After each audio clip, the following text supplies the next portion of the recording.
Personal notice. Danger's my stock and trade. If the job's too tough for you to handle, you got a job for me, George Valentine. Write full details.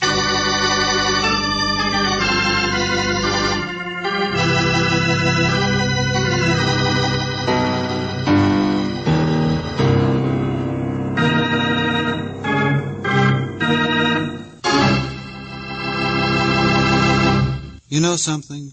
I'd love to be a detective. You meet so many interesting monsters. Take the fellow who's about to get in touch with George Valentine. He's a big game hunter with a cargo of hungry wildcats, boa constrictors, and other charming playmates. Now, what this old codger wants with our George, I don't know. But I do know this. Our Let George Do It adventure is called The Hand in the Coconut. And just in case you don't care for jungle stories, you should pay attention anyway, 'cause you'll learn a dandy new way to keep Junior's mitt out of the cookie jar.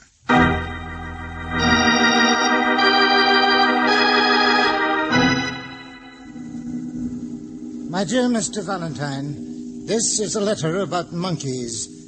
My name is Derek Stang, the same Derek Stang whose exploits in the jungle you no doubt read as a boy. Yes, I'm still as alive as an old battleground of scars and fevers can be alive. And today I'm writing my letter on the deck of a sweltering ship, a South African freighter tied up at the port in your town. There's a little capuchin monkey trying to untie my shoelaces at the present moment. Monkeys are strange animals. They're greedy like human beings. I've trapped them many times by the simple expedient of placing a shiny, desirable object inside a hollowed-out coconut to which there is only a single small opening. An opening just big enough for a monkey's hand. Of course, the monkey reaches in to grasp the object. Inside the coconut, he grasps it, his hand makes a fist. But then, Mr. Valentine, he can't pull his hand out. The fist is too big. His greed is greater than his fear of the approaching hunter. Mr. Valentine, will you please come to visit me this evening? I need your help to complete the capture of a monkey. A monkey whose hand is already trapped. A monkey by the name of Lars Mikkelsen.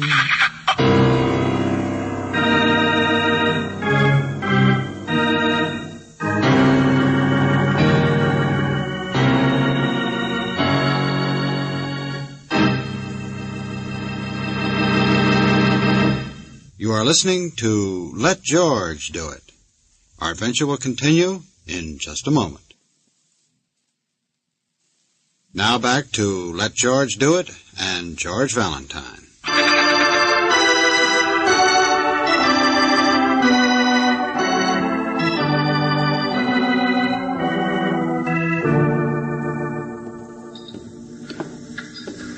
You didn't think I could stay away, did you, Mr. Stang? Here we are, through here. I'm supposed to be in bed, you know. But I was afraid you couldn't find your way from the pier. And so few people pay any attention to an old man. I've heard of you too, Mr. Stang, only somehow I always imagined you as... Taller, yes. More hair in my beard. Perched astride an elephant, perhaps. Isn't it wonderful?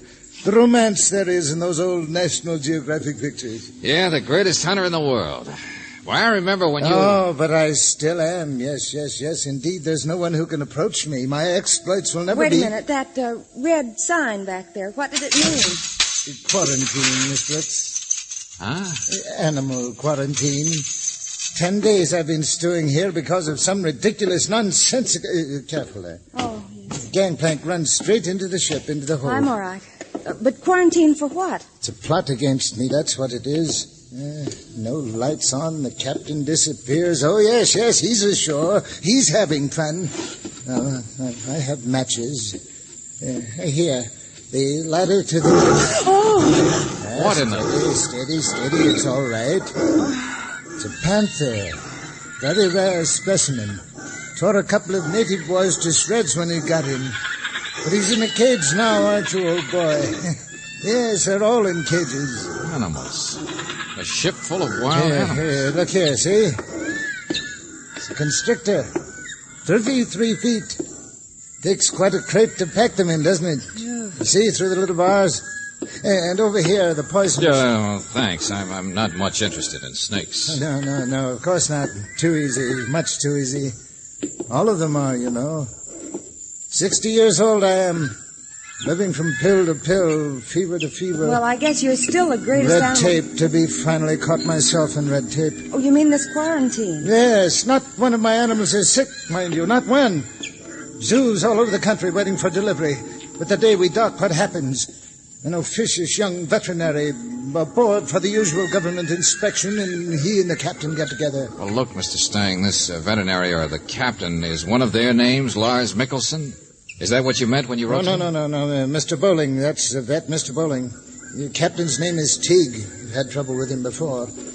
Lars Mikkelsen is... Now, Baba, how many times have I told... Asleep, stupid like men, big booming feet on the floor. You come booming like elephants. All right. My wife, Mr. Valentine, men. This is... Oh, no. My wife is asleep. She means in there. Baba, these are friends of mine. We're just going to my stateroom. Well, go. Do not just talk about it. She's asleep. Be quiet. Of course. All right. Men, elephants in the mood. Here we are. What in heaven's name was that old thing in earrings? Baba. Old-fashioned notion of my wife's the personal servant, the devoted slave. I found her in Cairo 25 years ago. Claimed she could talk to animals. She looked just the same then, but she gets more and more obnoxious every year. Did your wife make this last trip with you, Mr. Stang? Oh, yes. Has to be somebody to tie my muffler, spoon out my medicine, yammer at the old man. Mr. Stang, wait a minute, look. What do you want me for? To be a witness. The hand in the coconut, Lars Mikkelsen. But who is The captain left the ship in charge of this man, an ugly, conniving rogue, the second mate, Lars Mikkelsen. Well, what did he do? What do you want me to be a witness to? Mr. Valentine, he stole my field glasses. What? Especially made ones they were, too. Finest Zeiss lenses. There were several things stolen during the voyage, but I was sick. I didn't notice. First a hunting knife, then other little things.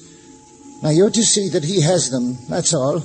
I'll testify to their loss. I'm seeing my lawyer in the morning. What makes you think Mikkelsen took these? The hand in the coconut, I told you. The field glasses I placed where he could take them. He won't let go. No one else could have taken them. He's up in his cabin now. Oh, you think this is trivial. I'm being vindictive. But, Mr. Valentine, people can't get away with things with me. I won't let them. Now, you'll find out for me, won't you? You'll come back first thing in the morning. This quarantine, my fevers, those nagging women, you understand, don't you? It's the last straw when somebody thinks I'm so ineffectual I can be stolen from without... All right, Mr. Stang, all right. Yeah, sure. See you in the morning. The boyhood hero. How the mighty have fallen. Oh, George, I feel sorry for him. Sure. What are you going to do? He's going to see his lawyer in the morning and prefer charges against... What can against... we do, Angel? I don't like a thief either. The hand in the coconut. Poor, worn-out, suspicious old guy. Well, least we can do is find out if he's right.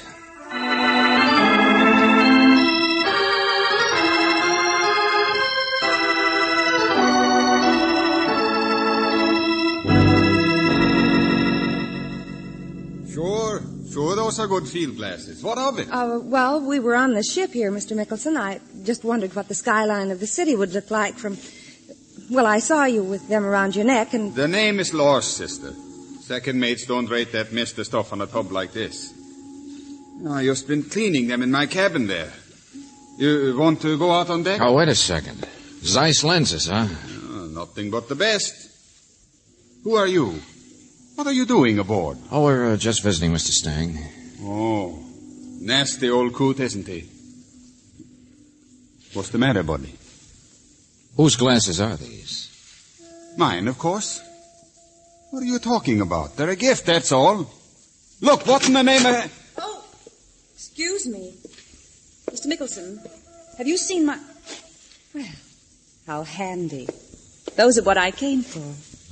These? Yes, of course, my glasses. I wanted to take a look at Well, wait a minute, Lorna, baby. You said you... Beg your pardon? I don't know who you are, but if this fresh sailor's a friend of yours... Baby, I don't... Mr. Mickelson, I want these field glasses. I loaned them to you, remember? Are you so stupid? Here you are, lady. Here you are. Thank you. You're not stupid at all. But then, maybe you're not a sailor. Bye-bye. Well, here's one for you, Angel. Tempest in a teapot. So much fuss over a pair of field glasses. Here's. They're on this ship, tourist. Now get off, both What of are you so mad about? Who is she, friend? Passenger.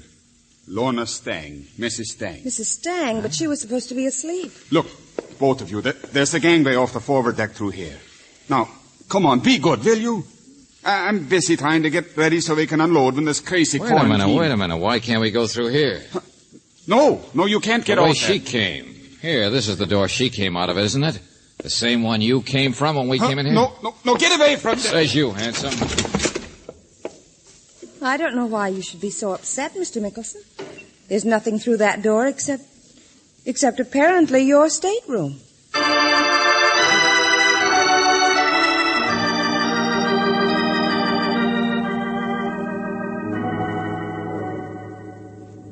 I don't know what goes on that ship, Mr. Valentine. I'm just a veterinarian. Strange bunch of people being cooped up together for a long time. Mr. Bowling, I tried to get hold of the captain. The captain went ashore the day they landed. Known him for years. Nice guy. Besides, that second mate, Mickelson, offered to stay aboard and keep an eye on things. That's not surprising. Huh? Oh, well, yeah, I know what you mean. They're about the same age, I guess. I mean, Mrs. Stang. Yeah, we know what you mean. I'd like to help the old guy, too. He's one of my heroes. I guess if his wife is giving things away to her sailor friend, your evidence might at least help him get a divorce from her. She's no good, I can tell you that. Stang says there's something funny about the quarantine. There is.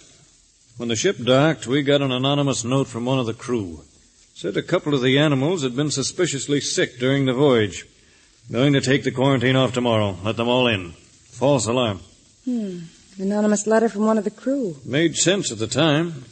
It doesn't now. Will you clear that up? Well, George, after all, if Mrs. Stang is the kind of woman who'd pull the wool over her husband's eyes in one way... Not exactly what I meant either, Miss Brooks. Oh, yeah, she might have written the note. To finagle a couple of more weeks with a sailor? That's not likely. It's Derek Stang who's sick, Mr. Valentine. We know that. He keeps alive from medicine to medicine. Old fevers, something tropical. Medicine in blue wrappers? Huh? Yes, as a matter of fact. Tablets of some kind. Something pretty strong, I should imagine. But his wife... His wife is also his nurse, Miss Brooks. He depends on her. Aside from his money, she's all he's got. Only, Mr. Valentine, why did you say blue? Because I noticed a stack of blue papers in Lars Mickelson's cabin. George. The greatest hunter in the world. Suppose he's the one walking into a trap. Yeah. Suppose it's his hand in the coconut.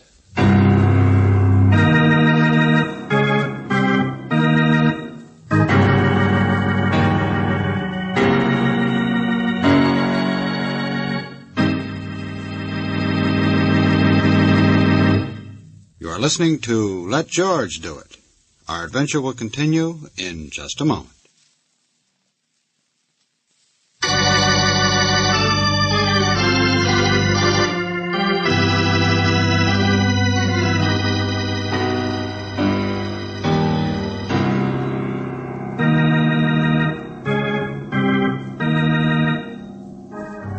And now, back to George Valentine. The hand in the coconut. You meet one of your childhood heroes, the greatest hunter in the world, Derek Stang. You find that he is still the greatest hunter when it comes to animals, but his observation of human beings is a little less acute. He thought you would trap Lars Mickelson for stealing a pair of field glasses. Instead, you have trapped him for stealing Mr. Stang's wife. Or is it the other way around? If your name is George Valentine, you have begun to suspect that the person who is really in danger of being trapped is the hunter himself. I don't know what I can do in this situation, Mr. Valentine, dragging me down to the waterfront. I know, Doctor, I know. I'm sorry we had to get you out of bed. Oh, look at that fog. Stang must have his own physician, you know. I can't interfere. Mr. Stang's stateroom is right here. Don't see his wife's watchdog around any place, do you, Angel? Come on, let's slip into his cabin. We'll wake him up. Georgie's not here. He's gone. Well, you dragged me out to look at a man you think might be sick or... Yeah, you see? He's so sick he's out walking around deck someplace at 6 a.m. or going someplace else. Well, I'm a doctor, Mr. Valentine. Do you expect me to take seriously the idea that... Here, look at these. Yeah. Blue papers. In the wastebasket. George, the same as those powders, those tablets were... Yeah, only look how many of them. Yes, the accumulation of days, judging from the other trash. Strong. Well, I grant you the old man is taking strong medicine, but men who are poisoned generally die in bed. Uh-huh. And if a man had been living on this stuff, he could build up quite a resistance. In fact, Mr. Valentine, while it might hurt you or me, he couldn't be poisoned with it.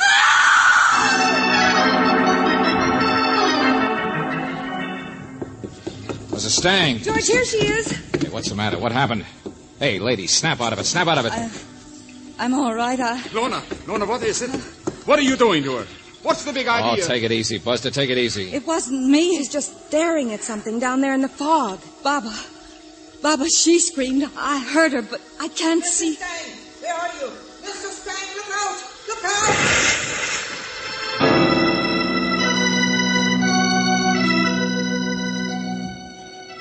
In the water. He fell in the water. George, I can't see him.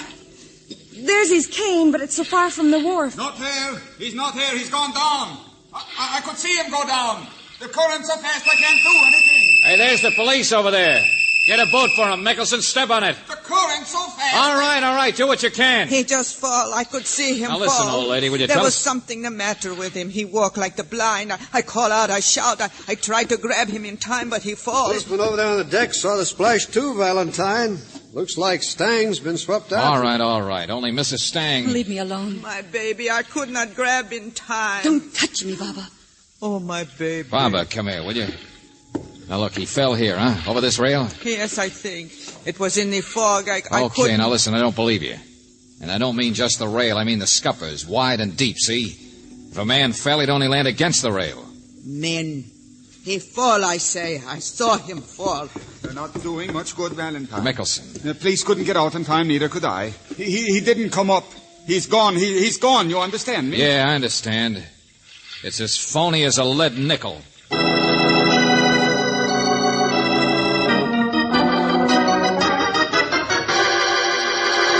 They're lying.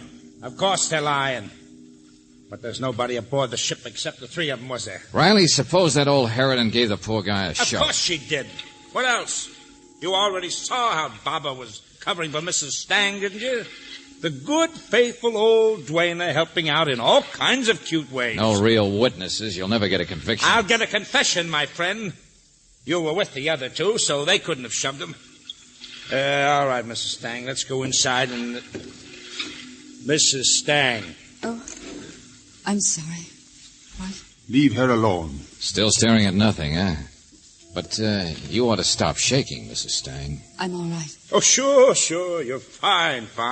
Just a little upset because you're going to get all of Stang's money at the expense of your stooge, poor faithful old Baba, who'll be locked up for murder. She told you he fell. She told you, didn't she? She told you. Well, go on. Oh, Doctor, what's the matter? Medical convention, Lieutenant. That other man over there with the bag, colleague of mine, Dr. Morrison, just got here. Says a woman called him from the ship almost an hour ago. Before we came aboard, Valentine. No. Had to hurry all the way across town. Woman identified herself as Lorna Stang. No. Said she'd just gone into her husband's stateroom to give him his regular medicine, only he wouldn't wake up for it. She was afraid he was dead. Oh.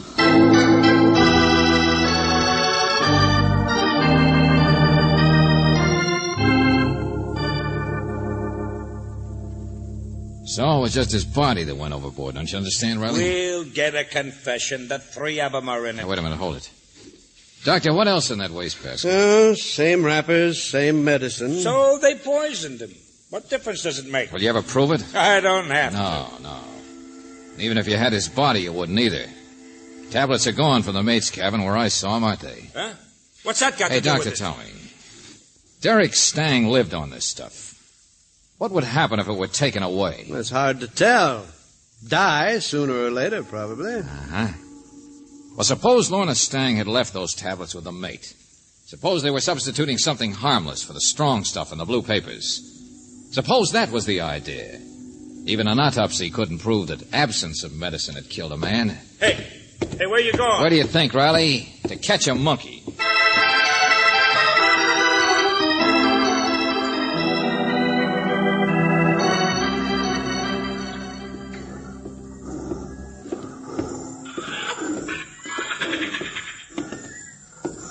Mr. Stang told me you talk to animals. Is that right, Papa? Why not? They can say more than men. I already told you we know the whole story, didn't I? That your beloved mistress confessed, the whole thing, all of it? And so? And so now tell me he fell overboard. I threw him overboard. He was dead. I see him dead in this stateroom. Oh, great. Helpful Nellie, huh? No wonder Mrs. Stang wouldn't let you touch her. No wonder it was she who screamed when she saw you out there on deck. You kind of interfered with their little plan, didn't you? I know nothing of plans.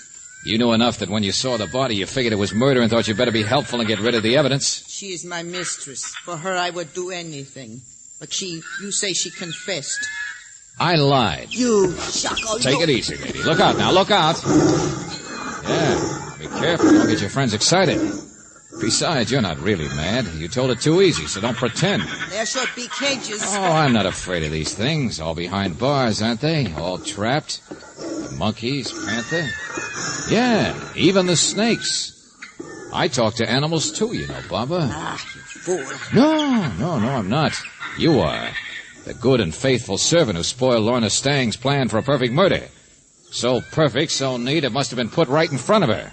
Like bait in front of an animal, like a shiny object in a coconut to trap the greedy Look monkeys. out. They move the cages. Sometimes there are accidents. Cut it out, old woman. I'm not afraid.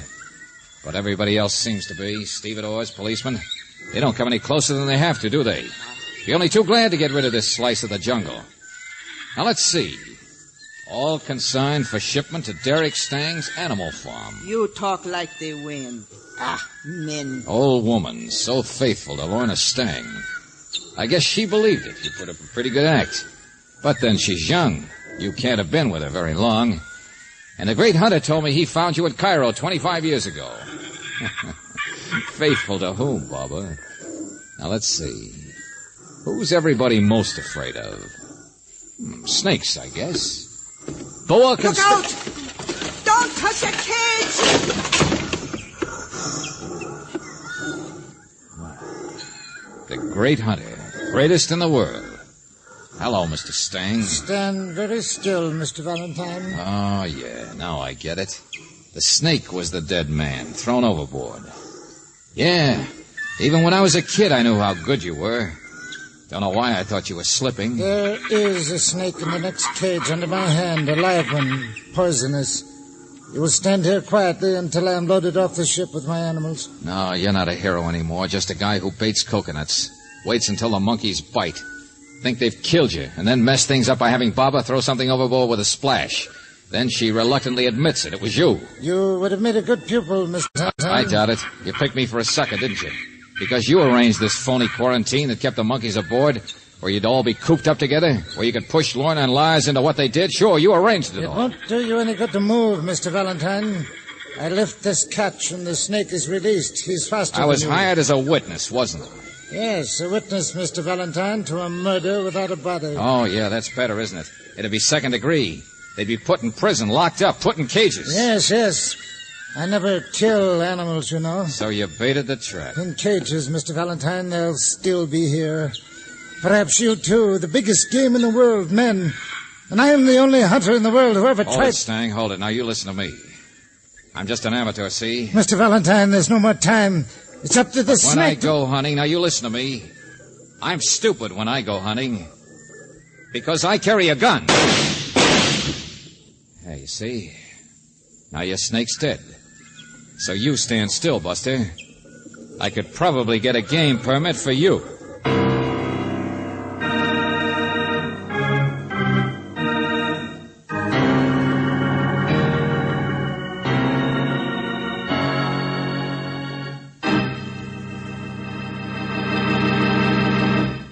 back to the conclusion of our Let George Do It adventure in just a moment.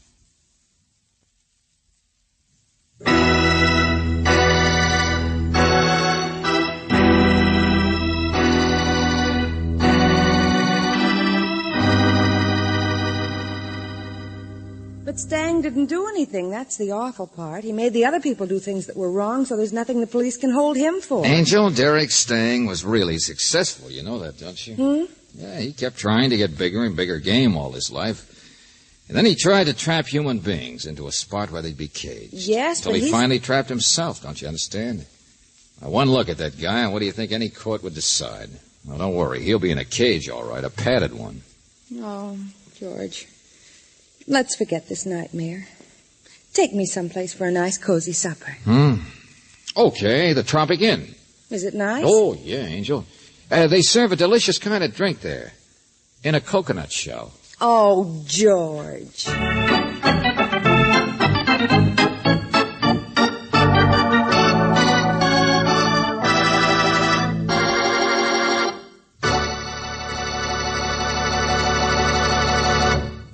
You have just heard The Hand in the Coconut, another Let George Do It adventure.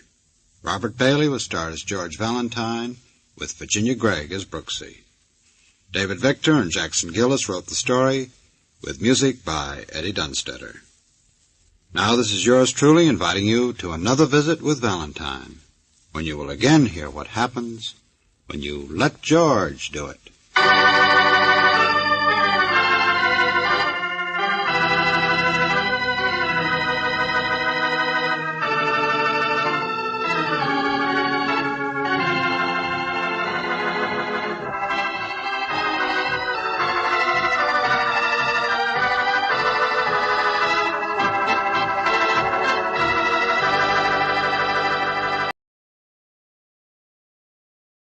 Man from Homicide in a moment. You can play a part in your country's defense and at the same time help your dreams come true. How? With United States Defense Bonds. By buying bonds, you lend your purchasing power to the government and at the same time set money aside for your own future. In 10 years, each $3 you invest will bring you $4 in return. Save with defense bonds. Buy them on the payroll savings plan or the bond-a-month plan. If you are unable to participate in either of these automatic plans, buy extra bonds as you can. Remember, United States savings bonds are now defense bonds. Buy them regularly. The Man from Homicide. According to Webster's dictionary, homicide is the killing of one human being by another. According to Lieutenant Lou Dana, it's the beginning of a dirty, dangerous job that doesn't end until the killer is found. I don't like killers.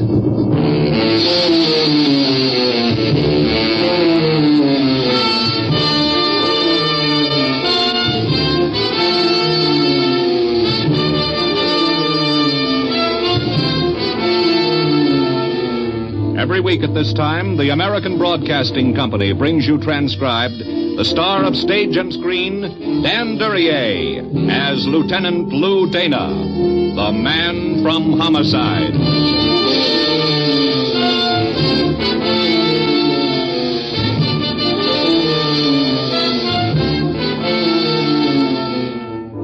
Most men spend their lives building walls around themselves. Money, social position, land. And the man with many walls may seem to be different from the man who sells pencils on the corner. But sudden death knows no walls. And when they look into its face, all men are pretty much alike. I know.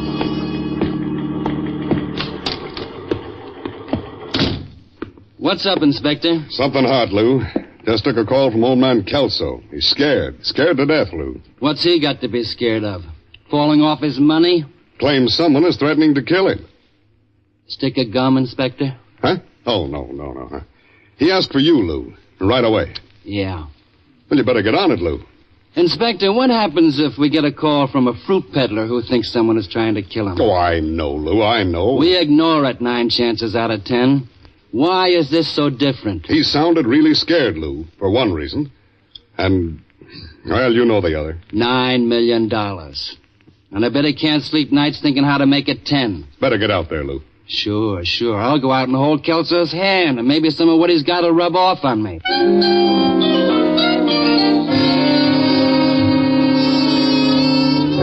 The Kelso butler and I exchanged chill greetings before he consented to guide me to Mr. Kelso's room, the 50-cent tour through a mausoleum. He announced me, left, and I was face to face with $9 million. Come in, Lieutenant Dana, come in. Sit down. Thank you for coming so promptly, Dana. I won't forget it. I still have one or two friends left, you know. I won't forget it. Somebody's been threatening you, Mr. Kelso? Yes, he's been threatening me. Tell me a better word for it, Dana. Tell me a better word for it when a man announces openly, brazenly, over a period of weeks, that he intends to kill me. All right, Mr. Kelso. What's his name?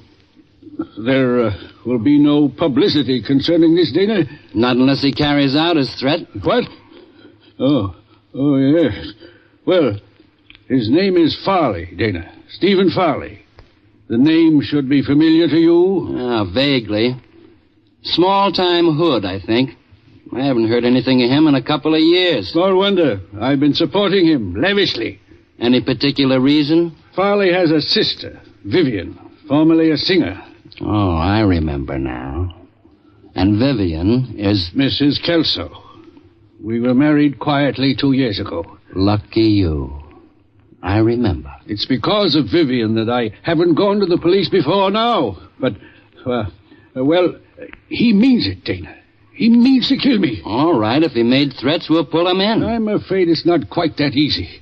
He has not openly promised murder in front of witnesses. He's too clever for that. What has he done? To me, he has implied repeatedly that I must be suffering, that death will be such a happy relief, that while Vivian and he will hate to see me go, they're willing to face it for my sake. He goes on like that repeatedly. Mr. Kelso, I'm from the homicide squad. If you got a nasty brother-in-law, I'm sorry for you. But sympathy is about all I can give you. Look, Lieutenant Dana, wait. What do you call this, if not overt evidence of intent to murder? 2 days ago, Farley took an option on an expensive home with the down payment to be made in 2 weeks, when he says he expects to come into a great sum of money. 2 weeks. Anything else? No, certainly. He took an option on a yacht in the same manner, ordered expensive clothes. He even consulted a mortician about funeral arrangements. I ask you, Dana, for the taxes I pay, I'm not entitled to protection from a thing like this? Am I to be murdered in my own bed with no one turning a hand to save me? What's this country coming to? I'll look into it, Mr. Kelso. Where's Stephen Farley living? Gramercy Apartments on South Garden. I've maintained a residence for him, supported him, given him a car, and now... I'll look into it. Your, wife around, Mr. Kelso? I believe Vivian is in the pool, right through... I'll find it. What have I worked for all my life? What security have I obtained? What... Mr. Kelso, tell me, what's it like to have $9 million? It's not what you'd expect, Tina. It's not what you'd expect at all. Mr. Kelso was shivering in the warmth of the day as I left him. And on guard outside his door was an empty suit of armor with a spear. A multi-millionaire defended only by a tin soldier. I found the pool, and arching off the board in a front jackknife was Vivian. I wanted her to come up and out of the water fast, so I could see if it was true. Hi. It was. Oh, water's wonderful today. You want to join us? Almost any other time, Mrs. Kelso. Lieutenant Lou Dana, Homicide Squad. Oh, you're looking for my husband, Lieutenant Dana? I've seen him. Didn't believe him, I hope. Oh, this is Gordon Elliott, my husband's business manager. Oh, how are you, Dana? Excuse my wet hand. Sure. Just don't drip on my suit. Dana, believe me, I'm sorry you had this trip out here for nothing. I tried to stop Mr. Kelso from phoning the police. It's all right. I don't mind. Gordon was just going to dress and go into town unless you want him for anything, Lieutenant. I guess you can take care of everything, Mrs. Kelso. So long, Elliot. Bye, Dana. See you at dinner, Vivian. Huh? Right, Gordon. Gordon's got a wonderful tan, hasn't he? He must go over the books under a sun lamp. The bitter Lieutenant Dana. I've heard of you. What about your husband, Mrs. Kelso?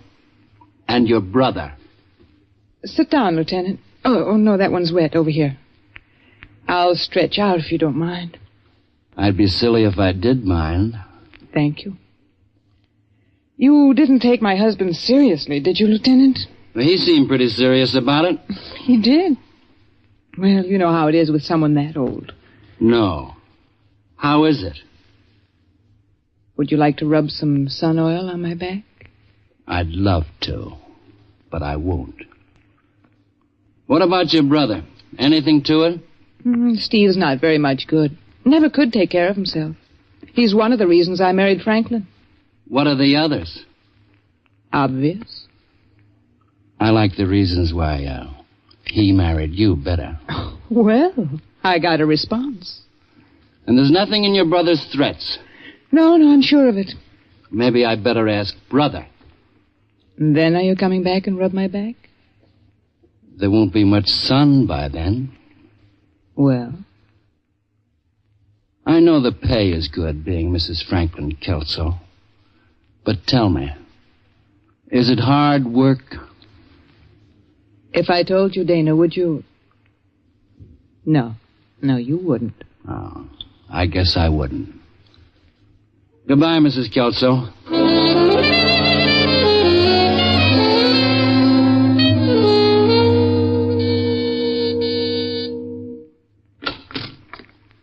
Yeah? You should remember me, Farley. I do. You worked me over about 3 years ago. You didn't get anything out of me, Dana. Well, maybe I'll have more luck the next time. Can I come in, or shall we talk for your neighbors? You can come in, Dana. Nice apartment. Thanks.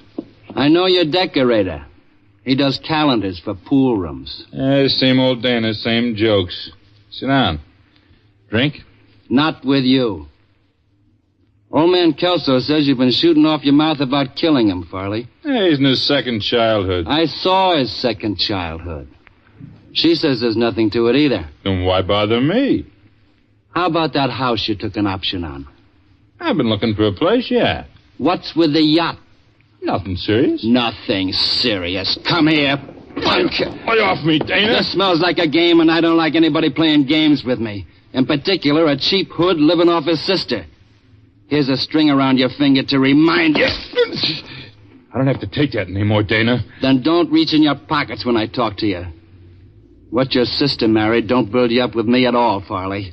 If you didn't have that badge, you wouldn't be so easy with your hands, tough guy. If I'm tough, it's because crime and guys like you have made me tough. I don't like your apartment, Farley. Don't give me any cause to come back.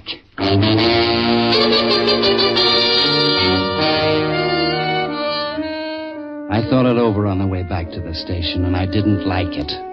The deal was giving forth a very ripe odor, but I couldn't localize it.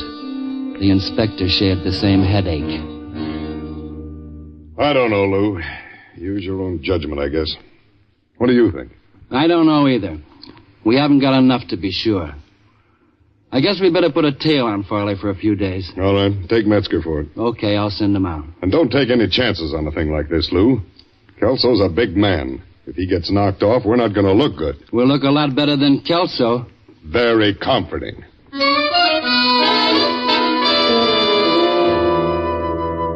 I sent Metzger out to stay with Farley and tried to forget about the Kelso family. The old man was easy, but at midnight that night, in my room, I was still having trouble with Vivian. Yeah? Oh, Metzger. You what? You lost Farley? How long ago? 2 hours. Well, why didn't you call me before, you... All right. No. Go on into the station, if you can find it. I'll go out to the Kelso place.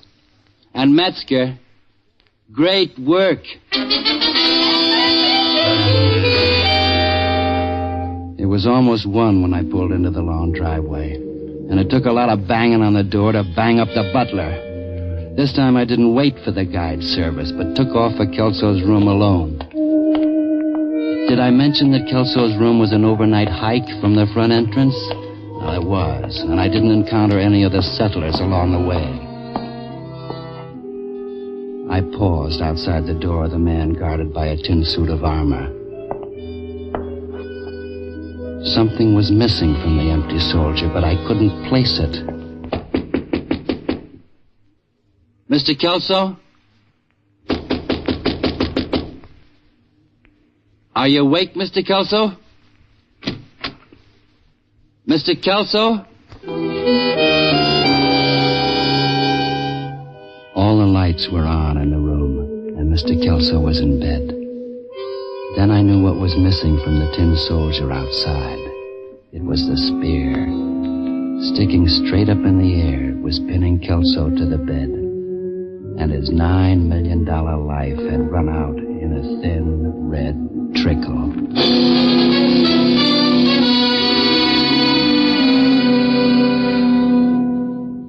Technicians all through upstairs, Lou? Just about, Inspector. They got some very pretty pictures, but not much else. No prints on the murder weapon? Too smeared to be any good for anything. Get anything out of the butler? Says he was in a clinch with the maid all evening. Did you check? Yeah, she says yes. Must want to hold her job pretty bad to be in a clinch with him. Yeah, like necking a quick-frozen salmon. Mrs. Kelso and Elliot show up yet? No, not yet. Butler said they went out about 10. And the murder was around midnight. How about little brother, Farley? Well, nothing on him yet. We got out a broadcast on him. Should hear something if he hasn't skipped. Looks open and shut against him. Sure. Open and shut. Open and shut. Now, don't make things complicated, Lou. I'm going upstairs. I'll wait for you. It's not so pretty. I want to go back.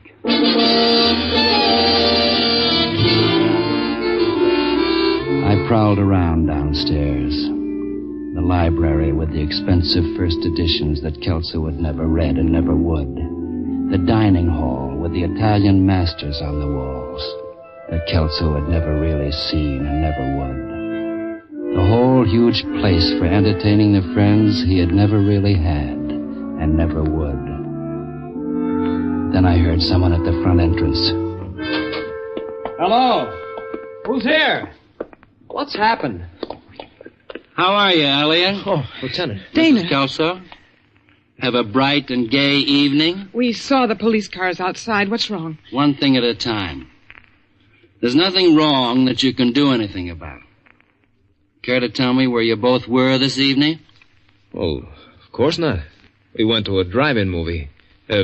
Mr. Kelso didn't feel up to it, so I took Vivian. And how long were you there, Elliot? Why, it was a little after 10 when we got there. After 12 when we left. Isn't that about it, Vivian? Yes. What is this, Dana? Somebody saw you when you drove in and when you left? I think so, yes. The movie is close to here? Fairly close. Walking distance? What is this? You can both give me the plot of the movie? Well, I think so. It was the one about the talking mule. Francis goes to the races. You want a resume? It's after 2 now. You left the movie at 12? We had a few drinks. And people saw you having the drink? Yes. Look, Dana... I imagine you both can hazard a guess as to what this concerns. My husband? Somebody threw him a spear.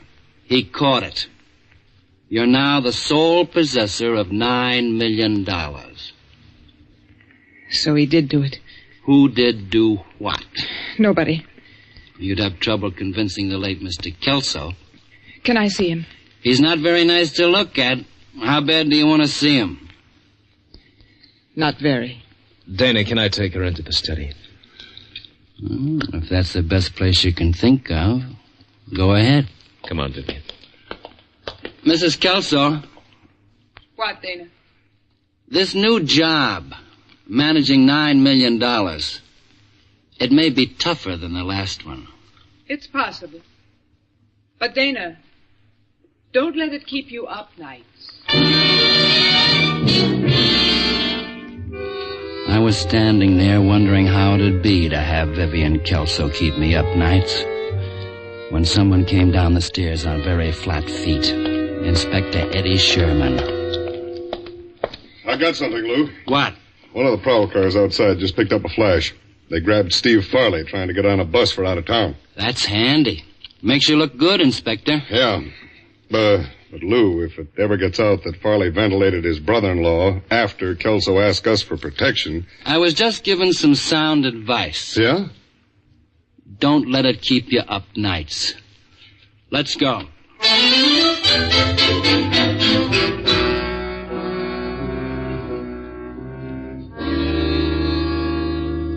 That's not much of a story, Farley. That's all the story I got for now. That you don't remember anything from 10 last night until they picked you up getting on a bus 4 hours later. That's it, Dana. Oh. And you're happy about your prospects.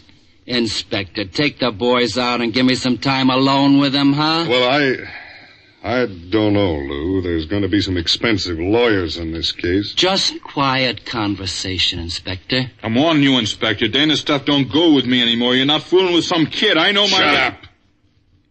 All right, come on, boys.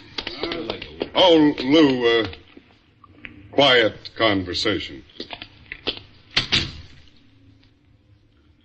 You don't remember anything. I told you, Dana, and if you think that you can... What are you going to do? Quiet conversation. Reminiscence. I knew a real smart head a few years back got picked up on a murder rap. He was innocent, had an airtight alibi, but he waited until his trial to spring it. What happened? In the meantime, his alibi got hit by a car. They burned the real smart head. What's that got to do with me? Another case. Real shrewd operator went on trial for a murder his partner committed, just to throw the cops so far off the trail they'd never catch up.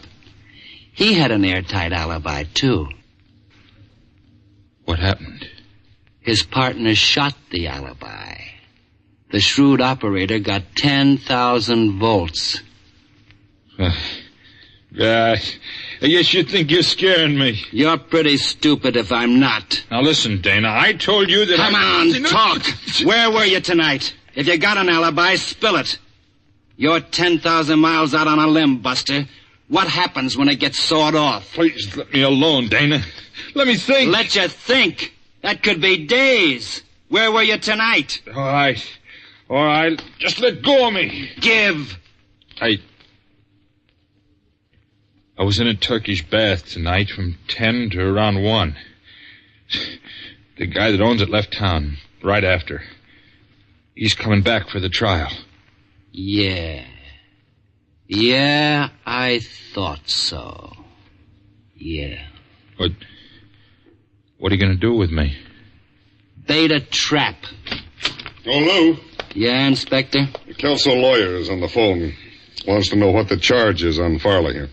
Tell him no charge. We're sending him home. Lou! Tell him, will you, Inspector? I'll give you the reasons in a minute. You know what you're doing, Lou? I think so, Inspector. I think so. I got a nose for these things.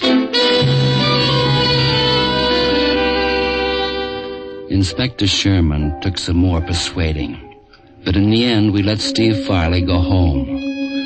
I figured to give him a half an hour and then go after him. I did.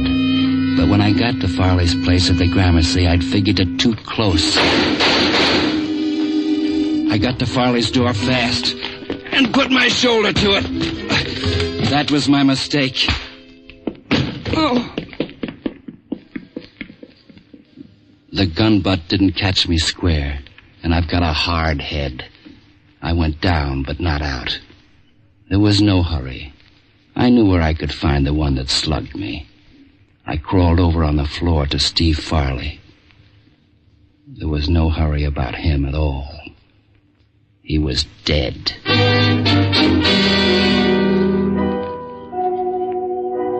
It was around 4 when I arrived for the third time at the Kelso place. It was quiet. There were a couple of crickets outside. And they were the only ones who felt like singing. I could see light through the front window, but somebody heard me coming. The lights went off as I got to the door. I gave it the shoulder treatment. I did what I was trained to do, dropped to the floor and shot back. Then I got up and found the light switch.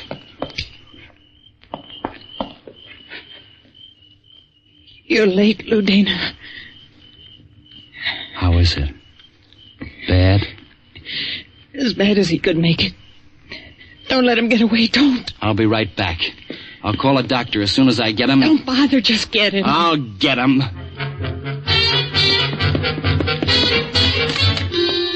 I was outside, and on the broad lawn there was no place for a murderer to hide. Then I heard something. Old man Kelso had a huge aviary at one corner of the house.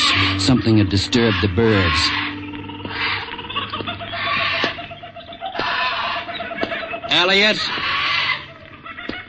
Not a very good place to hide, Elliot. Too noisy. There's no home for a killer, Elliot. Not even in a cage. Come on out. Come in and get me. Sure.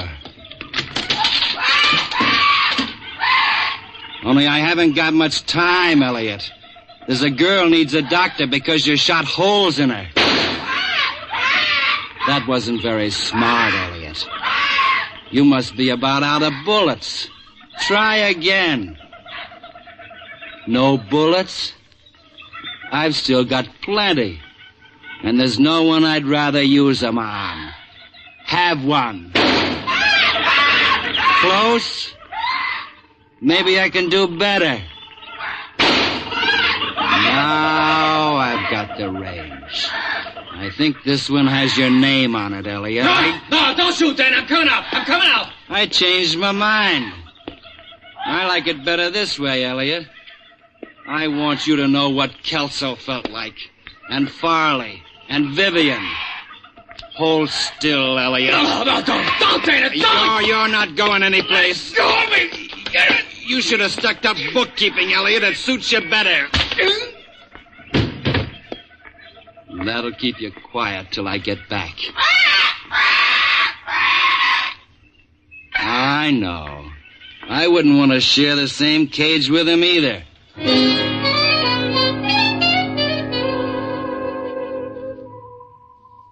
There was a chill in the night air as I walked back into the house. To the beautiful widow, the beautiful heiress who was bleeding red on a white rug. I called the station. Then I bent over her, and she opened her eyes. Vivian? Did you get him? Yes, I got him. You're good at that. That's my trade. Dana. Yes, Vivian? I wonder what my trade was. I never found it, did I? Looking like you do is a trade in itself, Vivian. Maybe. But it's not enough to make a life out of. Take it easy. I've got a doc on the way. I don't think I'll wait. Dana. Yes? How did you know? That it wasn't your brother? Well, I've been through it 1,000 times. That makes a difference. It wasn't so smart. Oh, smart enough. Almost. We bring your brother to trial, he springs an alibi. Acquittal. Then if we come back to you and Elliot, your brother could confess. We couldn't try him over again. But we didn't fool you. Do you believe me, Dana, that I didn't know Elliot was going to shoot Steve? He had to shoot him. When I let Steve go, Elliot knew he'd spill the alibi. Then he had to shoot me, too, when I found out. All right. All right. Dana. Hurt much? No. Dana. Steve's not dead. He'll be all right. Vivian, Steve is... He'll be all right. I'm glad. Steve will get the money. Maybe he'll enjoy it. Sure. I never did. You hear me, Dana? I never did.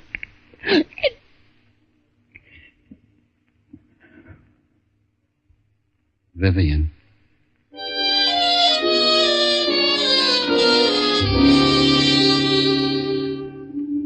Her face relaxed, and it was a beautiful face, even in death. In the distance, I could hear the wail of the oncoming siren. Late. A lot too late. And everything else was silence. I don't like killers.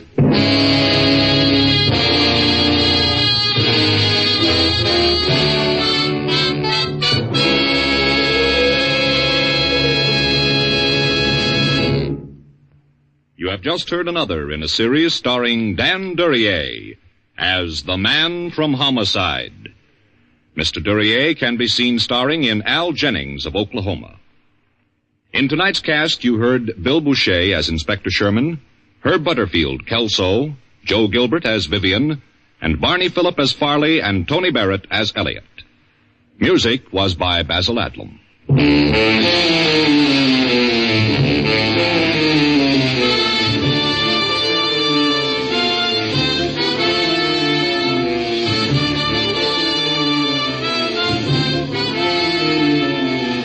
The Man from Homicide is transcribed.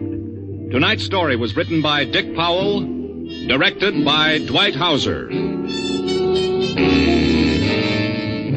Be with us again next week, same time over most of these same ABC stations to hear Dan Duryea as the Man from Homicide. Orville Anderson speaking. This program came to you from Hollywood. Preceding transcribed, America is sold on ABC, the American Broadcasting Company.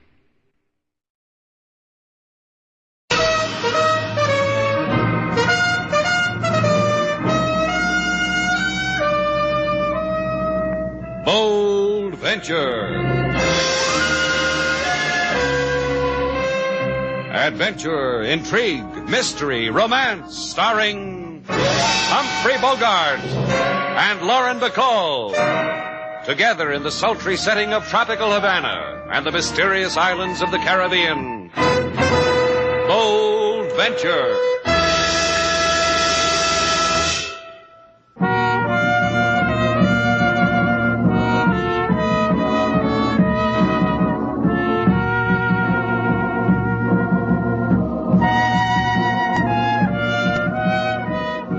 Once again, the magic names of Humphrey Bogart and Lauren Bacall bring you Bold Venture and a tale of mystery and intrigue.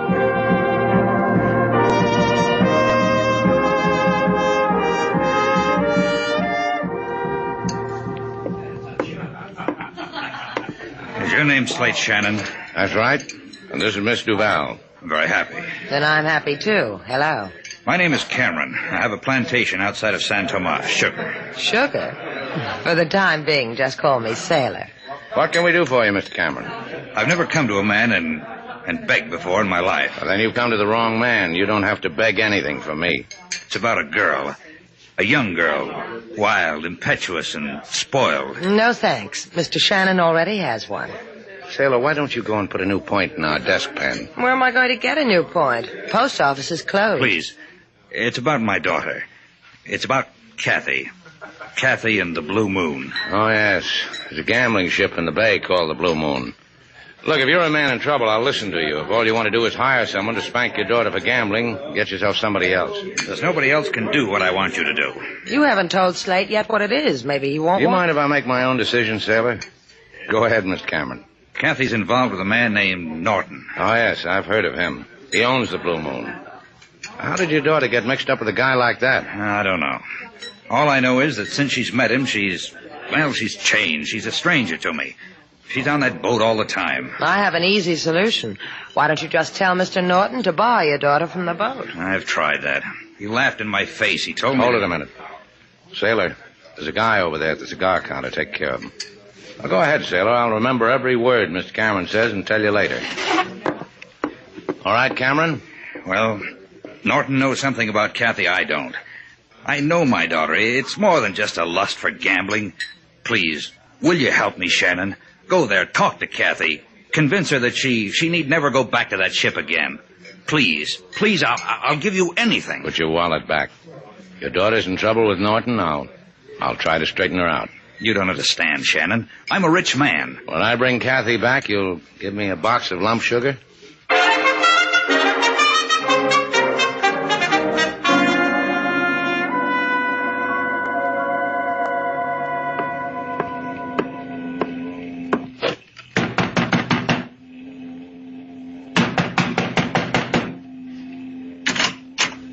You're not too loud, Paul. You disturb our boss.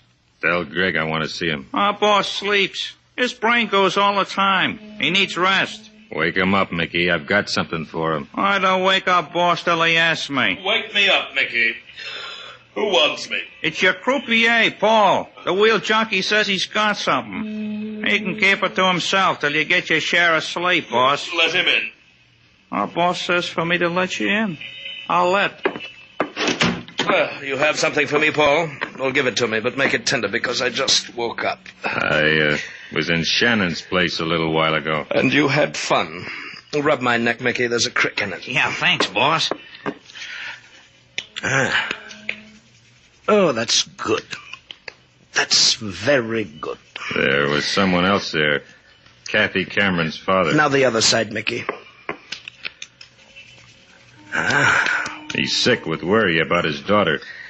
Wants Shannon to take her away from you. You three must have made a jolly group. They were so wrapped up in it, Shannon, his girl, Cameron, they thought all I wanted was to buy a pack of cigarettes. You're a good boy, Paul. The thing of many talents. Shannon's coming out here to the boat. I thought you'd need to know. Paul's a good boy, isn't he, Mickey? I'm better for you, boss. He can't do the things for you I can do. He can't... Of course he can't, Mickey. Nobody can. That's why I keep you around, isn't it? See? That's why he keeps me around. That's why... Sure, Mickey.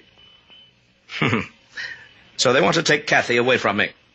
And Kathy will never leave me. Because I fixed it that way, didn't I, boss? Mm-hmm. Because you threw yourself in front of her car because she thought she'd killed you. That's why you've got to keep out of her sight, because for as long as she thinks you don't exist, she belongs to me. Till I use her up. Her and her daddy's money. And so clean. She loses it to me at the roulette table. Clean and legitimate. Boss, this Shannon could... No one's going to spoil it, Mickey.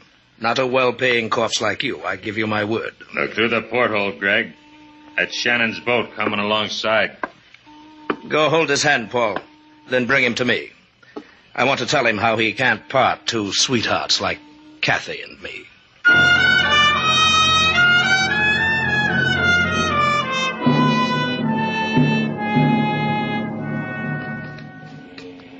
You do me and my gambling ship great honor, Miss Duval, Mr. Shannon. Your boy brought us to you. We asked for Kathy Cameron. He didn't want to deny me the pleasure of meeting you two. He has standing orders to deliver to me first the illustrious, the renowned. You see, Slate? I keep telling you that's what we are. You never believe me. Go on, Mr. Norton. You were saying... That I would have shuddered if you came aboard and deprived me of yourselves. Gee, you're smooth, Mr. Norton. The way you talk. The waxed mustache. That's the only word for you. Smooth. So you saved yourself a shudder, Norton.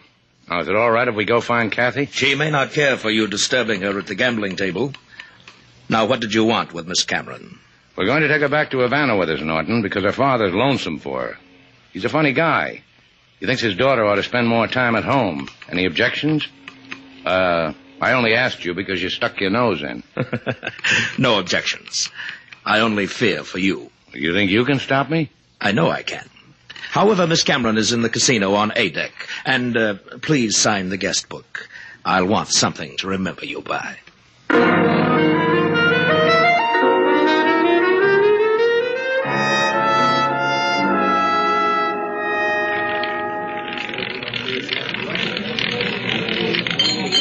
Number 12 on the black. Black pays, 12 pays.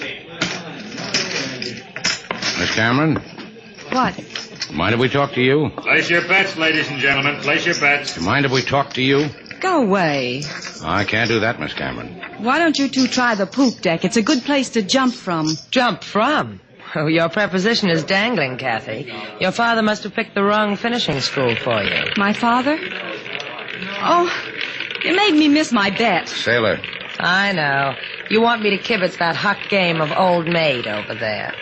Come on, Kathy. Let's get some air, you and I. Oh, you're hurting my arm. It's a device I use to make myself clear. Come on. I made a suggestion to you before concerning the poop deck. Or if that doesn't suit you, why don't you try it from this rail? You're just a kid, Kathy. You've got to grow up a little more before that kind of talk becomes you. Oh, you think I'm a kid? 19, 20? Kids that old and women over 40 use lipstick the way you do. Another suggestion. A girl 19 is better for you. Want to know why? I'll put my arms around you and show you. Hey, take it easy. And hold you. Okay, Norton. Yeah! Did you notice, Miss Cameron? I only had to do it once, right in back of the neck. Get him out of here. I think I'll give him back to Miss Duval. Don't you think I'm considerate?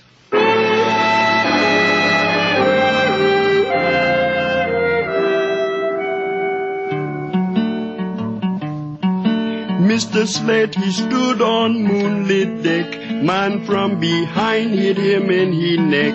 Lady Sailor, she bring from ship Blue Moon her winnings to date, Mr. Slate in a swoon.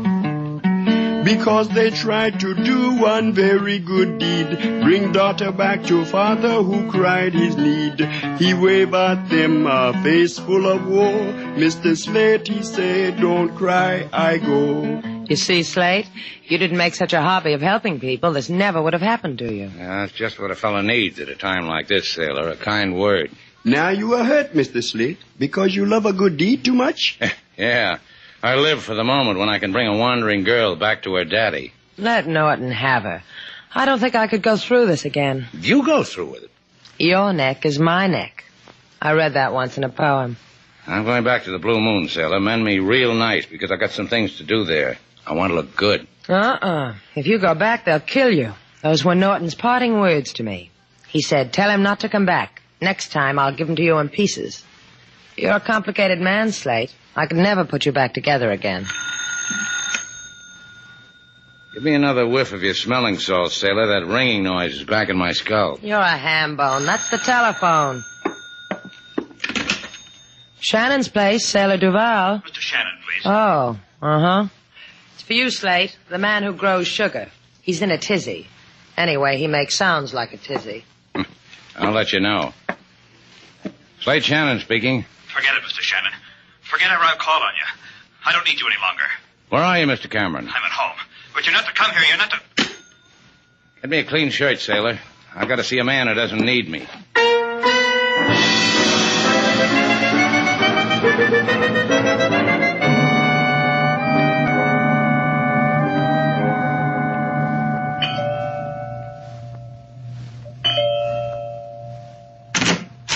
Shannon, I told you... What's this all about, Cameron? Did anyone follow you here? I didn't bother to look. Let's go inside. If they followed Inside. Norton's got you scared too, huh? You don't know what you're doing coming here. Who did he threaten? You or your daughter? Get out of here. You made a big noise when I first met you, Cameron. Now all I hear is chicken. Your daughter needs help. What happened to all your worry about her? I'll kill you. I'll kill you. You're kidding. No! Let go of me. You're going to calm down. There. That's better. Now, don't let us throw you. It's just a matter of age and condition. They'll kill her. Now, they won't kill her. That's not what you're afraid of. Yes. They're taking all your money through her. Killing you would be a safer investment. That way, they'd get the money a lot faster. I don't want to die. Well, neither do I. You started something with me. Now it's got to be finished.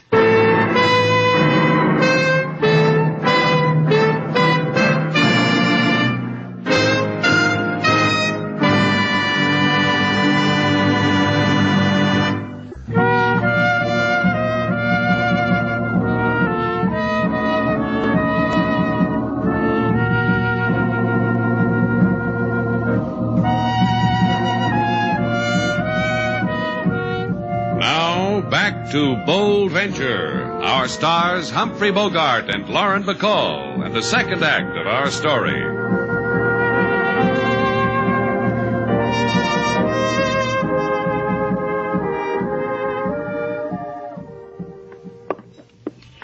I give you 2 words, Slate. You're crazy. Yeah, I get psychotic when I'm beat over the head.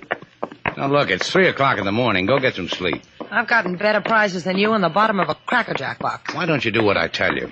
Look, if you tried to handle the bold venture now, you'd drive her into the rocks. In your condition, Who's got a condition? The man said he'd kill you if you came out to the Blue Moon again. He said that... Aren't you going to help me aboard our boat? All right. Sometimes I wonder why I even bother. I had a spaniel once who had better manners than you. Talk to me, Slate. Out of the way.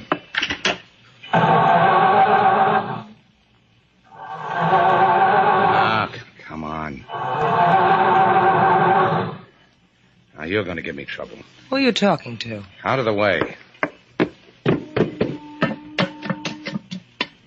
Sailor, What do you want? come here. Look at the motor. Wires all over the place. Someone's come aboard. Who's there? I can't see your face. Who is it? But you can see my gun, can't you? Who are you? How about you, Mr. Vaughn? Can you see it? Move it a little to the left. Thanks. My, it's pretty in the moonlight. If you get that boat fixed, take it north. If you take it south, you might get too close to the Blue Moon. Then everything will blow up in your face. I've been pushed around long enough. I've got about... And next time I'll put the bullet into your head, Shannon, instead of into the woodwork of your boat. Want to try? No? See, you can be sensible. Good night, mechanics.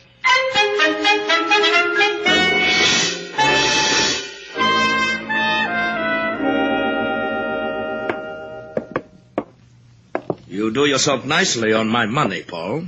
Your apartment, charming. The decor, excellent taste. And now that I've performed the amenities, you have something for me? It'll take Shannon a long time to fix his boat. And you convinced him not to annoy us anymore? It's hard to tell with a man like Shannon. Yes, you're ever so right. And it's up to you, my dear Kathy. If Shannon should discover you're a murderess, a hit-and-run killer, they'd take you away from me. And that would make you desolate, wouldn't it? You wanted me to do something? Just tell me. Don't claw at me like a fat cat. Emotions have their way with you, don't they, my dear? All right. Call Shannon's place. Ask for Miss Duval. Tell her to come here because you need her so desperately. In 10 minutes. You do need her, Kathy. So you won't waste your precious life away in prison.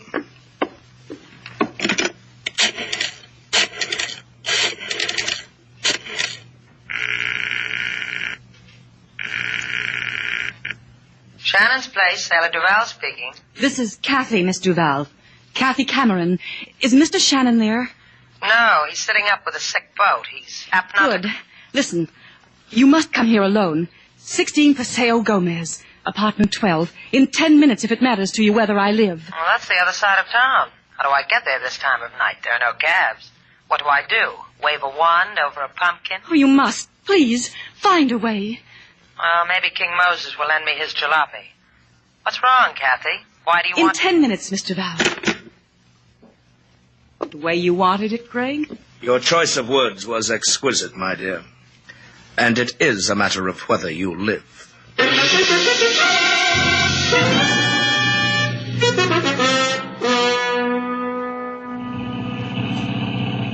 Dum da dum dum da da.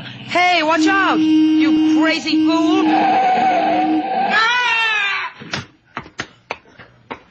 Look, I didn't see you. Oh, you're hurt, aren't you? I'll go get help. Hey there. I'm my glad to see somebody. This man I ran... saw what happened. Get a doctor, will you? Your car was weaving from side to side. You ran this man down. What are you talking about? He just ran out in front of the car. And you tried to run away. If I hadn't stopped you, you'd have just left the man lying there. You know something? You don't have anything to worry about as long as you listen to me. You know something? Now your voice fits your face. First it was your face. You spin the wheel on the Blue Moon. And your voice happened a little while ago, aboard our boat.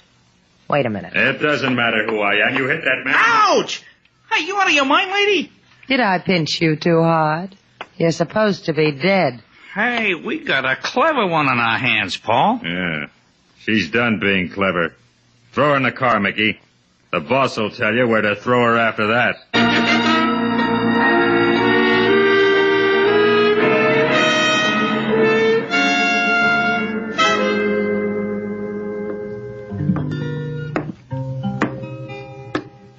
Welcome, Mr. Slate. I got coffee perking for you in the kitchen. Thanks, King.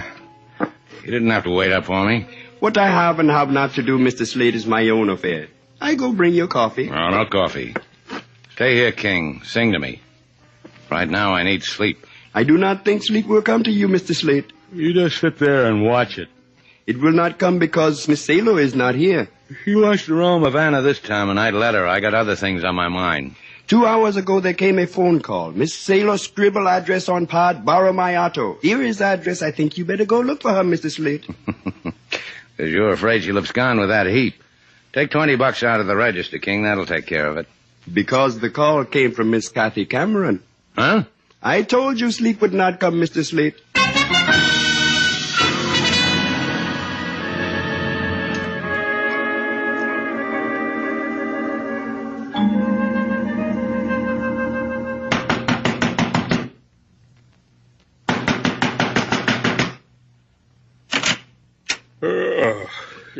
You banging on the right door, mister? Yeah. Banging on the right head. Oh! Now we'll drag you inside. Come on, up on your feet. Get with it, Buster. Start talking. What's the matter with you? Up. This is where we were 10 seconds ago. Start talking. Not gonna get you anyplace, Shannon. You know my name. That's for taking the liberty. What did you do with Sailor? Blue Moon. She's there. How come she's there? You're going to answer me, Buster, because you happen to be fresh off the Blue Moon. You're the guy who spins the roulette wheel. Tried to frame her. Didn't work. How? Make like hit and run. Blackmail. Little guy, Mickey, used to make a living at it. Run in front of the car, make out he's hurt. People get scared. Pay off. Sailor was too smart. Didn't bite. Same gambit you pulled on Kathy Cameron, huh? Get out of it, Shannon. You know, for a guy who spins a roulette wheel all day, how come you keep one in your apartment? Hobby. Uh-huh. Hobby. And you'll enjoy this. I read where a croupier in Monte Carlo practiced and practiced. He got good. He could put that ball in the black slot or the red slot almost every time he wanted. You're buying grief. He couldn't do it every time, but his average was great. All right. Like you and Norton are doing to Kathy Cameron. Blackmailing her on a hit-and-run caper. She pays off by playing the wheel, loses money every night. Knows it's rigged against her and can't do anything about it. Stealing money legal. Uh-huh.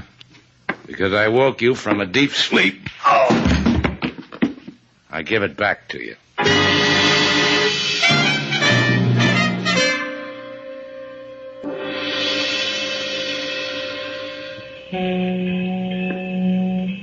Hey, amigo. Your boat for hire? Let me hear a number, senor. $5. Not the right number. Fry Carlos with the catboat. $10. Put your money where my hand is. Here, $8 and change. The Blue Moon, skipper, she's anchored a few miles out. First, I count the change. Look, you. You want the Blue Moon, senor? Then let me count the change. 97, 98, 99. Oh, here is the other penny. You almost didn't make it, senor.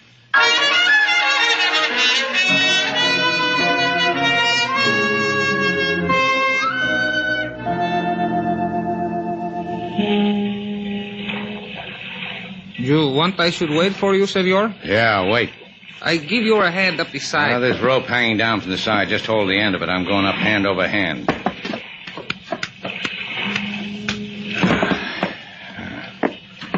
And now, pick a cabin, Shannon, and see how your luck is.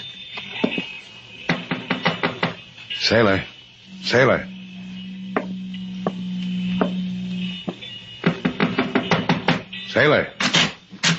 Hey, it's the middle of the night. Yeah, isn't it, though? I'll get back to you. Sailor, That you, Slade? let me in. I can't. The door's locked. You got a hairpin? What's the matter? Night wind playing hard with your hairdo? Slip it under the door. All right, here.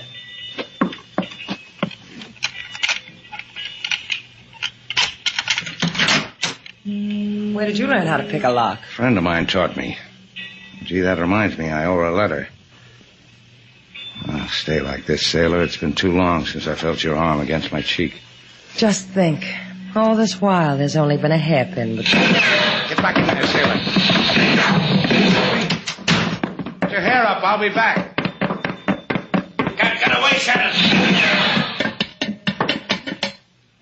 You made a mistake, Shannon. I'm going to find you in that boiler room and kill you.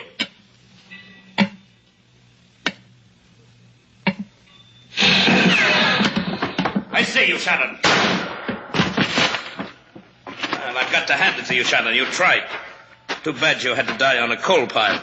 You almost did. Come on down to the coal pile with me. I'll brain you. Start with this. I can still hear you. Can't hear you anymore now, Norton. Slade, are you all right? Look, I spoiled the nice clean shirt you washed for me. I'll wash your other one. First, there's a couple of guys on this boat. I've got to collect them for the police. What about Kathy? She's got nothing more to worry about. Her father can get her. Well, it happened again, Slade. You did your good deed, and you got your lumps for it. Don't you get tired of it. Till the next time. Let's get out of here, sailor.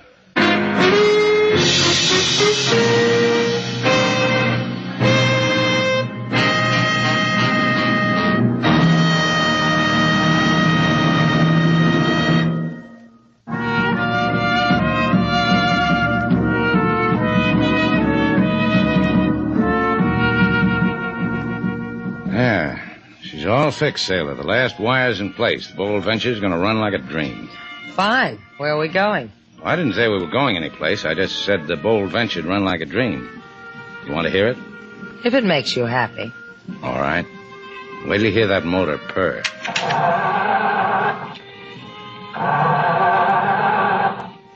What kind of a dream does that sound like? I had it running a minute ago. Let me try.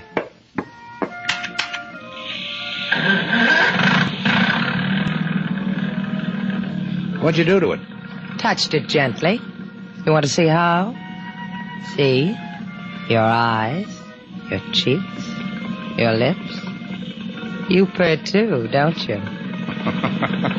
Full speed ahead, sailor. There's a smooth sea tonight.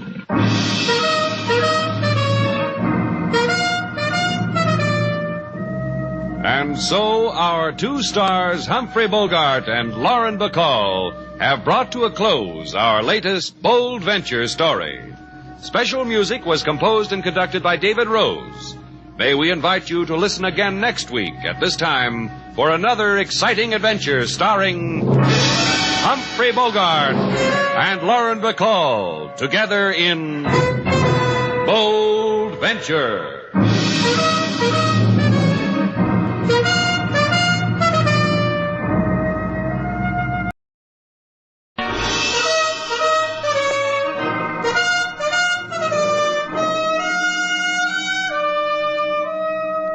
Bold Venture. Adventure, intrigue, mystery, romance, starring Humphrey Bogart and Lauren Bacall. Together in the sultry setting of tropical Havana and the mysterious islands of the Caribbean. Bold Venture.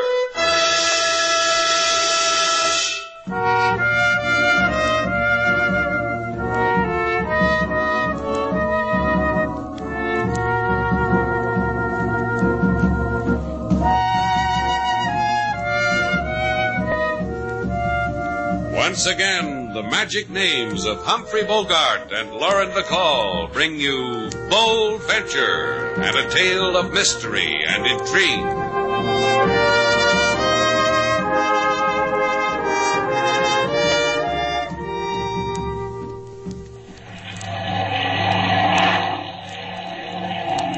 No, that doesn't do it either, sailor. That was a two-motored plane. Your boy is 2 hours late. Oh, Carrie will get here. You don't have to worry about him. I'll tell you a secret. I spent my whole life not worrying about Carrie. You like him. Wait till you meet him. Blonde, wavy hair and wears a white silk scarf.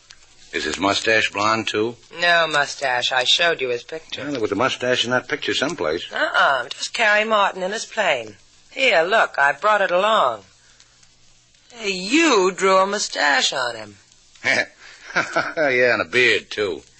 Does it bother you because I knew a man named Carrie Martin before I knew you? Because he sent you a wire from Miami to meet you at a crummy airstrip outside of Havana.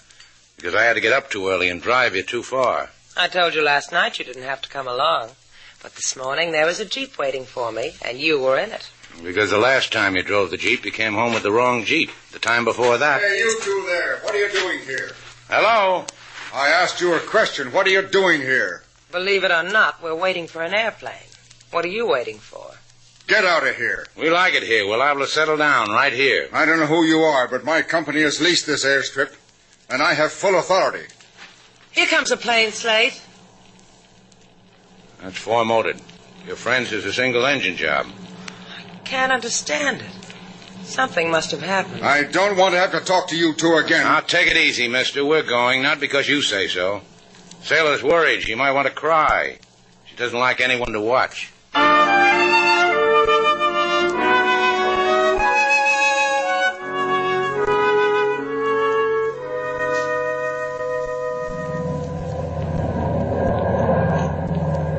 Spot him yet, Mickey? Nope. Take her up another 1,000. We can use that cloud for a blanket. Yeah. Like the gay old times, huh, Mickey? Better. That was for glory. This is for getting rich. A $500,000 payroll floating in the sky like a little bird. Just waiting for us to knock it off. And Anderson promised us the drumsticks. 20 grand's worth. A man could get fat chewing on a thing like... Haze off your wing, Joe. 10 o'clock. Uh-huh. Make a pass. Scare him. I'll signal we want him to land on that island. Uh-huh.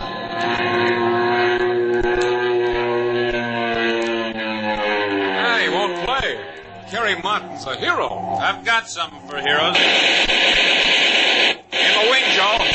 We don't want to kill him. Just keep him and his plane on ice. You left out the part about the $500,000. Like you asked, in the wing. The boy's good to us, Joe. He's going to belly land her on the beach. Hip, hip, and a hooray. The hero made it. Now we go to Havana, boy, and report to Anderson. Roger, Wilco, and stuff like that there.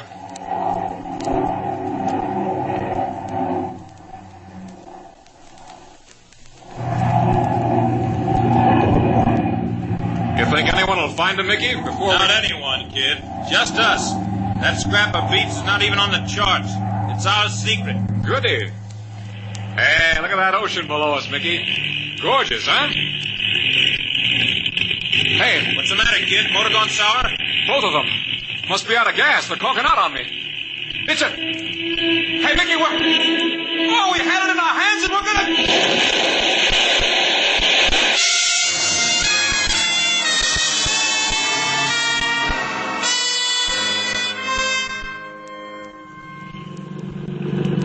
Come here, sailor.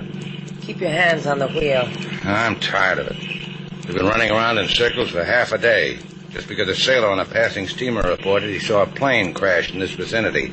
Harry Martin means this much to you, huh? I met him in Europe, Slate. He was shot down. I helped him. He needed me once. A woman doesn't have many opportunities like that. Okay, we'll keep looking. Thanks. Slate, look over there to starboard. Is that a wave crest in the sun? That thing shining? I don't know. That's metal. It's a wing. Yeah, it could be. It's a wing, Slate. Let's take a closer look, huh? Hey, wait. What? Carey flew his own plane when he left Miami, and it's a single engine. That's what the telegram said. I don't understand what you're trying to say. But this wing has a nacelle where it housed an engine. That means it was a two-engine job. It can't be Carey's plane. Maybe it's an old wreck. Wrecked planes don't float that long. Maybe Carey's alive. Can't look any more, sailor. Our fuel is low. You've got to let the authorities know about this wreck. A little while longer. Something's wrong here, but I'll promise you this. If Carey's alive, we'll find him.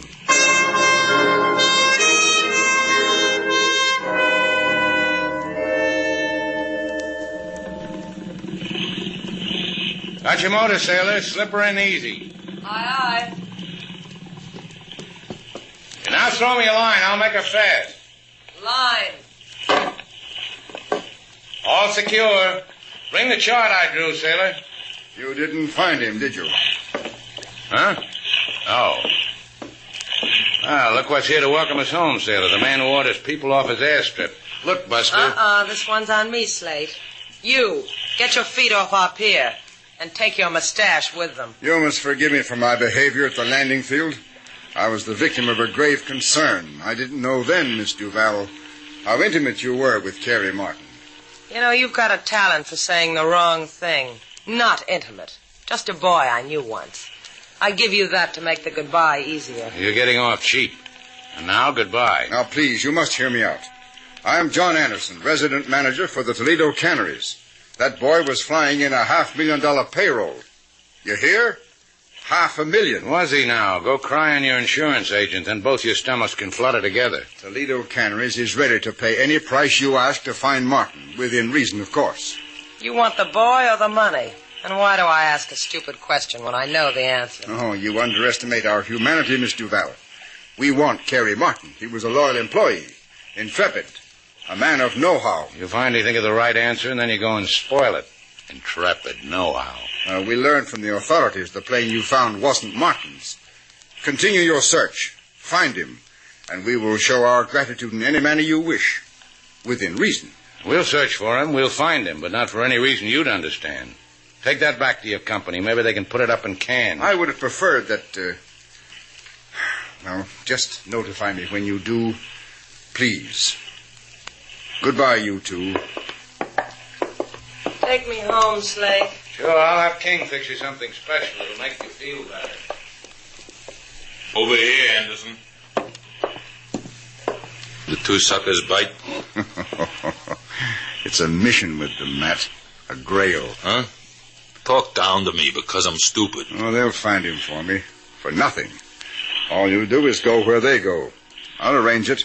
And put $500,000 in your lap, huh? For that, you do something for me, huh? I've already told you. 2,000. Not a penny more. Nah, not money, stupid. Just a word that says I can kill him when I'm through with him. I like you, Matt. You can kill them. Thank you very much, Mr. Anderson.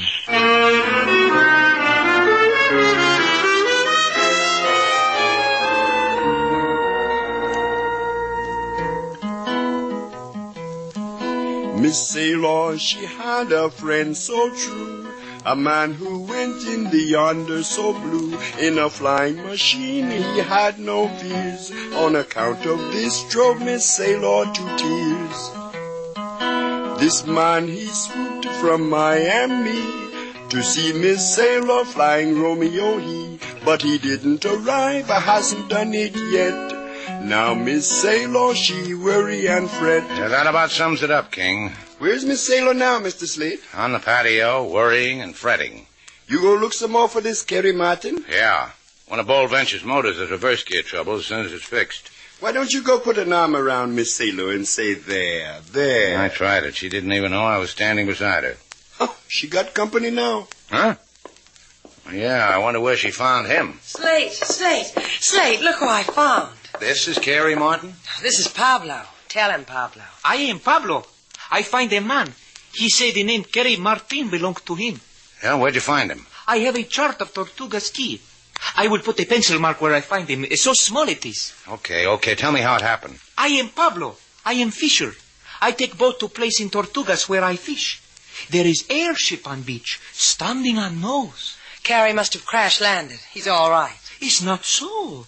He have in him great hurt. Hard to talk. He is too big for small me to carry. Say his name. Say name of Sailor Duval. This name I know because all of Havana know name Sailor Duval. I come. Why didn't you go to the police? I am Pablo. Once I talk to police, I am in jail for 2 years after that. I am Pablo who does not talk to police. You go to man in Tortuga's Key, senor? Yeah, we go.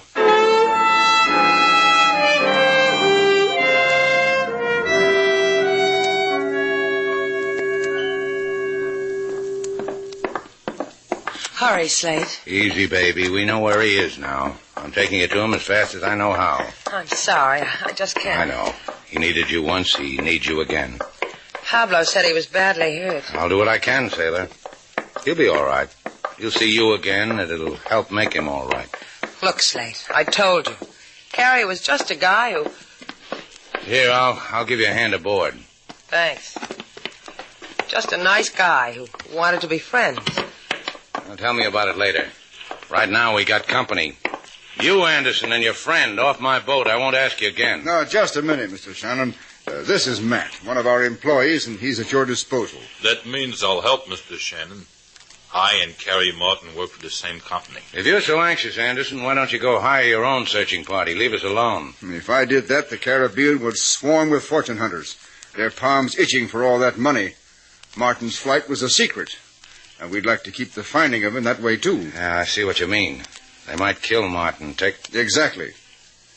Matt could be of great help in preventing that. And for nothing. Well, I could use an extra hand. Okay with you, sailor? The more the merrier. Let him come, Slate. Okay, Matt, just take my orders and we'll get along real good. Gee, thanks. You'll see, Mr. Shannon. I'm going to help you like anything. The way I do it, you'll never get over it.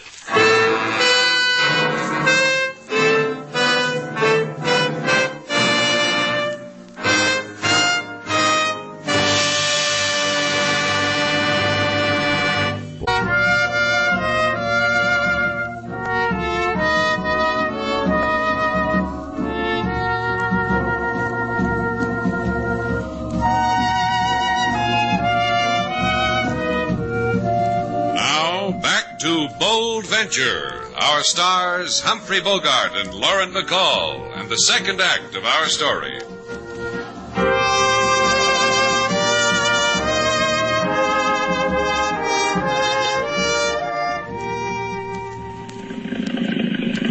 How deep now, sailor? 6 feet. Steady. Now 4. Cut the motor, Slate. Okay. Paint's just the other side of the cove. I'll go on ahead. Sure, sailor, I understand. It's not that. It's just I said I understand. So don't explain it to me. Go on, jump. I told you before, Slate. I gave you a chance to hold his hand for a minute alone. You blew it. Get the medicine kit, Matt. Aye, aye, Skipper. I got it, Skipper. Hey, I climb on the lingo good, don't I, Mr. Shannon? You're a good seaman, Matt. Let's go. After you, sailor. The plane didn't look too banged up. Maybe Carrie's not as badly hurt as that fisherman said. We'll know in a little while. And maybe the $500,000 come out of it all right, too. I crossed my fingers. Huh? What'd you say, Matt? Oh, you know how it is, Mr. Shannon. A guy works for a cannery. He tries to think the way he thinks the cannery wants him to think. In my heart, I pray Mr. Martin's in good health. I pray that... Forget it. You better run, Mr. Shannon. I wouldn't want to think that I was the... Just run. And don't drop that kit. Carrie, it's all right. Carrie. Now, don't call him anymore, sailor, because he's not here. He has to be. If he was hurt, how could he get away? Maybe he crawled to the other side of the island. Thought he'd find help. Maybe someone picked him up. And took the dough, because that's not here, too. You know that, because that's the first thing you looked for, wasn't it, Matt? It was a short prayer, huh? Oh, Skipper, you said yourself you wanted the girl to be alone with him for a minute. We've got to find him, Slate. He could be dying. Now, don't cry till you know what for, sailor. Oh, tide's washed his footprints away. It's a small island. We could split up. Stop picking my brain. We'll split up. You go that way, Matt, the south end of the island. My favorite direction. You got a preference, sailor? East. That leaves me north. If we don't find him, we meet here. Oh, don't forget the way back, sailor.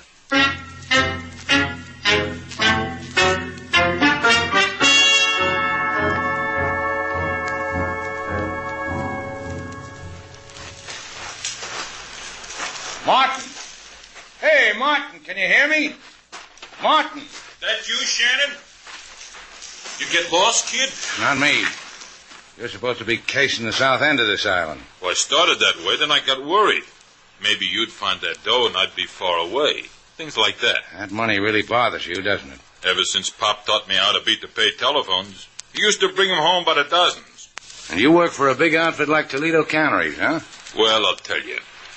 A guy works for a place, troubleshoots, makes a salary. Gets to sniffing $500,000, he gets downright disloyal. I guess I'm what you'd call disgusted. You trying to sell me something? You bought it, Davy. You're one too many on this island.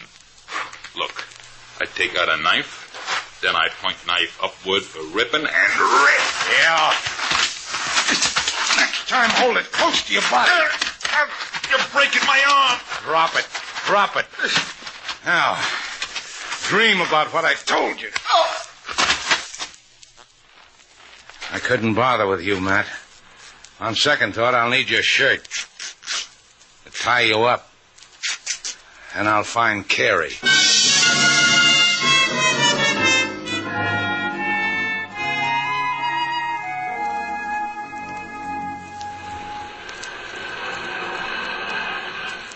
A guy gets hurt, sailor.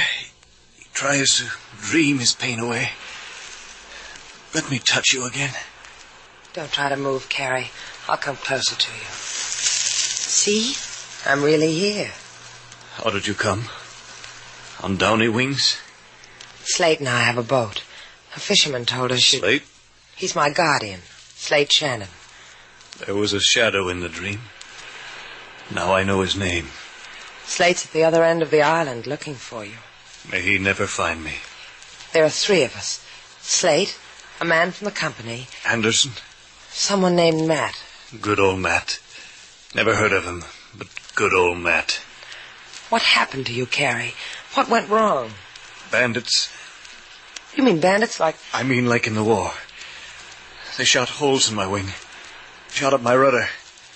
Forced me down. I crash-landed.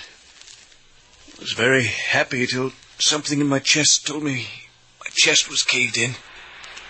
Why did they do that to you? Shh, big top secret. $500,000 payroll. But it wasn't a secret. Carey, all this time with that hurt.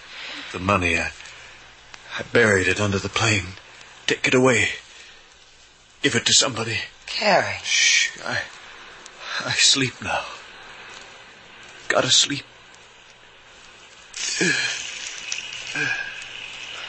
Carey, it's beginning to rain. We've got to get you. Martin! Martin! Over here, Slate. Over here.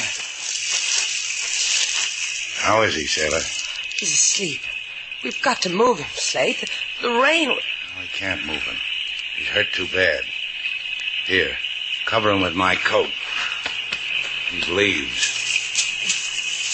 Now, don't crack up on me, sailor. We'll get help, a doctor. He'll be all right. Okay? Let's go.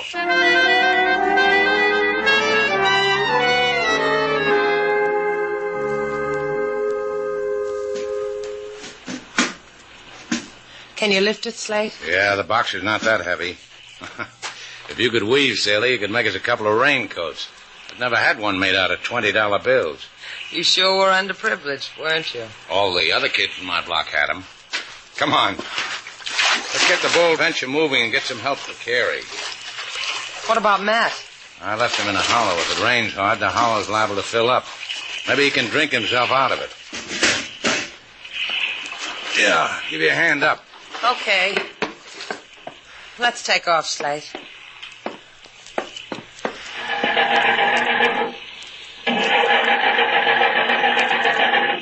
Now what? I don't know. I'll take a look. Hey, sailor. What? Both carburetors going, probably on the bottom of the ocean. Matt must have done it before he caught up with me. This is turning out to be a gay afternoon. Let's get back ashore. Grab that flashlight. It's getting dark. I'll take the money. Okay. Why didn't you leave the money aboard? In case we have callers, in case people who don't have... Wait a minute. Listen. You hear it? Yeah, sure. It's a plane. Wave the flash. Maybe we'll get home faster than we think. He sees us. He's landing. That guy can handle that ship. Look at him. He'll be able to take Carey back. That's you, Shannon? Hey, it's Mr. Anderson. Yeah, it's me with Mr. Val. Oh, good. Start running, sailor.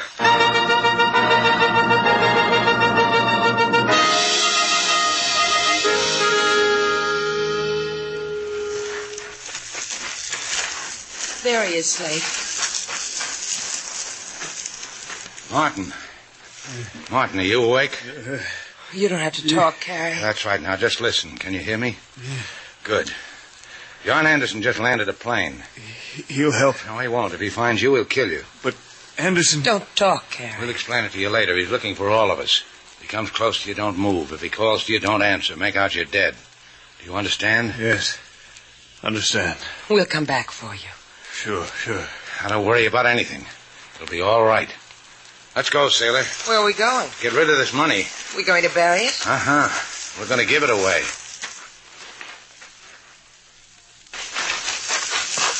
There's the hollow, sailor.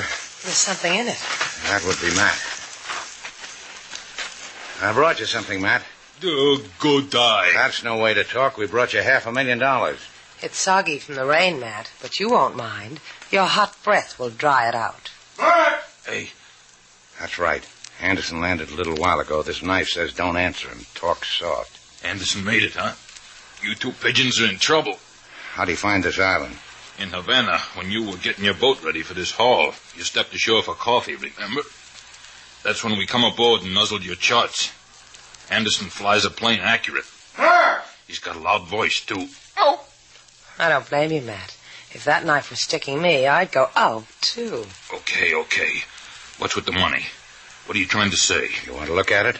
Yeah, I do. All right. Open it, sailor. The man on that $20 bill winked at you, Matt. Oh, pretty. It's all yours. What about him? He'll find you in a few seconds, then you can chat about the money. Me tied up like this? He'll kill me. I know him. He's double-crossed his company. He'll do it to me. I'll put this knife in your hands. You can saw your way out. Let's get out of here, Slate. Yeah. Here I am, Anderson. Got the money right here. Help me get out.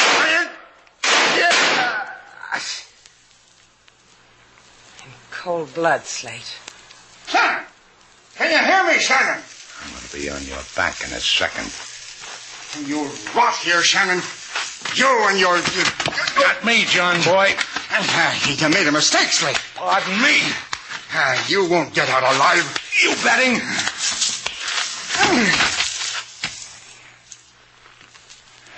Come out from behind that tree, sailor. I haven't got time to pat your cheek. Let's get help for Carrie. Sure, with this gun in back of Anderson's head, that plane will get help here in an hour. I'll say it again, Slate. It's been a gay day. It's almost over. Let's go take a ride in an airplane.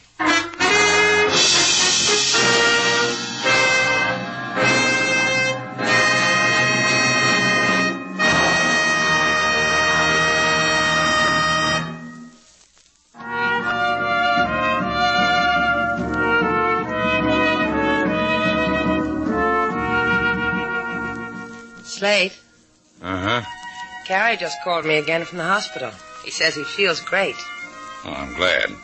He had a message for you. He wanted to know if it was all right for me to have a date with him when he gets well. What have I got to do with it? Well, I told him you were, like a daddy to me. Oh. Sailor. Uh-huh. Come here, little girl. Sit on my knee. Like this? That's fine. What do you want, Daddy? What do little girls do before they run along to play? This? Do I have to run along and play? I feel so grown up.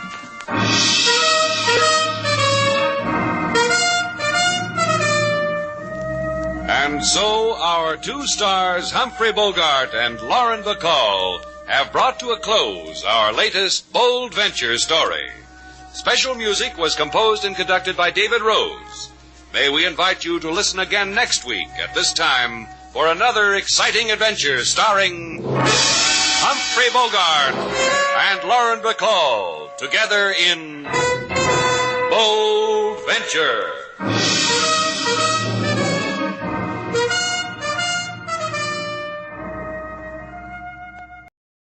Broadway's My Beat, from Times Square to Columbus Circle, the gaudiest, the most violent, the lonesomest mile in the world.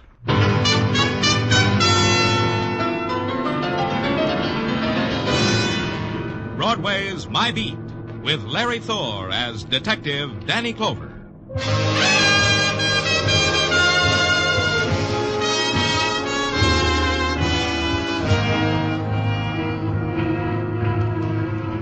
Broadway. It's the end of the dream and the start of the wilderness. The dumping ground of odds and ends and beginnings and leftovers. It's a place to stop and take the kind of pleasure you need. It's a street of neon names that beckons to your loneliness. And you better hurry, kid, because it's a street where your name is written on water. It's Broadway, My Beat. At 11:45 on a January night, you look down on Broadway and watch it generate its own heat. Like I was doing from my office window at headquarters. Then a call came from a shy caller. He preferred to be anonymous, he said. And he gave an address and he said I'd better come there. He said not to knock, to walk right in. And his disguised voice couldn't disguise the urgency in it. So I went. The address was on 116th Street, just off Amsterdam, a section where the posters are in Spanish and furtive laughter mixes lightly with a dimly heard tango rhythm. The street was dark and there were no house numbers. I beg your pardon, where's number 212? Thanks.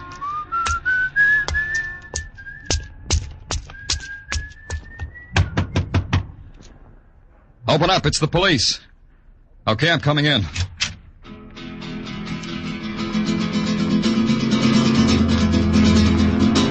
She sat there, like death almost. Only her fingers moved, whipping the strings of a guitar. Black hair spread over her shoulders, and frozen eyes, and a single tear. And near her, sprawled on the floor, a man. A man and the knife in his heart. A dead man. What happened here? Who are you? Who is this man?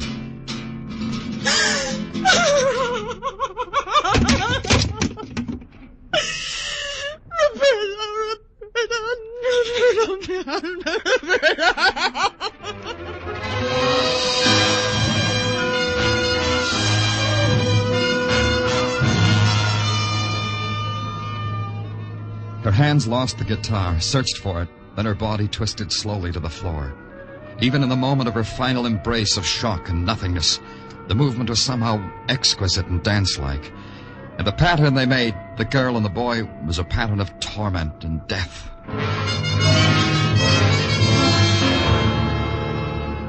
Then the cold cycle of murder began.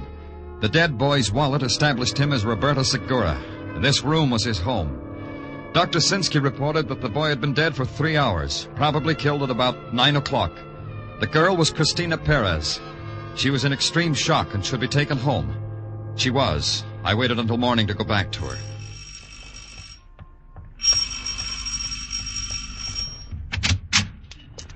Do you desire something, senor? I'm Danny Clover of the police. I want to talk to Cristina Perez. Please, come in, senor. Thank you. It's necessary first to be granted the permission of Don Eduardo. Oh? The father of Cristina. I see. And you're... Cristina is the child of my body also. I am the mother of Cristina. Wait here for a moment, please, senor. Of course. Don Eduardo. Sí, señora. Una persona de policía, senor Clover. Él quiere hablar con Cristina. Ah, sí. I am Don Eduardo Perez, senor. The heritage of my forefathers demands I say you are welcome in my house, but I will not say it, for the reason that I abhor your presence. I was told I needed your permission to talk to Cristina. See, I'm asking you for it. Have you observed, senor, that your feet are standing on the tiles of the immortal artist Goya? Everything else in my house is at least of equal value. Some possessions are even more extraordinary. I'm happy for you, Eduardo. Cristina, where is she? Even more extraordinary, more delicate, more fragile. Cristina is such. You mean I can't see her? I think I have made it plain. No, Eduardo, it's all cluttered up. Explain it to me. Your own doctor said my Cristina was in shock. You do not believe your workmen-like doctors? Yeah, I do. Dr. CISCO's a good workman. He said Cristina should be over it by now. My physician says no. And now you must go, senor. You must have many official duties. I'm glad you said that. I do, Eduardo. Like the murdered boy, Roberto Segura. Did you know him? He was not permitted in my house. Still, Cristina was in love with him. She was not with that. But she was with him when he was dying and dead. Maybe she was with him when someone put a knife into him. This you will have to wait to find out, senor. Only until my Christina is well. Until you are permitted to see her. I'll wait. Keep watching over Christina. Don't want her to get lost, Eduardo. She's in your custody. Is that plain, Eduardo?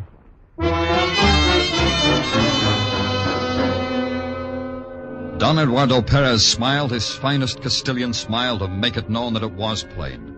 He made it even plainer by looking my hat onto my head, then staring me out of the door. I called headquarters. They had a couple of things for me. They'd searched Roberto's room and noted that the only bright spot in the otherwise drab walk-up was a color photograph of Christina Perez. And then they made the important thing. Roberto had a roommate, one Johnny Martinez. A dishwasher, they told me, because they'd checked, in a restaurant on 112th Street. That's where I went to see Johnny Martinez. Your name Martinez? Johnny Martinez? What'll I put down these dishes? Yeah, I'm Johnny Martinez. Haven't I seen you before? Maybe my back was turned, because I don't remember you. You're a boxer, aren't you? I've seen you at the fights. You must have come early to see me. Never fought better than the first 4-round prelim. I got yellow in one fight.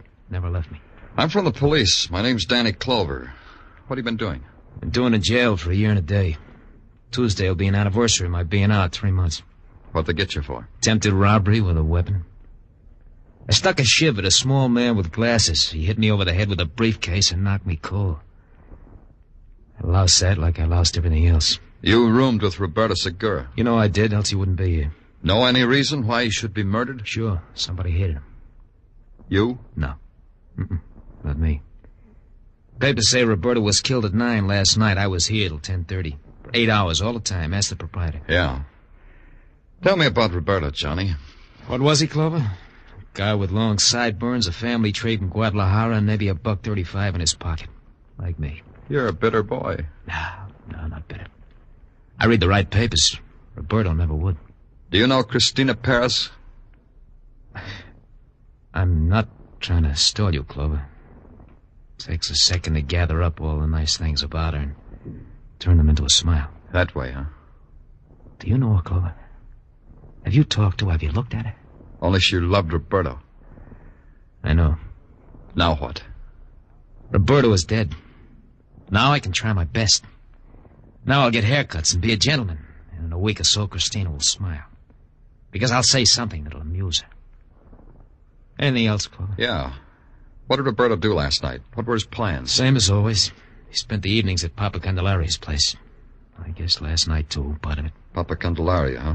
What's that? Upstairs private club for the natives, Clover. Try 1203 116th Street. Upstairs, but legitimate. They open at 9 p.m. Thanks, Johnny.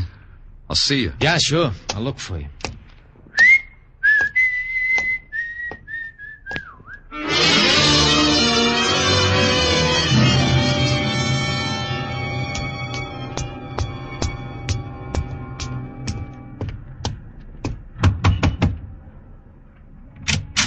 Hello, kid. Who sent you? Hello. What's your name, kid? Joe Candelaria. I am 11 years old. I am in the 7th grade. And when on a case, I am allowed to stay up until 12 o'clock at night. What's your name, kid? Danny Clover. Danny? I like that name. Then you won't mind that I'm from the police, aren't you? Mine? I am delighted. You are my brother. Huh? Positively my brother. I myself am a private ojo. What? Private ojo. Is Spanish for private eye. Oh, I'll bet you're good, Joe. The best, sweethearts. Nothing escapes from my keen eye, my keen intelligence. Only last night, I saw a big black car with 2 hoodlums sitting in it with dangerous machine guns. Joe, The other day, I found a lady's glove. One glove. And I knew she was in desperate trouble because she left behind one glove. And this to Joe Candelaria was a clue. I hate to break it up, Joe, but I got to get in there into the club. Is it all right? Oh, you are on a case, too? Yeah, Joe, that's the way it is. A case. You understand, as a fellow professional. Don't speak further. I understand. It's a room at the end of the hall, brother. Thanks, pal. Good luck, sweethearts. I'll go back to my post. The room at the end of the hall was without windows. its walls whitewashed to better display the posters of gypsy dancers in scarlet, of bullfighters in gold, and of wounded bulls on yellow sand. The shadows of the men that filled the room were black and of great depth. Over it all hung a veil of cigar smoke and the odor of licorice. And in the center, in a cleared space, dancing to savage music, was Cristina Perez, like some animal in fury. Watching her at a little marble-top table was her father, Don Eduardo. Your position, Eduardo. He prescribed this for Cristina? Quiet, fool. Cristina is dancing. Flame. Tiger. Look at her.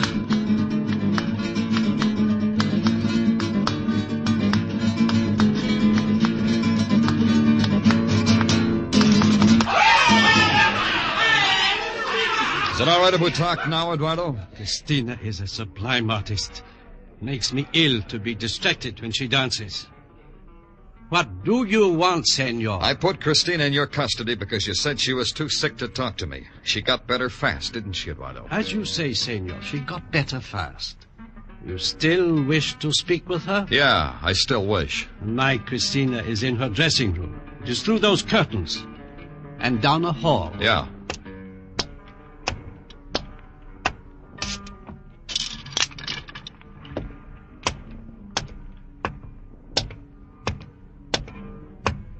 Hey, what? Whoever it was didn't answer me. Whoever it was pounding on me. Over and over. Whoever it was...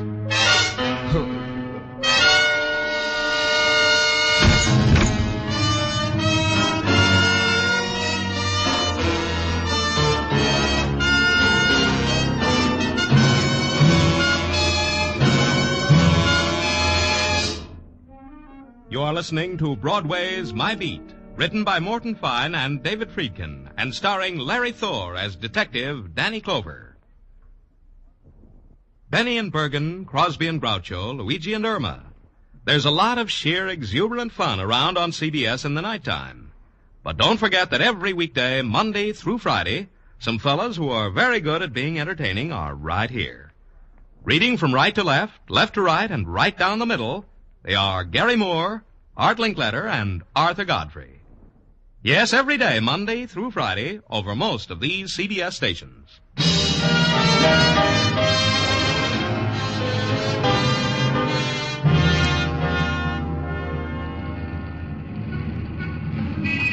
Broadway is a place that hardly ever gets excited. It takes the winning of a war to do that, or the opening of a musical comedy. The best response you can expect for a murdered boy in a cheap room is polite applause. This for maintaining the violent death rate of the city. And a man can lie in an alley in a tortured, painful sleep, and Broadway tiptoes right by him. And the next morning, the man can walk down the subway steps wiping blood off his face, and Broadway will turn its back. It's a tired movie they've seen before. I know all this because it happened to me. No one gave me a backward glance until I returned to headquarters. Then I got clucked over by two mother hens at the infirmary, Dr. Sinsky being efficient and Sergeant Tartaglia being nervous. Does it hurt much, Danny? It hurts, Tartaglia. Well, now, don't you worry about a thing. Just that you should get okay again. Just that your head should look symmetrical. You know, Danny, this is an interesting formation you got on top of your head here. The bump on top of a lump.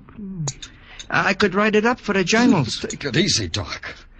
Read me what you got so far, Tartaglia. Yeah, sure, Danny, sure. Now, in the matter of suspects, we have none for the following reasons. The deceased, Roberto Segura, being deceased at 9 o'clock, that lets out Johnny Martinez, who was at his place of business until 10:30. Checked. Senor and Senora Perez in each other's company until 10 p.m. Checked. And about the girl, Cristina... Grab hold to the table, Danny. This might hurt a little. Yeah. Oh, what was that stuff? Here's the bottle, Danny. Yeah, but what is it? A doctor's free sample a commercial laboratory sent me this morning. First time I tried it. Hurts, huh? It's a good sign. The girl, Cristina, Danny. Not only don't we get an alibi from her, we don't get her either. She's missing, Danny. What? Hey, get back on the table, Danny. Where do you think you're going? I got only one place to go, Doc. Get me a squad car, Tartaglia.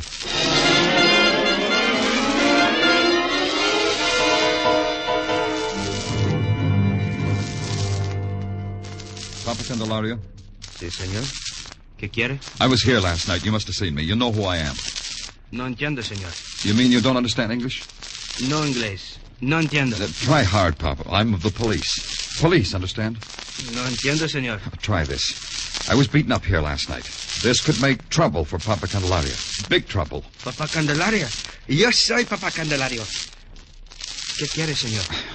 Cristina Perez, Papa. What does that do to you? Cristina Perez.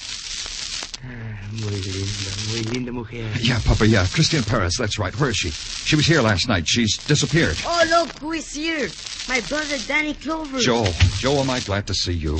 And I am glad to see you, sweetheart. You know that big case I was working on? A big black car with a gunshots? I think it is all solved. Joel, listen. I want you to do something for me. Anything, Danny. You are my brother. I want you to translate for me. Huh? I have to ask your father some questions. He doesn't understand English, so I want you to translate for me. Papa, please. Danny is my brother. Please speak to him. All right, Jose. I will tell him. Oh, then you do. Si, senor. I do speak English. I only tell you this because it is the wish of my son, whom I love. You will find Cristina Perez with her mother at the convent of Santa Cecilia.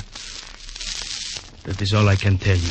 Oh, Papa, you are my brother. Papa is now a brother to both of us. Huh, Danny? Yeah, Joel. Thank Papa for me, and you too, kid.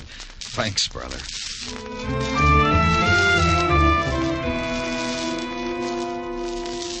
The convent of St. Cecilia stood high on Morningside Drive.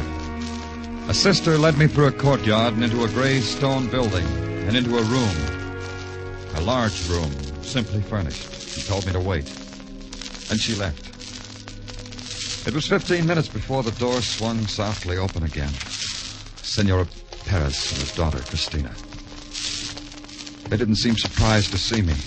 They walked to a cast iron bench and sat down and folded their hands and waited. Senora Perez? Who was it that sent you to us, senor? Papa Candelaria.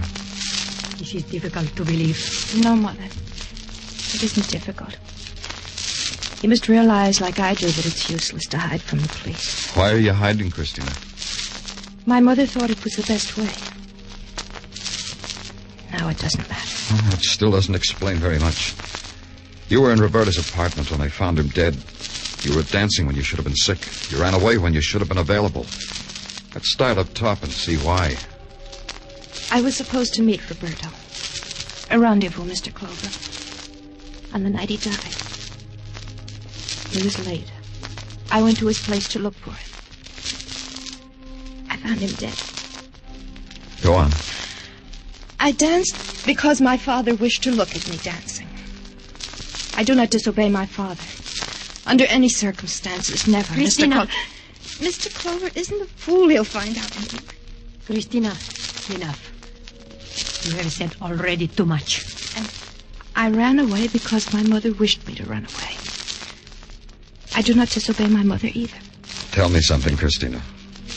Tell me about Roberto. I love him. Your father. What was his reaction to Roberto? My father hated him. Roberto had a roommate, Johnny Martinez. What about him? My father hated him. I'm getting the impression that your father hated anyone who had an emotion about you. Senor Perez, he is evil. I tell you this because you should know it. I tell you he is evil. He will never return to Senor Perez. You understand why, senor? I'm beginning to. What now, Cristina? What are you going to do now? That depends on you, Mr. Clover. Am I arrested? Not if you stay right here, you're not. It will be like that then. Good. Don't worry about anything, Senora Perez. If what you say is true, your husband had his own type motive for killing Roberto. Except for one thing. And that is what, senor? He just couldn't have done it. You're his alibi for 9 o'clock. He was with you when the murder was done.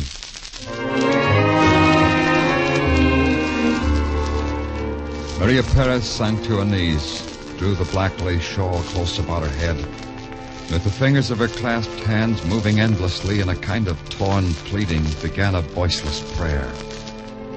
Christina looked at me for a long time, her eyes empty and staring.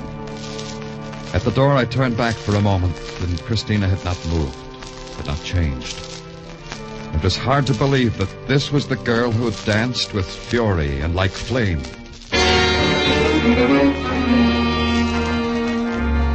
At headquarters, nothing added up. Nothing took shape. Motives were there, but alibis were there, too. Hard, cold, unbreakable. No one, it seemed, was around when Roberto Segura was murdered. They had reason to be there, but they hadn't made it. They were somewhere else.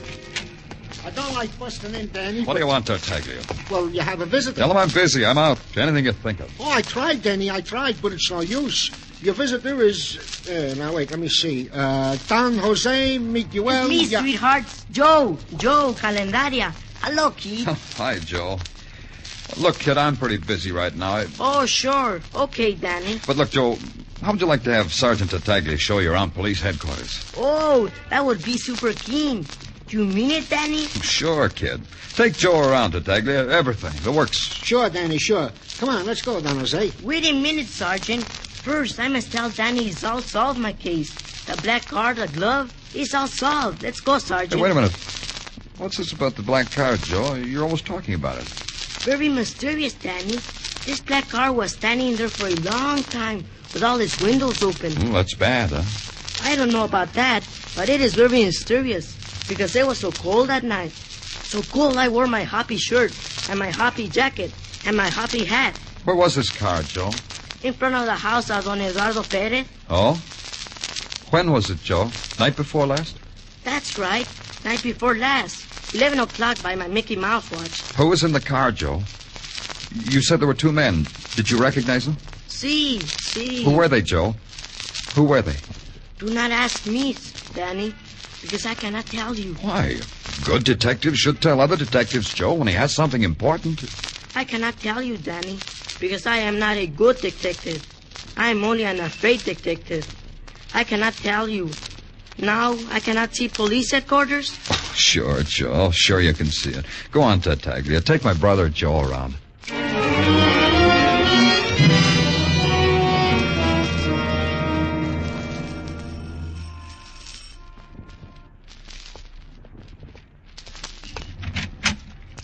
Oh, Senor Clover.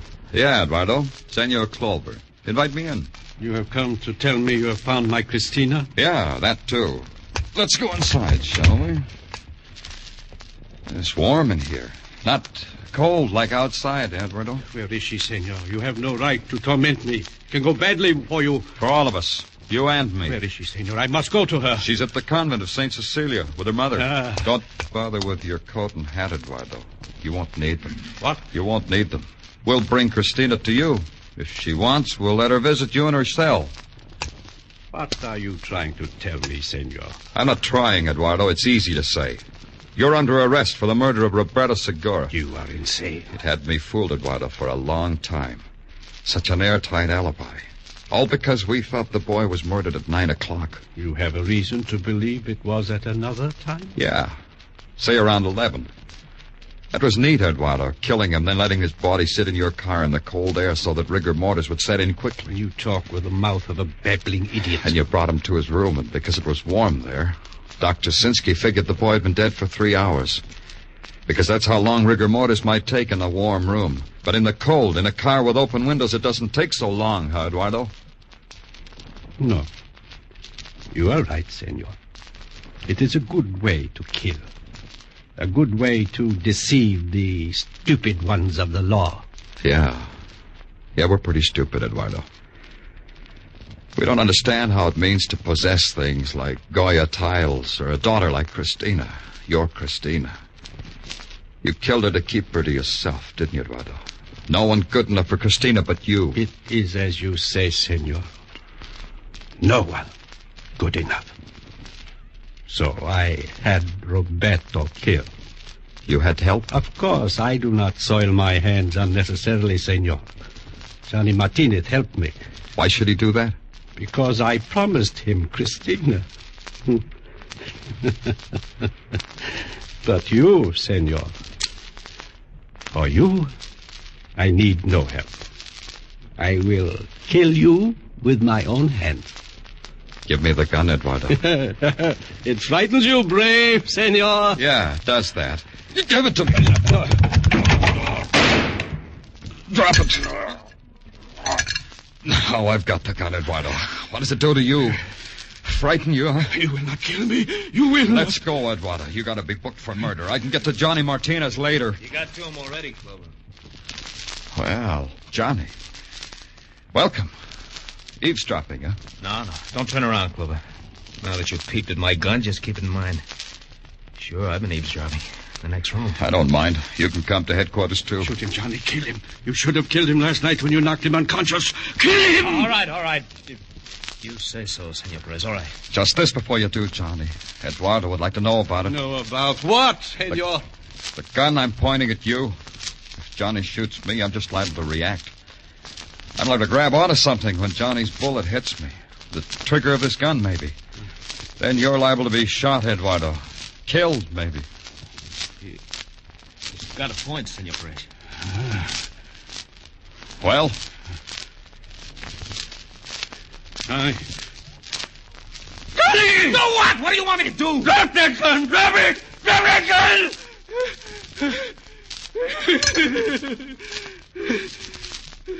Like I was saying, let's go get booked for murder, huh?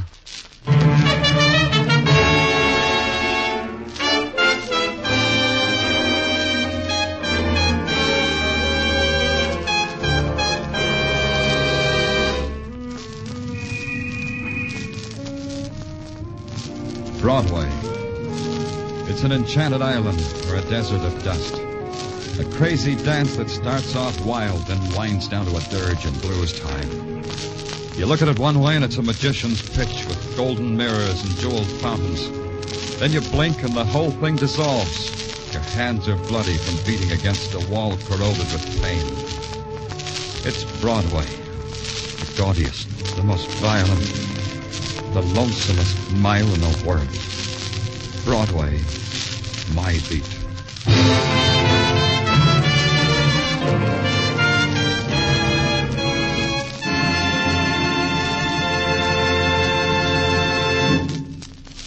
Broadway's My Beat stars Larry Thor as Detective Danny Clover with Charles Calvert as Tartaglia.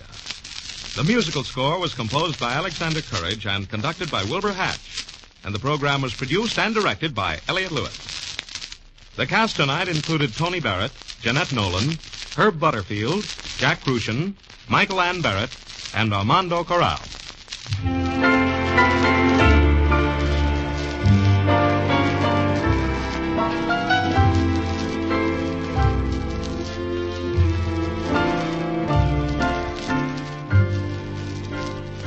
Dinah Shore, Jack Smith, Margaret Whiting, Dick Hames, the Andrews Sisters, Beulah, Edward R. Murrow, Lowell Thomas. These top names in radio are all on CBS regularly. Not once, but 5 times a week. Top news, top color, top reporting. Lowell Thomas and Ed Murrow each are heard for 15 minutes every Monday through Friday in the early evening hours. And then there's the wonderful comedy of Beulah, the Tops and Pops with the Jack Smith, Dinah Shore, Margaret Whiting Show, the grand singing of Club 15's Dick Hames, the Andrews Sisters, and Evelyn Knight. You can hear them all on most of these same CBS stations Monday through Friday evenings. Listen tomorrow night. This is Joe Walter speaking. This is CBS, where Wednesday night is Bing Crosby night, the Columbia Broadcasting System.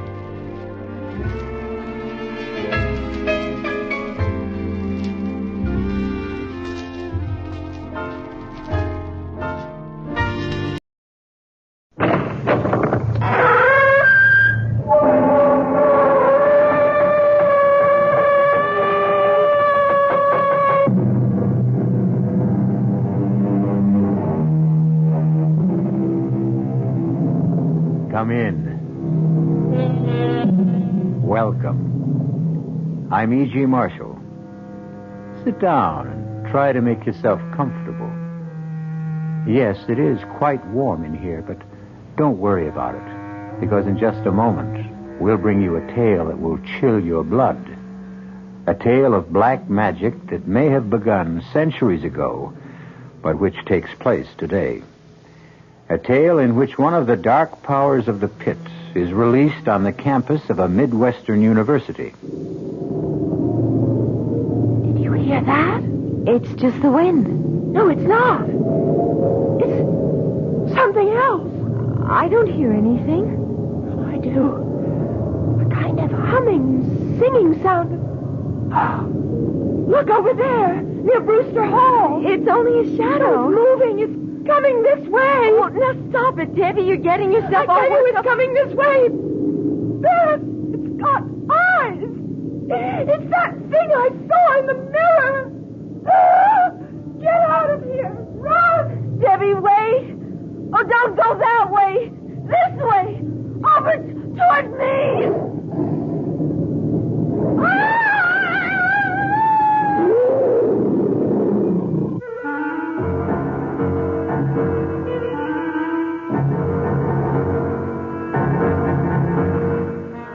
Our mystery drama, The Sending, was written especially for the Mystery Theater by Robert Newman and stars Mandel Kramer and Marion Seldes.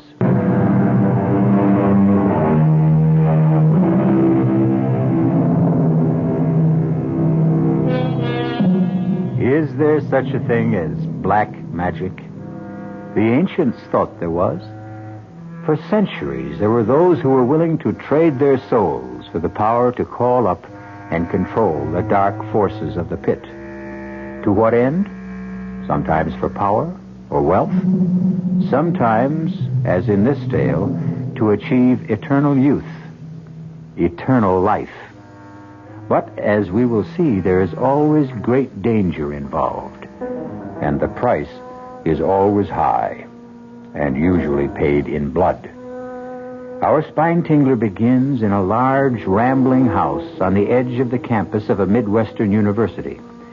A gray-haired woman, strangely shrunken but with intense, gleaming eyes, sits in a chair in a sparsely furnished room, waiting and listening. Arnold? Yes? Where are you? You know where I am. In my room. Hello, Mia. How are you? You know that, too. Where have you been? At a faculty meeting and then at my office. And you couldn't get home before this? Well, I had several conferences. I had to arrange my schedule. That's what you said yesterday. Mia, it always takes a few days when you're starting in a new place. Why are you so impatient? Why? Have you forgotten how I get when my time is running out? Do you realize I've only got about 2 weeks left? I told you to relax, Mia. Classes will be starting tomorrow, and you know how quickly I can work when I have to. I should have someone for you within a few days.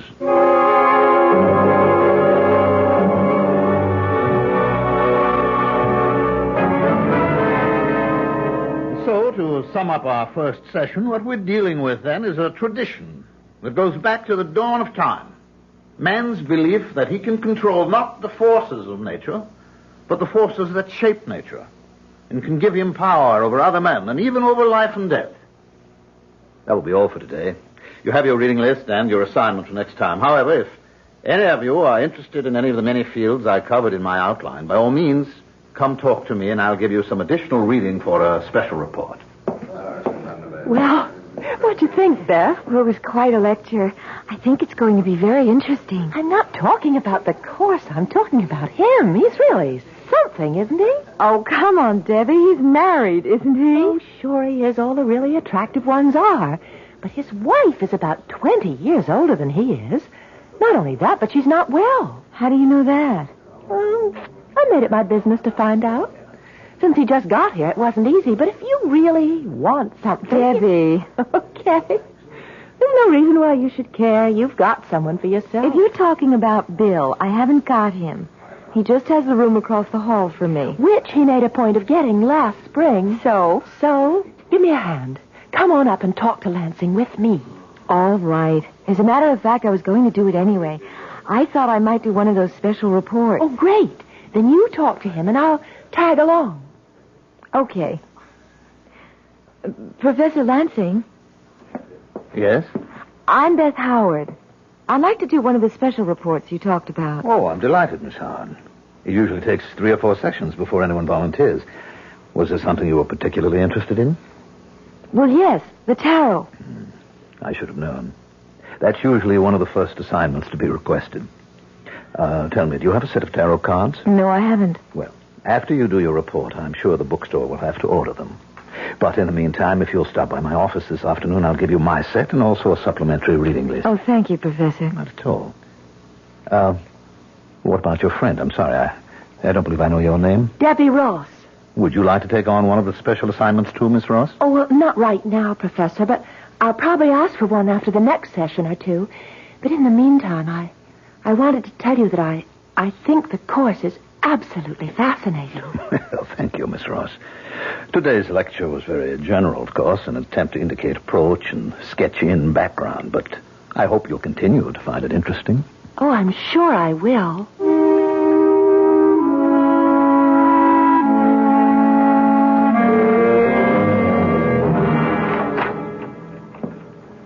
All right, Mia. I told you could relax, and you can. You've got one? I have several. 2 in particular. I'm sure you'll be delighted with either one of them. You're sure? Mia, haven't I done it often enough so that I can tell? Yes, we both have, but Arnold, it'll have to be soon, or I'll be so weak I won't be able to help. Don't worry, Mia. It will be soon. Not more than another few days.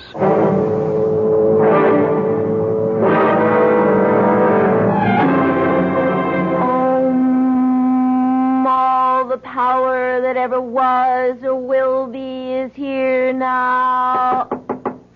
Yes? Who is it? Who would you like it to be? Hi. Hi, yourself. So you're into the tarot. How did you know that? I heard you're in Tony. Oh, yes. But how did you know that had anything to do with the tarot? I'm not exactly an ignoramus, but I did a lot of reading in it on my own, and in practically everything that was related to it. You never cease to astonish me. Yes, I'm quite an astonishing guy. Uh-huh. But how come you're not just studying it, but working with the cards? It's for Professor Lansing's course. I'm doing a special report for him. Oh, good old Witchcraft 1-2. Now, come on, Bill. We were a little surprised when we heard he was going to be giving it. No, I don't know why we should have been. Quite a few of the universities are giving courses like it. After all, this is the age of Aquarius. It happens to be a very interesting course. Yeah, sure it is. And Lansing's a fascinating man. Yes, he is. You know him? I've never met him officially, but I've seen him at the pool. The pool? Yeah, he's a very good swimmer. Oh, I'll have to tell that to Debbie.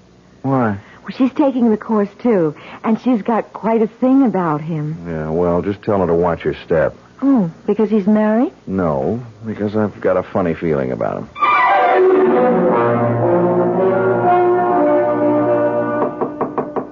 Yes, come in.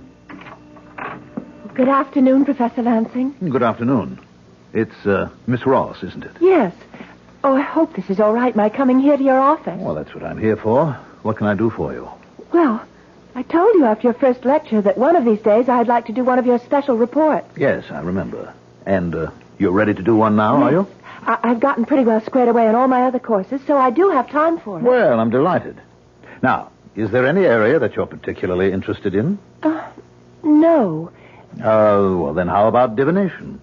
Foretelling the future? That's right. That's a big field, isn't it? Yes, it is. There must be 100 ways people have used to look into the future. I'll give you a reading list on it, and why don't I give you this, too? What's that? It's called a speculum. It's an old bronze mirror. What a fascinating-looking thing. Yes, it is, isn't it? I got it in Paris years ago. I've never been able to date it, but it's probably Roman, Mithraic. But what is this strange-looking head on it? That's Kronos, or eternal time. He was an important figure in the mysteries of Mithra. And what do I do with it? Well, it was undoubtedly used not just in Roman times, but all through the Middle Ages to foretell the future by looking into a mirror. Oh. Why don't you try it? You'll find the technique described in Zeller, one of the first books on the reading list. Oh, it sounds very exciting. Thank you very much, Professor. Not at all. It's a very rare and unusual thing, so I wouldn't give it to just anyone. But I know you'll take good care of it. And we'll all be looking forward to your report.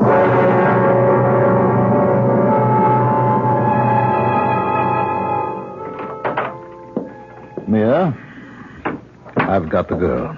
One of the two I told you about. Her name is Debbie Ross. She has the mirror? I just gave it to her. Good. When can we do it? You are impatient, aren't you? Yes. All right. We'll do it tonight. I hope you're approaching the occult with a proper amount of skepticism, said Professor Lansing. But somehow he didn't sound very skeptical himself just now. Exactly what are he and his wife planning to do tonight? And what does that have to do with the mirror he gave Debbie? We'll find out shortly.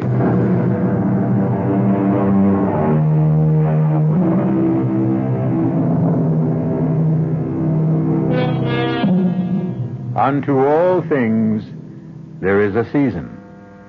And of course the proper time for one of the darkest aspects of the occult black magic is night. Well, it's night now, about 10 o'clock. And Beth Howard has just arrived at Debbie's rooming house, which is only a block or so from the campus. I was afraid you weren't coming. Well, you said it was important, that you had something to show me. I have. Look. Oh, wow. What is it? A speculum. What's that? An old bronze mirror, probably Roman. Where did you get it? From Professor Lansing. Oh. I went to see him this afternoon. Beth, I think he likes me. He said he wouldn't give it to just anyone. I'm sure he wouldn't. It's a very unusual thing. What are you supposed to do with it? Well, it's all here in this book. The room should be dark, lit only by one candle, and you sit with your back to the candle, and you stare into the mirror, keeping your mind a blank. Uh-huh. Have you done it yet? No. Well, I started to, and I felt a little funny about it. Funny how? Just funny. It's a wonderful-looking thing, but it's pretty weird. You know, all those figures around the edge of it. Is that why you called me? Yes. I thought maybe you wouldn't mind staying here with me while I tried it. Oh, of course I don't mind. Are you going to do it now? Oh, yes. I'll light the candle. Get the light switch. All right. It's strange, but I know how you feel. I felt very much the same way when I was working with the tarot cards. We don't really believe in any of the things we're doing, but for centuries, people did believe in them. Keep quiet. I'm going to look and concentrate. All right. Well, do you see anything? I don't know. I think maybe... What do you see? Wait, I'm not sure. It's probably just a shadow, but I do think I see something in there. Oh, what does it look like? It's hard to tell. It's dark, very dark and shapeless. It's moving. It's turning. Beth, it's got eyes. Flaming eyes. Oh, come on now, Debbie. It's looking at me. Put on the light, Beth. I'm not going to look anymore. Okay. Oh.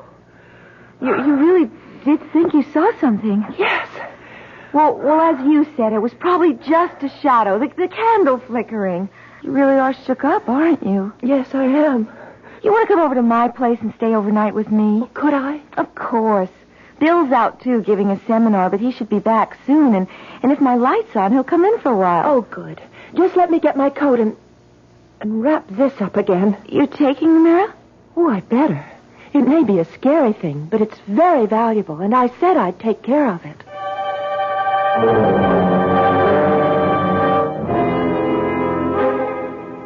All right, Mia. Is it time? Yes. Let's go into my study. You'll have to help me. Of course. Take my arm. Oh. Slowly. Arnold, I really am weak. I've never felt so weak before. It doesn't matter. We'll all be over in a little while. Here, now, sit down. Yes. I'll get the box.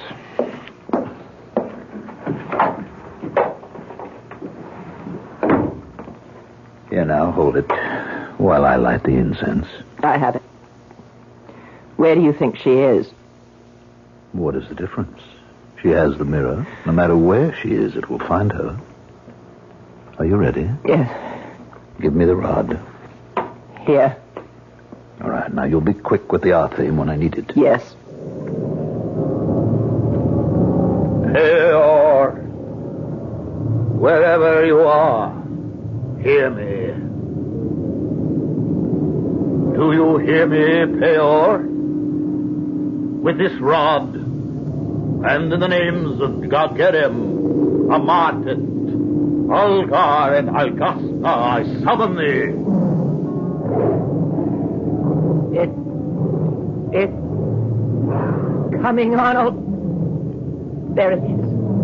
Over there. I see it. Take the rod and give me the R theme. Why must it be wrapped this way? You know why. It mustn't be touched until it's needed. Quickly, hurry. Here. Stay where you are. I hold the R theme, whose hilt is signed with the seal of Solomon and which is more powerful than you are. Now hearken to me. We have a life for you. You will know her as you always have before because she has your mirror. I give her to you and thus buy another year of life for Mia. Is it agreed? Good. Begone then and take her. And then fulfill your part of the bargain.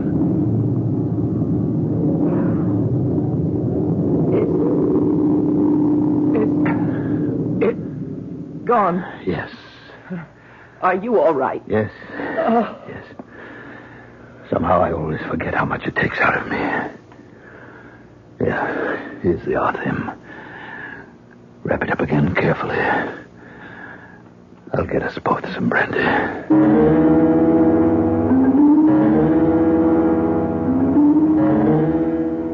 Why are you going this way? Well, I thought we'd cut across the campus. Why? You're still upset, aren't you? Yes. Look, I'm not going to say it's silly. I've gotten anxious myself at times when there was no real reason for it.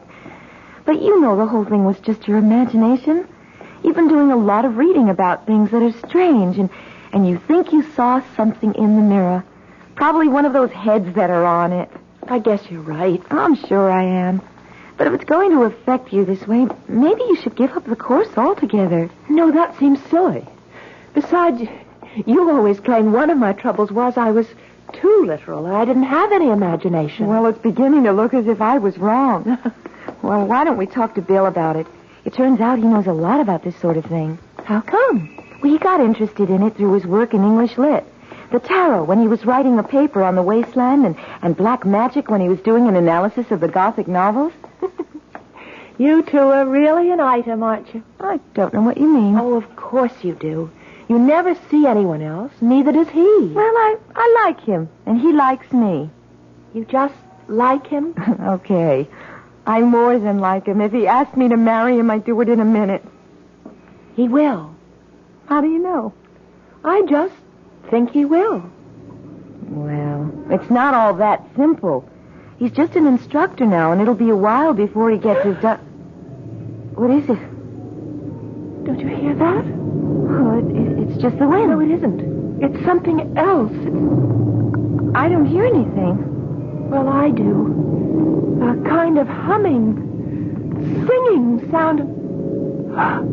Look, over there, near Brewster Hall. Oh, it's only a shadow. Oh, it's moving. It's coming this way. No, stop it, Debbie. You're getting yourself all worked up about nothing. It's coming this way. It's got eyes. It's that thing I saw in the mirror. Come on. Run. Debbie, wait. If you're going to run, don't go that way. I'll come this way. Over toward me. Oh.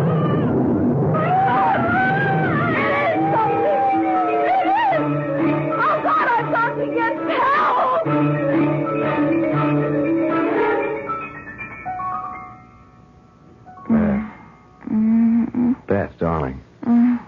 Open your eyes. Beth. Good girl. I was starting to think I should call a doctor or take you over to the infirmary. What? Oh, Bill. Yes. How are you? I don't know. What happened? I'm not sure. I found you lying on the sidewalk at the edge of the campus. I brought you up here to your room. Oh, my head hurts. I'm not surprised. You got a nasty bump. You must have fallen and banged it. Now get a wet towel. I'll put on a compress. No, wait. Debbie! What happened to Debbie? Debbie? Yes, she was with me. We were going across the campus when suddenly we saw it. The thing from the mirror, and we started to run and... Wait a minute. What thing? I told you, the thing from the mirror. It came after us. After her, and I heard her scream. Oh, Bill, you've got to go look for her. Yeah, sure. Look, let me get that... No, I'm all right. You've got to go find her. All right, now quiet down, Beth. Now, when I found you, you were all alone. Because I ran one way toward the house here, and she ran the other, and it was after... You don't believe me. Well, it's a little hard when I don't know what you're talking about. I mean, what was this thing that came after you, and what was the mirror? The mirror that Professor Lansing gave her. She was going to do a report for him on divination, like the one I'm doing on the tarot, and... All right, now, will you hold it a minute? When I left you to go to my seminar, you were still here. Uh-huh. You said you were going to stay here and do some reading. Right, and then Debbie called and asked me to come to her place, and she said she had something to show me. The mirror? Yes. An old bronze one, a speculum, she called it. She was supposed to look into it, describe what she saw. Yeah, speculomancy. That's right. But she felt funny about it, nervous. So she wanted me there while she did it. Yeah, and did she do it? Yes, we put out the light and lit a candle, and she saw... Well, no, she thought she saw something in it, a dark shape with flaming eyes, and that made her more jumpy than ever, so I told her to come back here and stay overnight with me. Mm-hmm. So you started to walk across the campus together. That's right, and there was no one around, and then we heard something, a strange sound. The wind. Oh, that's what I thought, too, at first. But it wasn't. It was a kind of a musical note, and then we saw it, this dark shape. Did she see it, or did you? We both did. She saw it first, and... Bill, you think I just imagined it? Oh, don't you? I don't know. Well, let's go back over it again. She was tense, nervous, thought she saw something in the mirror, and that made her more nervous. So she decided to come over here with you. Then she saw something, a shadow of some sort, which she identified with the thing she thought she'd seen in the mirror. But I saw it too, Bill. After she described it to you. But I'm sure I did see it. It was huge, dark, and... All right, if I did imagine it, where's Debbie? She's probably back in her room, embarrassed to death at the fuss she made. I suppose that's possible. When I think about it, it does sound a little silly. I mean, two grown women getting hysterical. But, Bill, would you call her and make sure? Her number's in the book next to the phone. Sure. Let's see. Here we are. You know, I think maybe she ought to come over here anyway so that we can talk about this, because if the two of you are going to get all worked up about that ridiculous course of Lansing... It's not ridiculous. It's very interesting just because we got a little silly about it. Well? Well, there's no answer. Bill, I don't like this. I think we should go and look for her. To look where? If she's not in her room and she didn't come up here, she could be anywhere. I mean, with another friend. I don't care. I still want to look for her. I'll show you where it happened, where we started running and... Well, what good will that do, unless she fell and hurt herself also? Look, I'll tell you what.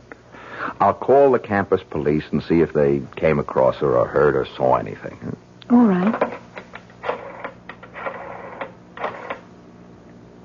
Hello, security. This is William Taylor of the English department. This is a rather odd call, but I wonder if any of your men ran into an undergraduate by the name of Debbie Ross within the last hour or so. Yeah, well, another student, Beth Howard, was with her. They were walking across campus, and they were frightened by something. No, it wasn't a man. It was, What? Oh, no. Where was this? I see. All right. I'll come right over. Bill, what is it? One of the guards found her about 10 minutes ago. What do you mean, found her? Found her body in the bushes near Brewster Hall. She's dead.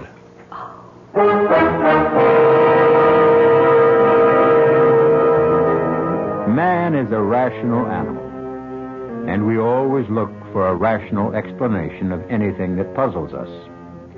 But what if there is no rational explanation for it? Do we admit that there may be things we don't know about? Things that we've refused to recognize because the idea terrifies us? Debbie Ross is dead. But how did she die?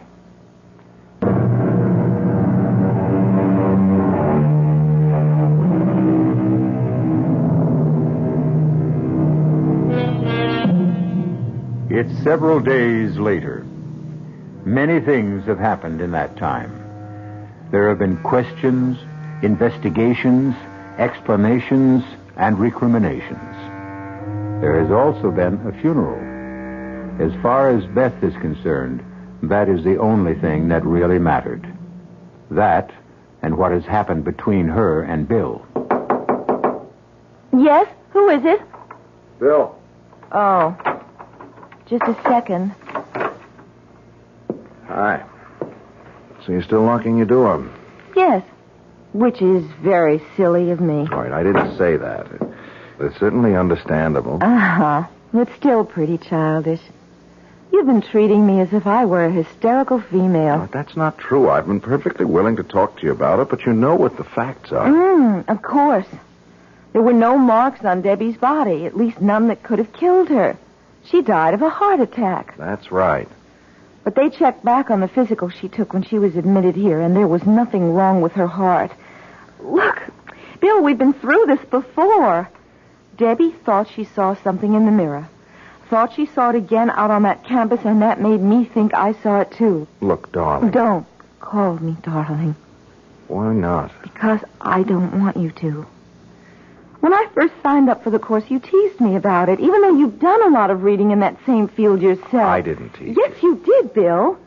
And you made a few remarks about Lansing, saying you had a funny feeling about him. But now I still have a funny feeling about him. As a matter of fact, I feel funnier about him now than ever. Why?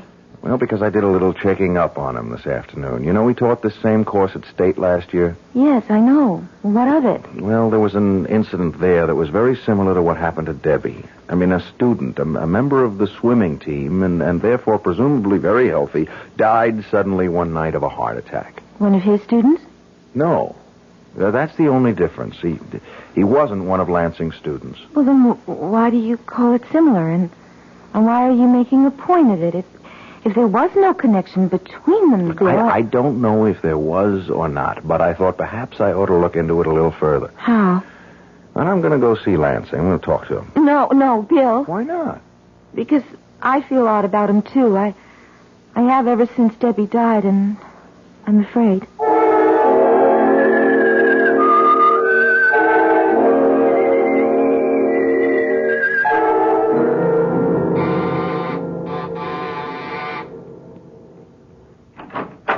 Yes?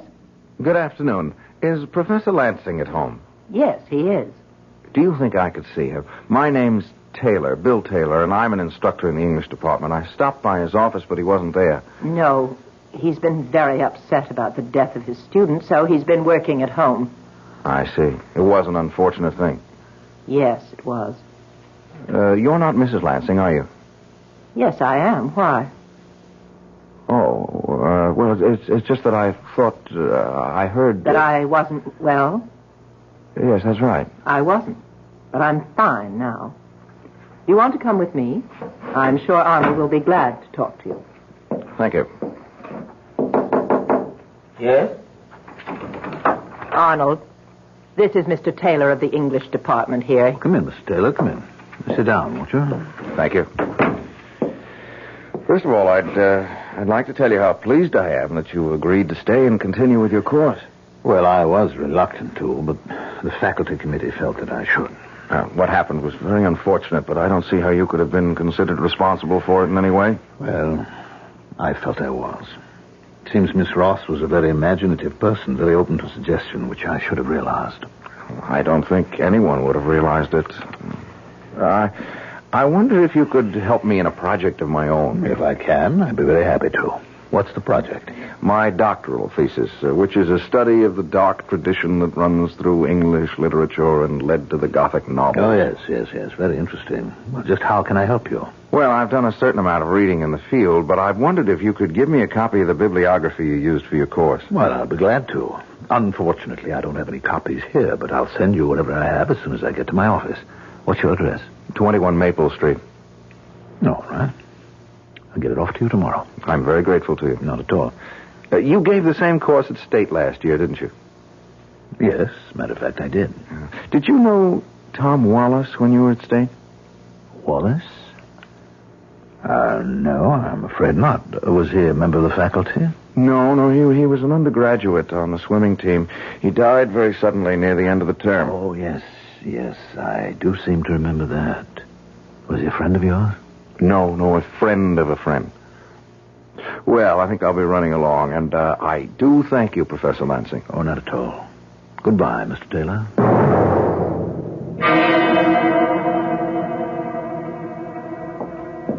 Did he go? Yes. What did you think of him? He seemed like quite a pleasant young man and very attractive. Mm-hmm. Well, I'm glad you think so, because he's going to be our next. Oh?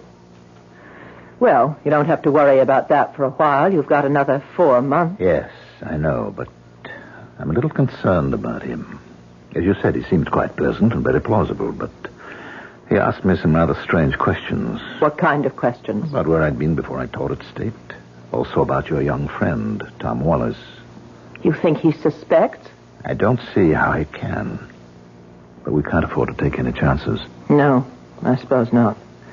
I wasn't going to mention it, but he acted rather strangely with me, too. He seemed surprised that I was up and around. Oh? That settles it, then. When are you going to do it? As soon as possible.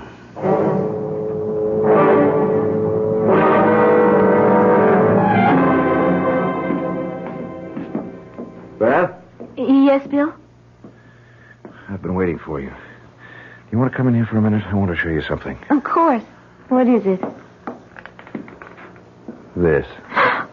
Oh, it's the mirror. The mirror Lansing gave Debbie. Uh-huh. That's what I thought. Where did you get it? I found it in my desk drawer about a half an hour ago. Well, how did it get there? Well, obviously somebody put it there. I was out all morning, and I never locked my door. Professor Lansing? Who else? It's his. And the police must have given it back to him after Debbie died. But why would he put it in your desk? That's a very interesting question. I think I can answer it, but if I do, you're going to think I've flipped out. No, I won't. Well, you should, because it's completely impossible. Do you know what a sending is? No.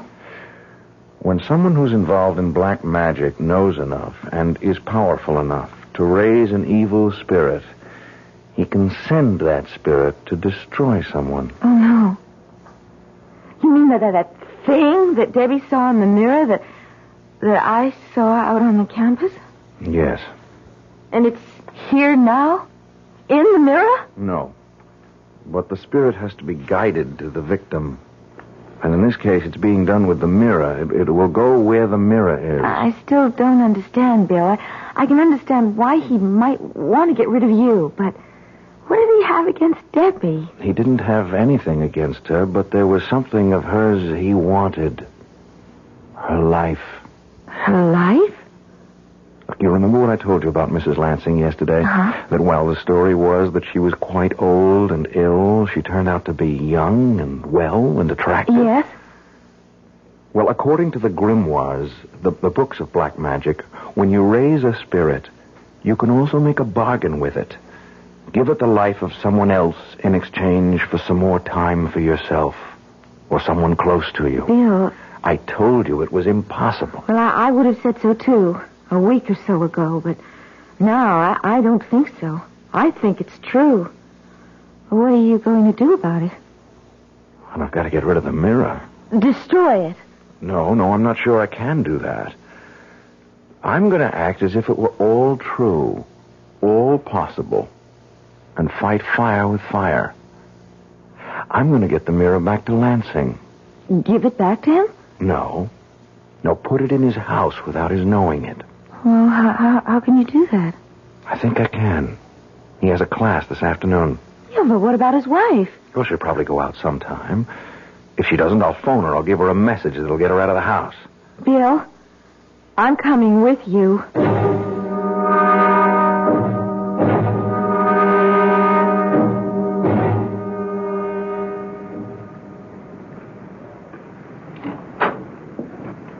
All right, Beth.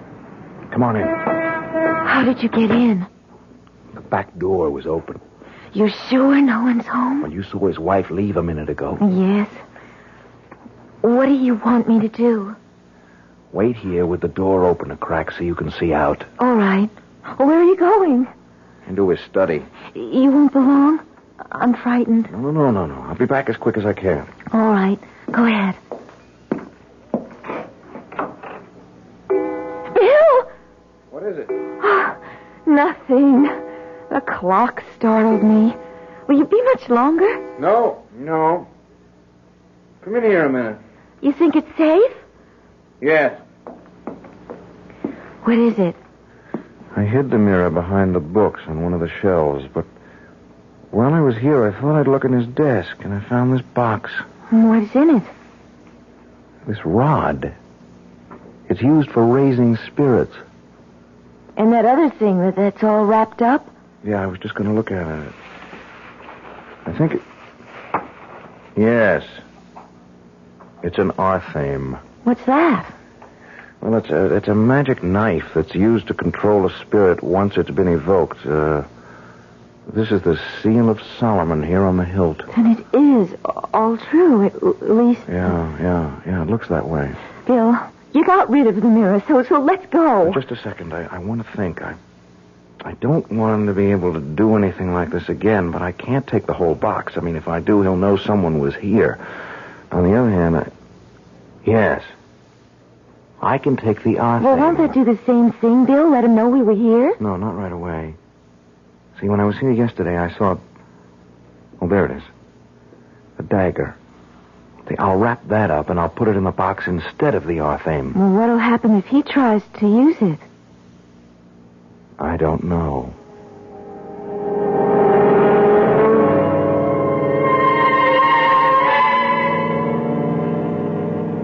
All right, Mia.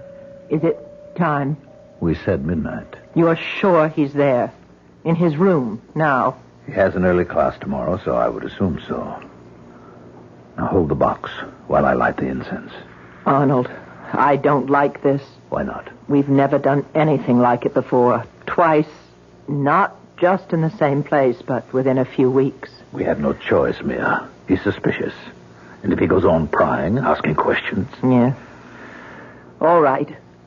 Give me the rod. Here. Pior, wherever you are, hear me. Do you hear me, Pior?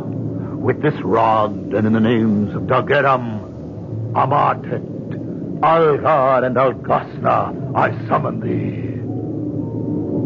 There it is, Arnold. Over there, near the bookcase. I see it. Give me the arthame. Here. Stay where you are. I hold the arthame. I have another life for you. A man this time. He has your mirror. Go to him and destroy him. Why are you looking at me that way? Why aren't you going? I tell you, he has your mirror. Bill, this is the arthame. It's my Persian dagger. What? Quick, find it. If you don't... No, keep away from me, please.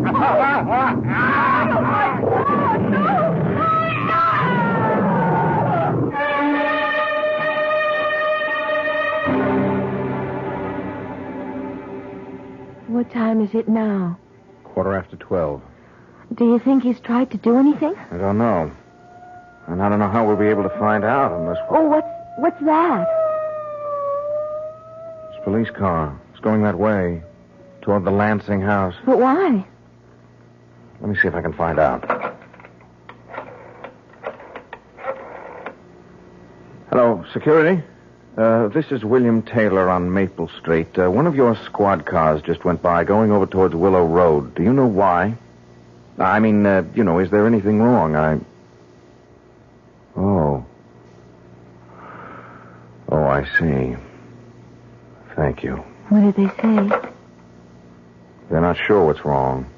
Someone on Willow Road called and said they heard terrible screams coming from number 45. As if someone were being murdered. Oh, but that's... Yes. Their house. Oh, Bill, what are you going to do? Are you going to say anything? Well, what would be the point? Do you think anyone would believe it?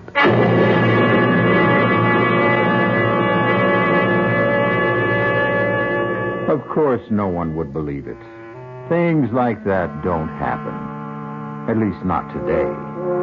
Oh, people may have thought they were possible once. There are many medieval tales of men who tried to use the powers of evil for their own ends and were finally destroyed by them.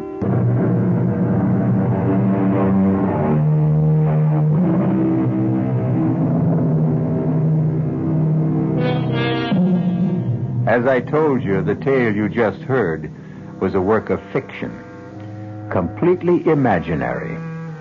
But I am reminded of what Shakespeare said.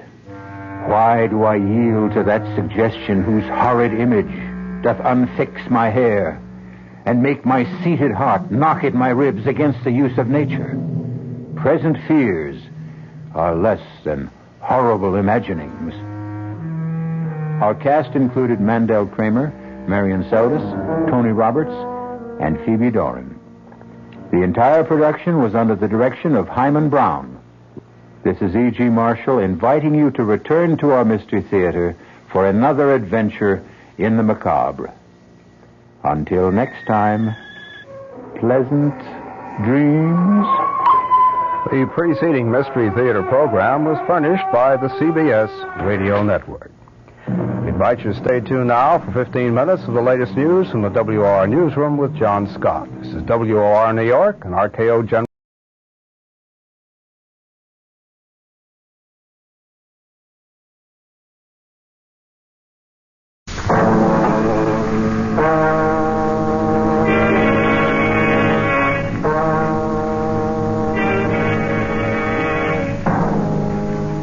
Drifting on the glossy surface of a burning tropical sea, trapped aboard a flimsy raft, with 3 murderous companions from whom you cannot escape.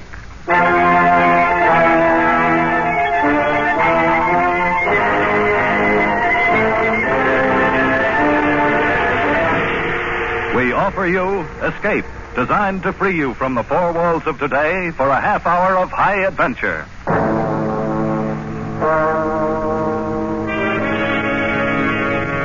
Tonight, we take you to New Caledonia in the South Pacific, not far from the town of Noumea, a French penal colony as notorious as Devil's Island. And a trip that staggers the imagination, as John Russell told it in his gripping tale, The Fourth Man. The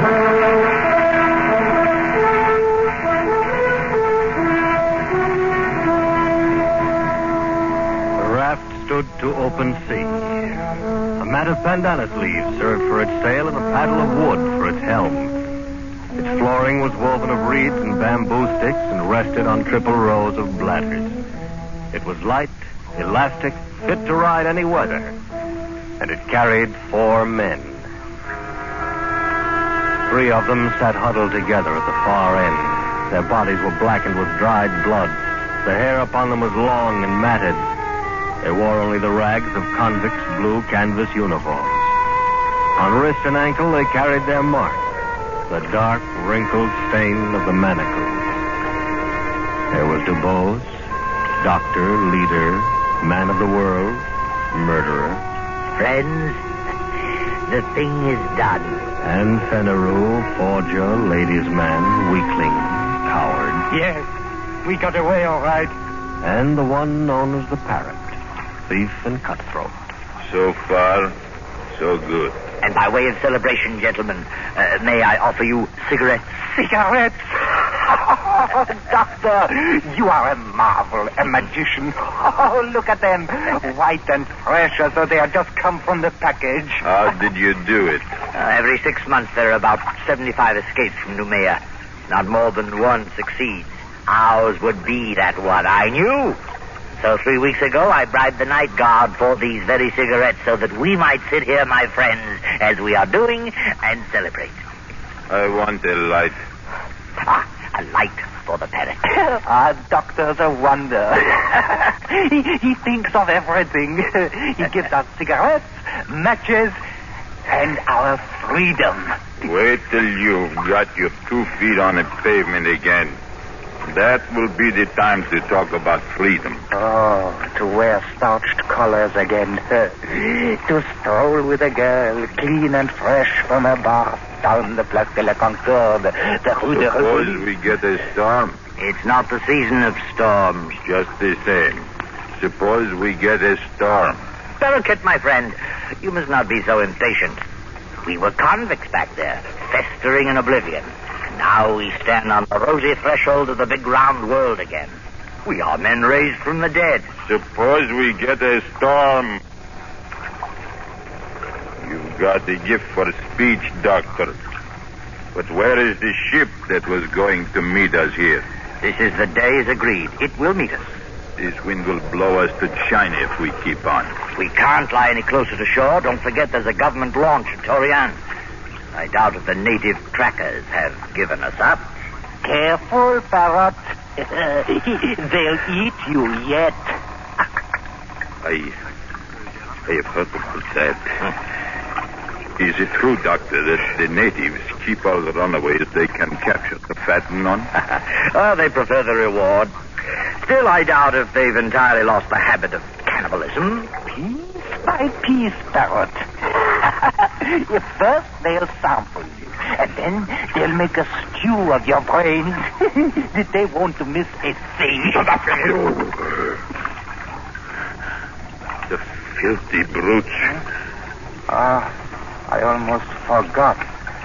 We have one of them with us. The fourth man was steering the raft. He sat crouched in the stern, his huge dark hands holding the steering paddle. He was motionless, like an idol, his eyes on the empty sea. The fourth man on the raft. You are looking at a Kanak, my friend. You will see nothing superior, no line of beauty to redeem the low angle of the forehead, the knobby joints of the body. Nature has stamped him with the mark of inferiority. He set the final seal himself, with that twist of bark about his middle and that prong of pig ivory through his nose. Nonetheless, he is a man. And there's a price on our heads. He could be taking us where he likes. Calm yourself, Fenneru. This is a very simple animal, an infant, really. Does that mean he couldn't double-cross us? It does. He's bound by his duty. I made my bargain with his chief up the river. And this one is sent to deliver us on board our ship. That's the only interest he has in us. And he'll do it? He will. That is the nature of the native. I don't trust him. Not for a minute. The brute. The animal. You! It's you I'm talking about, you filthy brute. Save your breath, Parrot. He speaks no language, only a few noises, a few signs. I don't feel right on the same raft with that. Me? I just stretch out a little under these mats. Yes, we should all sleep a little, conserve ourselves. And when we awake, she'll be there, the ship, our saucy little topsail schooner, her mast standing out against the sky. And we'll be on our way to France. Sleep, my friends.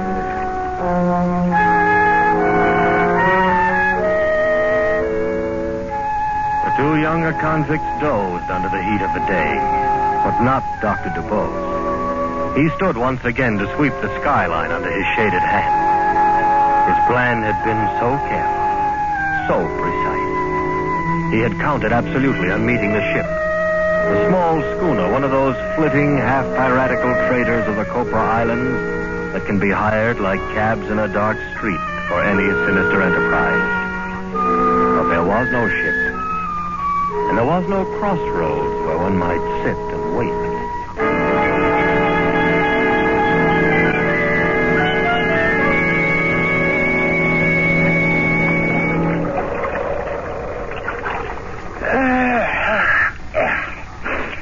Good morning, Doctor.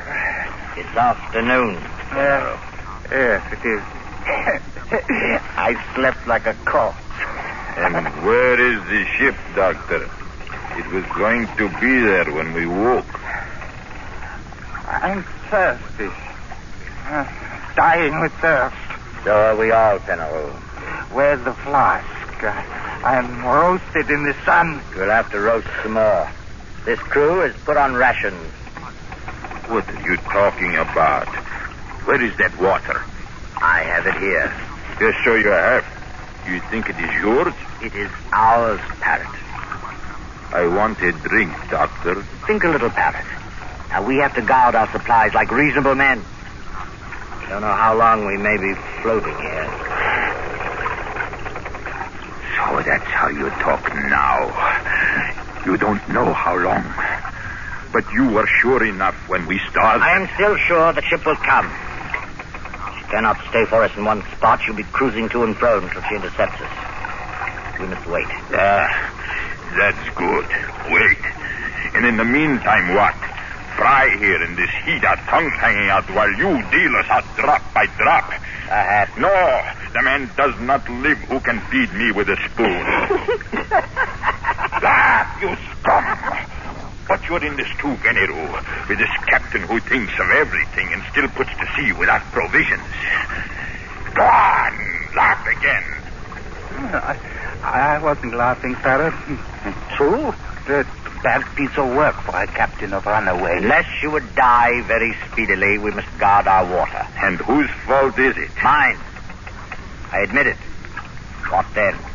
Here we are, and here we must stay. We can only do our best with what we have. All right, Doctor. Do your best. Give me a drink. You may have your share, of course. Be warned. When it's gone, don't come to us, to Fenneru and me. What is fair is fair. My drink. Very well.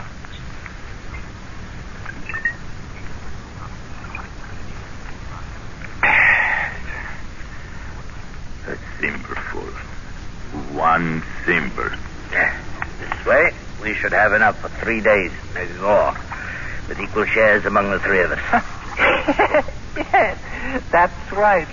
There are only 3 of us. Were you thinking of him, Fenneru, of our pilot? He looks somewhat like us, doesn't he? But his body has never known clothes or his feet shoes. His mind has never known a single thought. Look at us 3, gentlemen. You, Fenneru, a forger. You, Parrot, a thief. I, Dr. DuBose, a murderer. Yet we are civilized men. This is a savage animal. Our provisions are only for men.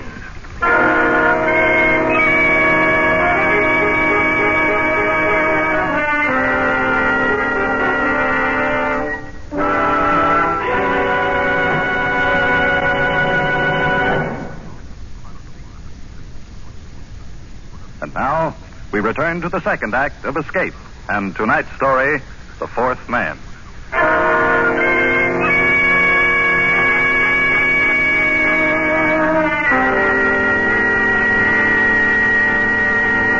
The 3 men awoke to their second day on the raft. They looked and saw the far round horizon, the empty desert of the sea, and their own shadows that slipped slowly before them over its smooth, slow heaving. The land had sunk away from them in the night. The trap had been sprung. as the savage sun kindled upon them with the power of a burning glass, a calm fell, an absolute calm. The air hung, waited. The sea heaved and fell in polished undulations, and the sun shone. They crawled to the shelter of their mats, gasping, shriveling, while the fourth man, the savage, the beast, sat silent and unmoving. The water, the world of water, was black and thick as oil. How lonely it is. Dr. Dubois, where is your ship? Your saucy little schooner. Those were your words. Well, where is it? It will come. Suppose your friends leave you to rot here, Doctor. Leave Parrot and me to rot here. That would be a joke, eh, Doctor? To wait for a ship that will never come. It will come. My friends will not fail me. Why? How do you know, eh? How can you be so sure? There is a safety vault in Paris full of papers to be opened at my death. Those papers contain confessions. No, gentlemen, no. My friends will come. They will come.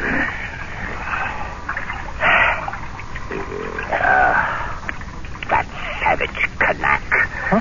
What? He does not join us. He does not look at us. He sits on his heels in the way of the native with his arms hugging his knees. He sits at the stern, motionless under the shattering sun, gazing out into vacancy. Whenever I raise my eyes, I see nothing else, only this Kanak. He seems to be enjoying himself quite well. Yes, I was thinking so myself. The cannibal. The savage. He doesn't seem to suffer. How does he do it? Has he no feelings? Been wondering. Maybe that his fibers are tougher. We have had water, and he has not. And yet, see? His skin is fresh and moist. And his belly fat as a football. Don't tell me the savage is thirsty. Is there any way he could steal our supplies? Certainly not. Suppose he has his own supplies hidden. What? We'll see. Search the raft. Look under the mat. No, there's nothing here. Nothing. You were mistaken. He has nothing hidden. You are wrong about him, Doctor. When you say he has no understanding, there is one thing he knows and knows well. Pain!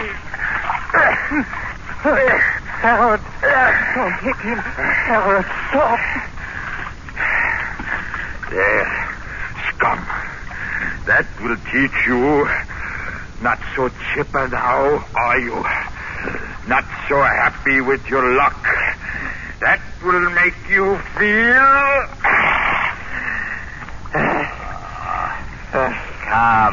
Come back, my friends. Back under the mats. The glare of the sun is not so bad there.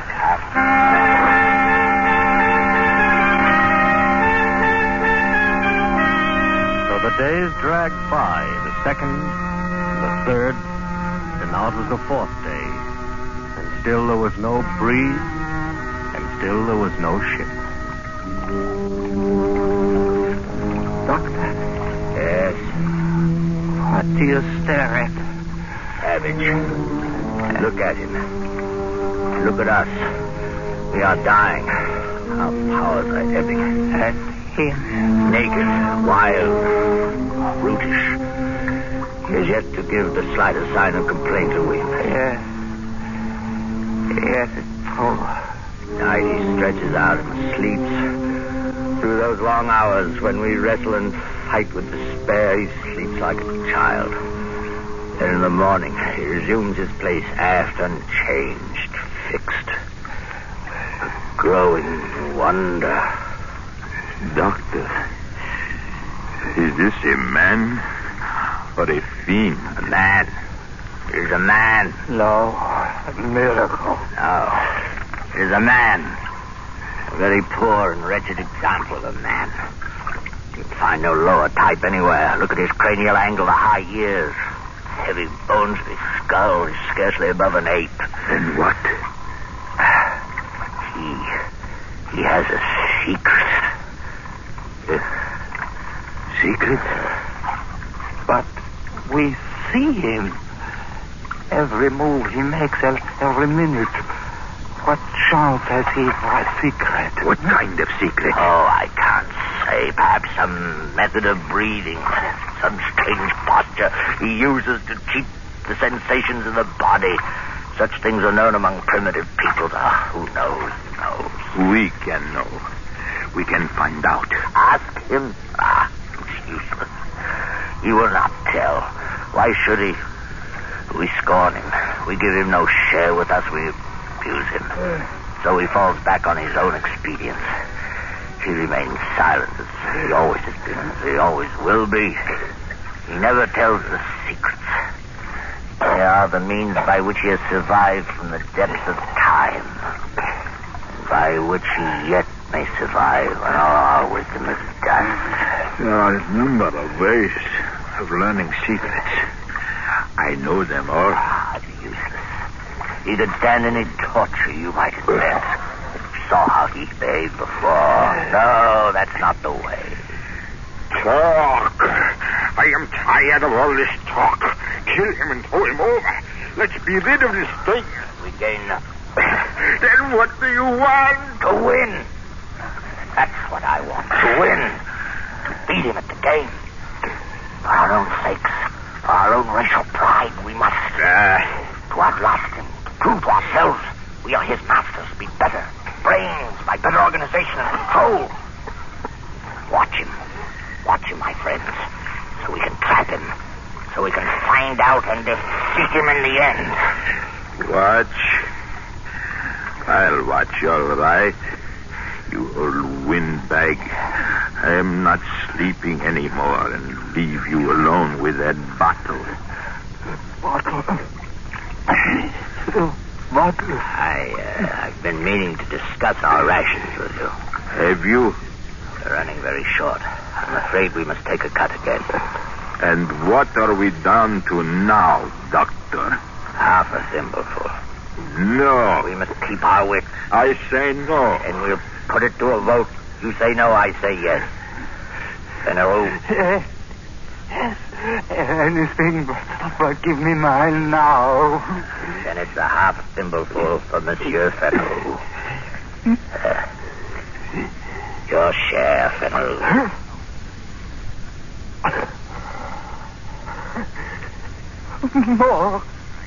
More, or I'll die. More. No more today. You must. Doctor. I said no more today. Look. A ship. A ship. Where is it? Doctor. The bottle. Yes, the bottle. He's drinking.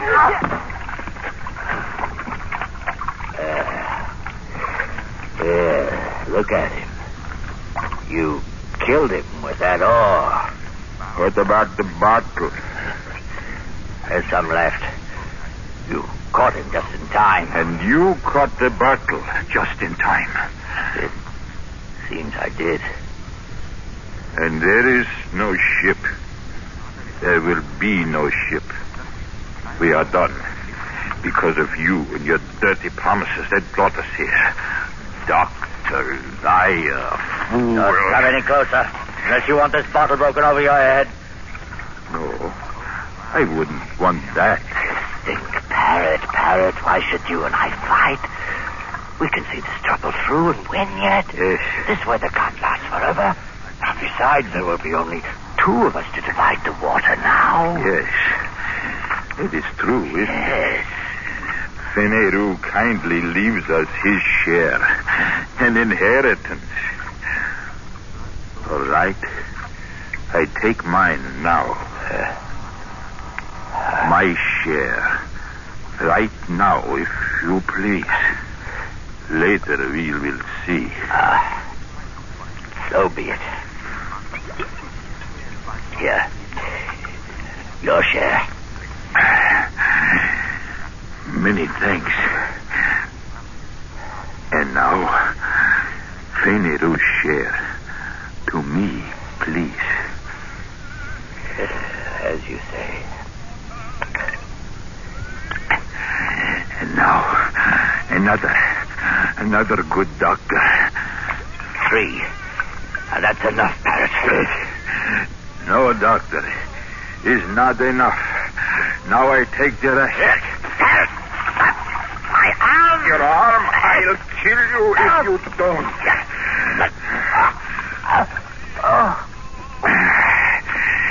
Thank you.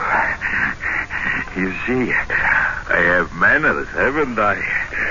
And I have wisdom, too. Because I fooled a very wise man. I toast you, doctor. The best man wins.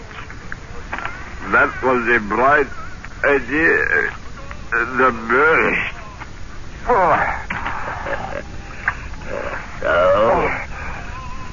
The best man wins, Parrot. You forgot I'm a doctor, didn't you? The water you would kill for has killed you. Man cannot go without water for 4 days and drink his fill and still live. Go on, Parrot, gasp out your worthless life while I laugh.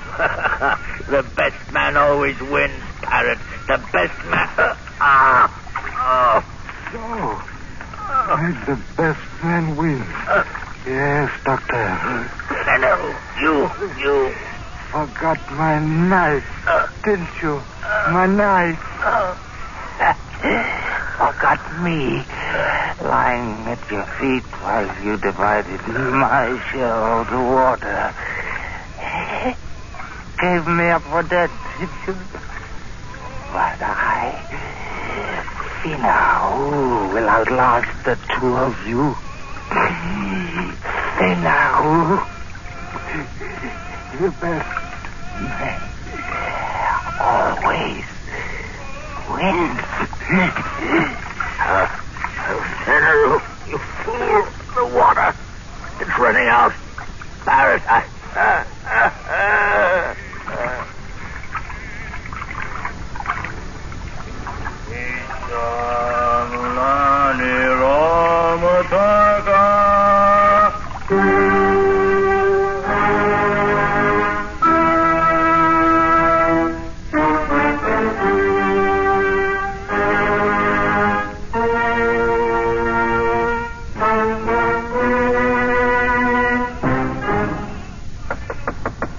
Come in. Come in. Bad luck, sir. The raft was here all the time, not 10 miles away from us. Oh, that's calm. Such a misfortune. Well, where are they, the passengers? They're all dead. One is stabbed to death, another his skull crushed, the other fried by the sun. All dead. Well, then, all the better. They'll cost nothing to feed. But how? Hogsheads, my friend. The hogsheads in the afterhold. Fill them nicely with brine, and there we are. I do not understand. You're dull, Marteau. Very dull. The gentleman's passengers all paid before we left Sydney. I contracted to bring back 3 escaped convicts. Well, I'll bring them back. In pickle. So, you'll go back, Marteau, and bring them aboard for the trip. I'll be much obliged. Very well. There is a 4th man on the raft, Captain. A Canuck. Still alive. What will we do with him? A Canuck? There's no word in my contract about any Canuck. Leave him there. He's only a savage.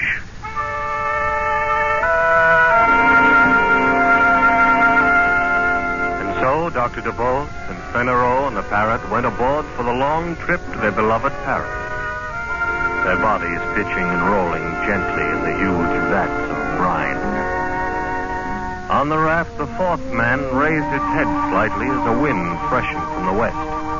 He watched until the schooner turned, shaping away for Australia.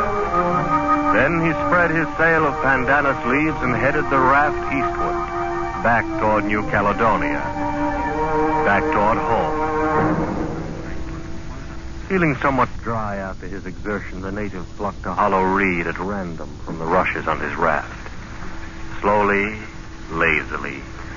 He stretched himself at full length in his accustomed place at the stern. He thrust the reed down into one of the bladders underneath the raft and drank his fill of sweet water. He had a dozen such storage bladders remaining, built into the floats at intervals above the waterline. Quite enough to last him safely home.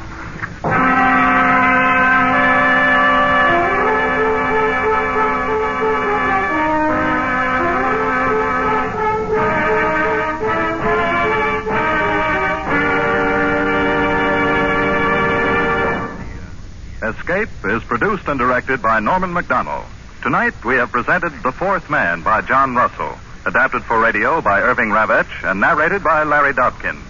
Featured in the cast were Joseph Kearns, Ben Wright, and Barney Phillips, with Jack Crucian and Wilms Herbert. Special music arranged and conducted by Wilbur Hatch.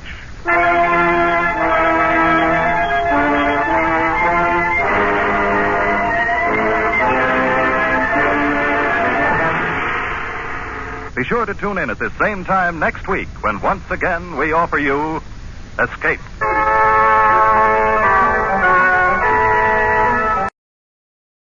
Lux presents Hollywood.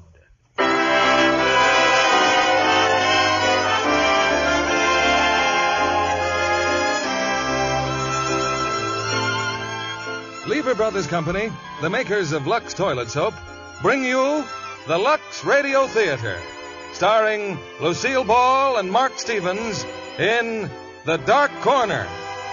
Ladies and gentlemen, your producer, Mr. William Keighley.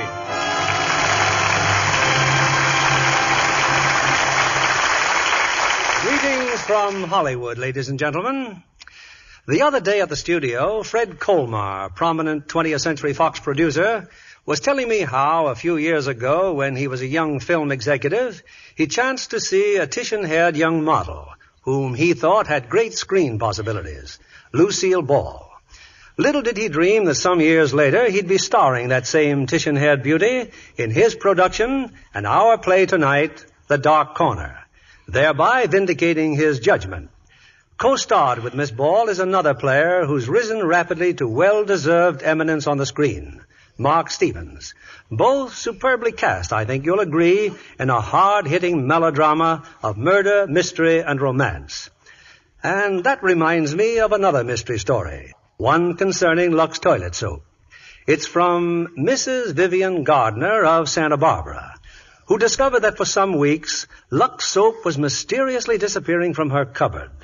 After competent detective work, she finally traced it to her teenage daughter. That young lady said, "Why, Mother, I thought you knew. I just took the soap to put in my bureau as sachets because I just love the Lux Toilet Soap fragrance." Well, I'm sure Mrs. Gardner meted out to her daughter no more punishment than a compliment for her ingenuity and good taste. It's playtime and star time, and here they are. Lucille Ball as Kathleen and Mark Stevens as Bradford Galt in Act One of The Dark Corner.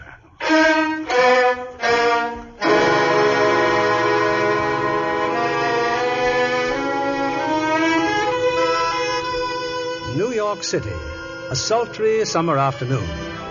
In an old-fashioned office building, Detective Lieutenant Reeves is making a routine visit. Good afternoon. Good afternoon.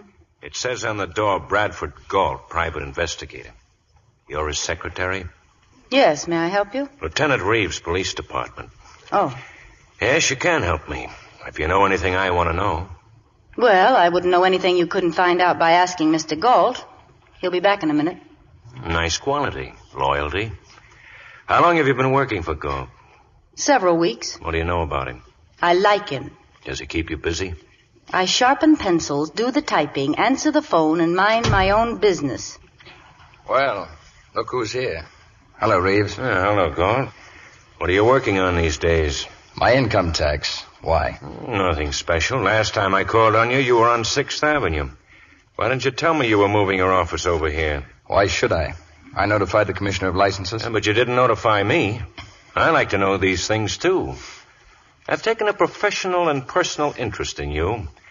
I promised my friends in San Francisco to see that you didn't get into mischief. You're an impulsive youth, you know. Look, I got a fast shuffle out west. All I'm asking is a fair chance to work up a legitimate business. I'm playing this by the book, and I won't even trip over a comma. I hope not. Okay, Galt. I'll see you around, I guess. It's nearly 6 o'clock, Mr. Gold. I'll leave, too, if there's nothing else. There is something else. Oh? Would you mind having dinner with me? Is this part of the job? It is tonight. Working conditions are certainly looking up around here. And partying those, honey, and let's go.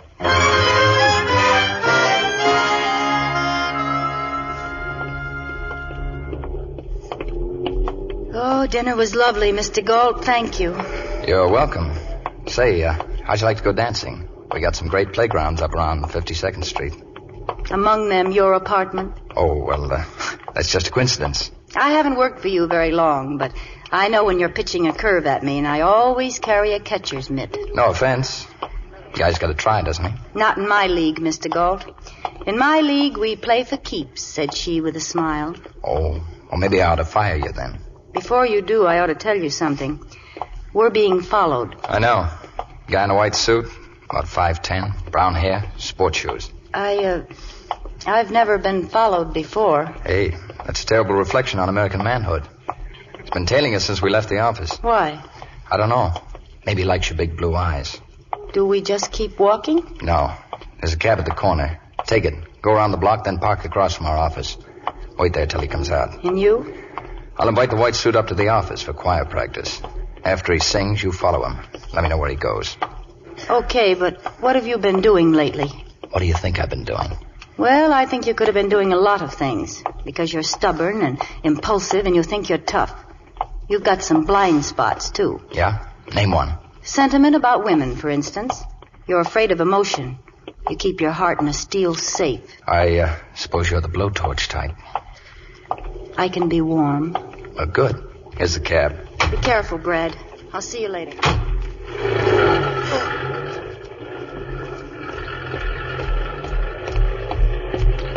All right, Buster. Huh? Let's take a walk. Why? Because there's a gun in my pocket that says you'd better. Come on. My office is just around the block.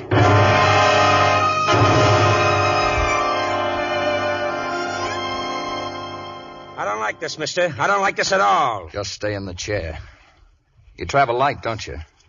Nothing in your pockets but a roll of nickels, some keys, and your wallet. But a roll of nickels will do for brass knuckles any day. Brass knucks ain't legal. I just carry my change the hard way. What's in the wallet? $5. Oh, no. No. More than that, Buster. An identification card. Fred Foss, huh? 728 East 23rd Street. All right, Freddie. Let's play 20 questions.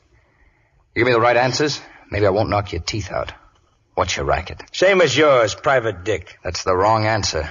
We don't go on a job without a license. Where's yours? I left it home. Okay. Let me coax you. I can do it the hard way, too. How long you been shagging me? 2 days. I was climbing in your pocket all the time. Who pays the fare? A client. You know I can't tell you his name. It ain't ethical. Yeah, sure. You and me both. We're up to our ears in ethics. Hey, lay off of me. What's his name? Who's paying you? What do you have to slug me for? All right, take it easy. His name's Jardine. Come again. Anthony Jardine. Tall guy, fancy dresser, thinks he's class. Where do you live? You saw my address, 23rd Street, with my brother-in-law. What's his phone number? Chelsea, 43510. Go on. Phone him. See if I'm lying. Just stand where you are, Foss. What's the matter? No answer? Hello? Fred Foss there? He ain't here. When'll he be back? I don't know. You want to tell me something? No message. All right. Take your keys and your nickels. And if I catch you tailing me again, I'll ram that roll right down your throat. Uh-oh. Oh, now look what you've done. Knocked my ink over. Yeah. Well, maybe I'm nervous or something. All over your nice white suit. Here's your $5. Get it cleaned. Jardine's fussy about neatness. What you doing with my wallet? This I keep. I got a poor memory for names and addresses. I may want to look you up again sometime. All right, Buster, blow.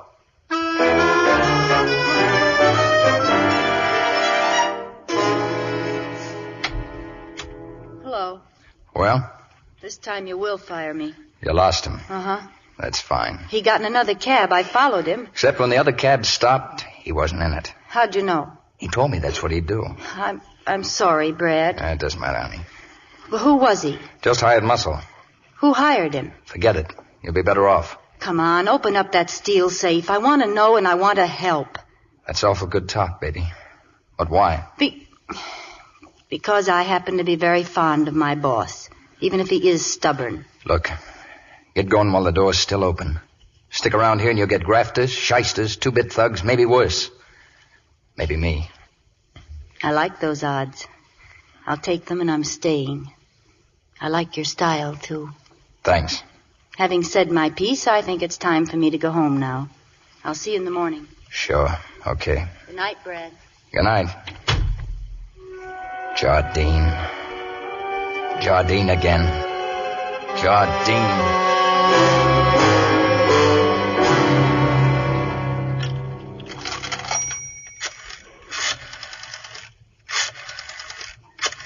Hello, mister. Huh? Oh, beat it. Can't you see I'm phoning? It's dark in the hall. I'll turn on the light. Thanks. You're the man who rented the room, aren't you? Yeah. Here's a nickel. Go on, go to bed. It's late. Thank you. You've got ink all over your suit. Wicket residence? Let me talk to Mr. Wicket. Who's calling, please? Tell him it's the man from San Francisco. Yes, sir. I told you to go to bed. Good night, mister. Hello? Wicket, Yes? I'm back at my rooming house. Well, it worked just like you said. Galt took me up to his office, pushed some muscle at me. I played softy. You mentioned the name? Jardine? Yeah. And when he heard it, it hit him right where he lived. I just thought I'd let you know. Well, I'll be in touch with you. Is that all? I said I'd be in touch with you. I'm entertaining guests. I'm very busy now. Good night. Well, looking for me, Jardine? As a matter of fact, for your wife. Where is she? Wasting her charm on those dullards in there. Shall we go in?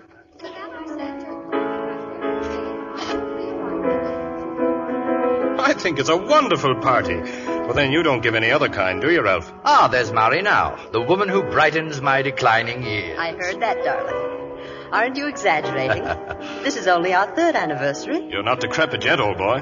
Then why do I detect a rather tactless emphasis on that old boy? Yes, Mary and I rather think we present the perfect picture of Beauty and the Beast. You can be a beast at times, Mr. Wicket. But as long as I'm amusing Mrs. Kingsley, you'll forgive me. Senility, though, is unforgivable. You're the most attractive man in the room, and you know it. Oh, I adore you. I hope I'm not interrupting anything. Well, Miss Wilding? I need advice. Legal advice. I was wondering if I might borrow Mr. Jardine for a moment. Oh, of course, Miss Wilding. Shall we go out on the terrace? I think we'd better. It's really very confidential. What's Jardine trying to do? Drum up business at my party? Isn't that what you're doing? Celebrating your anniversary? And at the same time entertaining some very likely customers for your art gallery? I never confuse business with sentiment. Unless it's extremely profitable, of course. But there is an exhibition at the gallery tomorrow. Now, that happens to be a coincidence I took great pains to arrange, Mrs. Kingsley. And if you come, I may have that turn a landscape. The landscape? Oh, how wonderful. I'd give anything for that painting. Well, you give plenty if you buy it through me. Excuse me. Oh, I must tell my husband the good news. Ralph, what would that Miss Wilding want of Tony Jardine? What's the matter, darling? You jealous? You know you don't mean that. No. I'm the jealous one, Mary. You're beautiful. I never want you to grow one day older. You should remain ageless like a Madonna who lives and breathes and smiles and belongs to me. That's very sweet, Ralph. But you haven't answered my question. I haven't the slightest idea what Miss Wilding wants of Jardine. Come along, darling. It's beautiful on the terrace, isn't it, Lucy? Oh, stop it, Tony. Did you receive my painting? I sent it to your apartment. I got it this afternoon. I would have preferred cash, but if you're short, the painting will have to do. I imagine I can always dispose of it. Now may I have my letters, please? Certainly. They're all in this envelope. Oh, I'm a heel, Lucy, but I'm not greedy. I promise not to trouble you any more. Who's next on your list, Tony? Wicket? Or perhaps Mrs. Wicket? That's a dangerous remark to make. Yes, isn't it?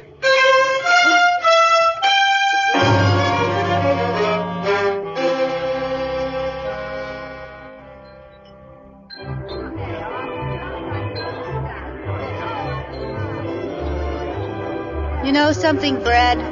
I've just decided I don't like this restaurant. What's the matter with it?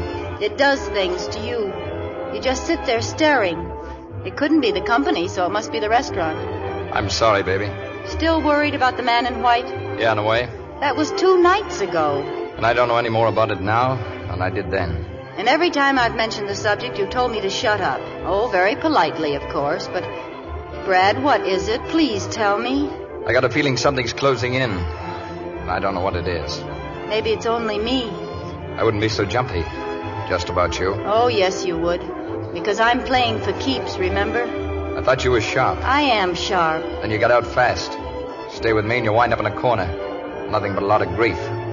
I'm serious, Kathleen. Get out now. You're a poor salesman, Brad. Even... Look who just walked in. Detective Lieutenant Reeves. Yeah.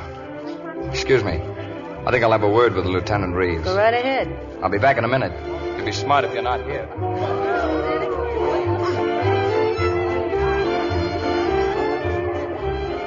Hello, Reeves. I was going to look you up in the morning. Fine. What have you got? Not much. There's a shyster lawyer in town with a swank office, but no clients. The shyster's name is Anthony Jardine. Put a tail on me. I think he wants to finish where he left off. I figured after San Francisco he'd leave you alone. I'll see that he does. Don't play too close, Gord. I won't. I'm still working by the book. Jardine is definitely not the bookish type. Yeah, I know. I just thought I'd keep you posted.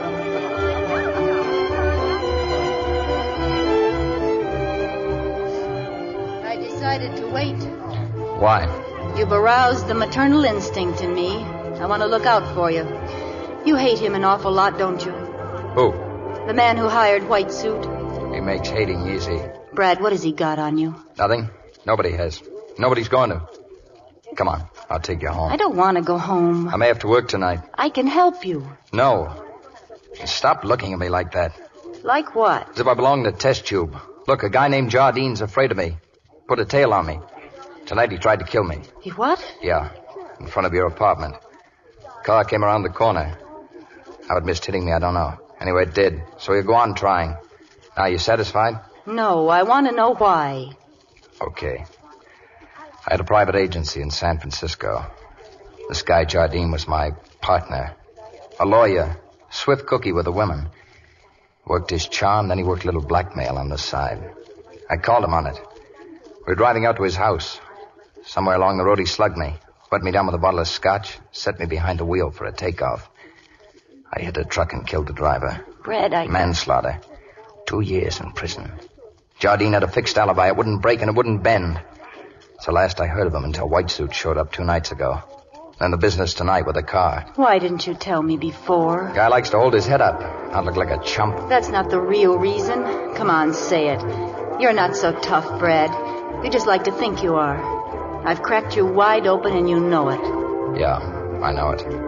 Still have to work tonight? That car almost clipped me. Fellow runs a newsstand on your corner sod. Got a description, part of the license number. Is that what you told Lieutenant Reeves? I didn't tell Reeves anything. Got other contacts on the police force. There's a sergeant downtown who's checking the license plate for me. Told me to call him at 9 o'clock. That still leaves 30 minutes. Okay, baby. You win. Come on, let's have that dance.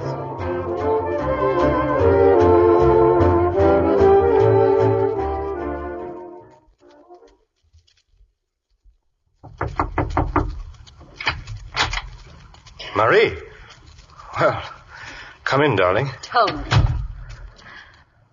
Tony.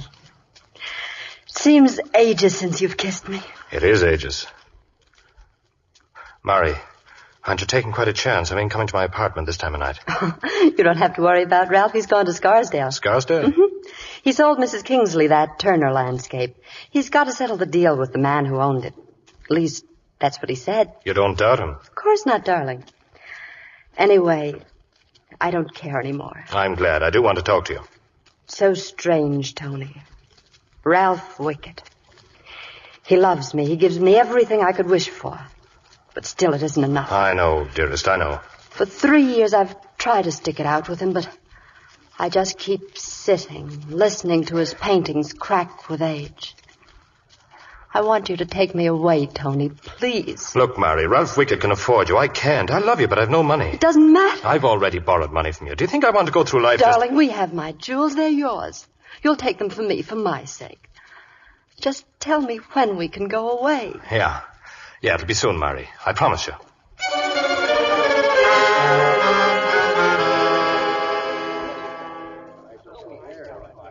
Well, Brad, what about the license number? Jardine's car, all right. I've got his address. I'm taking you home now. And then? Then I'm dropping by Jardine's apartment. I've got something to settle with him, once and for all.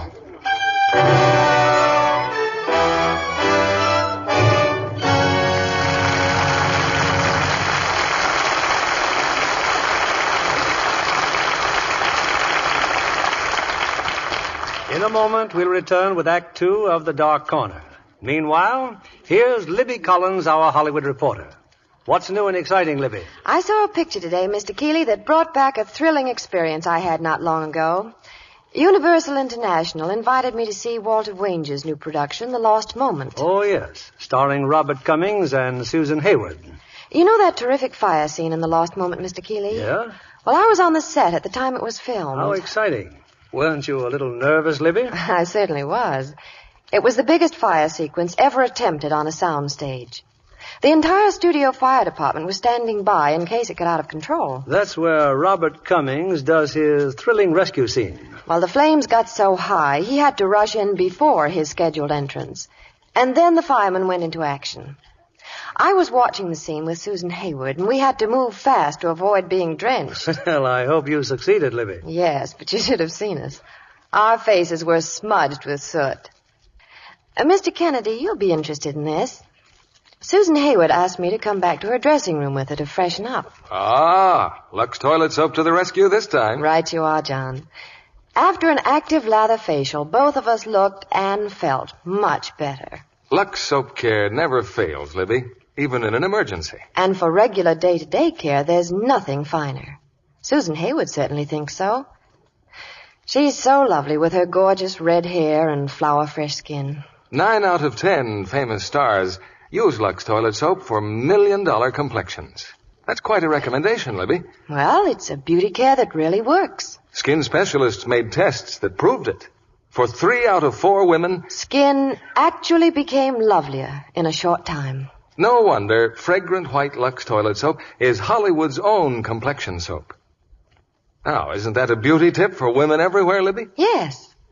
Here's all you do.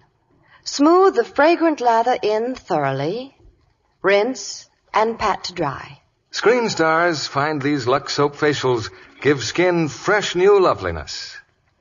Why not try this gentle care and see? Back now to our producer, William Keeley. Our theater lights are lowered once again, and here's the second act of The Dark Corner, starring Lucille Ball as Kathleen and Mark Stevens as Galt.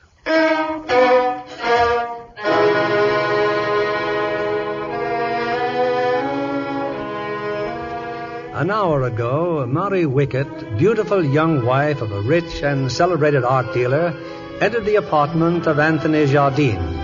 But now at Jardine's door is a second visitor, Bradford Galt. What's the idea, Galt? What do you want here? Take it easy, Tony, and keep away from that desk drawer. There might be a gun in there. I said, what do you want? We'll get to that. Who else is here? No one. Whoever it is, I like her perfume. Surprised to see me? Certainly I'm surprised to see you. Well, I had an idea you were in New York, but... And I intend to stay in New York, alive. I got a message to deliver. From me to you. Just 2 words. Lay off. I don't know what you're talking about. The guy in the white suit. Keep that mug away from me. And next time you loan him your car, tell him he'd better use phony license plates. Loan who my car? When? I'm getting mad, Tony. He tried to flatten me with your car late this afternoon. Nobody had my car. It was in the parking lot all day. Yeah, sure. But just remember, I spent 2 years in Hock with nothing to think about but that pretty face of yours. And if you're not sharp, you're not going to have that pretty face. You're not going to have any face at all. Now, you listen. I don't know any mugs, and I haven't been after you. I didn't even know for sure you were in New York, and that's on the level. You on the level? Why, for 6 bits, you'd push your own mother out the window. I'm glad you swung on me, Tony. Even the cops would say I had a right to defend myself.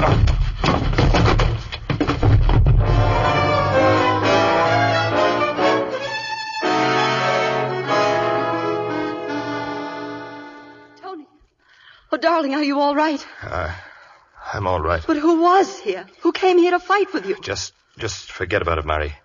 He won't bother me anymore. Well, I had to let him hit me. If I fought back, the neighbors might have heard, and with you here... Mary, you better go now. Just tell me one thing. Can we leave tomorrow night? Can we, darling? Yeah. Yes, Mary. We're expected at Mrs. Kingsley's, you know. We'll invent some sort of excuse. Wait for me here, Tony. I'll come tomorrow night as soon as I can. Hello, boss. Kathleen, what are you doing here? Waiting for you. Wish you'd speak to your landlord.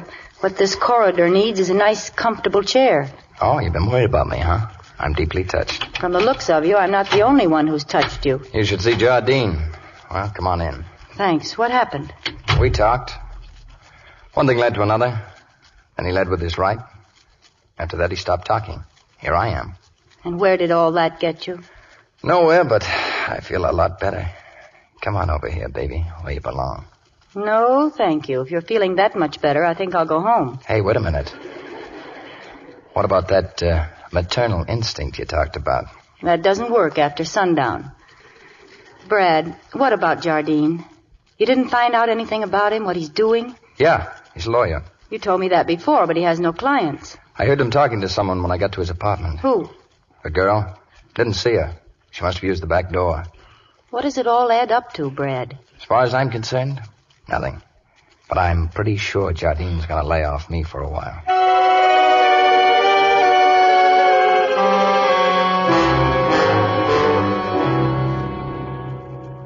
Oh, good morning, Mr. Wickett. Oh, good morning, Miss Stewart. Any messages? Nothing special, sir. Mr. Barstow will be in at noon about the Raphael portrait. And those people confirmed their appointment to see the Donatello statue this afternoon. Oh, thank you. Oh, if Mrs. Kingsley should call, tell her Mrs. Wickett and I look forward to seeing her this evening. I'll be in my office for a while. I don't wish to be disturbed. Yes.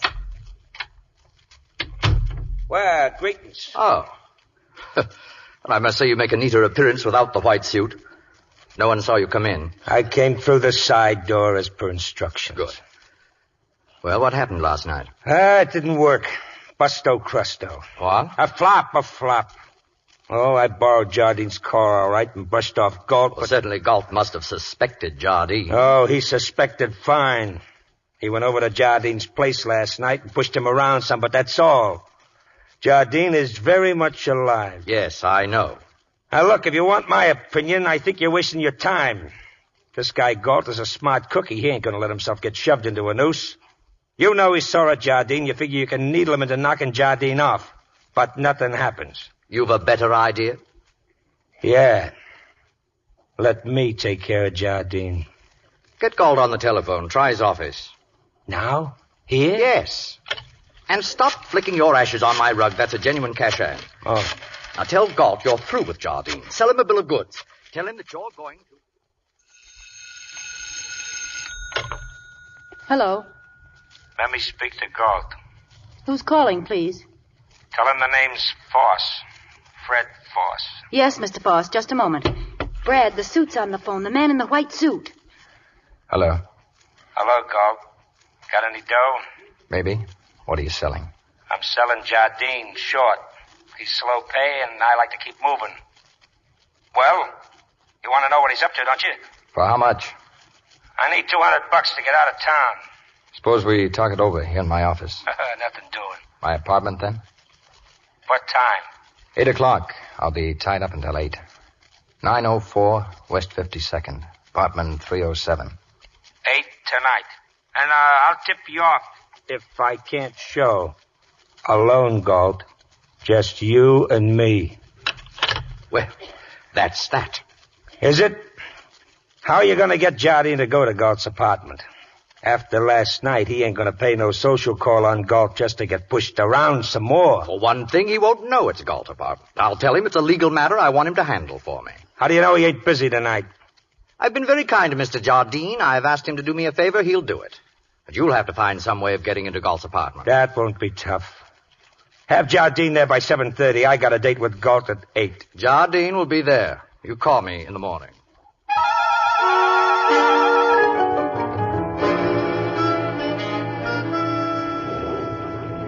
The complete 1-hour newsreel show starts in 5 minutes, folks. See the latest newsreel. Brad, I don't want to see a newsreel. Look, honey, the show takes an hour. It's 7:30. I'll be right here waiting for you at 8:30. I want to go home with you. I know this Foss guy. He won't talk if anyone else is around. Please? No. All right, but you'll be sorry. I'll look for you here at 8:30. Right. And I'll tell you all about it then.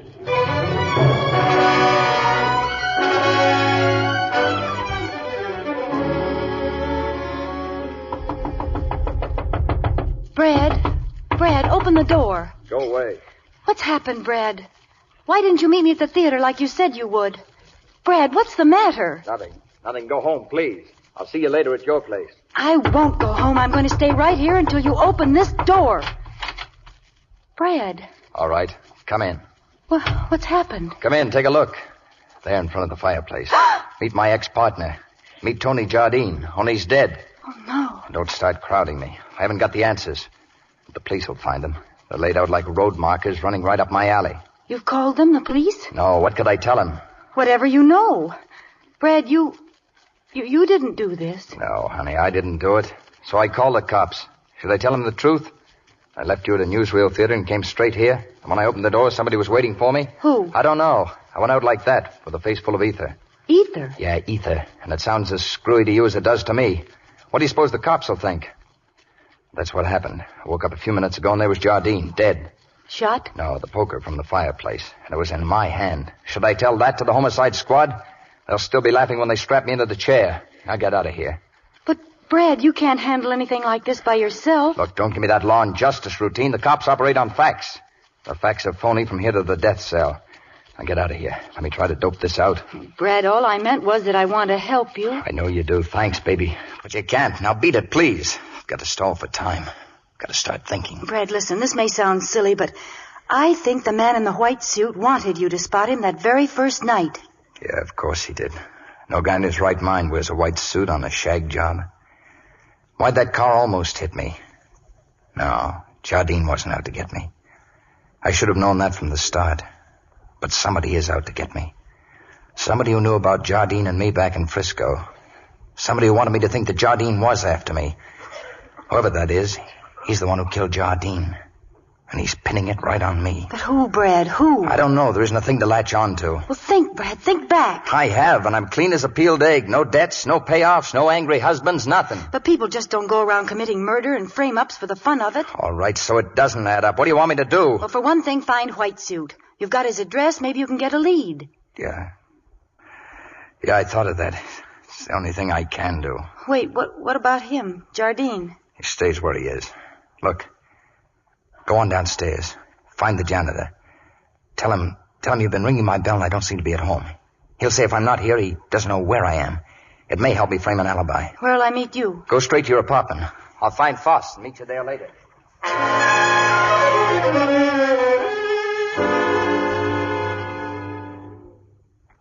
Come in, Brad. Oh, you don't have to say it. I can tell by your face. No dice. Oh, I found him all right. Only Fred Foss wasn't the man in the white suit. But you had his wallet. I had a wallet. A man by the name of Fred Foss lost it a week ago. He was very grateful to me for bringing it back. Let me get you a drink. I could stand a drink.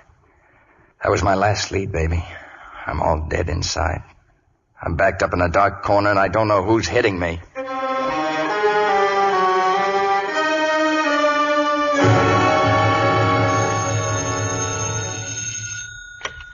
Hello? Yes, this is Wickett. Well? No one saw you leave Galt's apartment. You sure? Oh, that's good. Well, get in touch with me tomorrow. Same place, same time.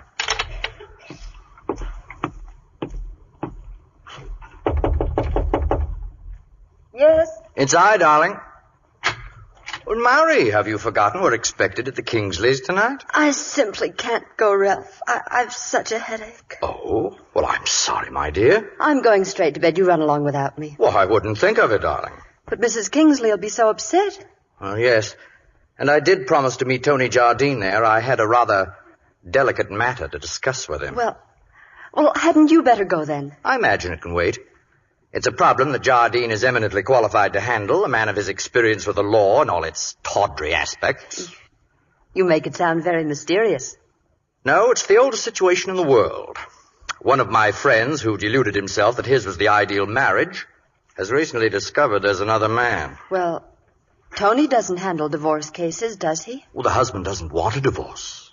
You mean he wants her back? Yes. And as the Lost and Found ads say, he offers a suitable reward for her return. You mean the other man would take money and just go away? When an impoverished character, unendowed with any appreciable virtue, succumbs to a rich man's wife, it must be suspected that his interest is less passionate than pecuniary. But how could she be taken in by such a man? Well, take Tony, for instance. Now, I never imagined him to be interested in Lucy Wilding, but he is. It's not true. He couldn't... I mean, she's too old for him. Love is not the exclusive province of adolescence, my dear. It's an ailment that strikes all age groups. Like my love for you. My love for you is the only malady I've contracted since the usual childhood diseases. And it's incurable. Ralph, about the Kingsleys. And leave you alone? Oh, no, Mary.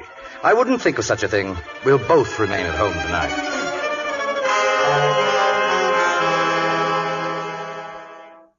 Who was it, Kathleen? At the door. Someone was just at the door. The milkman. Milkman? What time is it? 7. I told you to wake me. All I needed was a little nap. You needed a night's sleep even more than your suit needs a pressing. And what could you have done last night that you can't do now? If I only knew who was after me, it wouldn't be so bad. But how can you fight back when you don't know who you're fighting? You lick before you start. No, I know you, Brad. You're not letting anybody get away with this. Oh, don't be too sure. I could be framed easier than Whistler's mother. All right. Then we'll just sit down and feel sorry for you. Okay, but don't give me that Pollyanna routine either. About how everything's going to be fine. I'm no miracle man.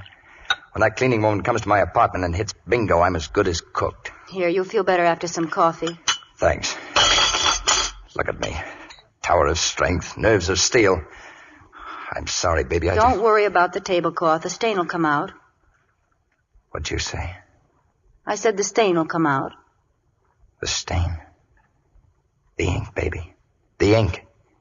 He spilled ink on his white suit that night in my office. What of it? He'd have to have the suit cleaned, wouldn't he? The cleaners would have his address, wouldn't they? Well, cleaning places grow on every street like mushrooms. Yeah, I know. But most of them don't do their own cleaning. They farm it out to the big cleaning and dyeing plants. Where's the classified phone book? Right in back of you. There can't be too many of them. What if he didn't have the suit cleaned? He wouldn't run around town in an ink-stained suit, I hope. That's a pretty long list, Brad. Yeah, I know, but the odds are even longer. But give me a better idea. Okay, where do we start? Just grab your coat, baby. We'll start uptown. A white suit, eh? Well, it's very early in the season for white suits. If we have one, we'll find it all right. There's a 5-spot in it for you if you do. Get moving. Sorry, lady, we've got 3 white suits, but none of them with ink spots. You sure this... Positive, thanks all the same.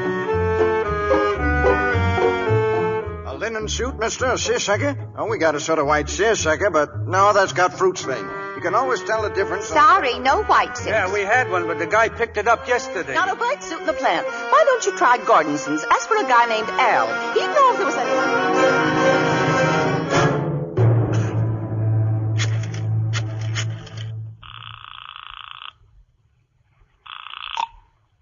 Wicked Galleries? I want to speak to Mr. Wickett. Who's calling, please? I'm Mr. Smith from San Francisco. 1 moment, please. Hello, mister. Oh, you here again? Go on, kid, beat it. Your mama wants you. My mom is out. She don't want me. Hello? When am I going to see you? About what? I have every morning paper on my desk. There's not a word about it in any of them. I told you the deal went through. Can I help it if they ain't found the shipment yet? I don't believe you. What do you want me to do, take out an ad? Listen, Wickett, we better get this deal settled or I'm coming down to the galleries and right through the front door. All right, don't get excited. I have a dental appointment at 3 o'clock in the Grant Building. You meet me there. Grant Building? What floor? The 31st floor. I'll be waiting near the fire escape. Okay. What you mad about, mister? Oh, me? Well, I ain't mad at nothing, sister. All of a sudden, I feel kind of good. Yeah, here. Here's a nickel. Buy yourself a phone call.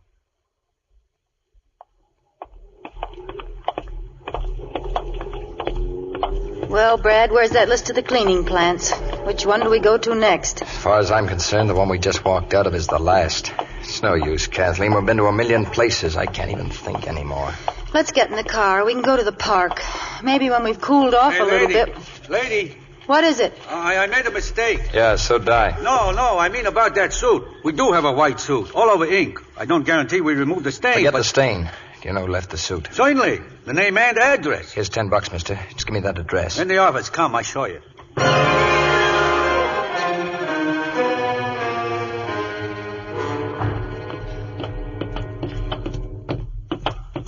This is it, baby. A rooming house. Now, if the landlady's only home... Ring the bell, Brad. Ring it. I'm coming. Well? We're looking for a man named Stauffer. Our Stauffer's sort of a heavy-set fella. He lives here? No, he don't. But He did live here. He left half an hour ago, bags and all. Where'd he go? You police or something? No, please, lady. Where'd he go? It's important. He paid his rent. Why should I ask him where he went? I know, Mama. You keep quiet. Don't mind her, mister. She don't know nothing. But I do. I heard him on the telephone. Well, tell him then. Where, honey? Where did Mr. Stauffer go? I heard him on the telephone. He went to a building. What building? Same as the president. The one with the tomb on Riverside Drive. Grant Building. Uh-huh. And he said he was going to get his ticket at the gallery. Can you get tickets at a gallery? I don't know, honey. Here's a quarter, thanks. Gee, everybody gives me money. Good thing I'm so friendly.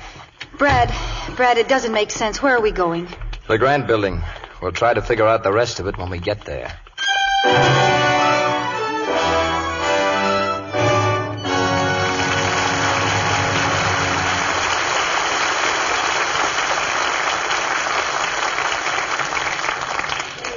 We pause now for station identification. This is CBS, the Columbia Broadcasting System.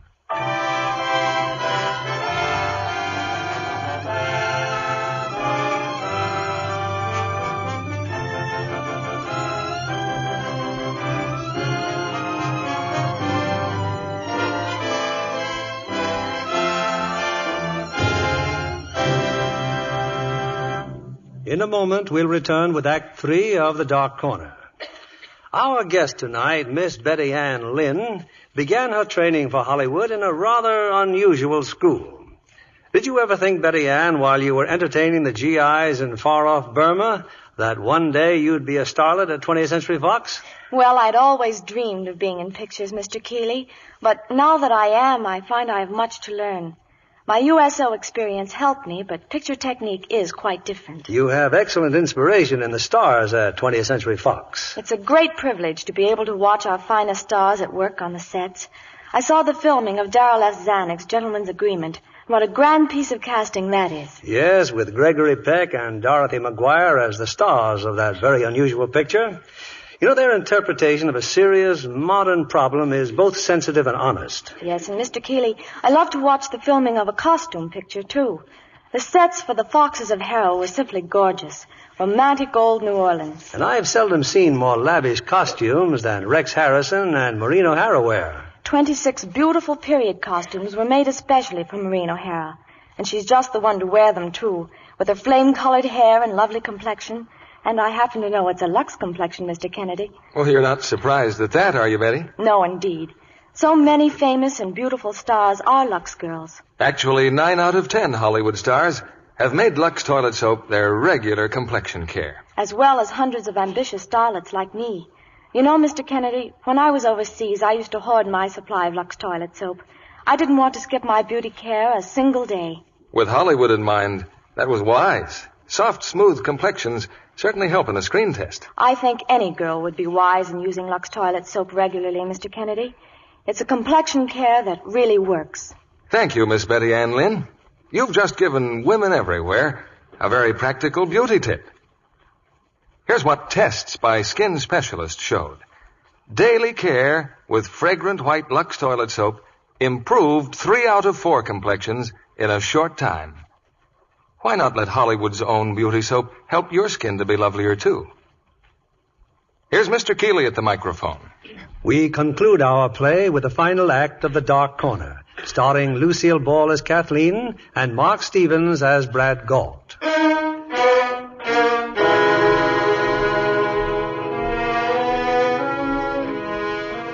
It's 3 o'clock. Armed with the knowledge that the man they're looking for has gone to the Grant Building, Kathleen and Brad Galt are rushing uptown. Meanwhile, high up in the Grant building, unobserved on the platform of a fire escape, Ralph Wickett is about to settle an account for services rendered. Hello, Mr. Wickett. Oh. Well, I haven't much time. I told you I have a dental appointment. He's waiting for me. We don't need much time. Say, why'd you pick the fire escape? Oh, do you think I want to be seen with you? I'm a rather well-known figure. Well, don't the height bother you none? We're sure a long ways up from the street. Not in the least, but something else does. If Jardine is dead, why is it such a profound secret? You ain't up to date, are you, Mr. Wickett? What? When I do a job, I do a job. Here, I bought a late newspaper. Well, look at it. Anthony Jardine found murdered. Well, that's different. The body of Anthony Jardine, handsome young attorney. Yeah. You can read it later, see? I got a cab downstairs waiting for me. So, where's my dough? Oh, yes, of course. It's here in this envelope. I came directly from the bank. I didn't have a chance to count it. Let's see now. There's 100, 2, 3. Oh, I'm sorry. Throwing your money away, huh? It's okay. I'll pick it up. You know it's... Hey, what are you trying to do? Let go! Let go of me! Ah! Sorry, Mr. Stauffer. But after all, it's only justice. You did kill Jardine.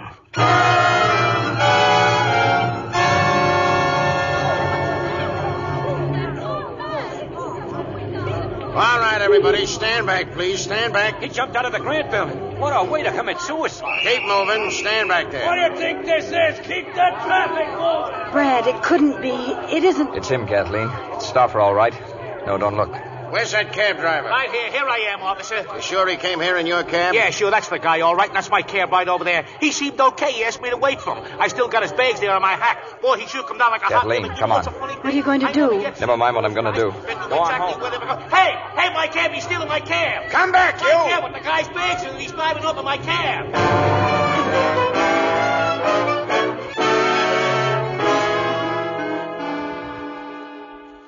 I steal a cab, drive 5 miles with the cops chasing me for what? 2 bags, full of clothes. Not a letter, not a card, nothing. What'd you do with the cab, Brad? They'll find it in the park. Now the trail stops cold on a 5th Avenue sidewalk. He'll never even be identified. But you've got to keep pitching. You'll get a break. What more break can I ask for? The cleaner found the suit, gave us Stauffer's name and address. The kid tells us Stauffer's gone to the Grant building. Look, I may be stupid, but I know when I'm licked. Well, I'm not licked. Nobody asked you to be. You're not either if you use your head. Think hard. What else did that child tell us? Nothing that made sense. Well, what was it? Oh, something about tickets at the galleries. Okay, figure that one. Tickets at the galleries. Tickets for what? For a train? Maybe. He really was leaving town. What would that have to do with galleries? You tell me, baby. I give up. Tickets for a show? Tickets. Galleries.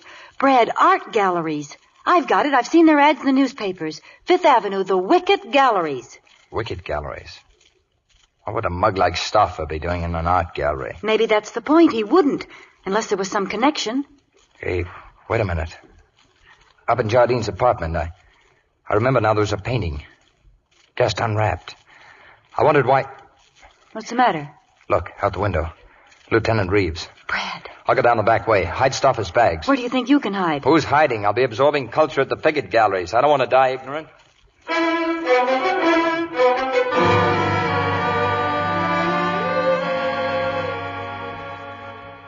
Good afternoon, sir. Oh, good afternoon. You got a lot of nice paintings here. Is there anything in particular you'd like to see? No, not especially. Just looking around. Well, it's almost closing time. I just thought if I could be of any assistance... Well, maybe you can. I'd like to ask you some questions. Of course. I was wondering if Mr. Johnson had been in lately. Johnson? Yeah, he works for an insurance company. You know, they specialize in insuring works of art, things like that. I don't believe I know him. A big, beefy fella. Broken nose. Wears a white suit even though it's early in the season. You sure you haven't seen him? I'm afraid I haven't. Now, about these paintings, if you step down this corridor, there are several watercolors that may interest you. Come in. Yes, what is it, Drummond? Should I close the vault, Mr. Wickett? Everyone gone? Just one customer, sir. Miss Stewart's with him now. All right, you can leave, Drummond. I'll go down and lock the vault myself. Good night. Good night, Mr. Wickett. Now, there's something I like. This sea picture. That's an Alex Barrow, one of his finest. How much is it? $1,500. Okay, I'll take it. By the way, who owns this place? Mr. Ralph Wickett. He in? Yes, I believe he's still here. And I realize this small sale doesn't entitle me to any special consideration, but I'd like to see him. Why, certainly. If you'll wait here just a moment, please.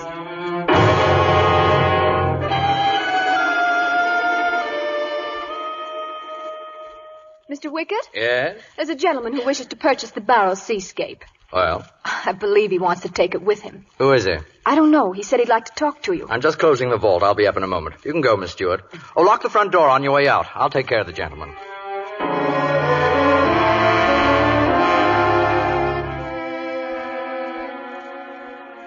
Mr. Wickett's downstairs at the vault, sir. He'll be with you right away. Oh, thanks.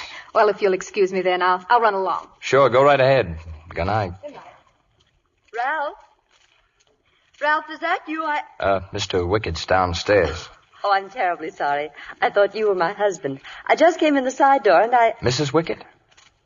Well, I believe we have a mutual acquaintance. Yes? Anthony Jardine. Oh, he's a friend of my husband's. Have you seen him lately? No, not for several days. But who are you? Why do you ask me that? It's obvious you haven't seen the afternoon papers. Jardine's dead. He's been murdered. Murdered? Oh, no. That's what I came to see your husband about. You see, he killed him. Oh. Hey, Mrs. Pickett. Oh, I'd like a light. Okay, sister, suppose you just stretch out here on this bench. How dare you touch her? Keep your hands off her. Oh, Wickett, huh? It's good to see you out in the open at last. Cut you down to size. Way down. I don't think you've ever met me, but you've certainly been using me. My name's Galt. Strange, Mr. Galt, but seeing you here causes me to revise my opinion of you. It's gone up. I suppose your hands go up, too. You heard me, Mr. Galt. That's better. Now, shall we go downstairs? What for? For our little chat. I prefer privacy. Mary will be all right, I'm sure. You came to see me, Mr. Galt, about a seascape, Miss Stewart said, in Alex Barrow's. Well, actually, I'm more interested in a piece of modern art. Tony Jardine? I never handled anything as worthless as a Jardine. I know. You mishandled it. Did I? It was found in your apartment. Perhaps it was delivered to the wrong collector. You sure you can't claim it? Positive. Actually, this Jardine really belongs to you. You commissioned an artist to have it done. Did I, Mr. Galt? Somebody had to pay that muscle artist to kill him, or didn't you ever pay off?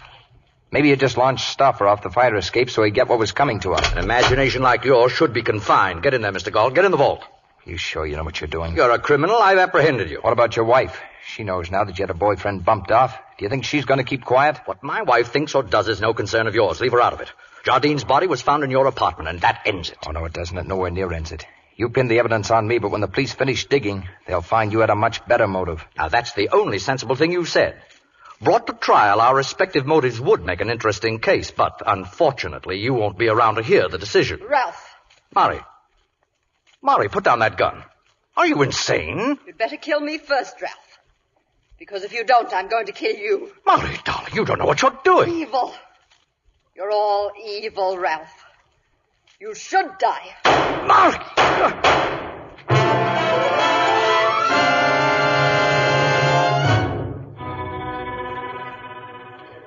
The district attorney's on the phone, Lieutenant Reeves. Oh, thanks. Hello, Miss Reeves, sir. Well, we're about finished at the art gallery. Cleary and Anderson just left with Mrs. Wickett. I'll take her right to your office. What? I think we can. Yes, sir. Well? You know the facts, Galt? Okay. But you're not holding Kathleen. She didn't have any part in any of this. I wouldn't say that. She's the one who tipped me off to get down here. Brad, I had to. Wickett would have killed you, you big lug. I can take care of myself. No, you were doing fine, just fine. You knew Wickett's wife would show up, of course. Okay, Reeves. You booking me or not? Sure, I'm booking you. But you told me that You can't go around New York stealing taxicabs. Well, maybe I can square that rap. Oh, thanks, Reeves. You better drop around my office in the morning, though. Both of you. Say 9 o'clock. Could you make it a little later, Lieutenant? Brad and I have a date in the morning at the City Hall. We have? See, he hasn't asked me yet, Lieutenant. But I told him from the beginning I was playing for keeps. Well, Reeves, there you have it. And I promised my friends in San Francisco I'd keep you out of trouble. Go on home.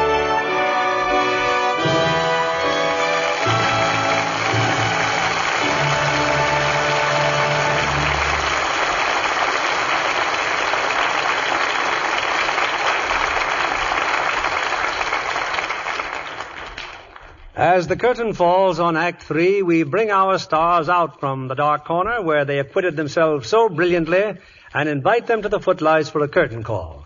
Lucille Ball and Mark Stevens. Lucille, while I have the chance, I want to congratulate you on the wonderful reviews that you received for your recent stage success back east. Well, thank you, Bill. I've always been crazy about the theater, and I love my part in Dreamgirl. I hear you're doing that play in San Francisco pretty soon, Lucy. That's right, Mark. I'm leaving right after tonight's performance to start rehearsals for the opening next Monday. That shaving engagement's rather close. I'll say. And tell me something, Lucille. As the wife of a popular orchestra conductor, Yes? how do you and Desi Arnaz get any time to spend together? You arrange to play the same towns at the same time. Desi will be playing in San Francisco all the time I'm there. Well, that's a very smart arrangement. And I'm sure that when you put in an appearance, Lucille, theater-goers will be properly envious of that lovely Lux complexion. Thank you, Bill. I hope so, because Lux Soap and I spend plenty of time together. I wouldn't be a day without it. Seems to me I've heard a lot of screen stars say that same thing. Mark, I understand you're going to be an FBI man in your next production at Fox. Yes, and as you probably know, Bill here is doing the directing. I've heard a lot of interesting things about the picture. Well, we have great hopes for it, since it's being made at the suggestion of the FBI and with their full cooperation. Hey, speaking of screenplays, Bill, what are you doing next week in this theater? Next Monday night from Warner Brothers, we present that violent and romantic drama so many of our listeners have thrilled to on the screen. Nobody Lives Forever. And our stars are Jane Wyman and Ronald Reagan. It's the tense, suspenseful story of a man who falls in love with a girl he planned to victimize, and thereby involves them both in a perilous and mounting crisis. Nobody Lives Forever was a thrilling picture, Bill. And it ought to make a great play, Bill. Good night. Good night and Good night. sincere thanks.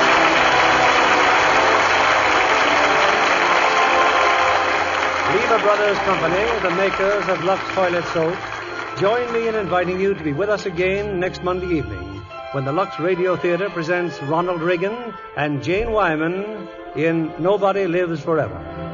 This is William Keeley saying good night to you from Hollywood.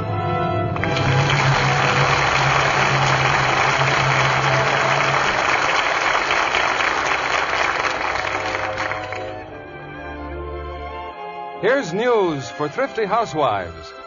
Dealers now pay much more for used kitchen fats. So save and turn in every pound you can. You'll help yourself, you'll help your country, too. Here's what government officials say.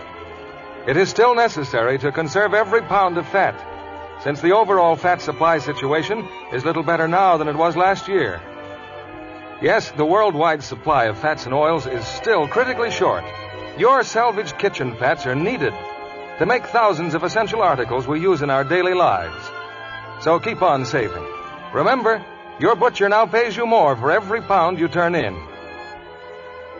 Mark Stevens appeared by arrangement with 20th Century Fox, producers of Forever Amber. Heard in our cast tonight were Joseph Kearns as Wicket, Wally Mayer as Foss, Dan O'Herlihy as Jardine, Fay Baker as Mari, and Bill Johnstone, Truda Marson, Janet Scott, Lois Corbett, Norma Jean Nilsson, Noreen Gamil, Eddie Marr, Stanley Farrar, Herbert Butterfield, and Cliff Clark. Our music was directed by Louis Silvers. This program is rebroadcast to our men and women overseas through the worldwide facilities of the Armed Forces Radio Service. Our Lux Radio Theater production of The Dark Corner has come to you with the good wishes of the makers of Lux Toilet Soap, Hollywood's own beauty soap. The complexion care used regularly by 9 out of 10 lovely screen stars. They depend on this fine white soap for the gentle, beautifying care million-dollar complexions must have.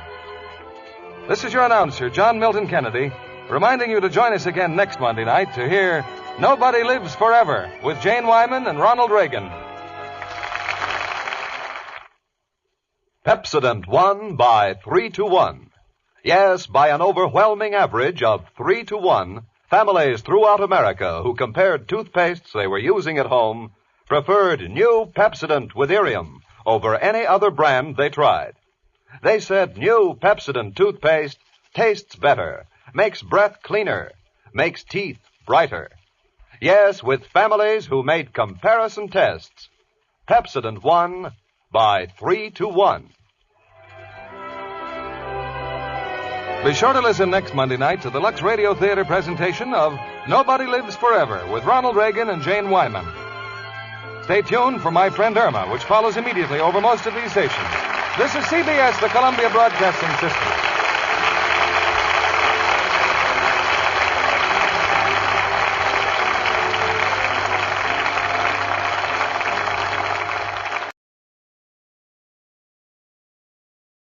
In just a few moments, The Man from Homicide, starring Dan Duryea.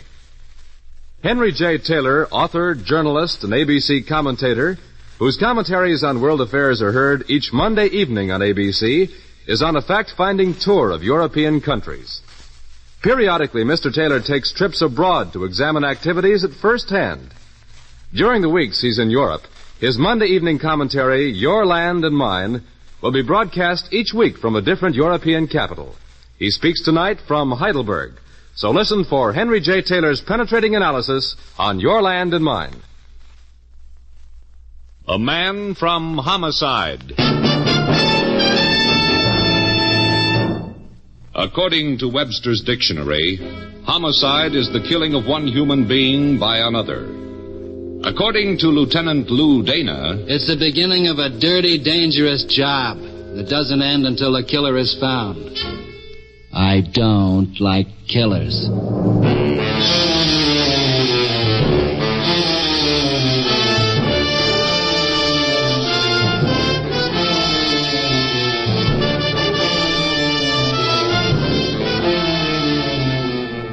Every week at this time, the American Broadcasting Company brings you transcribed the star of stage and screen, Dan Duryea, as Lieutenant Lou Dana, the Man from Homicide.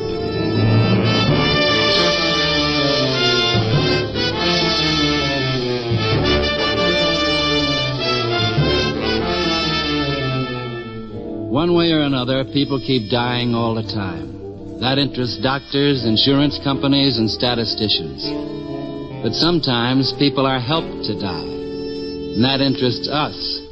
In homicide, we work at it. The death that comes because somebody was afraid, because somebody hated, because somebody killed. Pretty clear case of suicide, Lieutenant. The place was a pier jutting out into the bay. The time was 2 a.m. The occasion? You don't often get an eyewitness to suicide, Lou, but this time we've got one. A cop, too. The girl they'd fished out of the bay was young. At one time, she might have been pretty. But that time was before the waters of the bay got at her. Yes, sir, one of our men saw her go in. They were working on her with a pull motor. What they needed was a miracle. Yeah. Uniformed man was maybe 50 yards from her when he heard her scream. He started towards her. She was easy to see on account of the lamppost right near the spot she jumped from. By the time he got there, she was under. Lou? The sergeant was fat. Probably made getting clothes to fit him tough. I thought it was a good thing he didn't have to wear a uniform anymore. Lou! Sorry, Dave. I guess I was dreaming. Stick of gum, Pappy? No, thanks. Lou, okay if the boys remove the body? She's dead. Yeah, it's okay. All right, boys, get her out of here, huh? There was no identification on her, Dave? No. No labels on her clothes and no purse, huh? How about a hat? She was wearing one when she went in. Where is it? The hat? The hat. Well, I guess nobody bothered fishing for it.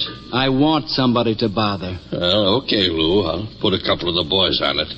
But call it attention to detail, Dave. I don't like it. Don't like what? That girl dying the way she did? She was young, Dave. Pretty. Death by drowning hurts. She picked it for herself. Maybe. She was too alone, Dave. Suicides don't usually look for company. They don't bother dying incognito either. Well... Sure, I know. It could have been that way. Did you notice her hair, Dave? Was blonde. She'd had a permanent. Even the bay water didn't bother it much. A recent permanent. Nah, something's working on you. Yeah. Suicides are tired and worn, bitter sometimes. This girl's face was untouched. She hadn't lived long, Dave. She hadn't lived much. Not nearly enough to find out what life was. Not nearly enough to ask for death. And Dave, she screamed. I went back to headquarters and waited. I wondered how it felt to breathe water instead of air. I wondered why any man chose to be in homicide. After a while, I stopped wondering and just waited. Lou? Yeah, Dave? No sign of the hat. You know, the bay is kind of big. Autopsy in yet? I got it. Thanks. Anything? Sure. She was drowned. Water in her lungs. Water that tested out as bay water. Well, that cleans it up, don't it? I don't know. Dave, get a hold of the copper so I'll go in. Have him describe the hat to one of the lab men and have the lab man make a sketch of it. Sure, only... Why? I'm trying not to believe that life's so lousy a girl like that wouldn't want it. Her clothes were cheap. It's been a warm night. Why was she wearing a hat? Have you got something there? A bad taste is what I've got. Get me that sketch, will you, Dave? If nothing else, it'll look good in her file.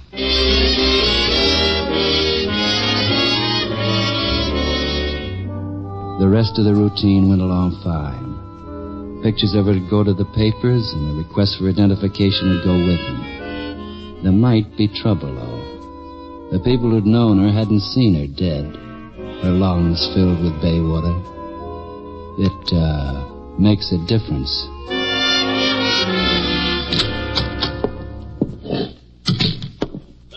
Here's your sketch, Lou. Thanks. Wow. This is quite a hat. Yeah. Designer must have just heard about the birds and the bees, not to mention the fruit. Elaborate and expensive. It's a wrong note, Dave. Too much hat. Oh, you're a stubborn man, Lou. Maybe the girl just blew a week's salary on that hat. Kind of a splurge. Just before she decided to die? Yeah. No one's come in to identify her, huh? Not yet. Not ever. You're guessing wild. No, I'm not. Why were the labels on her clothes removed?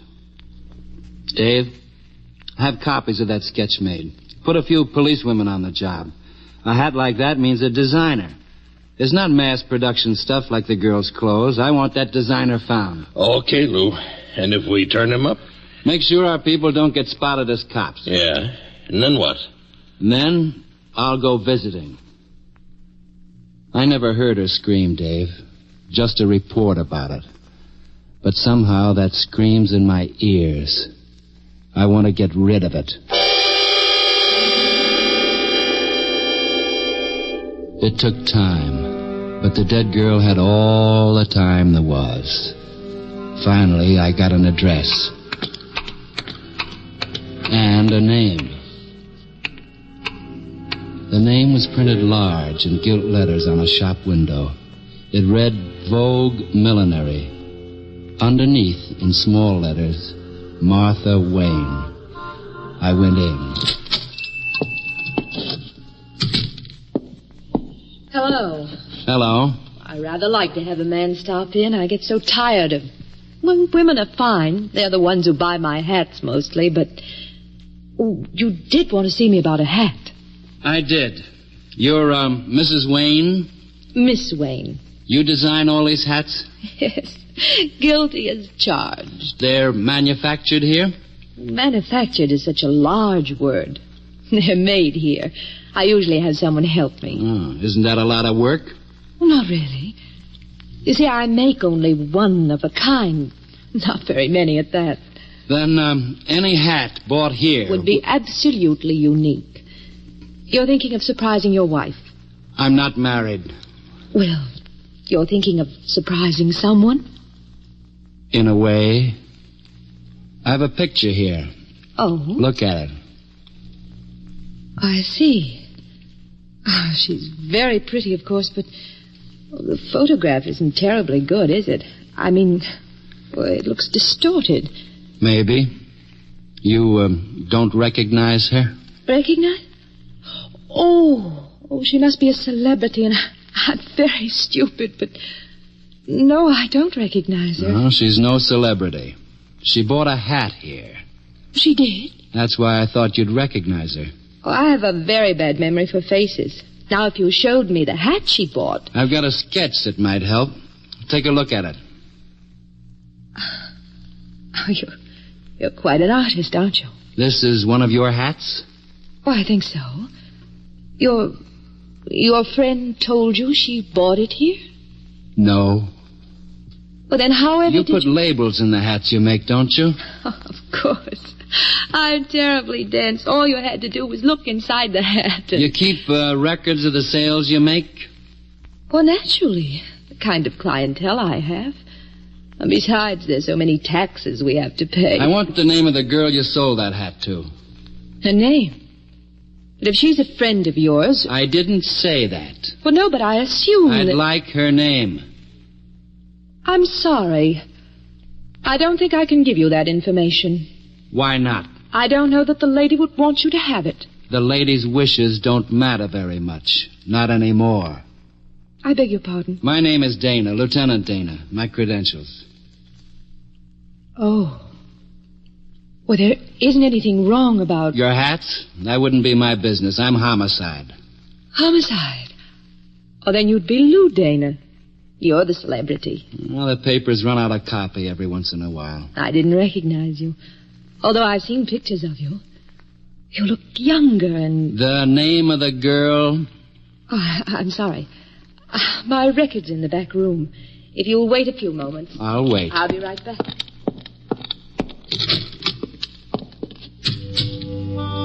It was a long distance from the cold waters of the bay to the warm, perfumed shop where Martha Wayne made hats.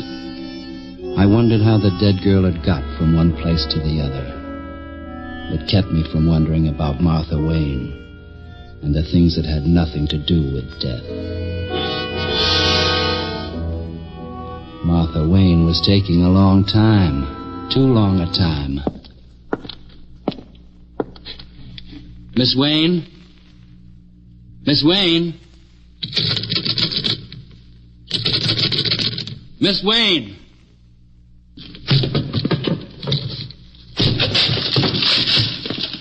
There was a back room.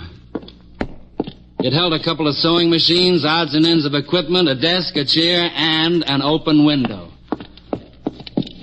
The window looked out onto an alley leading to the next street. It was empty. As empty as the room I was in.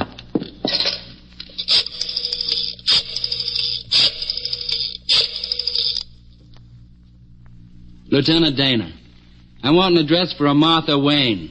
She's not in the phone book, but she runs a hat shop on Miller Avenue. Yeah, that's right. Sales tax people that have it. Make it fast and call me here.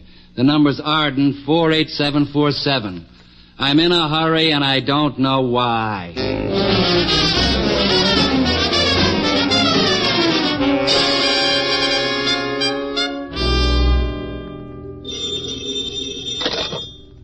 Dana. Uh-huh. 39 Carlisle. Thanks.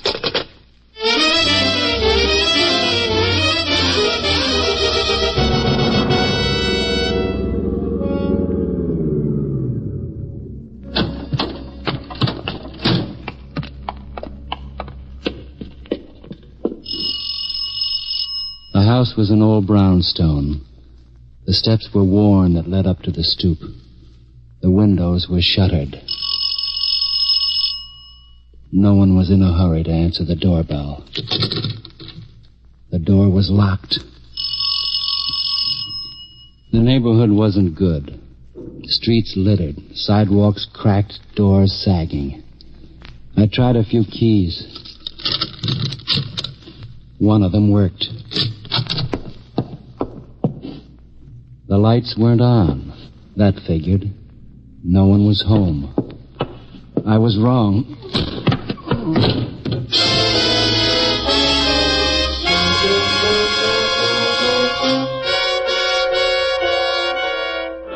For a while I felt fine. Things were soft and dark and warm. Nothing mattered. That was the way it would be when you died, I thought lazily. But I was wrong.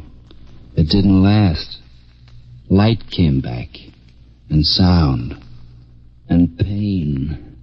Lou. Oh. Lou. Oh. Lou, wake up, will you? Lou. Wake up. What? Oh. Oh. Hello, Dave. Oh, you had me worried. I seem to be lying down. Yeah. On the floor. Dirty floor. Help me up, Dave. Okay. Thanks. For a minute there, I was scared. Nobody kills Dana. Now, that could be wrong. Sure, but I don't want to know about it. Why did you... phoned in for this address and then you didn't check in. I got worried. How long is it? It's 11, Lou. 11? Yeah. I must have been out for a good 4 hours. Correction, a bad 4 hours. Yeah. Dave, did you see anyone when No. Now, let's go look through the rest of the house. Now, you feel all right? I feel lousy. We'll look anyway. For what? A dark-haired girl named Martha Wayne. A girl who runs a hat shop. Right now, maybe. Just a girl who runs.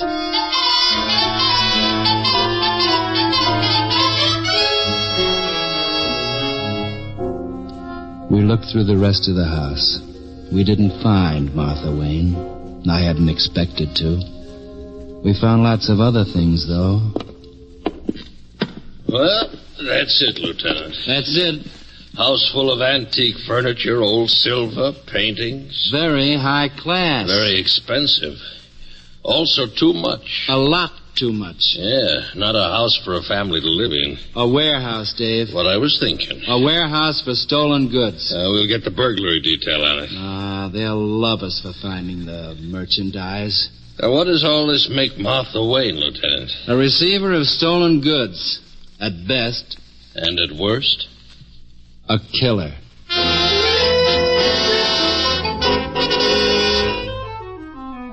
The burglary detail came and loved us. The house that Martha Wayne had lived in was filled with the loot from half a dozen big robberies. That took care of that. We put out an alarm for Martha Wayne. That didn't take care of that.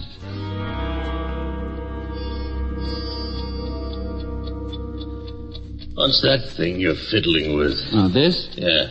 It's something I picked up in the room Martha Wayne lived in. It's a medal, Dave. Medal? Yeah. She'd been a Girl Scout. Also a senior lifesaver. What flavor? Trying to be funny. Relax, Pappy. I don't bite. I hope that's for me. Dana here. Yeah? Uh-huh. Yeah. Good. Thanks a lot. Goodbye. What was that? Burglary detail. Good old routine. The cop's best friend. Yeah. I'm not only getting fatter, I'm getting stupider. They've been worried about a cat named Barlow. A lot of burglaries bore his trademark the last few months. And they haven't been able to get anything on him, though. Well, what good is that? I don't know yet. I'll go ask Barlow. But a burglary already worked on They were gentle. All they had to worry about was stolen property. I won't be gentle. Lou, you better take it easy. Dave, there's nothing in my life except what? Death, killers, pain and violence. I'll take it as easy as I know how, but I'm not worrying about stolen property. I'm worrying about murder.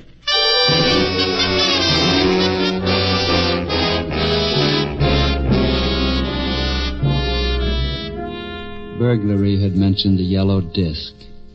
It turned out to be a saloon with a girl singer, an out-of-tune piano, and a tough doorman. Yeah? I'm coming in. Mention a name. Ralph Waldo Emerson. I don't like that name. I'm still coming in. Look, mister. Nobody gets in the yellow disc without an invitation. You ain't got one. I got this. A badge. A real badge. You know what? I bet you're a cop. You win the bet. You still ain't coming in. Let's find out. You know what this is? Yeah, a sap.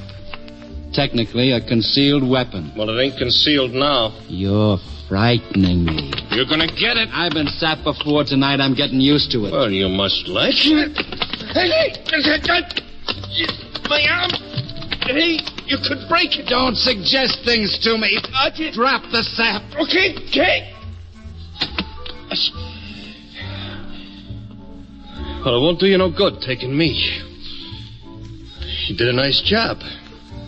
Walk in there, you got trouble. Maybe I like trouble. Okay, I'm out of your way. You're tough, sure. You could handle me. There's half a dozen guys in there. Open the door for me, huh? Oh, sure. Thanks. Suppose you announce me. Oh, okay. What name? Lou Dana.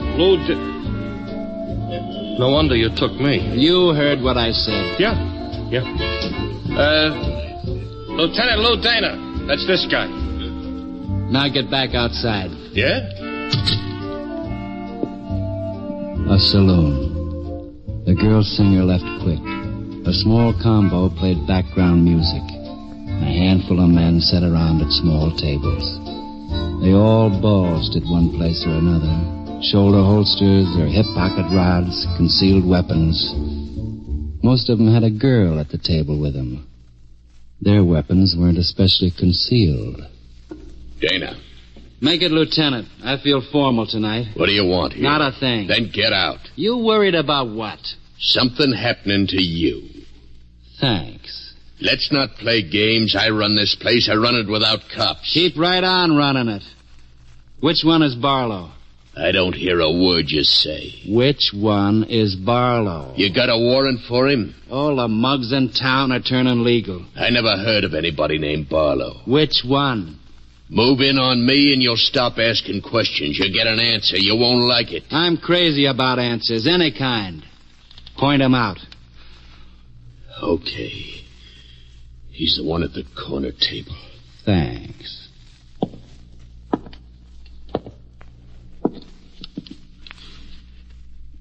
Hello, Barlow.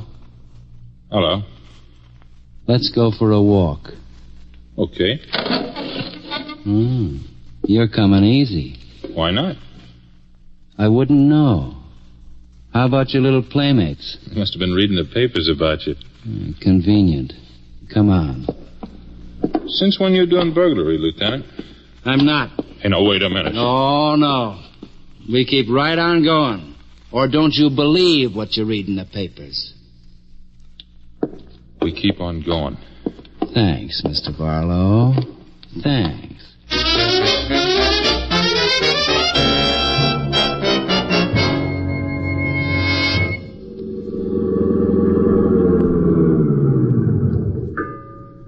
Hey, what are you stopping here for? This time of night, I'm crazy about the bay. Get out. I ain't interested in sightseeing. Get out. Okay, but under protest, see? Under protest.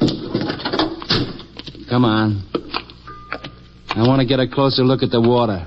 I don't know what you got in mind. I'll let you know in time. Right here ought to do. Up above and to your right, Barlow. That's a pier. Oh, thanks for telling me. Down here, we've got more privacy. Funny thing about that pier. Yeah?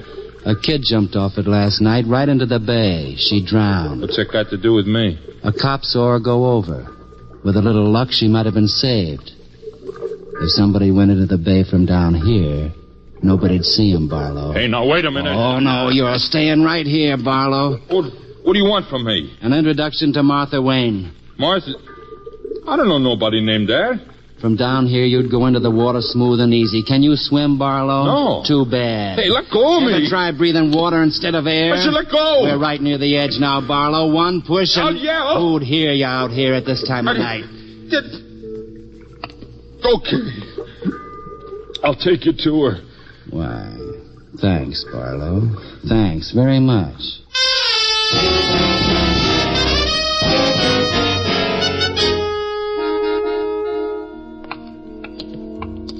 I don't know what you think you're doing. Very simple. You're a burglar. Martha Wayne's a fence. You steal the stuff, she disposes of it. The millinery store's a front. Oh, that's guessing. And besides, what's it got to do with homicide? That's what we're going to find out. Knock, Barlow. Okay. Who is it? Barlow. What do you... We're both coming in, Miss Wayne. Lieutenant Dana. You remembered. You're not an easy man to forget, Lieutenant. Thanks. This, apartment's a lot nicer than the brownstone. What brownstone? You're listed as the owner. But there's no law against having more than one place to live. Tonight, everybody's quoting the law to me. Why did you bring Barlow here? He brought me. I had to. He would have drowned me. Shut up. Okay, I'll shut up. You were really anxious to meet me, weren't you? I still want the name of the girl who bought that hat from you. You're very persistent. So? Why not forget her, Lieutenant? Wouldn't be hard. I'd help. All this for a burglary rap? That's an act, Lieutenant, isn't it? Because you do respond when I'm close to you, like this. I respond all right. I remember the kid who went into the bay. The kid who what? Last night, a girl wearing one of your hats jumped into the bay. A cop on duty heard her scream and looked around. She was near a lamppost. He saw her go over. Well, that's very sad, but... It's more than sad. It's murder. Murder? But you yourself just told me she jumped in. She did. But she wasn't the one who died. She wasn't the one who... You're confusing me. No, I'm not. You run a millinery store. In that store, you have an assistant. Let's suppose that assistant is a girl. A girl who finds out by accident what your business really is. A receiver of stolen goods. Suppose that girl is young, naive. Tells you she's going to inform the police. What would you do? You're the one who's supposing all these things. You'd have to make sure she wouldn't go to the police. One way would be to murder her. But that's dangerous. People get executed for murder. So, with a little help, Barlow's, for example, you get the girl down to the bay and drown her. That would be murder anyway. Besides, the policeman saw her jump by herself. You drown her in the bay, in the water underneath the pier. Then you go up on the pier yourself. You're dressed exactly the same way she is. You wait until a policeman's around, some little distance away. You pick out a place near a lamppost. Then you scream. The policeman sees you. He starts towards you, but you jump into the water. The harbor detail dredges, comes up with the body of a drowned girl. The policeman would swear it was the same girl he'd seen go over. It wasn't. Very, very clever, Lieutenant. But only a guess. You could do it. You were a senior lifesaver. You swim well. The dead girl was already in the water under the pier. You hit the water, you swim away, climb out of the bay a few hundred yards from the pier. A perfect murder setup. A guess. Why would a suicide pick a lamppost? Why would a suicide scream before jumping? Not a guess. You'll never be able to prove it. Barlow isn't a very strong character. He brought me to you, and he'll testify, hoping he might get away with a second-degree murder rap. Won't you, Barlow? Well, she did it all. I didn't know what she was planning. You see? I have nothing to say. No, you haven't. Not anymore. Not in this life. And it all came from a hat. The hat that was wrong. But the dead girl was blonde. You're brunette, Miss Wayne. You had to wear a hat for a masquerade. That hat will hang you.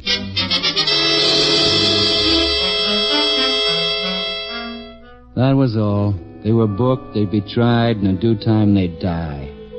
I finished my report and signed it. I didn't see the paper I was writing on. I saw a young girl with an untouched face and all of her life before her. lying dead and watery on the rough wood of a pier. I don't like killers.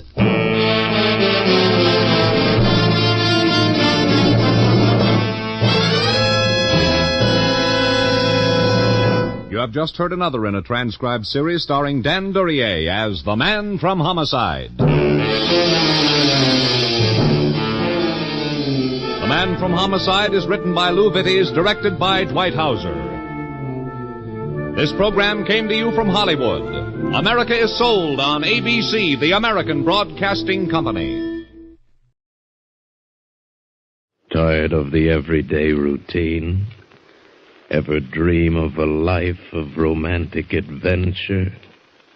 Want to get away from it all? We offer you Escape. Escape, designed to free you from the four walls of today for a half hour of high adventure. Tonight, we escape to a sunken city, which lies with its fabulous treasure chests at the bottom of the sea, and to the lust for gold of a crew of men who were willing to die or to kill. As Gildow tells it in his exciting tale, Port Royal, the story suggested by Lieutenant Harry Reesberg's book, I Dive for Treasure.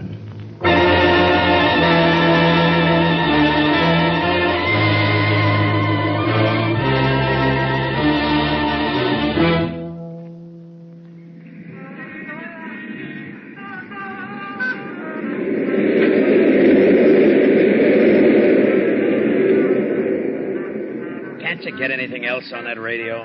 I happen to like that particular number. Well, like it somewheres else. I just might do that. Oh, no, Crystal, I didn't mean it. I guess I'm just jumpy tonight. Here, come on, have a drink. Of that stuff? No thanks. Well, pardon me, Lady Astorbilt. We're just fresh out of Napoleon brandy. Huh, aren't we just? Look, you got no beef coming. When I had it, you got it. The works. And when you didn't have it, you took it from me. Hucked the diamonds, sold the mink. Oh, you'll get them back. Something's got to turn up. It should be you, dead. Look, baby, don't do me no favors. The door's not locked, you know. I know. And I think I'm going to walk through it right now. Oh, no, wait a minute. It's a break for you, Danny. Now you can keep the room single rate. Where you going? I think Vinny can still find me a place in the line over at the Flamingo. You wouldn't. Just watch me. All right, go on. Kick a guy when he's down. Walk all over him. I should have known he was that kind of broad. You did.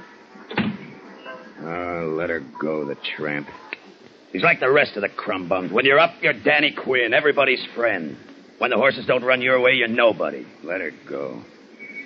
Hadn't always been like it was that night. And it would be different again. How soon, I wasn't sure when a fist landed on my door. A fist that was made from the hand that had jimmied some of the best windows in New York. Hey, Danny, it's Carl. It ain't locked. What's on your mind? Hi, Danny. Hey, plenty. Where's the broad? She took a powder. Permanent? Looks like. Oh, well, you're better off. Maybe. Hey, look, I picked up something pretty good tonight, I think. I'm not in the market. Oh, now, look, Danny, this don't mean a thing to you till I get through talking. Now, listen to me, will you? Now, this could be worth anywhere to a couple of $1 million. Look, Carl, get off it. Whatever it is, get off of it. All right. Now, you probably never heard of a guy named Fletcher Travis, because you never get past the page with the race results. See what I mean? Me, I'm different. I case this town through the papers. I keep myself up on what's going on in town and who's in town and how I can get to it. Now, look, this Travis made himself a lot of dough breaking into sunken boats. You understand? He's what you call a deep-sea diver. Yeah. All right, you was a sailor once. You ought to know. Let me see that thing. Yeah, sure. So, I read up what he was up to, and then this afternoon I went to the place where he's giving a talk, see? Now, there's a sunken city down near Jamaica. The island, not the track. And they call it Port Royal. There's warehouses down there with gold by the ton. Travis was all ready with a boat to go down after it, leaving tomorrow. You believe all that? Well, sure I do. Anyway, he holds up this chart and says, "This is the pass key to get him in," or something like that. So I tail him back to the hotel, I make his room number, and go in while he's eating his dinner. Well, he's got a lot of books there, history books. It's all true, Danny. I ain't kidding you. Now, this is a place for them old pirates. So, anyways, an earthquake or something spilled into the water. You understand what I mean? All in one piece, intact. And that stuff is there. Now, we got this chart. That's the key. What do we do? Frame it? Look, you was in the merchant marine, wasn't you? So you head it up. Now, I got a fur shop staked out that'll get us the first money. Then we buy a boat, get ourselves a diver of our own, and we go after this haul ourselves. You know, you got something, Carl. Hey, behind you in the dresser, top drawer. See if my Siemens papers are there. Okay, Danny, okay. Where are they? I don't see them. Right in the back. Huh? There! Oh. You little jerk.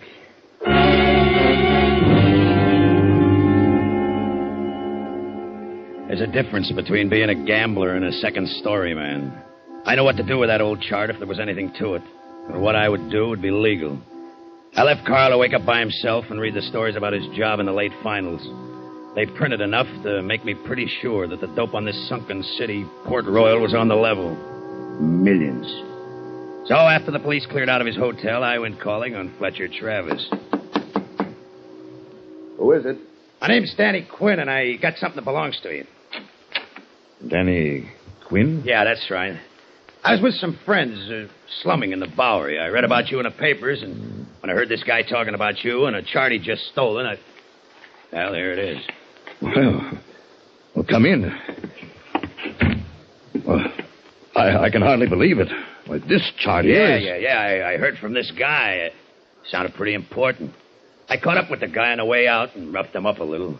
Well, I don't know how to thank you. This chart Wait a minute. Look, it's easy to thank me. I want to cut in on this deal. I want to go with you on the trip. You go with us? Well, sure, it's in the cards. I told you, I read about you in the papers. I was interested then. Now this happens like fate. I run into the chance to get this chart back to you. Look, I'm important to you.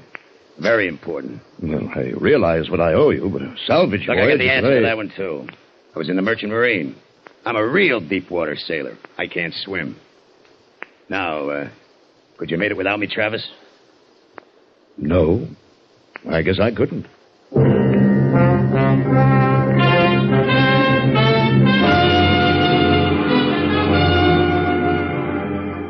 I was quite a feeling heading out into the big Atlantic swell. The rigging sang.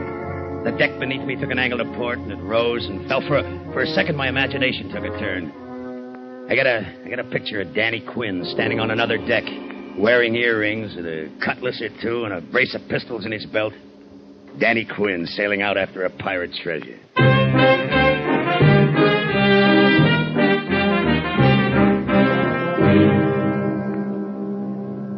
I thought it would be a good idea if we all got together tonight, gentlemen, since according to Captain Matson's estimate, it will be over Port Royal early tomorrow morning. You're still holding to that, Captain? The barometer hasn't lied to me yet, Mr. Travis.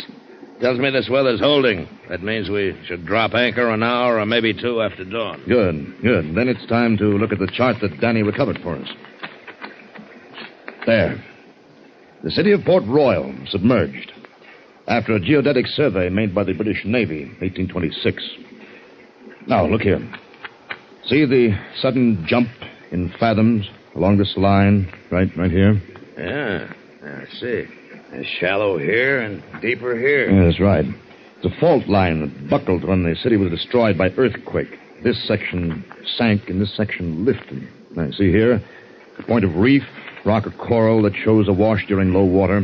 Yeah. Well, I've oriented this chart with the old maps of Port Royal before its destruction. Now, that point of reef is no more than 90 feet from the edge of the warehouse section. That's right out here. Are you sure of that? Well, sure as I can be. What made me pick that night to go to the Bowery? You couldn't ask for a better landmark. Well, no, it's more than a landmark, Captain. It's a mooring. We get a bow hawser on the reef point, back off 90 feet, drop the stern hook, and we're anchored right over the front doors of those treasure houses, 30 fathoms down.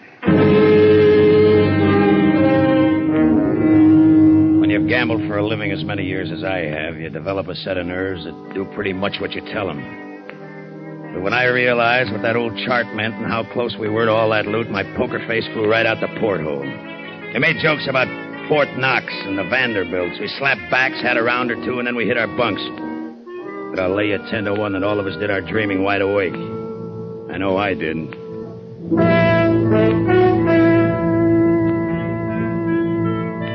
Millions of dollars. 30 fathoms under our keel. We were like men in a daze when we set about our work the next morning, but it went the way it should. The point of reef was there at low water. The ship was secured to it, backed off, and anchored. The lifting gear was rigged to the mainmast. The pump and compressor were checked a dozen times. Travis got into his heavy canvas suit. The helmet went over his head. Little afternoon, he begun his first dive. I was on the intercom on deck. What's my depth now? Hold on, I'll get it. He wants his depth, Captain. Here comes 25 fathoms. Now. You're at 25 fathoms, Travis. Good. It'll be safe to go down at this speed. No faster. This speed is okay, Captain. No faster. All right. How is it, Travis? Good. Conditions are good. There's enough light. Great blue light. No sign of any trouble. My air is adequate. No sign of any large fish as yet. Travis. Yes? What is it? Well, you make me nervous when you aren't talking. Keep saying things, will you? What do you see? I can't look down and turn my head. I see only what's in front of my faceplate. Well, I'm revolving slowly as I come down. Water's clear. All around me is that very blue light. Uh-oh. Few fish. Nothing large enough to be dangerous yet. But conditions are as good. What's my depth now? He wants his depth. Here's 28 fathoms. Now. 28, Travis. Slow my descent. Slow it. Slow his descent. Right. I can see coral now. There's great formations of it stretching away from me. Buildings? The warehouses? Yes. Yes, buildings. Roofs. Windows. There's a street. Yeah. Must be a street in front of me. And there's storehouses. He's hit it. Storehouses. We've hit it. Do you hear that, mate? Hey, I heard. We've hit it. I'm on the bottom. I'm on the bottom. All right. It's sand. It's good footing. I'm moving forward. Yeah, I'll need plenty of slack in both my lines. You need slack. He's getting it. The winch is rolling. No trouble yet. Moving toward the nearest one. It's encrusted with coral. It's a building. Big one. There's a wide opening. That lets enough light in. There, it's a storehouse. I need the loading platform. He wants a loading platform. What? The loading platform, you jerk!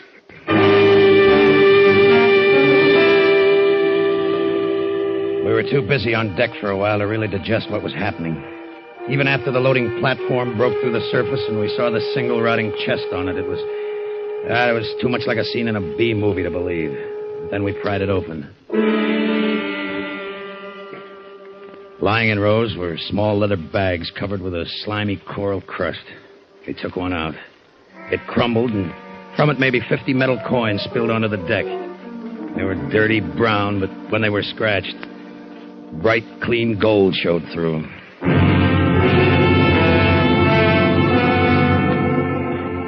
By the time Travis was aboard and out of his suit, the first shock of success had passed, and we were calm enough to have a drink. Well, Mr. Travis, sit down and rest. You are the hero of the day. I got you here, but you load on the gold, huh? Yeah. Here's a drink, Travis. You've earned it. Thanks. I can use it. Well, what do you think of your first day of salvage operation? Brother, I've won some pots in my day, but when those coins rolled out, that topped everything. I think we're off to a good start. How many more chests are down there? Oh, I don't know yet. I only moved 10 or 15 feet into the building. I saw 3 or 4 more. Yeah. What do you think they bring back in the States? Well, if they're all like this one, $35,000, $40,000 apiece. Yeah, we've hit it all right. How many trips down can you make? In this weather, 2 in the morning, 2 in the afternoon. That gives me about, 12 minutes on the bottom each descent. 35 or 40,000 a dive. Hey, that's going to add up. Now, don't spend it yet, Danny. It may turn into more than just going down, coming up. Things can happen down there. This is the first time I've worked buildings, and I know that sunken hulls can lie there for a couple of 3 centuries without moving, even in the current. But let a diver put his foot in the wrong plank and something on the other end of the ship gives way. You never know. So let's count what we got today and see if our luck holds tomorrow.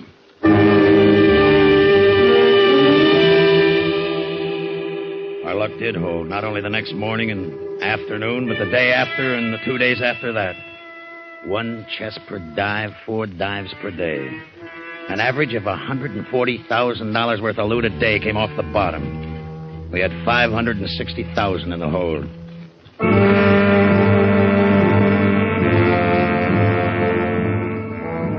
I don't know, and the thought first nibbled at me. I tried to blame it on the idea that I didn't trust Captain Matson, but that wasn't it. Travis had planted it himself when he reminded me that you never knew what to expect 30 fathoms below. The rest of it was based on the fact that any hunk of dough looks 3 times smaller when it's split 3 ways.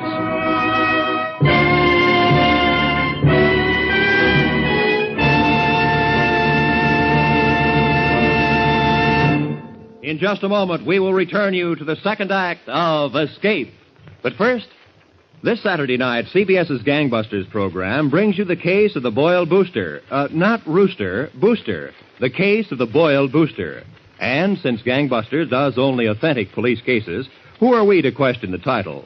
Well, somebody did ask a question, and it's a case straight out of the New York City police files. And a house gets lost, among other things.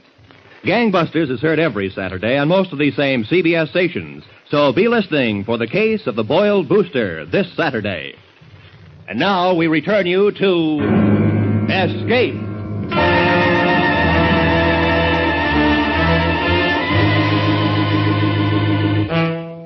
Went on like that day after day. Those chests coming up until there was enough treasure aboard that schooner to drive any man half out of his head. We were isolated out there. The island of Jamaica was just a blur off our bow. The only ships we saw were cruise liners way out on the horizon. The more I thought about it, the stronger my hunch got. The way my luck was running, I could work it out so there wouldn't have to be a 3-way split of those chests. Travis was easy. He'd just stay down there. Captain Matson and McGraw the mate, well, they took a little more thought.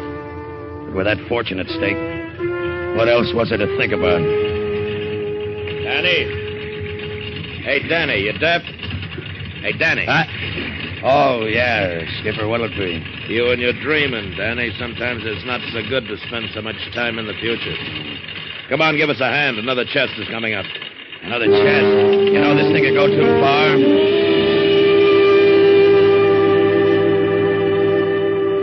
Well, another day, another $140,000.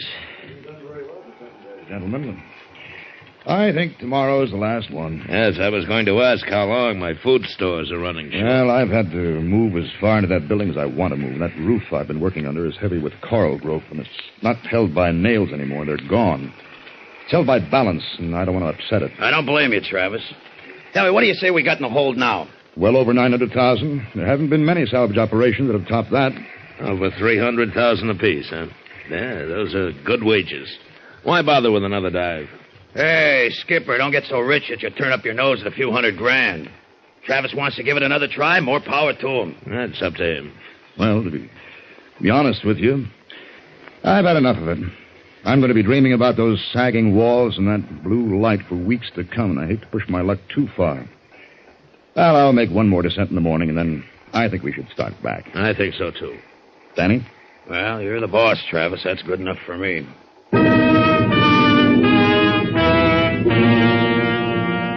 That was after evening chow. I stretched out in my cabin, but I didn't sleep. I lay awake planning. I was still awake when the mate came off watch. Hey, Johnny, wake up. Come on, it's midnight. Oh, thanks, McGraw. You can turn in. Yeah. Here, keys are on the table. There were 3 keys on that ring we anchor watches carried every night. One to the gear locker in case we needed tools. One to the lamp locker in case we needed a light. The third had been added when the treasure started to pile up. It opened the gun locker. Outside on the deck, I leaned my elbows on the rail, watched the phosphorescence rippling back from the side of the boat, and lined up the next detail. The gun locker had been equipped to take care of any possible attack, so it was an arsenal. What I needed was a Thompson submachine gun. But I wasn't about to overplay my hand by taking it out of the locker. Somebody would have noticed that. I just slipped in and unlocked the case so I could get it when the time came. I didn't think anybody'd notice that, and I was right.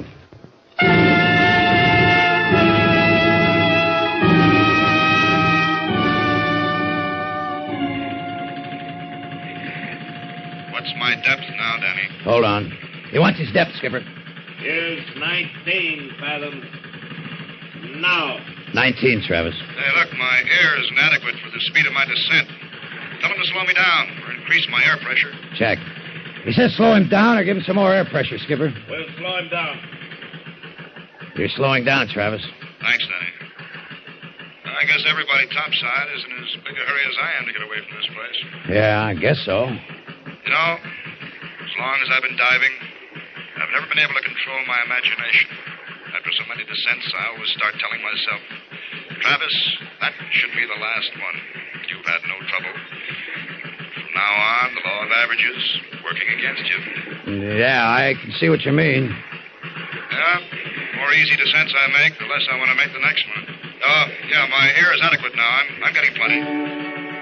I had a crazy flash thought that Travis knew what I was up to and had something up his sleeve. But I got rid of it. He couldn't have known. If he had, he wouldn't have gone down. Hardly heard him talking. With him submerged, it was time for me to get into action. It was 5 steps to the door that would take me to the gun locker. To the Thompson, I'd force Matson. The rest of the fellas into their cabins. Then the chest would go into the lifeboat. On the stern anchor line we'd cut, the ship pulled into that reef point it was moored to, and the coral would rip the bottom out of it. The only thing left would be the lifeboat full of loot, with me in it. I didn't see how any court any place could prove it wasn't an accident. I took the intercom set off my head. Matson and the mate had their heads together near the winch. Danny, where you going? In to get a drink of water. Don't do it, Danny. Stay where you are. Hey, what the devil's the matter with you? What's a gun for? I haven't done anything. The gun is so you won't do anything. McGraw!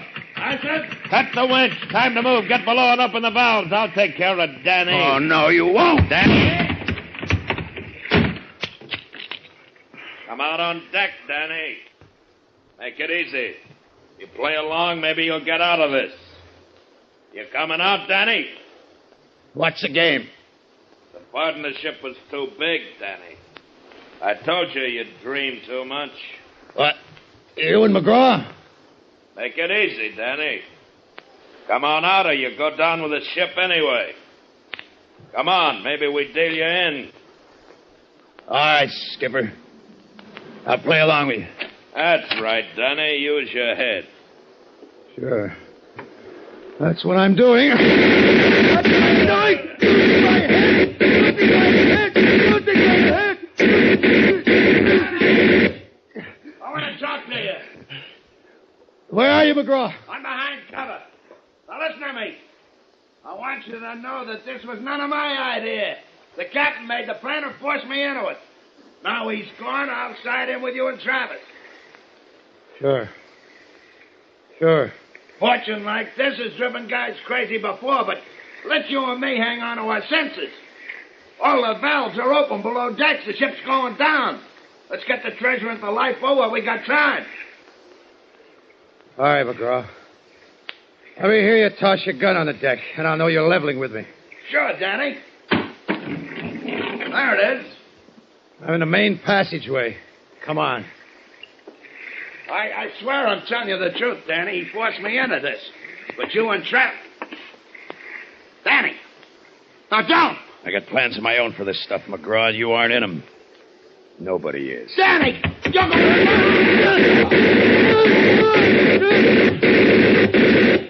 Maybe he was right. Maybe that treasure was driving me crazy. It was like I was rushing downhill and couldn't stop, just like I didn't seem to be able to stop the tunnel after I started speeding. After McGraw was gone, I went over to the main hold and tore the canvas off the hatch. I could hear the water rushing through the valves he'd opened, and it was telling me I'd have to hurry if I wanted to get those chests. I went over to the lifeboat hanging in its davits. No.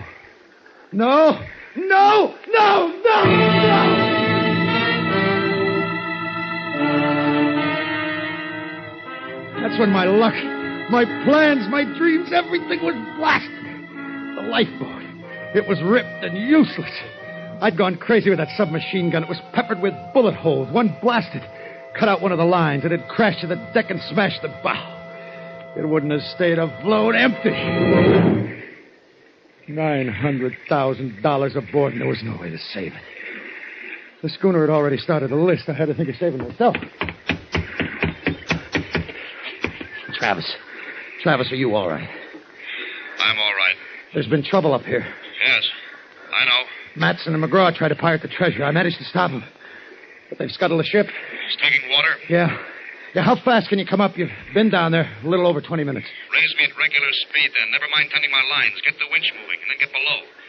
See what can be done about stopping the water. Okay, Travis. I'll be glad to get you up here. We're in a mess, believe me.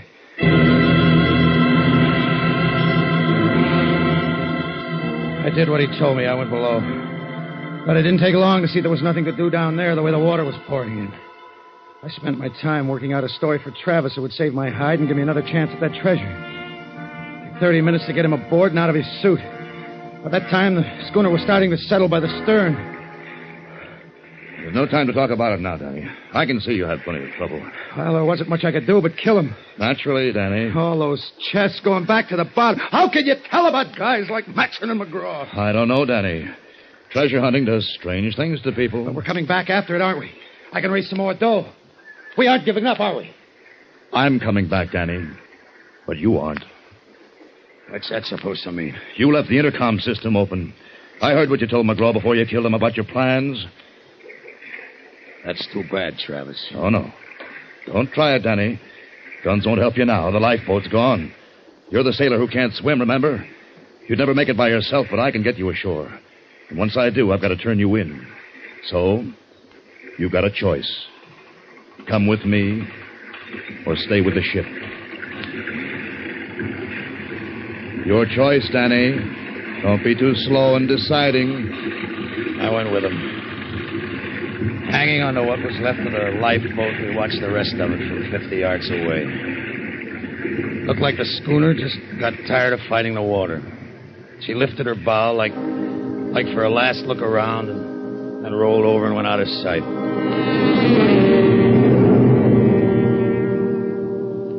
$900,000. But that wasn't the only fortune that was sinking. Danny Quinn's was on the way down, too. I was fresh out of luck.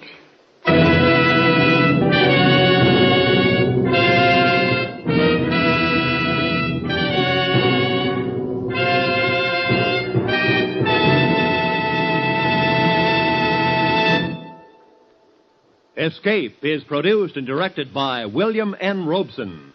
Tonight we have presented Port Royal by Gil Dowd, suggested by Lieutenant Harry Reesberg's book, I Dive for Treasure. Featured in the cast were Charles McGraw as Danny Quinn, John Daner as Fletcher Travis, and Bill Conrad as Captain Matson. Also heard were Dee Tatum, Paul Frees, and Ted DeCorsia. Special music was arranged and conducted by Del Castillo. Next week... You are imprisoned in a lonely lighthouse off the steaming jungle coastline of French Guiana. Your comrades, a maniac and a coward. Your captors, an army of gigantic, hunger-maddened rats.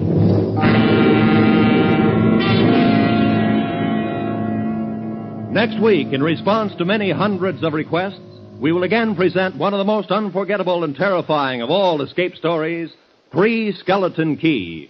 Goodbye, then, until this same time next week, when once again we offer you Escape.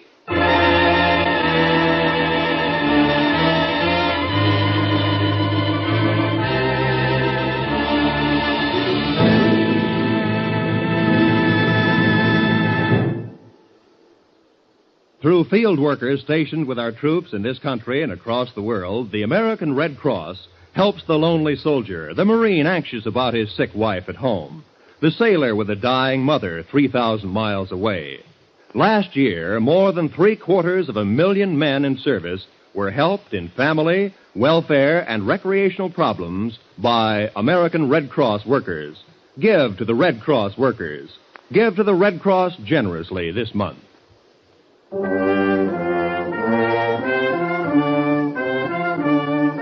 This is CBS, where you meet Gene Autry every Saturday night, the Columbia Broadcasting System.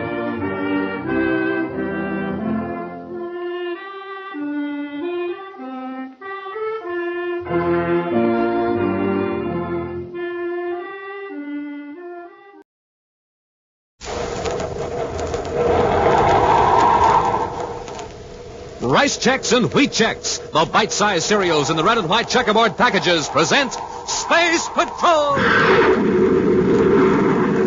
High adventure in the wild, vast reaches of space. Missions of daring in the name of interplanetary justice. Travel into the future with Buzz Corey, Commander-in-Chief of the Space Patrol! In today's transcribed Space Patrol adventure, Buzz and Happy have discovered a strange castle in a valley on the planet Mars. Curiously, they make their way down a long corridor. This place has the weirdest lighting, sir. Yes, it seems to come from the walls and ceiling as if the surface were glowing. I wonder where this corridor leads. It seems to go on forever. A trick of perspective, Happy. Hey, what happened? I can't walk. Hap, look at the floor. It's getting transparent. Smoke and rockets. It's disappearing right from under us. Hey, Commander, we're falling!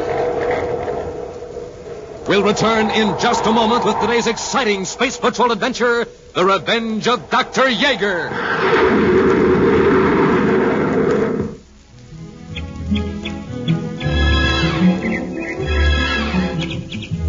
Breakfast time, Space Patrollers, the happiest time of the morning for all of you when you fill up your breakfast bowl like this with Rice Chex.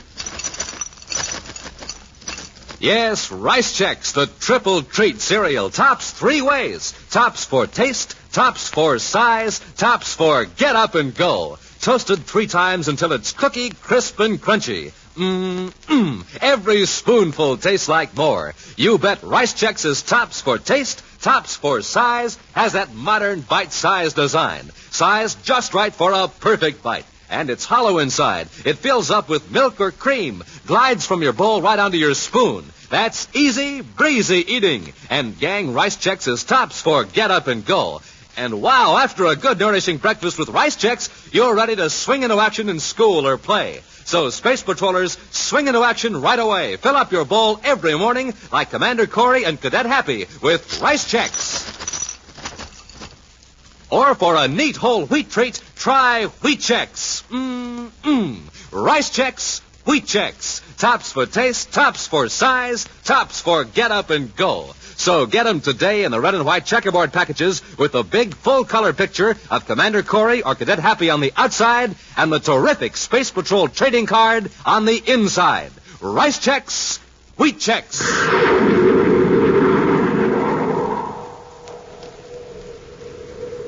And now, today's Space Patrol adventure, The Revenge of Dr. YEAGER.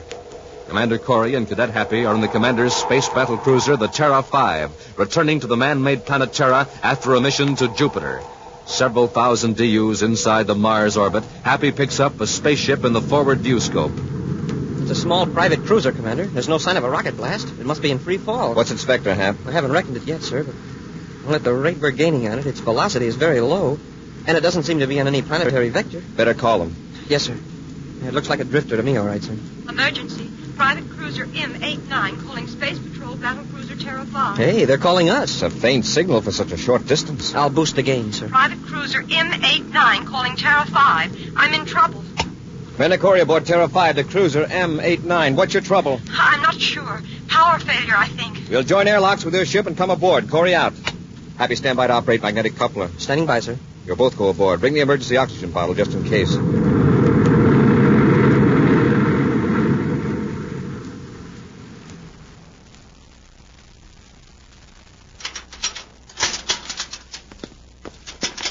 Thank heavens you're here. Are you all right, miss? Oh, yes, I am now. The cabin air pressure seems okay, sir. Oh, yes, everything's fine. Just a minute. Didn't you space a phone an emergency? You said something about power failure. I'm sorry, but I didn't know what else to do. You see, I was frightened. Are you alone in this ship? Well, yes, Commander. You see, Happy, check that control panel. Yes, sir. What's your name, miss? Lorna Stark. Is this your ship? Yes, I'm from Lowell City, Mars. You can check that. I certainly will. The instruments check, sir. The rocket controls are off, that's all. Yes, that's right. I've been in a free fall for about a half an hour. Why? I was afraid someone was after me. I thought if they didn't see the rocket exhaust, I'd have a better chance. Oh, I was just praying for a Space Patrol ship to come along. You have no idea how relieved I am. You'd better have a good reason for faking a distress call. Who's after you and why? Well, I'm afraid it's going to sound very strange. That's why I wanted you to come aboard so we could talk privately. I was afraid to explain over the spaceophone. I'm listening, Miss Stark. Well, perhaps I'd better start at the beginning. Did you ever hear of a Dr. YEAGER? YEAGER? Wilhelm Yeager, the scientist and inventor. Dr. Yeager's been dead for nearly 30 years. Yes, I know. He and my father were friends. You've probably heard that several of Dr. Yeager's inventions were never made public, that they're hidden in a secret castle. Dr. Yeager was quite a colorful personality from what I've read. A lot of fantastic legends have sprung up about him, but how does all this tie in with your fake emergency call? Commander, that castle of Dr. Yeager's is not legend. Yeager? Yeager. Sure. The fellow the old-time pilots talk about. The man who's supposed to have made all those frightful inventions. Weapons so terrible he never even wrote down his secrets. He did write them down, Cadet. I've seen some of the designs. Huh? Designs for what, Miss Stark? I don't recall them all now, but there was the Letha ray. Just a minute. You mean the Letha ray actually existed? It exists now. Where? Who has it? Nobody. It's still where Dr. Yeager hid it. You don't know where it is? No, but somebody thinks I do. That's why they're after me. Well, who has reason to suspect that you know about Yeager's secrets? A man named Carl Bracker. He once worked for my father. He was present when I opened the sealed package containing documents that Dr. Yeager gave my father. You see, Dr. Yeager left it up to my father's judgment whether certain inventions were to be revealed. One day, about 3 years ago, I came across that sealed package. Curiosity got the better of me, and I opened it. Go on. A moment later, my father and this Carl Bracker walked in. My father was furious with me. Right then and there, he destroyed the documents. He said Dr. Yeager was right, that people couldn't be trusted. I was ashamed and frightened. Neither Father nor I mentioned the matter again. Then after Father passed away, Bracker showed up. And wanted you to tell him where Yeager's secrets are hidden? Yes, but I told him I didn't know. He was angry. He said I'd be sorry, but he went away. Then a few days ago, this other man started following me. I just know Bracker sent him. When you saw those documents, did you notice where Yeager's inventions were hidden? Yes, but I've forgotten. I pushed it out of my mind. I didn't want to know. Miss Stark, I want to give you a brainograph test. You don't believe me? No, that's not the point. If that information about Yeager is in your subconscious, someday you might recall it or be forced to reveal it. I want to find those inventions, if they exist, to keep them from falling into the wrong hands. And the brainograph will make me remember? It'll put your thought images on a screen. Even those dim patterns and impressions your conscious mind isn't aware of. It's completely painless. Are you willing? Well, of course. Well, it'll be late when we get to Terra. I'll arrange for a room for you at the Terra Space Hotel with a guard at the door. Guard? You said someone was after you, remember? Let's get into my ship. You can tell me more about this Carl Bracker. Early the next morning, Buzz and Happy arrange with Major Robertson, Space Patrol Security Chief, to set up a brainograph test. Then they hurry to the Terra Space Hotel to get Lorna Stark. They step out of the elevator and walk down the hall. Room 2309, wasn't it, sir? Yes. Say, where's the guard? He was to stay on duty in the hall until relieved. The door's unlocked, sir. Something's wrong here. Miss Stark. Hey, Commander, look. It's the guard. He's on the floor, tied up and gagged. Just a minute, Sergeant. Happy, untie him. I'll loosen the gag. There. Where's Miss Stark? They took her away. I tried to stop them, but they slugged me. They? Yes, 2 men, a big one and a little fellow in a waiter's outfit. That's how he got close to me out in the hall. The little guy with the tray, he pulled a ray gun on me and forced me into the room. The big guy came in. Guess he'd been waiting around the turn in the hall. Here's a waiter's coat and tray on the floor, sir. How long ago did this happen? About 2 hours ago. They really tied me up. I've been trying to What about Miss Stark? Did she know the men? Did she go willingly? Well, she put up a squawk till the big guy got rough. But she seemed to know him, called him by name. Let's see, Bracker. That's it, Bracker. Hap, get on the phone to headquarters. Have them check the files on Carl Bracker. I want all the data on my desk when we get there.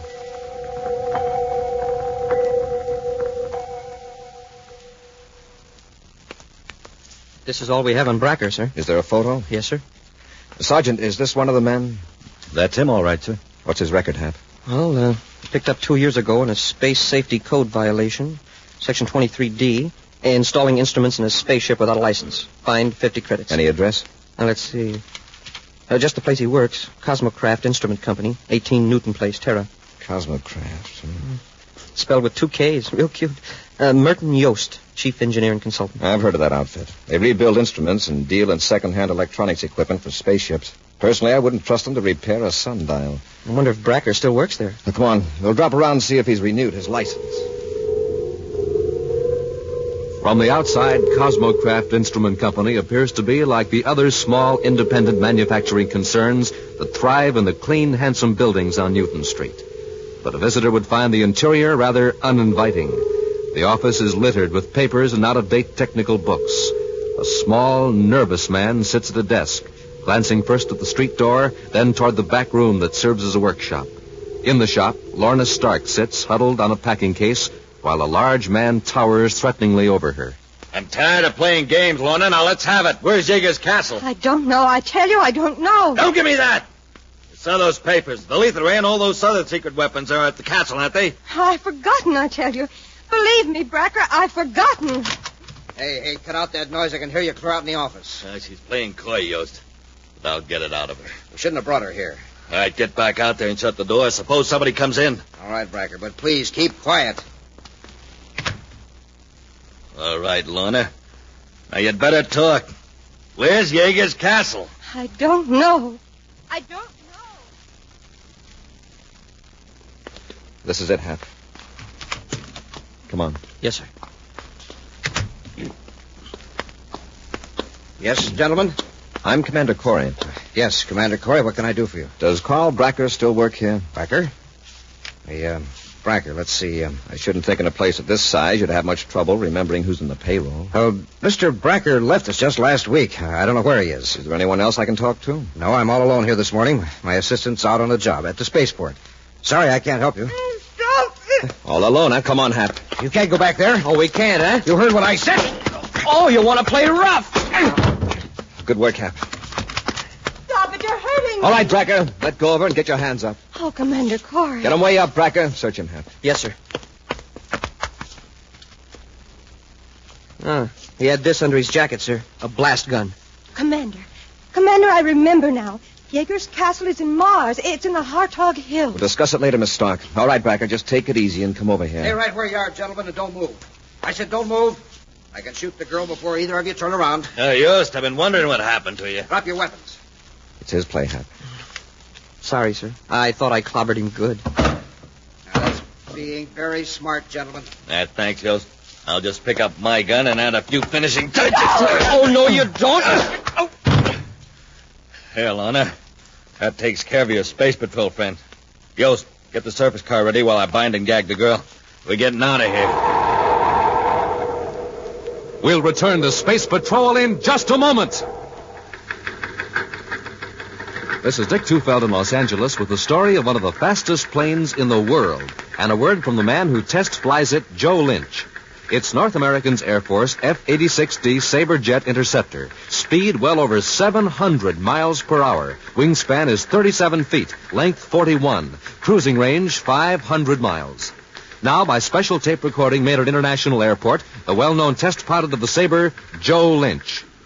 The D is a one-man interceptor, so when you fly it, you're really on your own. That's why I see to it that I'm in good condition all the time. And one way to stay in good condition is by eating a good breakfast cereal, like Rice Chex or Wheat Chex. They're just packed full of energy, and they taste swell. I think you'll like them, too. No other cereal, puffed or flaked, contains so much nourishment in such concentrated bite-sized form. So take a tip from Joe Lynch, George Welch, and other top test pilots. Make your cereals Rice Chex and Wheat Chex.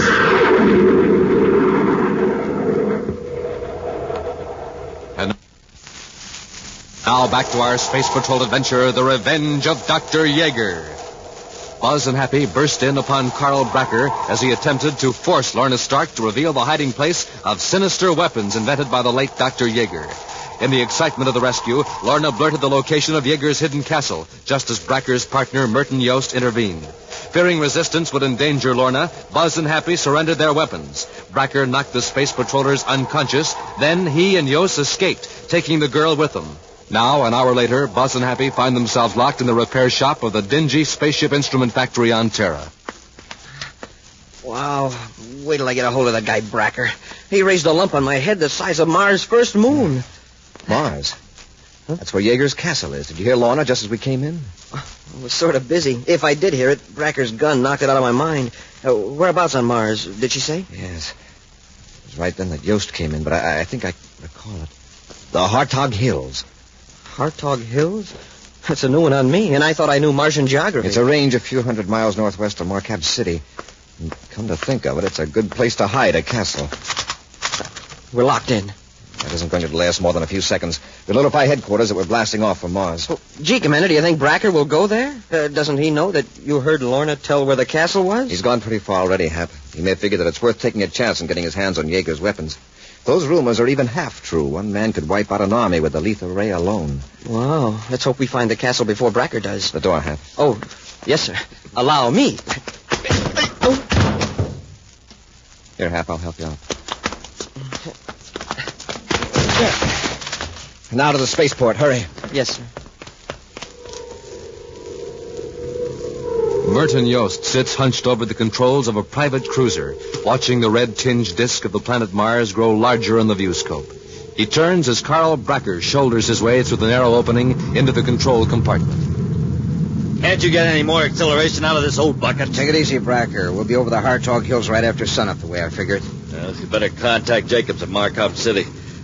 We'll meet him out in the desert. He can fly us to the Hartog Hills to look for the castle. Smart idea. When we locate Yeager's hideout, there won't be a grounded ship there to give us away.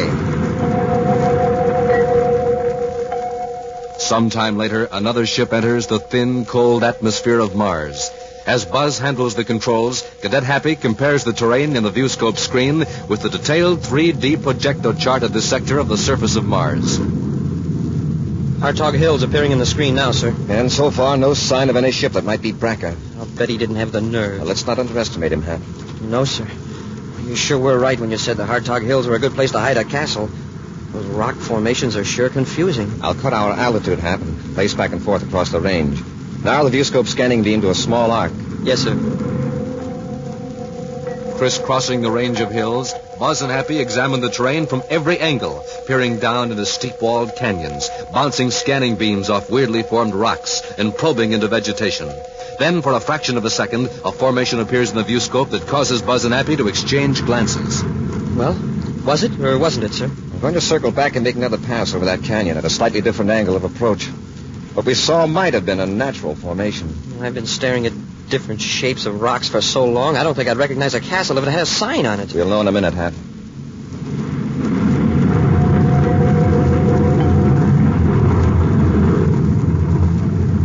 That's it, Happy.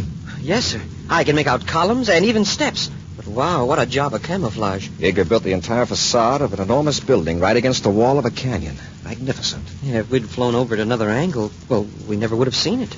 There's no sign of another spaceship near here. Yeah, but there's plenty of room to land in front of the castle. Well, we'll land and have a close look at Yeager's castle.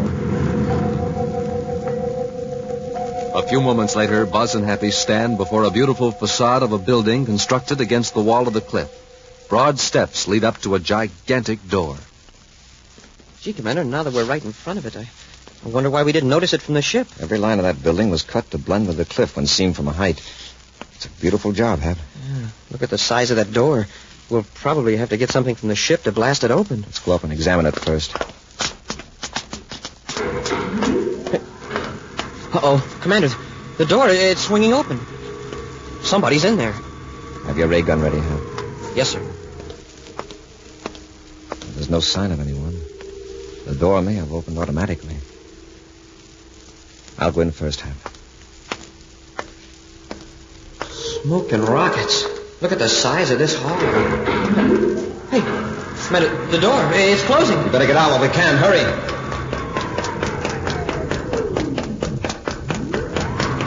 Hey, now the door's swinging open again.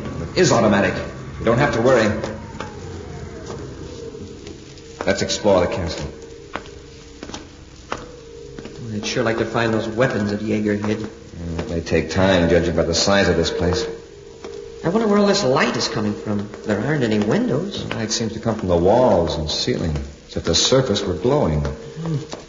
Imagine building a place like this inside a hill where nobody can see it. Yeager was a genius, all right, but I think he was a little nuts. Well, at least he was sane enough to try to keep dangerous weapons out of the hands of people he thought might misuse them. Yeah. I wonder where this corridor leads. Seems to go on forever. Trick of perspective, Happy. Hey, what happened? I can't walk. Hap, look at the floor. It's getting transparent. Oh, smoke and rockets. It's disappearing. Right from under us. Commander, we're falling! Buzz and Happy plunge downward in total darkness. Any moment they expect to land with shattering suddenness on some hard surface. But seconds pass, and they keep plunging down into the blackness. Commander, I'm slowing down. Yes, so am I. Oh, we're at the bottom. Wherever that is. Stand right where you are, Happy. It isn't safe to move in this pitch blackness. When that floor opened up from under us, I never expected to move again. Lucky I brought my atomo light. That won't be necessary, Commander. Who's that? You'll see when I turn on the lights. There. Bracker. Now, don't reach for your weapons. It'll be the last move you make. Raise your hands. Do as he says, Happy. Yours. Take the ray guns. All right, Bracker. Bracker, what have you done with Lorna Stark? She's perfectly safe in the next room. You're probably wondering just what happened to you. You're now in a lower level of Yeager's castle. You were lowered by one of Yeager's amazing inventions, a levitation beam, controlled by this panel here. But the floor just dissolved under us. That part of the floor up there is actually the top cross-section of the levitation beam. By cutting the beam completely off, I could have dropped you to your death. I suppose you want a medal. Yost, open the door. I'm sure the commander would like to talk to Miss Stark. Get moving, you two. What are you going to do with us, Bracker? You'll see in a moment. Oh, Commander Corey. In there, both of you. Commander, they found out everything. The big room where Dr. Yeager hid all his horrible weapons. That's right, Corey. Yeager left full instructions. Now, you three stay in here a few moments. Then we shall see how the lethal ray works. You aren't going to use it on us. Exactly. There's a small hand model that should serve the purpose quite nicely. I'll be right back. We've got to try to find a way out of here before they get back with that lethal ray. We've got to stop them, Commander. With those weapons, they can wipe out whole cities. And it's all my fault. No, that's not going to help. Oh, but look. Look what was in the room with the weapons. A paper that Dr. Yeager left. Let us see it. I had hoped that this message would never be read. The fact that you are reading these words is proof that human beings cannot be trusted. Therefore, you deserve to be destroyed. Knowing there was evil and destruction concealed here, you came willingly. Very well, use these forces that I have discovered. Destroy yourselves and improve the universe. Dr. Wilhelm Yeager. Wow. A very bitter man. He was right. Human beings can't be trusted. I proved that. Everybody makes mistakes. And Dr. Yeager made one when he assumed everyone was evil. And Bracker made a mistake when he thought there was no other way out of this room. Look behind this tapestry. A door. See if it's locked. It opens into a long hall. Come on, quickly before Bracker comes back. Hurry, Lorna. Well, if only we can find our way out of the castle. Well, anyway, there's plenty of light. Once we get out of here and get to the ship, we can call a space patrol squadron and destroy the castle if we have to. But if Dr. Yeager's weapons are as powerful as he said they are, couldn't Bracker and yours fight off all the spaceships in the universe? Well, they might get some of us, but we could keep them holed up here at least. Smoking rockets as sure as a long corridor. Look out, What did I hit? There's a big mirror across the corner of the passage. The passage turns here. Sure enough. And the mirror's at an angle so you can see around the corner. It looked like the passage went straight ahead. Up we are! It's Bracker. He's after us. Around the corner, quickly. Stop! Commander, what are we going to do? This is the end of the passage. Must be a door here. Yes, there is. Oh, it's locked. We're trapped. And Bracker's coming for us. Yeah, I can see him in the mirror coming up the corridor. And he's got a weapon. Come on, Yost. We got him now. They can't get out. Use a lethal ray. I want to get a little closer. Hey, Commander, does he think that lethal ray shoots around corners? He doesn't know he's aiming at a mirror. He thinks the corridor is straight. Yeah, but, sir, what if the mirror reflects the ray toward us? Go on, Bracker. What are you waiting for? I'm waiting for him to plead for mercy. Well, Corey, haven't you anything to say? Don't talk. Keep perfectly quiet. All right, then. We'll see how Yeager's lethal ray works.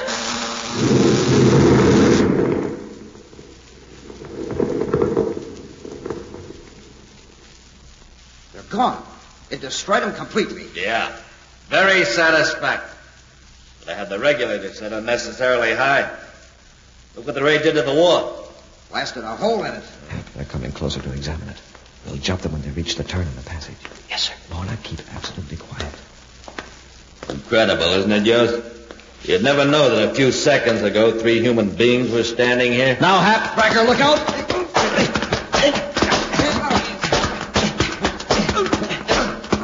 I'll take that weapon, Bracker. All right, Bracker, get up. Corey, I saw you disintegrate. Yeah, the three of you. I saw it, too. You can't always believe what you see. You were looking at a reflection. The lethal ray merely destroyed a mirror on the wall behind it. A mirror? That's right. It's the first and last bit of damage Dr. Yeager's lethal ray or his other weapons are going to inflict. Come on, Hap. Let's get these crooks up to the ship. Yes, sir. An action preview of next week's exciting Space Patrol adventure in just a moment. Hey, Hap, where are you hiding your rice checks and wheat checks these days? Right here, Captain Tufeld, in this top-secret Space Patrol file cabinet. Hey, you gotta be careful where you keep the checks around here. They taste so good, anybody who sees them eats them. Are you filing them under C for checks? Smoking rockets, no. Under T for tops. Oh, one thing for sure, Captain. It's no secret that rice checks and wheat checks are tops. 3 ways. For taste, for size, and for get up and go. Yes, sir, gang. Hap is 3 times right. Checks are tops 3 ways. For taste, sunny gold rice checks or power-rich wheat checks. Delicious right out of the box for snacks or out of the bowl with milk or cream. Tops for size. Checks are made in that modern, streamlined, bite-sized design for super easy eating. And checks are tops for get up and go. Real Space Patrol get up and go. After a good breakfast with checks, you're off to a blazing, lightning-fast start every morning. Jumpin' Jupiter, Captain Tufeld. What are we waiting for? Hey, let's get going on the checks right now. Space Patrollers, why don't you get going? Go get checks today. Look for them in the red and white checkerboard packages with the swell picture of Commander Corey or Cadet Happy on the outside and the wonderful free Space Patrol trading card on the inside. Rice checks, wheat checks.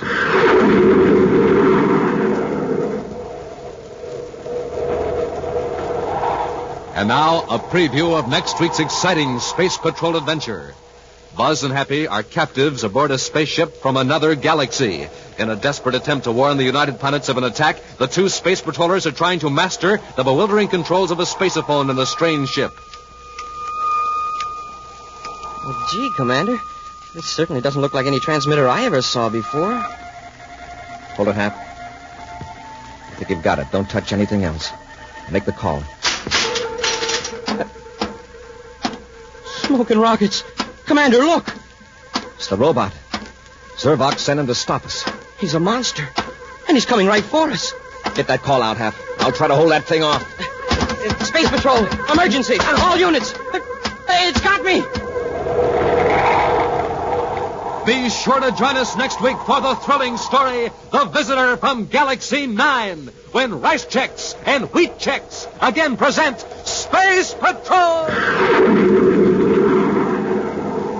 Space Patrol, created by Mike Moser, starring Ed Kemmer as Commander Corey and Lynn Osborne as Cadet Happy, was written by Lou Houston, produced and directed by Larry Robertson, executive producer Mike Devery. Other players were Virginia Hewitt, Norman Jolly, and Ken Mayer. Dick Tufeld speaking. Now, don't forget to tune in next Saturday and every Saturday when Rice Checks and Wheat Checks again present Space Patrol. Be sure to see another exciting Space Patrol program on your local ABC television station. Consult your local paper for time and channel. This program is broadcast to our armed forces overseas through the worldwide facilities of the Armed Forces Radio Service. Space Patrol came to you transcribed from Hollywood. This is ABC Radio Network.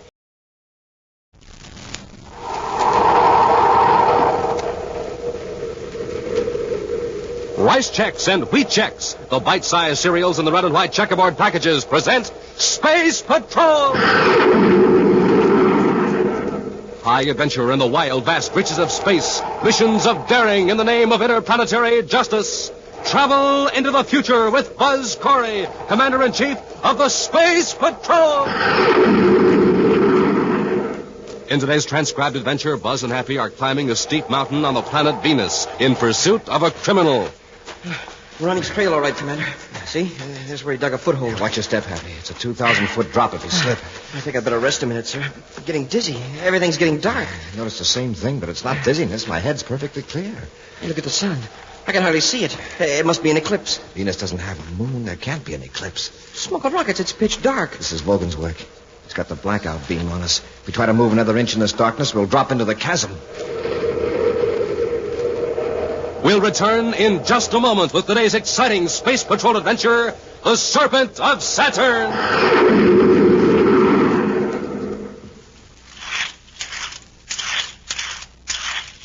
Here he comes, gang. Here he comes. The fastest boy on roller skates in the neighborhood. Get up and go, and look at him go. Wow! Now, there's a space patroller who really has it. He just got up from a good, nourishing breakfast. Just finished off a big bowl of rice checks with plenty of milk and sugar. He's packed full of action energy, the kind of action energy that'll help to make you a whizzer on rollers and help make you so alert that you can come up with the right answers in your classroom. Yes, sir, Space Patrollers, you start off any day ready for action when you eat a whopping good breakfast with Rice Chex. Because Rice Chex is tops for get up and go. Tops for taste, too. A delicious triple toasted shredded rice treat that's good with milk or cream and super good with fruit. And tops for size because it's bite size. The just right size for easy eating. So, gang, try Rice Chex yourself. And try Wheat Chex, that wonderful, wonderful whole wheat cereal. Rich in energy, swell tasting, and bite size. So don't forget Chex, rice, or wheat. It's tops three ways. For taste, for size, for get up and go. Look for them in the red and white checkerboard packages with the picture of Commander Corey or Cadet Happy on the front and the neat free Space Patrol trading card inside. Rice Chex, Wheat Chex.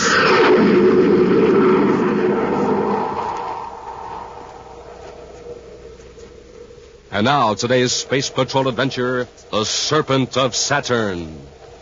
Ordinarily, the appearance of the monthly Space Patrol Bulletin is a routine event. It causes no excitement, except perhaps among the officers and men of the publication section who are charged with the responsibility of preparing this official monthly report on Space Patrol activities.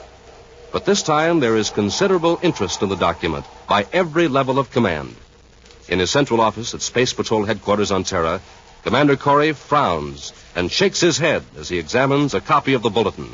Cadet Happy, returning from an errand in another part of headquarters, fails to notice the commander's unusually serious manner. Gee, Commander, everybody's sure studious all of a sudden. All over headquarters, people are reading the bulletin, even the file clerks. I guess the editors added a page of jokes. There's certainly nothing funny in this issue of the bulletin, Happy. Oh, sorry, sir. Especially in the Secretary General's notes in the margin of this copy. Something wrong? Plenty. Those robberies, is that it? Partly, but it's more than that. You realize that in the past 10 days there have been 23 cases of assaults against space patrollers, and all apparently without reason. I heard about a couple of them, sir. One on Venus and another one on Pluto. Well, if we hadn't been so busy on Neptune the past week, I'd have alerted our men to take special precautions. Now, take a look at this breakdown here in the bulletin. All over the solar system.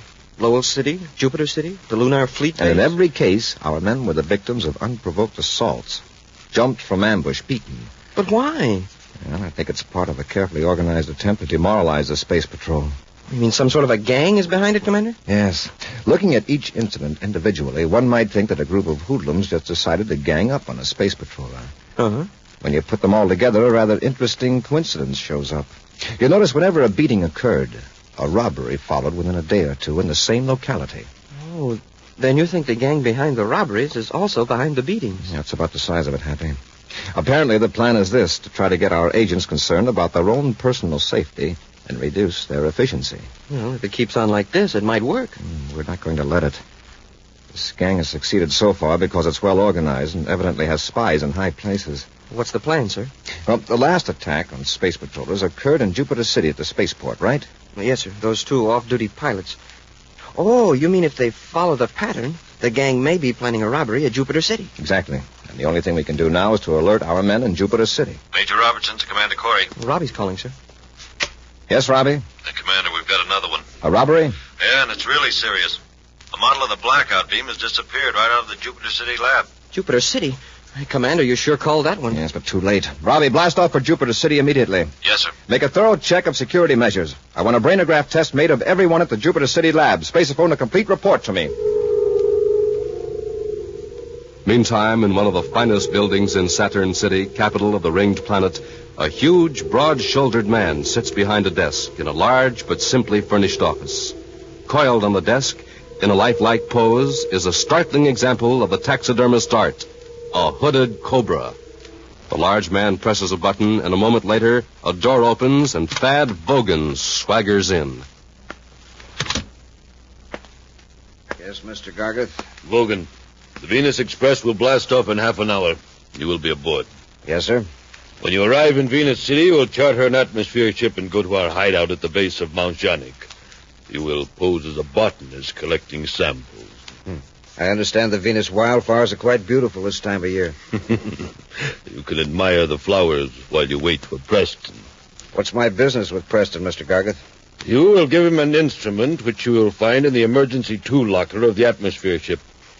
The light neutralizer. Oh, you've got the blackout beam. Of course. Right out of the Jupiter City Space Patrol laboratory. I'll bet Corey's tearing his hair. Unfortunately for our cause, Corey is given to more direct and effective action. However, I think we can divert Corey's attention. That'll rough up some more of his men? This time I'll rough up Corey himself. That's taking on quite a job, isn't it, Mr. Gargeth? It's time we struck at Corey before he strikes at me. Yes, but how? It's very simple. Corey will be informed that the Cobra will rob automatic factory R-18 outside of Saturn City. But, Mr. Gargeth, the Space Patrol doesn't even know your organization exists. Why tip him off? We can't hope to keep our operations a secret indefinitely. Corey must have figured out by now that these robberies have been masterminded by one organization. Yes, but to use our secret name. Why do you think I selected Cobra as my insignia? Well, you think I'm just being melodramatic, don't you? I selected the Cobra as an emblem because of its psychological effect. To the average person, the Cobra suggests something silent, ominous, and deadly. Isn't that right? Yes, Mr. Gargeth. Fear is a useful weapon. Before long, we will have the inhabitants of all 10 planets shuddering at the mention of the Cobra. Even the Space Patrol. But how does that take care of Corey? You think Corey would miss a chance to capture the leader of a gang that has pulled off more than 20 daring and successful robberies? Oh, I don't suppose he would. That's why I'm going to lure him to Factory R-18. Just how are you going to do that? There's a civilian clerk named Walter Reiner at Corey's headquarters on Terra. Oh, yes, he gave us some information once. Reiner isn't much use to us, too undependable. But I'm going to plant some information on Reiner and have Corey tipped off. Corey will think he's uncovered a plot. And fly right into our trap. Sometime later at Space Patrol headquarters on Terra, Happy enters the commander's office with an extremely nervous young man, Walter Reiner. This is Reiner, sir. Thanks, Happy. Sit down, Reiner. Yes, Commander, thank you. I'll tell you why I've brought you here.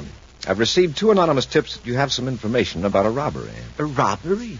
No, sir, that's not true. And somebody seems quite determined to get you into trouble. Can you think of anyone who would have reason to do this to you? Why, no, sir. Believe me, if I knew anything about a robbery, I'd report it at once. According to these 2 informants, you're supposed to be carrying written information on you right now. Information that you're to pass on to someone else. But that's not true, Commander. You can search me if you want. Here, I'll empty my pockets. You can examine everything. Here's my identification folder. You can look through that. There is nothing in it but... Something wrong? It's a slip of paper. But I don't know how it got there. Let me see it. Plan 4 is now in effect. The Cobra will personally supervise a theft of radioactive strontium from automatic factory R-18 north of Saturn City at 1800 hours Universal Star Time. Smoking rockets? I don't know anything about it. Honestly, Commander. I know it looks bad, but I swear I don't know anything about This it. Cobra that's mentioned here, does that mean anything to you? No, sir, not a thing. It's a horrible trick. All right, Reiner, all right. It's somebody's idea of a joke. I said it's all right, Reiner. You mean you believe me? Somebody was very anxious for me to find this on you. Just go back to your work and don't say anything to anybody about it, understand? Yes, sir. Thank you, Commander. Thank you very much.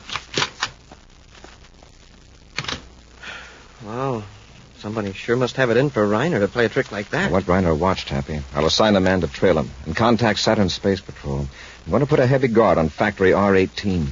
You mean that Reiner isn't on the level and there really is going to be a robbery? I think someone's trying to lure me to the factory. As for Reiner, he may be an innocent dupe. We'll watch him for a while. Commander, he's coming back. Commander, I got to tell you something. Yes, Reiner, what is it? I didn't tell you the whole truth before, When you let me go, I was relieved. Then I got scared. I'm afraid of what they might do to me. Who do you mean by they? The gang. The Cobra gang. And you did know about that note? No, sir. Well, who is this Cobra? I don't know. But he's got a powerful organization of criminals. They're behind all of those robberies. And you're a member of the gang? No, not exactly. I just sold him some information a few months ago about some security control procedure. Whom did you deal with? Was a man named Wogan. Thad Wogan. He's one of the higher-ups. Why are you telling all this now? Because I think they want to get me out of the way. They're afraid I'll... Double-cross them the way you did the space patrol? I'll make up for it. I know more about the gang than they think I do. I know their secret space-phone frequency. All right, Reiner. Start at the beginning and give me the whole story. Even after hours of careful questioning, Commander Corey is able to obtain only a few useful bits of information about the band of criminals. Then, with Reiner in custody, Buzz and Appy begin the tedious task of checking the gang's frequencies. Nothing on this band so far, sir. You suppose Reiner made a mistake in the frequencies? Well, what he told us checks with the brainograph test. Imagine that little rat selling security secrets. I'd sure like to know who's the head of this. Vogan calling Cobra. Hold it, Happy. Vogan to Cobra. You've got something? Vogan to Cobra. Cobra here. Go ahead, Vogan. I'm set up at Mount Janik. Have you tried the neutralizer? Yeah, it works fine. We can put it to uses the Space Patrol never dreamed of. They've got the light neutralizer. All right. Preston will relieve you of the machine at about 1700 hours tomorrow. Just sit tight. Cobra out. Mount Janik. It's about 300 miles north of Venus City. Let's get to the ship, Happy. Vogan is going to be relieved of that light neutralizer sooner than he thinks. High above the cloud-draped peak of Mount Janik, the Terra 5 circles slowly. Then, using repel array, begins to descend as Buzz and Happy scan the terrain by sensitive viewscopes. In a small building at the base of the mountain, Thad Vogan clicks on a spaceophone. Cobra calling Vogan. Come in, Vogan. Vogan here. Go ahead. Something's gone wrong. Don't wait for Preston. Take the light neutralizer and get out of there. What's the matter? Corey didn't fall for that robbery. He's arrested Reiner, and the little sap knows more about our organization than you thought he did. He doesn't know a thing about it. Nothing that could hurt us anyway. Look, Vogan, do what I tell you. Get the neutralizer and get out of there. I'll contact you later. Cobra out. Now listen, boss. Now, what's he getting all excited about? Everything was just fine and... Who could that be? Well, this paralyzer ray will take care of the situation.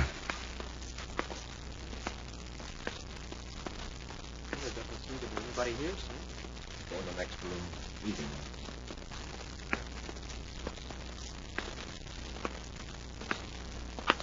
All right, drop that gun. Sure, Space Patroller. Like this. Get him, Hap.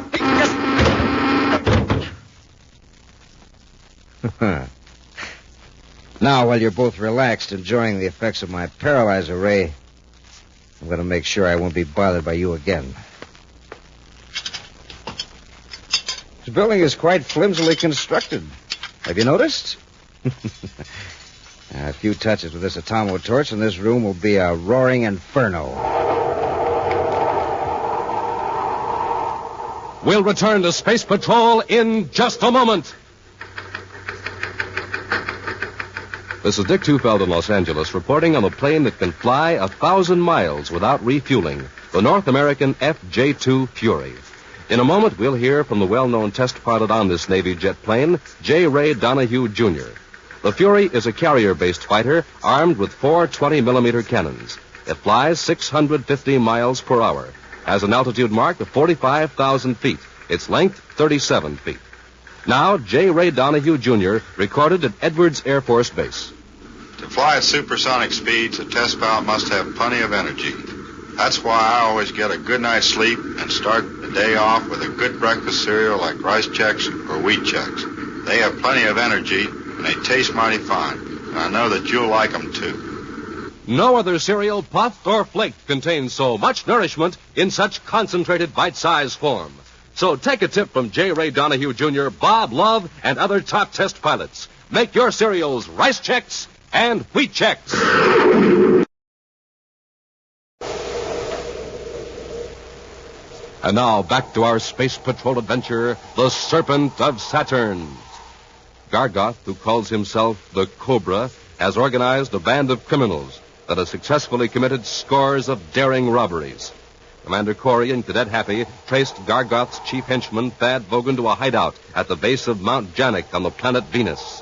When Buzz and Happy entered the small building, Vogan rendered the space patrollers helpless with a paralyzer ray. Then, to prevent pursuit, he set fire to the building. Now, as the flames roar about them, Buzz and Happy struggle against the effects of the paralyzer ray. Hey, Commander, I can move a little. Try to stand up, Happy. The heat. This place is like a furnace. If we can't shake the ray effect off in a couple of minutes, we're finished. I can move my arms. I can't stand up. I made it. My legs are numb, but I can walk. Here, give me your hand. There. Lean on me. It's wearing off. I'm going to make it. A few more steps. We'll be outside the building. We made it. Wow. Yeah. I got a lucky break. The charge in Vogan's ray gun was fairly light. Commander, look back at the building. We got out just in time. Can you see Vogan anywhere? No, sir. The smoke is too thick. But he couldn't have blasted off yet. Would have hurt his ship. There he is, headed for his ship. Yeah, I see him now. Hey, what's that he's carrying? Must be the light neutralizer. Oh, if my legs weren't so numb, we could catch him. Uh-oh, he saw us. I just wish he'd come back here. He acts like he's considering it. Well, he's not going to risk getting within range of our ray guns. I bet he wishes he'd taken them from us. He was so sure his fire trap was going to work. Hey, that's funny. He's not going to his ship after all. He's heading for the mountain. Come on, Hap, let's try to follow him. Yes, sir. Why didn't he go to his ship? We couldn't have stopped him from blasting off. Oh, it's an atmosphere job.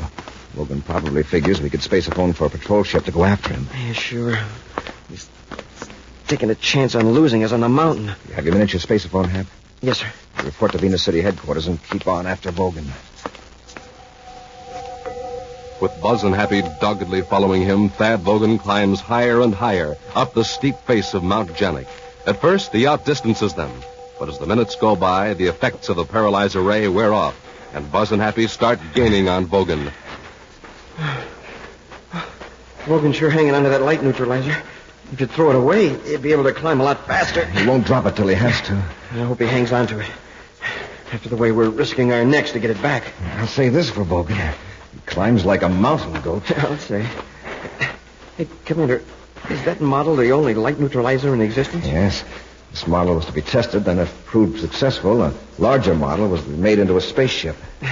Well, does it really black out light completely? It can, but it's designed to reduce the sun's glare on ships making flights on sunward vectors, particularly between the inner planets. It sure would come in handy on construction jobs on space platforms. Uh-huh. Hey, it looks like Vogan's going to take us clear to the top. Make sure he doesn't get directly above us and drop a rock on us. We're still on his trail, sir. See? That's where he dug a foothold. Watch your step, Happy. It's a 2,000-foot drop if you slip. I think I'd better rest a minute, sir. Getting dizzy. Everything's getting dark. I noticed the same thing, but it's not dizziness. My head's perfectly clear. Hey, look at the sun. I can hardly see it. Hey, there must be an eclipse.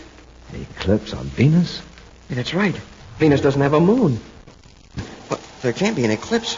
But something's shutting off the sun. It's a heavy fog, maybe. Don't move, Hap. Smoking rockets. It's pitch dark. Vogan's turned the blackout beam on us, the light neutralizer. If we try to move another inch in this darkness, we'll drop into the chasm. Well, isn't he in the same fix we are? Not necessarily. The neutralizer can be adjusted to dim out light all around you, or it can be focused in a beam. If we only had our atomo lights. They wouldn't work, Happy. The field of the neutralizer cuts out all light waves. Well, what are we going to do? We can't go back down. We can't go ahead, and... Well, Vogan's got us at his mercy. There's one thing. He can't see us. He doesn't have to see us. All he's got to do is wait until we make a false move, and we're goners. Wait a minute, Hap. There's a good-sized rock here next to me. I can feel it. I'm going to try to give it a shove down the side of the mountain. When it drops, let out a yell. I get it. Make him think we've fallen. Right. Here goes. Hap, look out! Commander!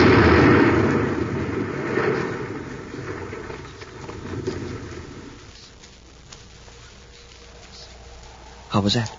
Very realistic. For a minute, I was afraid you did fall. Press close to the cliff and keep very still. Hey, he turned off the neutralizer. I can see. He'll probably wait to be sure we're gone. I hope he doesn't come back down here to investigate. Vogan to Cobra. Vogan to Cobra. Listen, he's got him in It's your spaceophone. Turn your volume up, Hap. Bogan to Cobra. Cobra here. Where are you? Halfway to the top of Mount Jonic. Corey and his cadet were after me. They're on Venus? Now take it easy, Mr. Gargeth. It's all right. Corey and that cadet won't bother us anymore. I took good care of them. Good. How? I turned on the light neutralizer. They couldn't see in the blackout beam and fell off the ledge. Nice work, Bogan. Yeah, but I'm still on the mountain, and I don't like it. I'll come and get you. Think I want to wait up here while you come all the way from Saturn? I'm not on Saturn. I'm in a spaceship not very far from Venus. Well, that's better. Get her as soon as you can. Corey may have notified the Space Patrol before he fell. All right, you get to the top of the peak. Everything looks clear. I'll land and pick you up. Cobra out. Hurry. So the Cobra's name is Gargeth. Vogan thought he was on Saturn. Probably that's the headquarters of the outfit. It's possible. What do we do now? Tip off the Venus City Space Patrol? Use our spaceophone. Vogan might hear it. Sure. We'll take a chance on sneaking up on Vogan. If we capture him before Gargeth gets here, we may be able to trick him into landing. Yeah, and then we'll have the Cobra. Come on, let's go. Stay close to the cliff so he can't see it.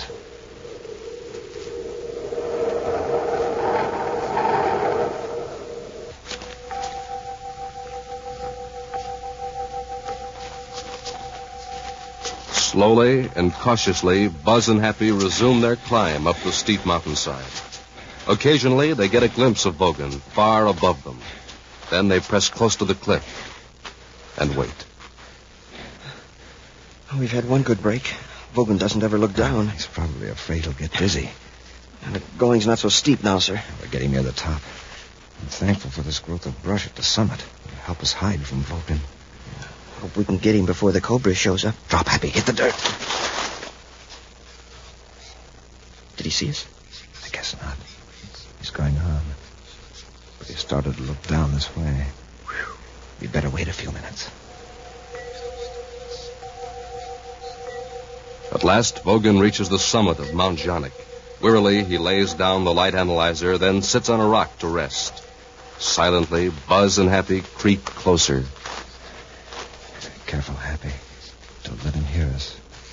There's not much cover from here on. Do we rush him? Let's try to get a few yards closer. If he has a chance to use that blackout beam, we could never find him. Yeah. Oh, gee. Get the neutralizer, Hap. I'll handle Vogan. Corey! I'll take that gun, Vogan. All right, Vogan. Had enough? Yeah. Happy, got the neutralizer? Yes, sir. Hey, Commander, it's a spaceship. It's probably Vogan's pal. Better all get out of sight before he gets close enough to see us. Come on, Vogan. Get over there by that brush. You stand out where you can be seen. We'll be in the brush right behind you. Yeah, sure. I'm coming. Cobra to Vogan. Cobra to Vogan. Answer him, Vogan. But don't try to warn him. Okay. Vogan to Cobra. Go ahead. There aren't any ships in the vicinity. I'm coming in to pick you up. All right, come ahead. Corey's here. Watch out. Give me that spaceophone. Corey, you told me Corey was dead. I was very much alive, Gargeth. Or Cobra, wherever you are. Now make it easy on yourself and land, or I'll have every patrol ship in the Venus sector after you. You'd better talk fast then, because I'm going to blast you off that mountain with a space torpedo. No, boss. Please don't. You've made a stupid blunder, Vogan. But I assure you that the rocket is meant only for Corey. If you get it, well, it's an unfortunate accident. Space torpedoes? We don't stand a chance. We've got to hide. We've got to hide. Happy sure your spacephone's turned off? It is, sir. Good. Let's have a look at that light neutralizer. That's not going to save us, not from torpedoes. See, this setting ought to be about right for our purpose. Now, we'll just set the neutralizer here on the ground. Now, come on. Get out of the field of darkness, quickly. I can't see. Of course you can't, stupid. Just do what the commander tells you. Come on. Hey. We're out of the field. He can see us. If you stay in the brush, just get far away from that field of neutralized light. Yeah, this should be safe enough. Commander, you've made a nice target. From here in the ship, the field of darkness looks like a black hole on the top of the mountain. A black round hole. Somewhere inside that hole you were hiding. So futile, Commander. So pathetically futile. He's making a pass right over us. He fired a torpedo.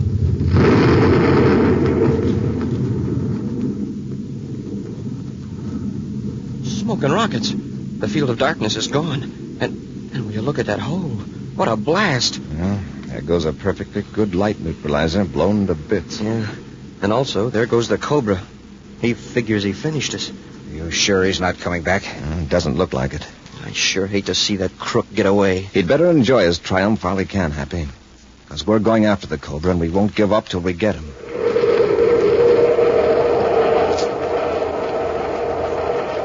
An action preview of next week's exciting Space Patrol adventure in just a moment. Hi, Space Patrollers. This is Captain Tufeld. And Cadet Happy. I'm reporting to you on Rice Chex. And I'm reporting to you on Wheat Chex. Rice Chex, triple toasted shredded rice biscuits. The taste mighty good. Tops for taste. That's Rice Chex. Wheat Chex. Boy, they've got a swell whole wheat flavor that just can't be beat. Tops for taste. That's Wheat Chex, too. And Rice Chex are made in that modern, bite-sized design for easy eating. Tops for size. That's Rice Chex. Wheat Chex are bite-sized for super easy eating. Tops for size, too. And, gang, after a good, nourishing breakfast with Chex, rice, or wheat, you'll see they're tops for get up and go. Real Space Patrol get up and go, like the Commander has. Chex, a good word to remember at breakfast time or any time, because they're tops 3 ways. For taste, size, and get up and go. Look for the red and white checkerboard packages with the picture of the Commander or the swell picture of me on the outside. Yes, and the terrific Space Patrol trading card on the inside. Rice Chex. Wheat Chex.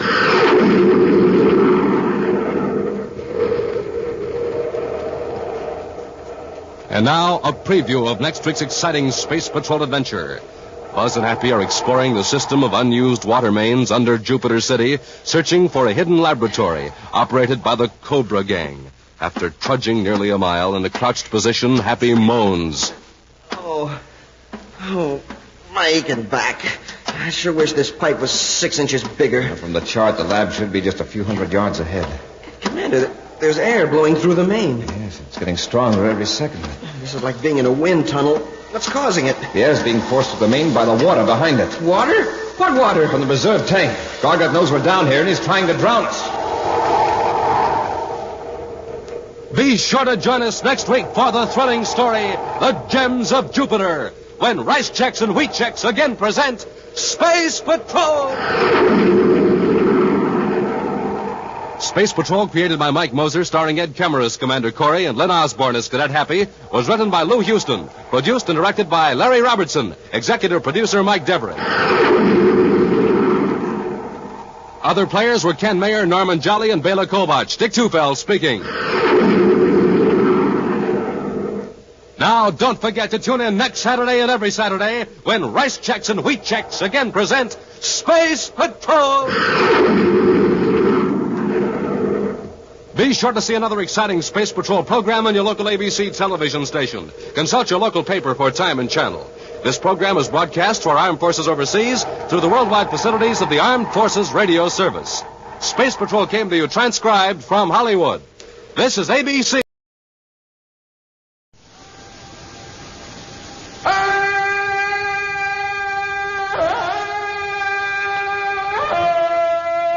From the heart of the jungle comes a savage cry of victory. This is Tarzan, Lord of the Jungle.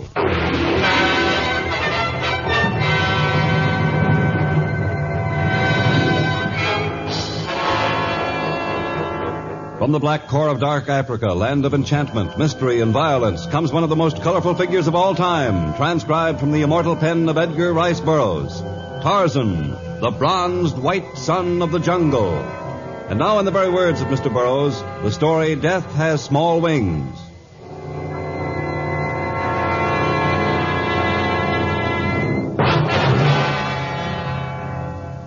Tarzan had been spearfishing near his cabin when from the lagoon's babbling inlet came the roar of an animal and a girl's frantic scream.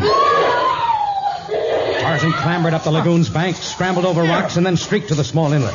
There, a mammoth crocodile was about to close its hideous jaws on a scantily clad young white girl. Tarzan's spear catapulted downward with tremendous force. The crocodile leaped high into the air, its tail lashing furiously. But it was only the last frantic spasm of death.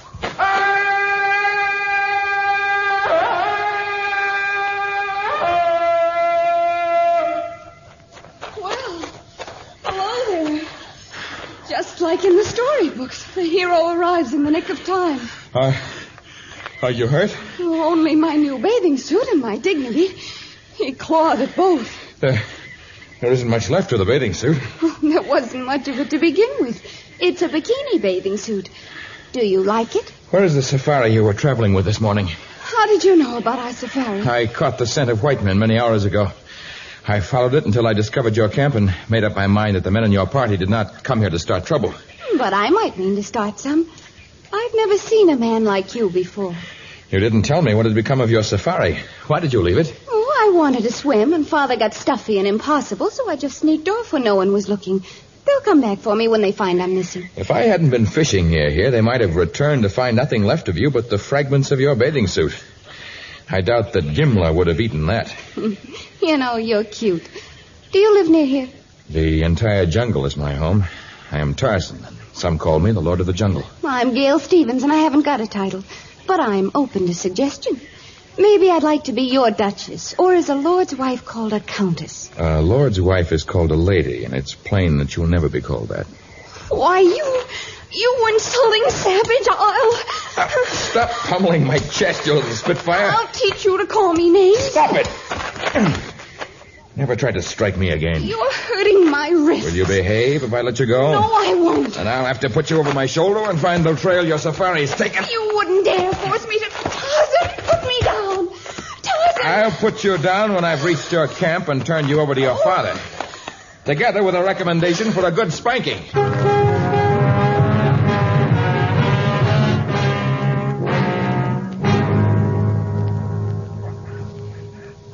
I originally planned this trip so I could get away from Gail for a little while. But her plane was waiting for me when I reached Mombasa. She's too much for me to handle, always has been. Is your wife no control over her either? My wife died when Gail was a baby. I guess that's why she's spoiled. Oh, I suppose now we'll have to wait hours until she gets dressed before we can push on. The terrific heat of this part of the jungle makes traveling by day almost impossible. You would do well to camp here and then resume your journey later by torchlight. Our head man suggested traveling by night, but Gail wouldn't hear of it. Do you let this young daughter of yours dictate everything you do? I don't let her. She just, well, there's no sense trying to cross Gail. Oh, I've got enough troubles without that. Business worries, my digestion. I do not believe in spanking children, but if Gail were my daughter, I might make an exception in her case. I tried it once when she was 3. She bit my hand. Anyone who can spank Gail will win my admiration and my respect, as well as my pity. Hi, Dad. Hi, Tarzan. See, it didn't take me long to change. How do you like the way I look now, Jungle Lord? A white riding outfit is hardly suitable for the jungle. Oh, you're a wet blanket. Come on, Dad. Tell the porters we're ready to start again. We're ready to start, men. And you'd better tell them to move faster or we'll never get to Kolhadeni. To Kolhadeni? But you mustn't go there. Oh, why don't you mind your own business? Well, this is my business, for I've decided to travel with you until you've passed beyond the jungle. Oh, maybe my charms are beginning to work. To me, you're only a spoiled child, but I have determined that your safari is too small for a trek through the jungle. At best, this is no land for a white woman. Oh, see, you admit it, I'm a woman. Maybe by the time we've reached Kolhadeni, you'll realize Kolhadeni is in the heart of the Dudu country. The Dudu country? It sounds cute. Dudu. It is the natives' word for the tsetse fly, whose sting causes sleeping sickness. I'm not afraid of a few tiny flies. Perhaps you have not the intelligence to be afraid of anything. A few tiny flies. In the land near Kolhadeni, the natives say that death has small wings.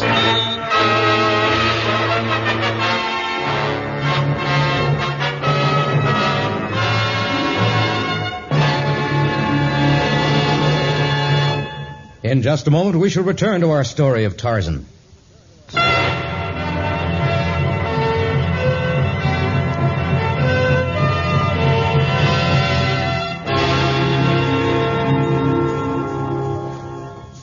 Day after day, the small safari cut its way deep into the jungle, ever in the direction of Kolhadeni, in the Dudu country. And as they approached this land of the living dead, the native porters began to desert the party, scurrying into the tangled undergrowth, as though they had already seen the specter of the Grim Reaper. Tell me, Gail, what makes you so determined to reach Kolhadeni? Why did you choose it as your destination in the first place? Because the man at the travel station in Mombasa said it was the one place we mustn't go. And the moment he said it, I knew what Gail's reaction would be. He was a funny little man who looked all frightened and mysterious when he spoke about it. He called Kolhadeni the Forbidden City. Why, I'd rather die than pass up something like that. Many people have died for having gone to Kolhadeni. Oh, you're not scaring me with all that yakety-yak about tsetse flies and sleeping sickness. I know it's just a cover-up. Cover-up for what? I figured out that Kol Hadeni must be one of those places where they hold all those weird native rites. The ones white people aren't supposed to see. You know, with child brides and crazy dances. I will tell you what Kol Hadeni is. It's a miserable collection of earthen huts. Each one seething with wretched natives who've been torn from the bosom of their families by the dread disease. Oh, you're just trying to scare me. Perhaps the sight of them may make you realize that the world doesn't begin and end with your own selfish being. Now, Tarzan. You'll see hundreds of wretched blacks who are nearer to death than to life. Desolate humans who merely wait for the gentle hand of death to release them from their suffering. You're making it all up. I don't believe you. You haven't the sense to recognize the truth. You're a shallow-minded, selfish child. What? You can't talk to me that way. Why, Gail. When we first met, I told you never to strike me again. But it was just a playful slap. She didn't mean it. Oh, yes, I did. And I mean this one, and this, and this. Time someone taught you a lesson. Let me go. Take your hands off me, Tarzan. Dad. Tarzan, perhaps. What do you think you're going to do? I'm going to give you the spanking you've had coming for a long, long time. No, Tarzan. No, please, I'll never... Of course this hurts me more than it does you. I hate you. I'll get even with you. I'll pay you back for this. Oh!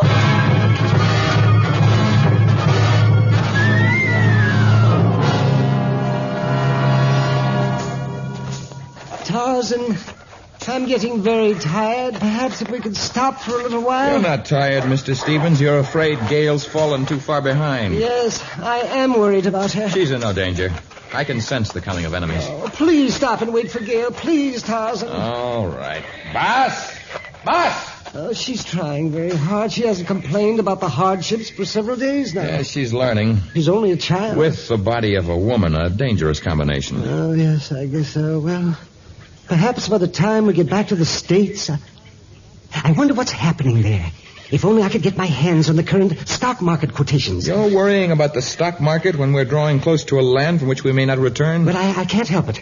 That's all I've thought about for years. Perhaps this trip may teach you something, too, Mr. Stevens. You may discover that the stock market returns are not so important. Gail? Yes, what's left of me. Well, at least you stopped for a rest. You know, I could stretch out right under that tree. We're ready to start again. We were merely waiting for you to catch up with us. All right, if you'll just wait a second until I take these heavy boots off. No. Your mosquito boots will remain on. You're to keep your shirt buttoned to the neck, and at no time must you permit any part of your body to be exposed. No bikini bathing suit, huh? Well, what are you doing, Tarzan? Breaking off a few palm fronds. From this point, we will walk single file. Gail, you go first.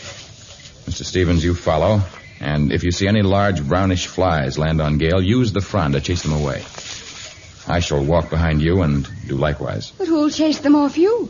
I shall try to be wary and whisk them off before they have a chance to bite. But we've been inoculated, and you... Oh, there's no sure inoculation against sleeping sickness. And I'm in better physical condition than any civilized man. Well, we'd better be moving along. Yes, if we keep on at the pace we've been making, by tonight we shall reach the land of the doo-doo.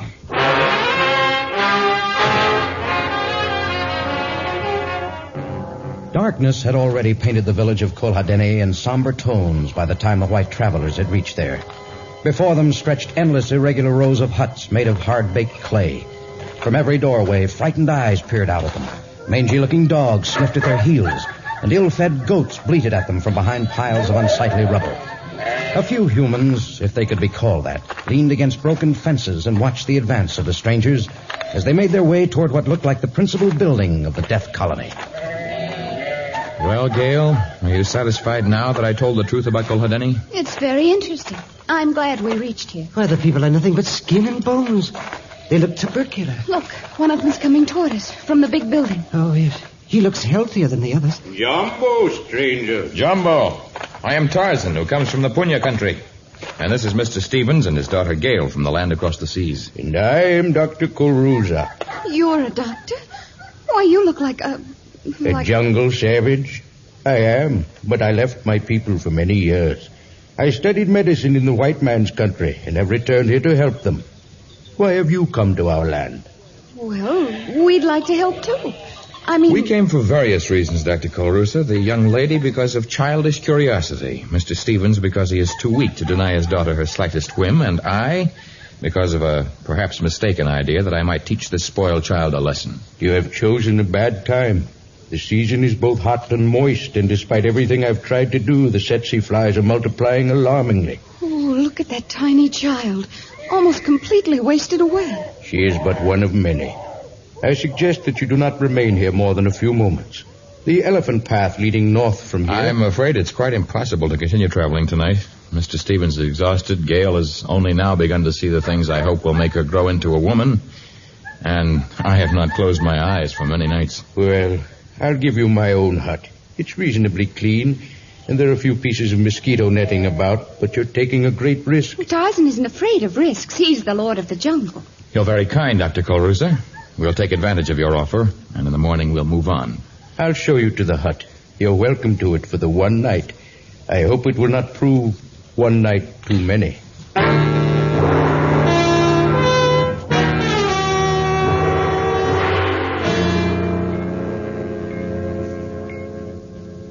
Are you all right, Gail? I'm practically asleep. For all your talk, this isn't so bad.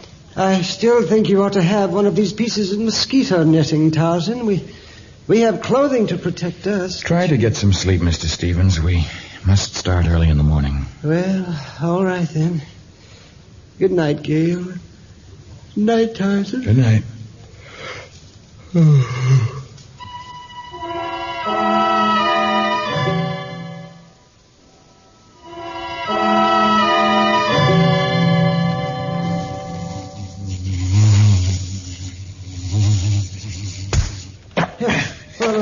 What's wrong? Something bit me. I don't know what. There, on the ground, beside you. A large brown fly. A tsetse fly. Gail, get that native doctor. That doctor, what's his name? Maybe he can... No, there's no sense in getting excited. Many of the flies are not infectious. How long does it take to... I mean, if it was an infectious fly, how long I don't know. Some say the disease strikes at once. Others claim you have it for days before you... Tarzan, what's wrong? You look so strange. My head, everything's beginning to whirl. I guess it was an infected fly. Maybe I better... Oh. Tarzan!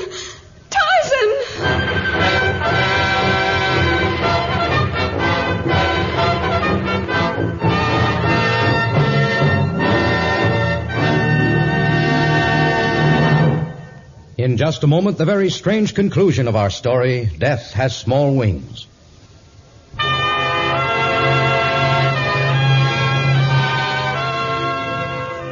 Tarzan could feel consciousness draining from him. Struck his head. And yet, although he could neither move nor speak, there was no black pit of unconsciousness, but instead a sort of twilight gray in which he could see and hear Gail's terror, You've got to save him, Doctor. Mr. Stevens' querulous concern, He's our only chance. and the practiced examination of the Negro doctor.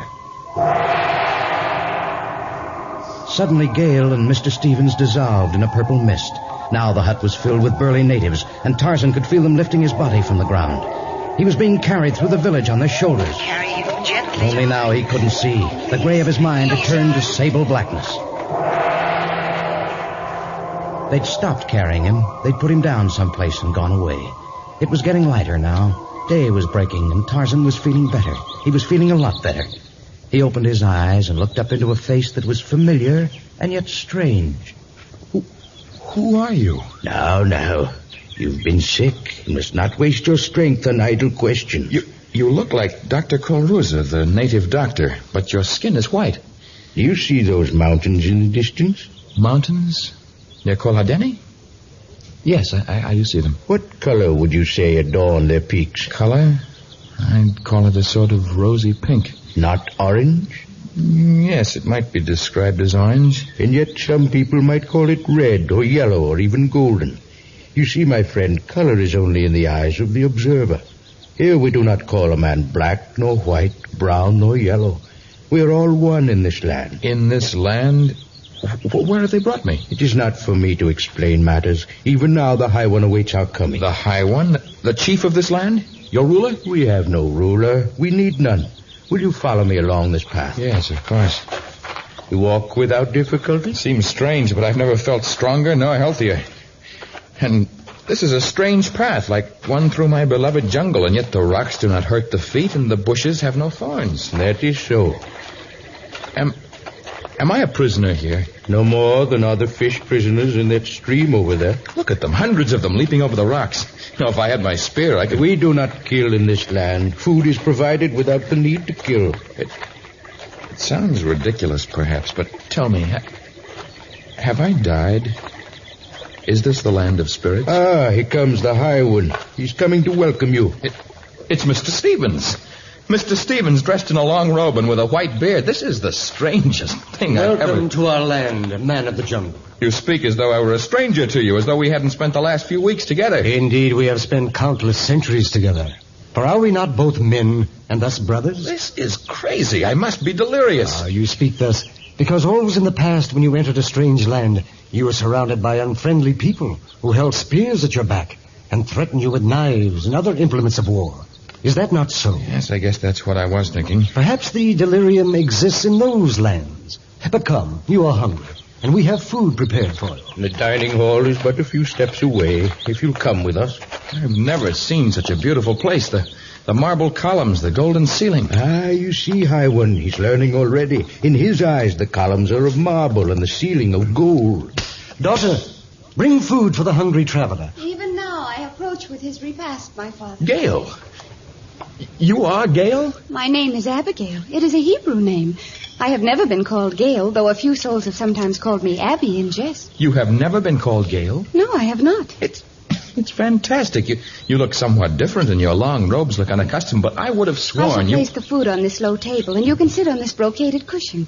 You will find it most comfortable. When you have refreshed yourself with food and drink, we will talk again. Peace be with you. I, too, will leave you now, I guess, so that you may feast undisturbed. If you wish anything more, summon me by clapping your hands, and I will... No, don't go, please. I want to talk to you. I shall be happy to stay if you desire my presence. Here, I shall sit beside you on this other cushion. There. You once vowed to get even with me, Gale. Is this crazy world I found myself in part of your scheme? I have never seen you before this day. My name is Abigail, not Gale, and vengeance is unknown in this land of ours. But why do you have troubled thoughts? Do you not like our country? Oh, it is beautiful, but somehow strange and unreal. The way the birds fly blithely in and out of the windows of this palace, the manner in which the small beasts of the forest peer in without fear of man. They have no need to fear us, nor have you any cause for fear. You keep watching me so strangely, and yet my only desire is to serve you. That's what I can't understand, your desire to be helpful. For the Gale you resemble strangely thought only of herself. A girl who thought only of herself? Oh, but that was in another land. And your father, in that other world, he was weak and spineless. Here he's a tower of strength who's called the High One. What is the secret of it all? Our only secret, if we have one, is that here we know not the meaning of fear. And without fear, there is no evil. Look behind you. A panther. I have no fear. And I have no knife, but I will battle him with my bare hands as I have many times before. Sit down, jungle man, for the panther is as gentle as a kitten. What? It's true. He's fawning against you like a household pet. Of course. He wants to be petted. There you are. Now run along, for I must get our guest more food. I don't know what this land is all about, Abigail, or how I got here, but perhaps this is the place I've hunted for all my life. The dominion of peace I was never able to find in the jungles or in the cities of the world. I hoped you would say that, for if you accept our land, it will accept you. I will open my heart to you and do your bidding always.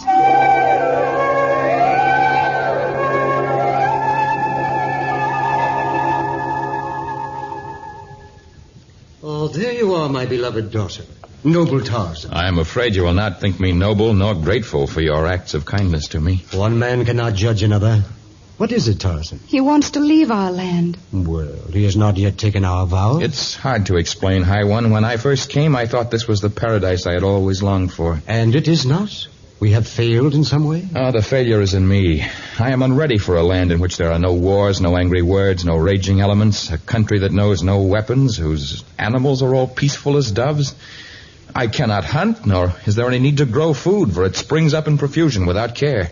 There's no need to build a shelter, for it never rains nor snows. There is no need to do anything. You are bored with our life. I hate to call it that, and yet I am a man of the jungle, used to fighting for survival, used to matching my wits against others. This land is too peaceful for the lord of the jungle. I am unhappy here. But perhaps a taste of your old world would make you change your mind. Should you leave us, we would all miss you. Abigail perhaps more than the others. I will miss you, Tarzan. Perhaps you will return, my daughter. Tarzan, never before have we given anyone the opportunity to taste of our fruit, to reject it, and then to return. But to you, the opportunity shall be given. What do you mean? Behold this small vial, a tiny flask containing a small amount of colorless liquid. When you drink of it, you will be returned to the world you left. It sounds like some native voodoo. Perhaps it is. Now behold this second vial containing an amber liquid. Hold it firmly in your right hand. Guard it. Treasure it. Should you find your old world displeasing now that you have tasted ours, drink the contents of the second vial, and you shall be returned here. Take them. Thank you. You are leaving? I'm sorry. I must drink the contents of the first vial, but I will guard the other carefully. If your mind is made up, then drink. I shall. Goodbye, Tarzan.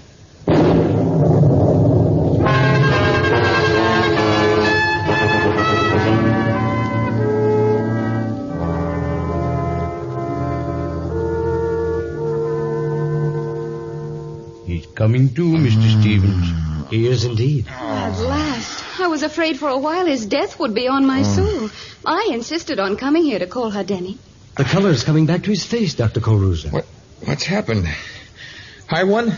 Abigail? I don't know what you're talking about, but you've certainly given us a scare. You've been unconscious for weeks. Gail and I thought you were a goner. But now you've passed the crisis. I think you'll be all right. The liquid in the vial worked. I gave you no liquid. I've been giving you liberal doses of Bear 205.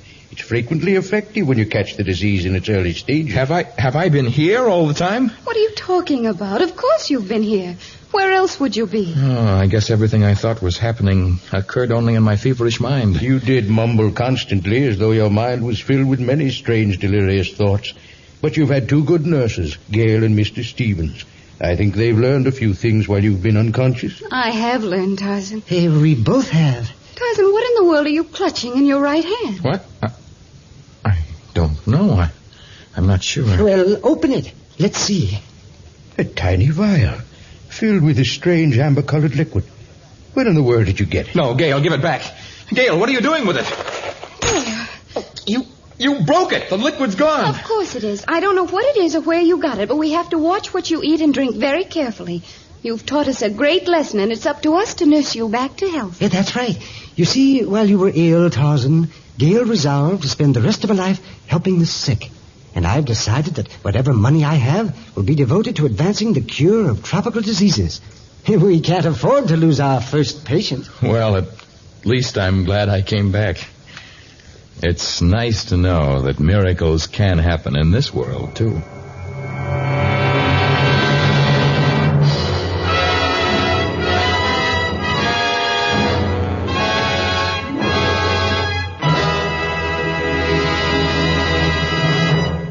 We'd like you to remain with us for another few moments so that we may tell you about our next exciting story of Tarzan.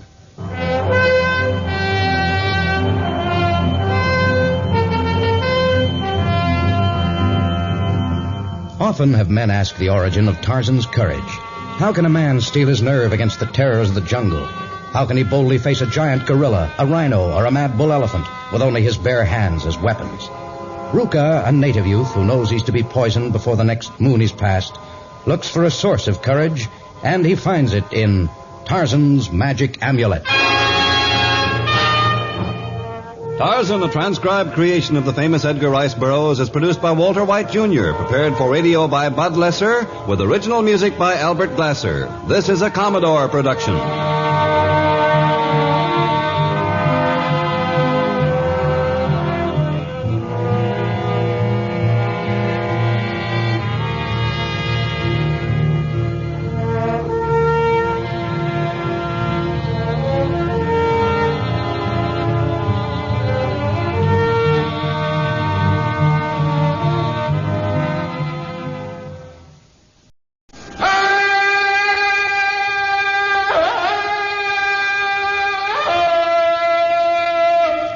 From the heart of the jungle comes a savage cry of victory. This is Tarzan, Lord of the Jungle.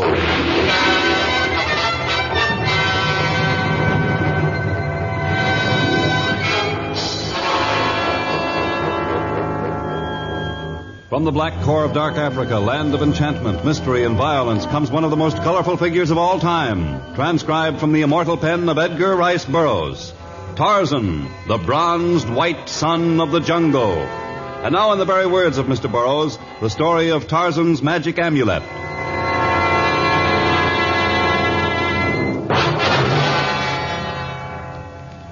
Tarzan had been on his way to the trading post at Anyiki, but now he suddenly halted his sleep passage through the upper level of jungle growth, for directly beneath him, in a small clearing nature had cut in the primeval forest, a scene was being enacted that was dramatic and strange.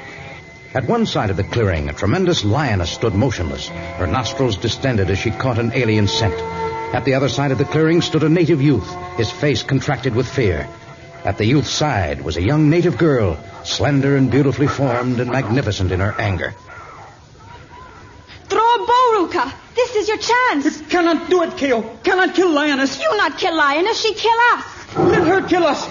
Maybe it's better we are dead. Oh, Ruka, look. She crouched to spring. Quick, Ruka, draw a bow. No, Keo, no. Then I kill. Give me bow. No, woman must not. Give to me. Now, give me arrow. No, Keo, no. Not take arrow. I take. No.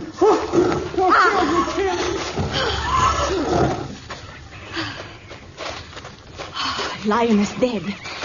But Keo not tell she kill. She say Ruka kill. Now, Ruka take knife and rip heart from great animal. No, Ruka not want take knife to ugly beast. You must. Is ritual. Must cut heart from lioness and eat while still is warm. Ruka must get courage from saber. His lion, mate of dead one. Oh, not arrow, Ruka. Give me another arrow. No, we die, Keo. Die together.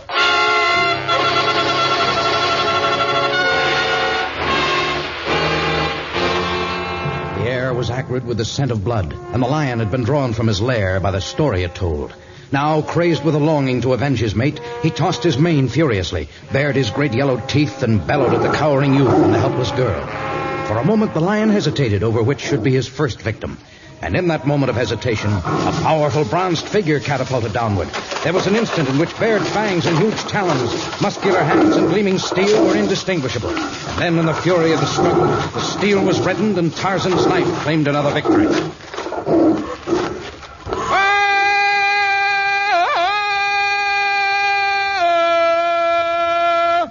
You killed lion with hunting knife. You see, Ruka? Man can kill animal even without arrows or spears. There's no need for fear. He not ordinary man, Keo. Ruka knows. It's Tarzan, Lord of Jungle. Are you Tarzan? Yes. How did you know me, Ruka? Father and warriors have tried to tell about Tarzan's bravery. Always say Ruka should be like Tarzan. But Ruka not brave. You eat heart, lion, while still warm. Will make you brave. Is not true, Tarzan? Many wise witch doctors and medicine men say it's true. See, Ruka? Eat. No. Cannot cut into warm flesh or eat heart. Would make Ruka sick. Anyway, Ruka not believe lion's heart make him brave. Well, then do not eat it. For if you do not believe it will help you, it probably won't. All medicines require faith as one of the ingredients. Oh, Ruka not believe in anything. Not in customs of people or books of missionaries or words of Keo. Well, you should listen to your words. Seldom have I seen a sister so concerned over her brother. I'm not sister. I'm promised one of Ruka. The promise is forgotten. It is no more.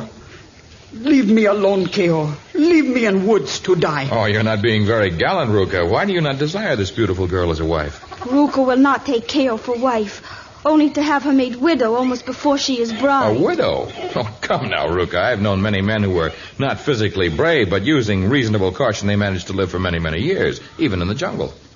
Ruka will not live. But Keo wanted him to go through tribal ritual that make him warrior of tribe before he die. For only after he kill lion and eat heart can he become warrior and claim wife. We could be happy for a little while. He looks strong. What makes you think he's going to die? Cannot tell. Is secret of tribe. What tribe do you belong to? Not tell, K.O. No. It would do no good to tell the business of our people. Well, perhaps it would do good. If some sorceress or witch doctor has placed a curse on you, maybe I can Is help. not curse of witch doctor or sorceress. Before next moon has come, Ruka's father to be poisoned. Once he is dead, Ruka to be poisoned. To be poisoned? K.O., is this the truth or something Ruka has invented? Is truth. K.O. try make Ruka brave, and she fail. But whether he become brave or not is same in end. First, Ruka's father poisoned. Then Ruka. Nothing anyone can do. Not even Tarzan.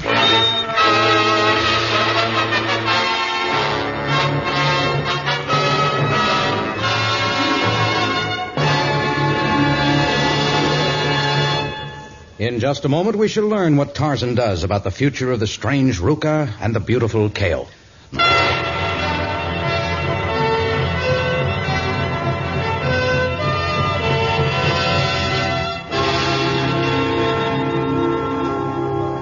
Tarzan had stripped the hides from the two dead animals, and the rough pelts had been cached, together with most of the meat, in a small cave near where he had encountered Ruka and K.O. Now, although the jungle sweethearts had firmly refused to tell the direction in which their village lay, they walked in an easterly direction with Tarzan.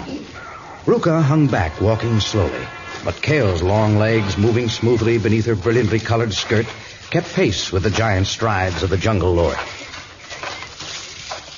Am I walking too quickly for you? No, Tarzan. Ruka seems to be having difficulty keeping up with us. Ruka very strong, but walk slow. For him, danger is behind each rock. He afraid snakes, animals, man. He seems to resent my presence, and yet my only desire is to help him. Well, if he does not want to walk with us, let him follow. We will hear if he encounters any danger. His life short, and yet K.O. worries for him with falling of each leaf. You seem to worry only about Ruka's fate, and yet, unless your people are far different from other jungle tribes I've known, you too may face death. If they discover you've broken taboos by entering the forest alone with Ruka, you will be... K.O. wise in ways of woman. We get back soon. Warriors not discover she gone. K.O., that cloth you're wearing knotted about your waist, it's Americana cloth made by white men, isn't it? Perhaps. Your village must be near a white man's settlement, huh? Perhaps. The quiver which holds Ruka's arrows is most interesting. It's of hippopotamus hide, is it not? The deal Or did he make it himself? was made by his umu. Well, if his sister made it, then your people must have access to the hides of hippos. I also like living by the side of a river. K.O. know what you try to find out. She not tell name of river, not tell what our tribe, or where is village. But why should you want to keep these things secret? If was K.O.'s secret, she asked Tarzan's help.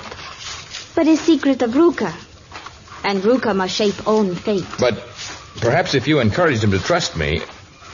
Well, where is Ruka gone? He's not following us. Oh, he must get lost long path. Please, Tarzan, look for Ruka. He not able to fight animals. Please, find Ruka. I'll retrace my steps. You wait here. And call if danger threatens. Tarzan hurried in the direction from which he had come, but nowhere was there any trace of the native youth. There had been no sound of an animal attacking, and yet the boy had vanished as though he'd been swallowed whole by some great monster.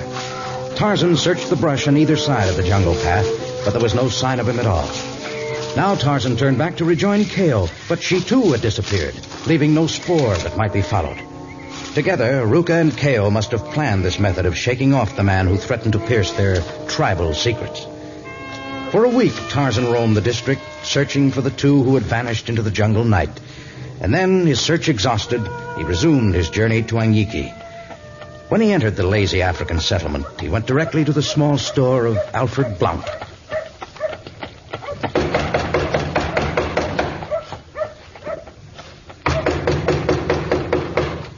Strange that his store should be shuttered in the middle of the afternoon. Mr. Blount? Mr. Blount? Hold your horses, whoever it is. There's no need to break down me blooming door. I'm sorry if I pounded too hard, but I thought... Tarzan! Well, bless me soul if it ain't the Lord of the Jungle himself. Here I am, not back in Anyiki a full day yet, and I have the jungle aristocracy coming to call on me. Have you been away, Mr. Blunt? Oh, I've been clear to Mombasa and back, I have. But you can stow the Mr. Blunt business. I'm Alf to a gent like you. All right, Alf. Come on in. Close the door behind you if it ain't too much trouble. I'm not officially open for business. Were you on a pleasure or a business trip, Alf? A pleasure trip? Oh, not bloody likely, no. I haven't the money to take trips for pleasure, I haven't. Business. Strictly business. And I brought back a slew of fine merchandise. You can bet your last bob on that. Oh, that's fine. Now, I might ask if your visit to Anyiki is business or pleasure. Well, mostly pleasure, for I love to roam, but I thought I might take some things back with me. Well, you name it, and Alf Blunt's got it. Tea, coffee, tobacco, salt, flour, tin, butter, canned fruits and meats, beads, cloth, thread, needles, toys, trinkets, mining equipment, safari equipment, water bags, tents, ropes, guns, shells, bridles, harnesses, shoes, boots, nose rings, or corn cure. I have little use for any of the things you named for myself, but I am returning to my Seacoast cabin from here, and I want to lay in a small supply. Oh, that'll mean tea and sugar for when Captain Lawrence visits you. That's right. And some bandages for strangers who poke their blooming noses where they don't belong. Yes, some bandages, some toys for my small friend Torgo, some Americana cloth for the women of the Punya tribe, and some trinkets to give as gifts. Well, I'll go and fetch the tea and the other supplies. You'll find a slew of trinkets in this carton right here. Oh? You just pick out what you like, and I'll give you the prices in a moment. You certainly did bring back a slew of trinkets. I got some rare bargains, I did. Some first-class things. Maybe no one would buy that stuff in Paris or London, but the natives will like them, they will. I've already picked out some of the things I want. Well, it won't take me long to select the rest. You take your time. Alf Blunt's not opening his store today anyway. Wait until my Punya friends see these baubles. They shine more brightly than gold. I told you that was first class. Say, why aren't you opening your shop right away, Alf? It's not like you to pass up a day's business. Well, there won't be much business any day unless the troubles stop. Trouble? Yes, in the Molgu country, just down the river. Those natives are really carrying on. That's all I've heard since the minute I got back. I thought things were both peaceful and prosperous there now. Oh, not since the river started rising about 6 weeks ago. Just before I left on my trip. Wiped out the Molgu's fields, destroyed all their crops. Now they've become complete savages again.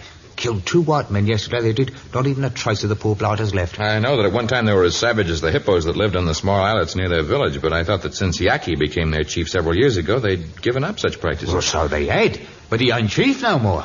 No, the way I hear it, Yaki's dead. Poisoned by some of the people of his own tribe. Poisoned? And that's not all of it.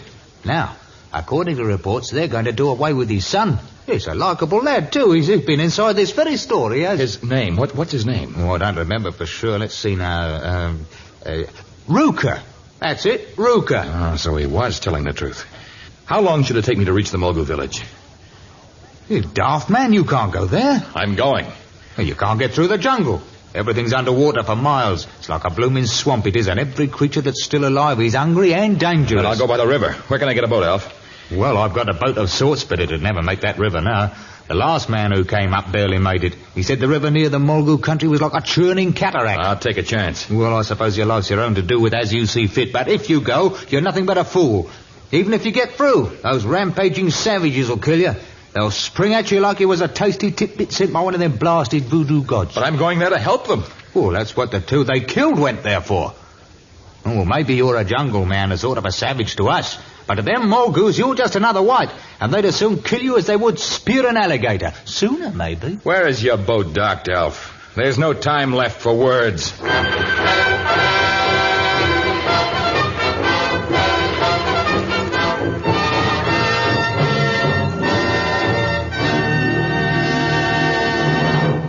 In just a moment, the exciting conclusion of our story, Tarzan's Magic Amulet.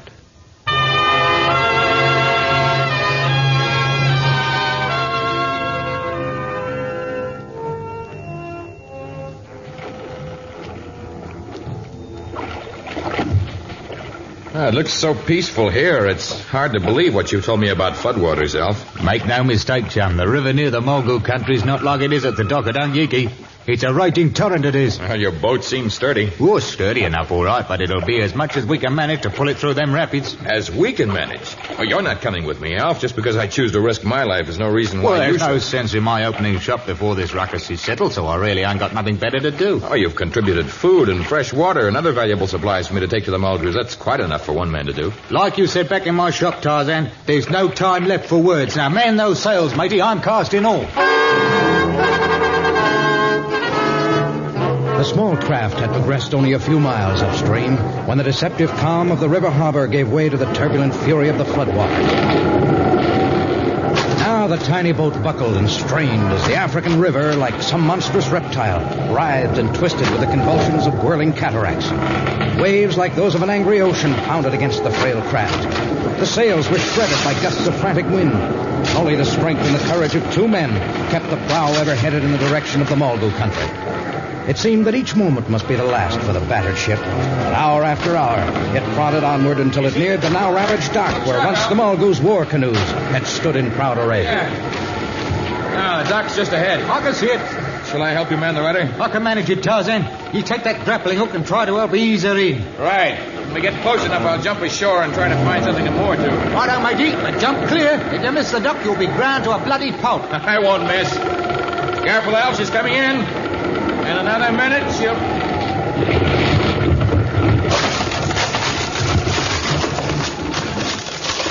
You all right, Alf? Aye, matey, I am. And you? I'm all right. How's the cargo? It's still fast. We had our lashed proper, we did. I'll start passing it over the side. We'll have to find a place where it'll be safe until we can get some of the Mulgrews to help us carry it to their village. Oh, they'll help us, they will. You can bet your life, Bob, it won't be a mo until their reception committee comes to greet us. Only they won't have the keys to the city in their hands. It'll be knives.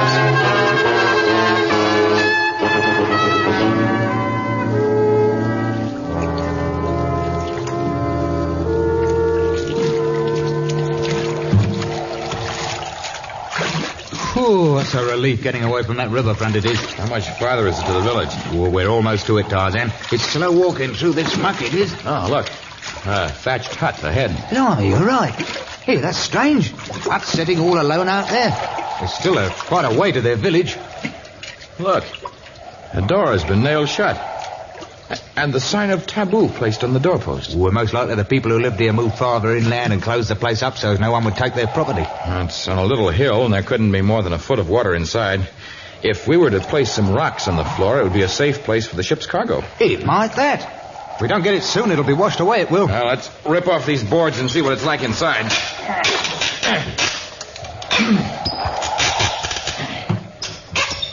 It doesn't look as though anyone's lived here in a long time. Nothing but a long box and some native masks. Oh, wait a minute. I see something else there on the ground. Well, I can't see a bloody thing. Black as pitch in here. I don't see... Don't struggle out. There are too many of them. Drop knife, other weapons. All right. There. But you're making a mistake, man of Mulgrew. We've come to help you. If you come help, why you break into burial hut, great Chief Yoki? Ah, so that's the reason for this hut.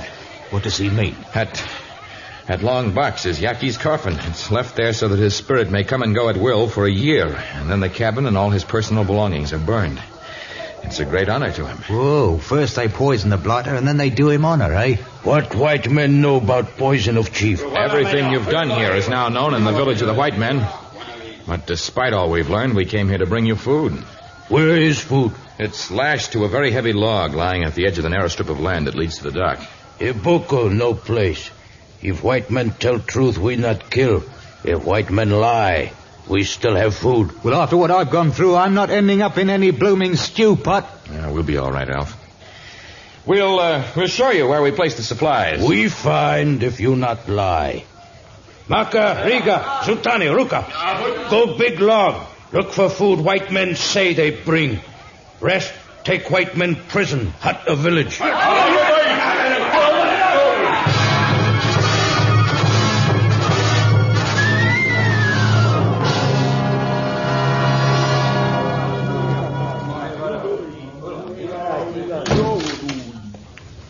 Well, this is a nice, tidy little hut, I must say. Well, at least it's fairly dry. This side of the village will be safe unless the river continues to rise. Well, not that it's being safe will do us any good. Not with half their tribe guarding us and the rest of them licking their chops. Well, they promised to release us once they found the food we brought. I take their word. And even should they go back on it, there's still some possibility of escape. Oh, I suppose you're going to bribe the guards with those trinkets I bought in Mombasa. Who? You look like a blooming witch doctor with a grease bag round your neck. What are you still carrying them for, Tarzan? Oh, perhaps some early member of the Greystoke family came from Scotland. I'm loath to part with things I've paid for. Ruka! Hey, blimey, it's the son of the old chief. Listen, river is rising. Your cargo gone. Whole strip land washed away. Now, tribe, get ready. Take your lives. Oh, for one who professes to be a coward, you've shown great bravery in coming here to warn us. I am coward. No use saying not. But if Malgo take white man's life is dishonor to tribe. And why are you so anxious to save the honor of the people who killed your father and plot to kill you? That too for honor tribe. Father weak, old, not able rule tribe. For good of people, father must die. Ruka coward cannot be chief. If other made chief, might be much trouble. Is right Ruka be killed too. Well, now I've heard everything I have. What can you do to help us escape? What can we do to save your life? Ruka's life not important, but is important save tribe. Each hour more land washed away. Only place safe now is islands of Duro. The islands of the hippos? Yes, the lad's right. Those are volcanic islets. They're the only places that are safe from the flood. But how about them blooming beasts? Oh, yes, Ruka. What about the colony of hippos? That's why Ruka come to Tarzan. Ruka help white men escape. They drive hippos from islets. Ruka would do if he brave like Tarzan. I don't know whether I'm brave enough to tackle a herd of hippos, many of which are more than 3 tons in size. Tarzan brave enough. Tarzan bravest man in world. If only Ruka brave like Tarzan. Tarzan, what secret charm gives you such bravery? Why, I have a small amulet, a magical charm that guards my life. If Ruka had such a charm, he could save his people. Well, you shall have it, Ruka. The charm shall be yours. It's in this small grease bag here. Tarzan's magic amulet is Ruka's now. Nothing harm Ruka now. Nothing. That's right. You're safe as houses. Ruka go now. He come back, save Tarzan. Buena Blount. Then he drive Duro from islands. Save people of Molgu.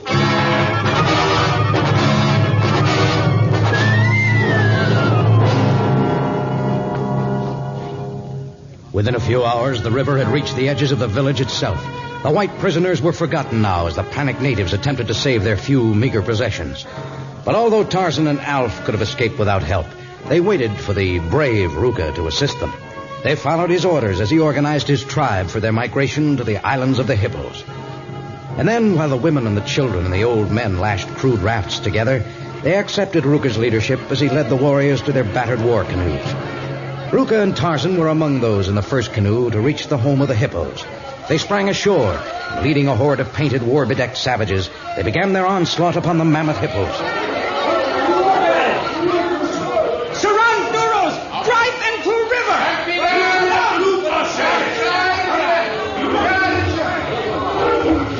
Look, Tarzan, they stampede into water. They can swim for many miles. They'll find a safe home elsewhere.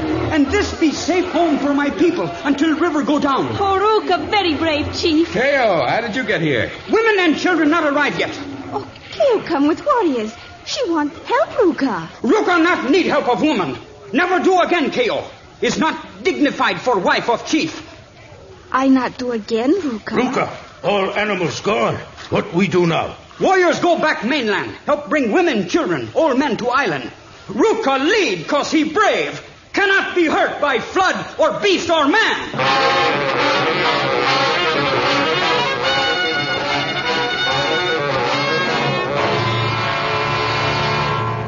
Well, Tarzan, it's nice being back on dry land, it is. I believe the Mulgus are convinced of that, too. And the seeds and the farming equipment you sent them should enable them to get back on their feet quickly. That was a fine thing for you to have done. Well, Alf Blunt believes in helping them that help themselves. After all, they punished those that took the white men's lives, they elected Ruka chief, and they become a right orderly tribe again, they have. Well, with an invincible chief, they should become a powerful influence for good. Invincible, eh?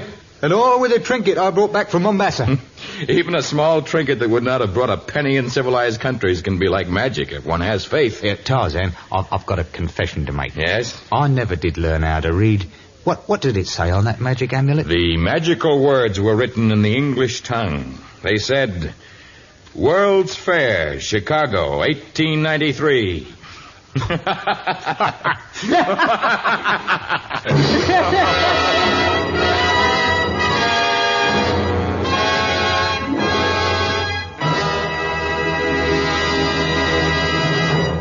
In just a moment, a preview of our next exciting story of Tarzan.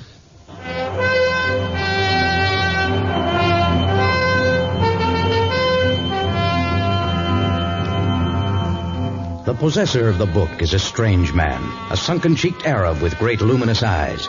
But the book itself is even more miraculous. It is worn and shabby, a relic of a day-long past. But it contains not only a remarkable history of the past, but a fantastic, frightening glimpse into the future. There are weird things indeed in The Strange Book of Araby. Tarzan, a transcribed creation of the famous Edgar Rice Burroughs, is produced by Walter White, Jr., prepared for radio by Bud Lesser, with original music by Albert Glasser. This is a Commodore production.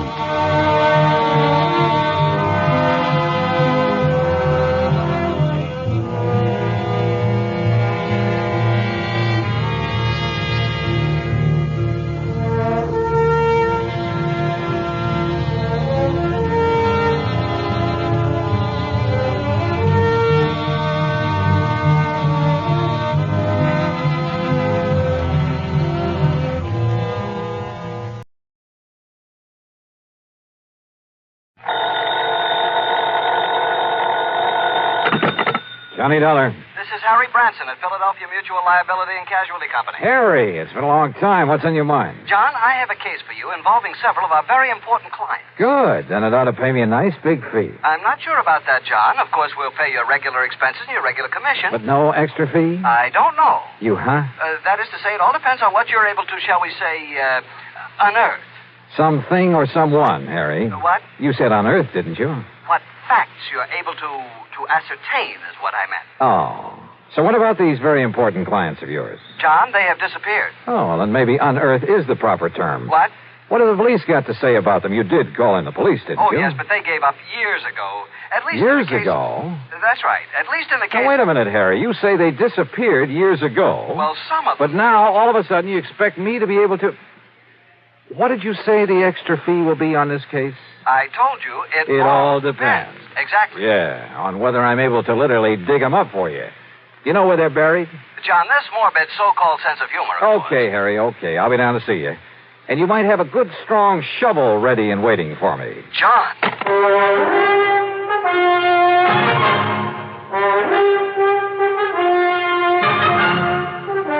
Bob Bailey in the exciting adventures of the man with the action-packed expense account. America's fabulous freelance insurance investigator. Yours truly, Johnny Dollar. Now, Act One of yours truly, Johnny Dollar.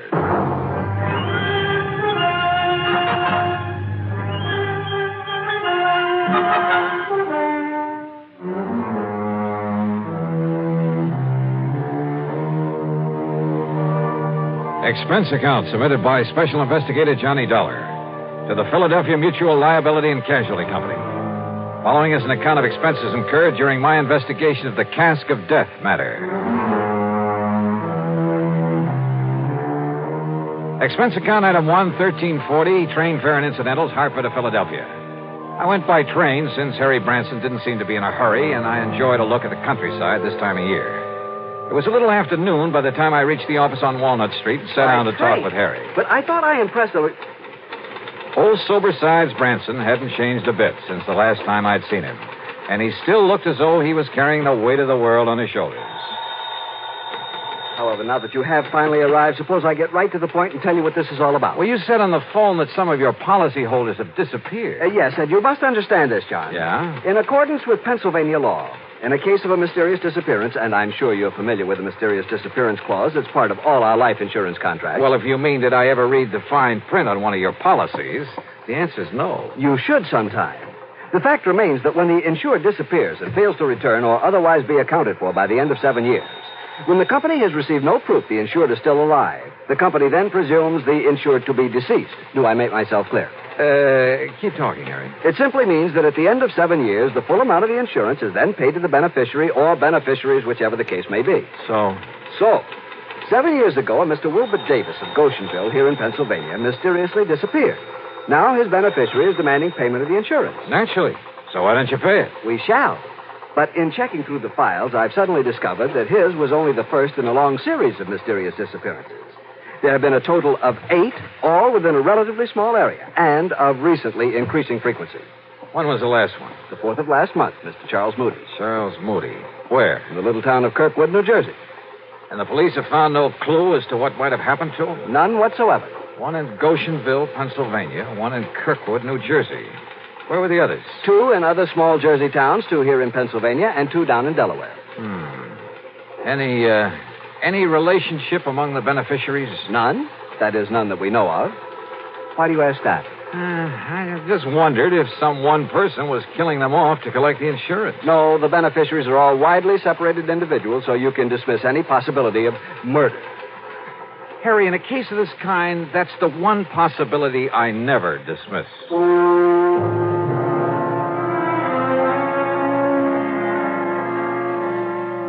Harry's secretary put together a comprehensive list of the people we were concerned with.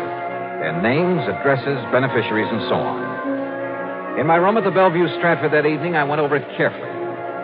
All of these people had disappeared from their homes in small communities. All of them had been in their 60s, had been widowers or bachelors. As for the beneficiaries, they were scattered about all over the country. Early the next morning, I paid my hotel bill. That's item 2, $18 even for the room and a couple of meals. Then spent item 3, $50 deposit on a rental car. I drove first to the little town of Kirkwood, New Jersey, from which a Mr. Charles Moody had disappeared just about a month ago. I stopped to make inquiries at the general store. Thank you, Miss Peterson. I'll see you next week again. Now, as you were saying, Mr. Hurley? Yes, Mr. Dollar, I certainly hope Mr. Moody shows up again. You're a fine man. Fine man. Used to come down here at the store for a quiet game of checkers now and then. And the police have no idea where he might have gone or why? Yeah, well, I guess I'm about the only police we have here in Kirkwood. Oh? Of course, I notified the state police, and I presume they're still looking for him. Just, what happened, Mr. Hurley? Just took the bus into Philadelphia one day, and, well, that's the last we heard of him. Do you know anything about the beneficiary of his insurance? Let's see. According to my list... It's a nephew, Mr. Dollar. Yeah, Charles Moody. Lives out in California. Yeah, Mr. Moody always felt that he was the most deserving of his relatives. Left him everything, huh? Well, the insurance and his money, yes. Well, I know because, well, I'm the only lawyer here in Kirkwood, and I made out a will for him. You say just the money to his nephew? Except for his wine cellar, all his property will go to the town. Wine cellar? Yes. If Mr. Moody doesn't come back, or if he's proved to be dead, the wine cellar will go over to a man over in Philadelphia. Had themselves a sort of a gourmet club, I guess you'd call it. I see. But now tell me... You know, I kind of wish he'd have willed me that wine cellar. You see, you should see the collection he has there from all over the world. Yes. German wines and French and Italian. Yes, I'm sure. Swiss, but, Hungarian, now, Mr. Hurley, champagne. Is there anything else you can tell me that might help me to find him? How about his friends? Everybody was Mr. Moody's friend, Mr. Dollar. But as I started to say about those wines he had... So I checked out all of Mr. Moody's friends there in Kirkwood and ended up with no more information than I got from the storekeeper. But you know something? If I had had sense enough to realize it, I'd have gotten plenty from him. He had given me a real key to the disappearance, not only of Mr. Moody, but of the 7 other people on the list. And what a key. Yeah, to what turned out to be one of the weirdest cases I ever handled. Now, Act 2 of yours truly, Johnny Dollar, and the Cask of Death matter. Item 5, $42.70, traveling expenses, food and lodging for the next 2 days. I drove my rental car to Pittsgrove and Malaga, New Jersey. Armstrong and Mount Pleasant down in Delaware. Then Hickoryville, Pennsylvania, Goshenville, and the nearby town of Milne. I contacted not only the local police, such as they were, but dug up the lawyers who'd written wills for the missing men. And by doing so, I learned a strange, intriguing fact.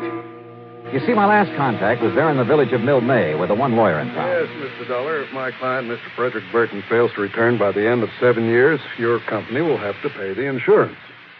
As for the rest of his estate... Including a wine cellar? Yes, a very excellent one. Its contents will go to a friend of his who lives in Philadelphia. Mr. Edward Alden Poley. Yes, that's right. Well, how did you know? Well, I've been doing a little poking around these past couple of days. You understand, of course, that's only if we receive some definite evidence of Mr. Burton's death, or if he fails to return before the 7 years is up and therefore legally is presumed to be deceased. Do you know anything about this man, Poley? No, I don't. It seems they had a sort of epicures club. Do you know who the other members of it were? Well, Mr. Burton told me who they are sometime before he disappeared. If you'll just give me a moment, perhaps I can recall their names. You want to check them against this list of mine? Yeah, if you like. All right, let's see. Mr. Frederick Burton, that's your client. Yes? John L. Wakeman over in Hickoryville. Mm-hmm. Wilbur Davis in Goshenville. That's correct. Harmon Phillips and Ralph Hunter from down in Delaware. That's right. And finally, Charles Moody, Nathan Norwood, and William Harnell over in Jersey. Your list is quite correct, Mr. Dollar, except for one omission. There was another? Mr. Bradford W. Turner. Do you know where he lives? Yes, in the little town of Alloway here in Pennsylvania. That is, if he hasn't disappeared. Yes, Good heavens. Do you mean to say that all the others... Well, I know, of course, that Mr. Burton did, but do you mean to say that all the others on that list have disappeared, too? Yes, sir. And I'm going to find out about this Mr. Turner right now. In the town of Alloway, did you say? Well, yes, it's about 18 miles north of here. Okay, sir. And I'm very much obliged to you. Mr. Dollar. Yeah? Do you really think there can be some connection between these disappearances and the fact that all these men have willed their wine collections to this Edward Alden Poley? What do you think? Wait a minute. Had I told him the others all willed their wine collections to Poley? Or had he just come to that conclusion? Or what? Anyway, I drove due north to Alloway. The one large, rather nice home belonged to Mr. Bradford W. Turner, the man whose name was not on my list. So I hoped that he was still here in the land of the living. He was, and he turned out to be a very fine gentleman, despite his preoccupation with vintage wine. No, Mr. Dollar, our little order of epicures has not been very active since several of the members have, disappeared. But not you or Mr. E.A. Poley.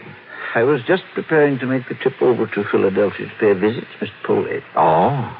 Mind telling me why, Mr. Turner? Not at all, sir. Not at all. I happen to have an excellent wine cellar. Yes, I rather guessed that. Oh, but it's nothing compared to that, Mr. Poley's. Edward is younger than I, younger than any of us. But his vast, labyrinthine cellar is a veritable treasure house of rare and priceless vintage. I see. Now... Even I haven't seen the full extent of it, but... Oh, if only I could get hold of some of that ancient, rare Amontillado he has so often told us about. Promised to show us so many times. Up until now, I've not had anything worthy to offer him in exchange. But now, I've acquired a bottle of very old and very fine Medoc, a de Grave. So I shall take it to him in the hope... You know, you talk as though this wine collecting were the most important thing in your life. Oh, it is, sir. And with Poley, it's an almost overpowering passion. It is his life. The kind of man who'd kill his own mother for a bottle of wine, huh? That's not the jest you may think it is, Mr. Dollar. Which is why I wonder if this bottle of fine Medoc will be enough. Mr. Turner, you're not taking it over to him. I beg your pardon. I am. Now, look here, Mr. Dollar. I've been awaiting this opportunity for years. Yeah, and you'd probably give just about anything. You are right, sir. I would. Your life?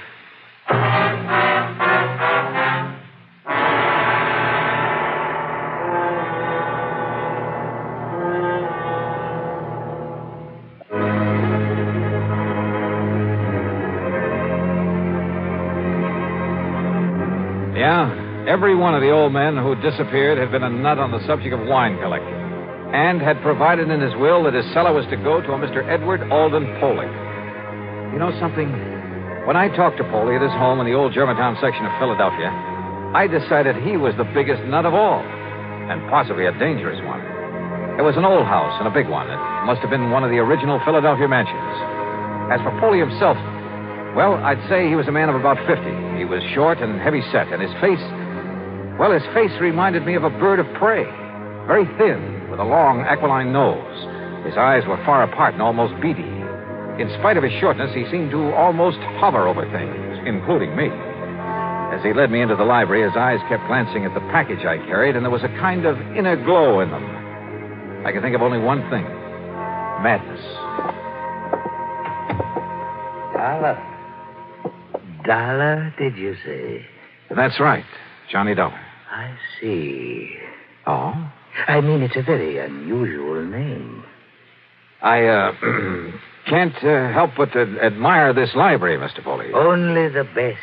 I must have only the best, Mr. Dollar. Yes, it looks so. Nothing, no one must stand in the way of my having the rarest, the finest of everything. Sometimes it takes years, Mr. Dollar, but sooner or later I get what I want.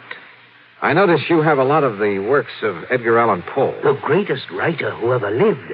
I am fortunate to bear the same initials. What? Oh, yeah. Look there. First copies of his works. And look there. The manuscript of one of them. Well, it has to do with a certain wine. Yeah, I see. Which brings us to what you have there. Well, it's a famous old Medoc, Mr. Foley, a de Gras. Its age, the vintage. Let me see it. What? Well, sure. Yes. Look at it. Well, I only brought it here for your opinion. Huh? Oh, but I must have this. I must have I'm afraid that's impossible. Oh. We shall see. Perhaps we'll make an exchange. I have in my vaults an old, a rare, a priceless Amontillado. Come, Mr. Dollar. The cask of Amontillado, huh? What was that? Nothing, sir. Lead the way.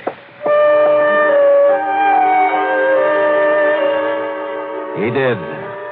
Yeah, he sure did. Through a hidden door behind a panel in the wall.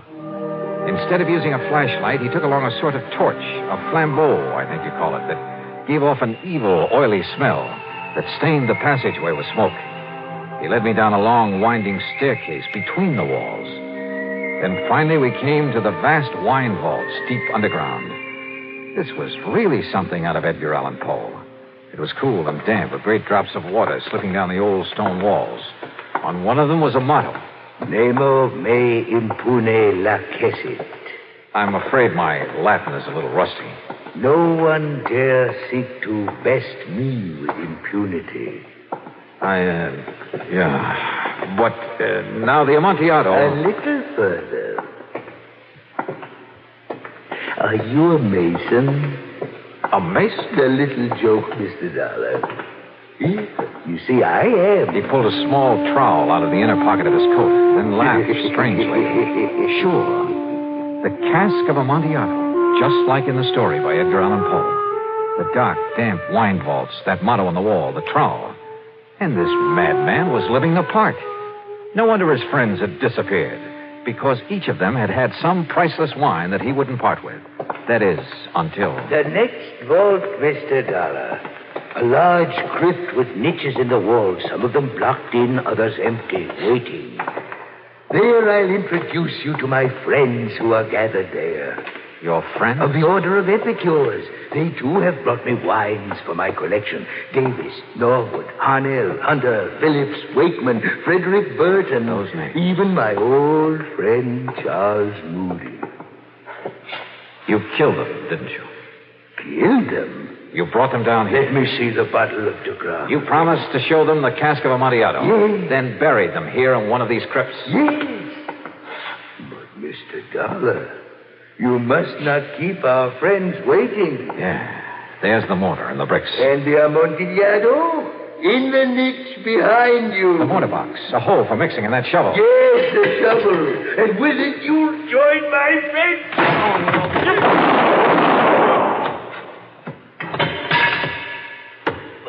This isn't the way the story.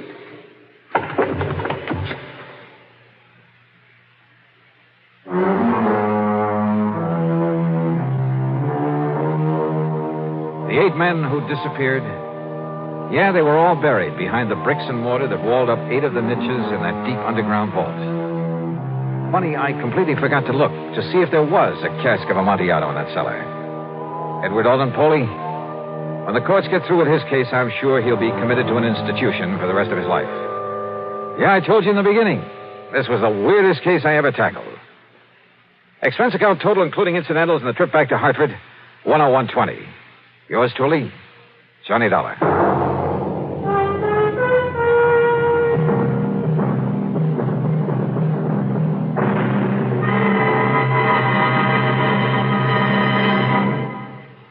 Now, here's our star to tell you about next week's story. Next week, I run into a girl who is fabulously rich, and because of it, fabulously poor.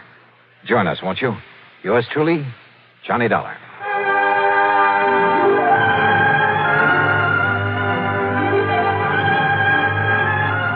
Yours truly, Johnny Dollar, starring Bob Bailey, originates in Hollywood and is written, produced, and directed by Jack Johnstone. Heard in our cast were Harry Bartell, Forrest Lewis, Bartlett Robinson, Farley Bear, and Marvin Miller. Be sure to join us next week, same time and station, for another exciting story of yours truly, Johnny Dollar. This is Dan Cubberly speaking.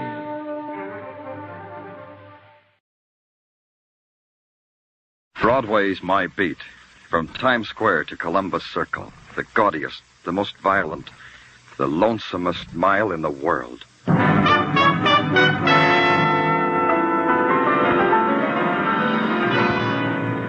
Broadway's My Beat, with Larry Thor as Detective Danny Clover.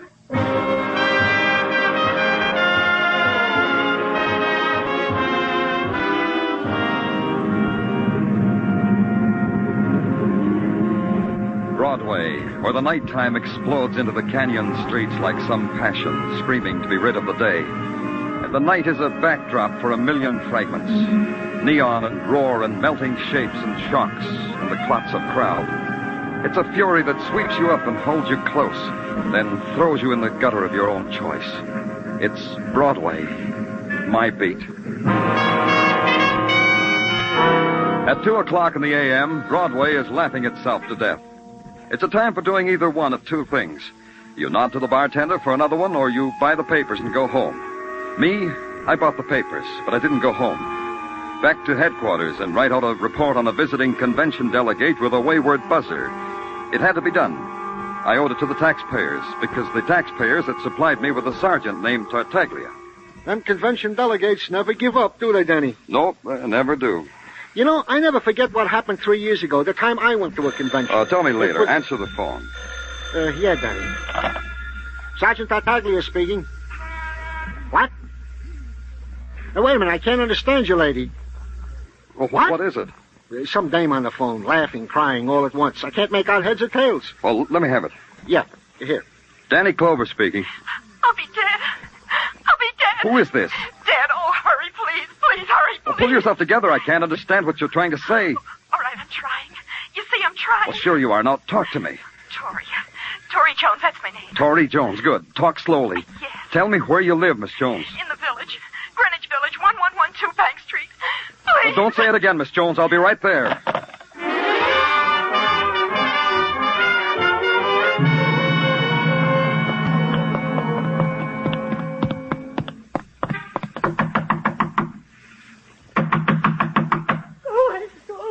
Let me in, Miss Jones. It's Danny Clover of the police. Police? Why would anyone call the police? Did someone call the police? You did, Miss Jones. Huh? What did you say? You phoned me and said you were in trouble, remember? That? I don't remember doing that. Get out of here! Get out of here! Easy, Miss Jones, easy. All you need to know is that I've come to help you. Do you hear me? Do you hear me, Miss Jones? Why do you do that? I didn't mean to be rough. I didn't mean that. I mean, why do you call me Miss Jones? Aren't you Tori Jones? No, I'm... In there! The beautiful Tori Jones! The girl most likely to... She's in there! Behind that door! Oh, want her now!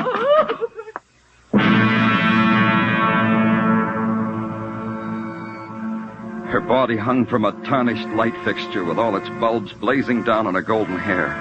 And the thing that held her suspended and moved her like a puppet in a slow, waltz-like circle was a scarlet sash of silk wound once, twice, 3 times about her throat. A draft from an open window somewhere ruffled her dress, and it was a dance you watched, a slow, dignified, stately dance to the rhythm beat of horror. And on her face was the terrifying smirk of the violent dead. She's in there, isn't she? I didn't make it up. I didn't dream it. Tell me she's in there, policeman. When did you find her like that? A minute, a year, 100 years before you came. I just got home from a date, and he kissed me at the door. I went in and called to Tori. She didn't answer. And I went into the bedroom to see if she was asleep. She wasn't. She was like that. Like that, with that horrible smile. You live here, then? I'm her roommate. Tori's roommate. I'm the plain one, Beth Stafford, the plain one. Tori called me about 15 minutes before I got here. Was she with anyone? Pull yourself together. Was she with anyone tonight? Can you tell me that? I don't know. Leave me alone. I don't know. I think she had a date. Tori always had dates. Every night of her life was a date. Where's she from? Who are her people? I never asked her. All we knew about each other is what happened to us in this room. The phone calls, the meals, the screaming you hold in. Where did she work? At Sterling Incorporated. She was a dress model there. Sterling Incorporated, huh? Okay. I'll want you to stay here, Beth. You won't go away. All right. I could send a doctor. Do you want me to do that? I'll be all right. Just get rid of that. And I'll be all right. Mr. Culver. Yes? Girls like Tori always end like that. Don't they? Don't they, Mr. Clover?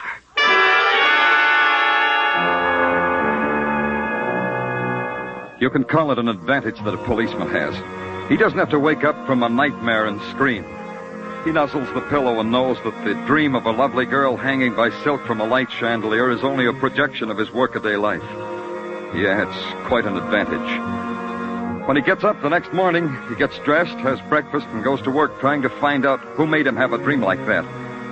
And in the morning, the world of Sterling Incorporated, manufacturers of ladies' dresswear, was simply sterling efficient.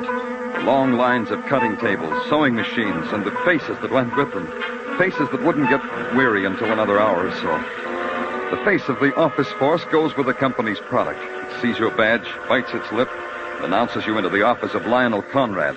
He owns the joint. All of it, Mr. Clover. And just think, 20 years ago, I was peddling elastic bands on Broadway. Yeah, that's... Horatio Alger stuff, eh? That's what you were going to say, Horatio Alger. Still read the stuff. Finest literature a man can lay his hands on. Smoke? Cigar? No, I just... But you won't refuse a gumdrop now, will you? Here, have one. Been eating them since I first read that Ned, the fun-loving rover boy, always nibbled them before a big game. Go ahead, have one. No, thanks. You wanted to see me about something, Mr. Clover? Yes, about Tori Jones. Tori Jones? Lovely name. Lovely model. Was. The girl was murdered. Read it in the morning papers. Pardon me. Lionel Conrad speaking. Yes, dear. Yes. But you know you have trouble getting into a size 42. All right, I'll bring it home with me.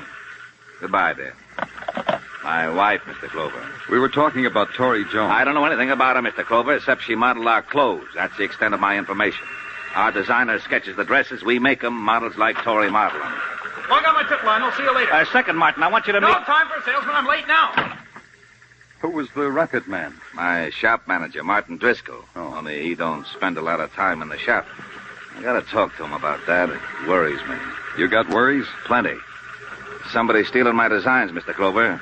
Somebody's stealing exclusives and peddling them to 2-bit mass production dressmakers. Yeah? How could that be done? I wish I knew. Ira makes the sketches. I okay them. They turn up in basement stores at $12.95 per line. Who's this Ira that sketches? Ira Getz, my designer. Uh-huh. Where do I find him? In the village. That's where his studio is. You'll get the address from the girl at the desk. Will there be anything else, Mr. Clover? Nothing. Thanks a lot. For what? I don't know. Maybe a motive for murder?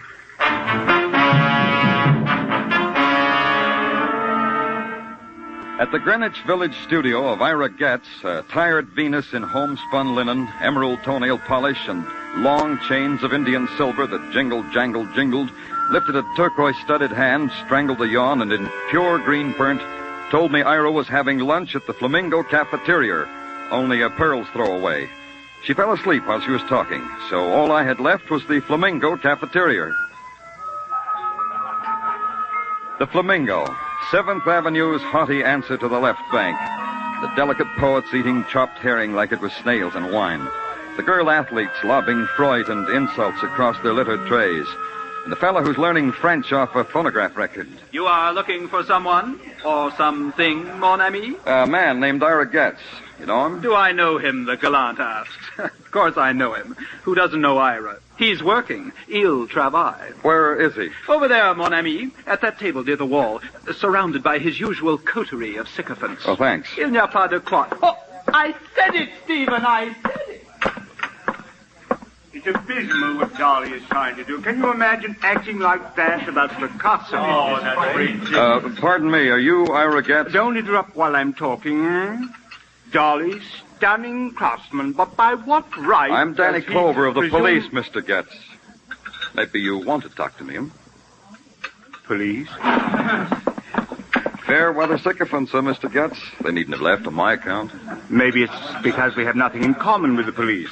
Nothing to talk about, Tori Jones, we could make conversation about her, couldn't we, if we tried? All I know about Tori is that I sketched her in things I created. This creating, it pays well?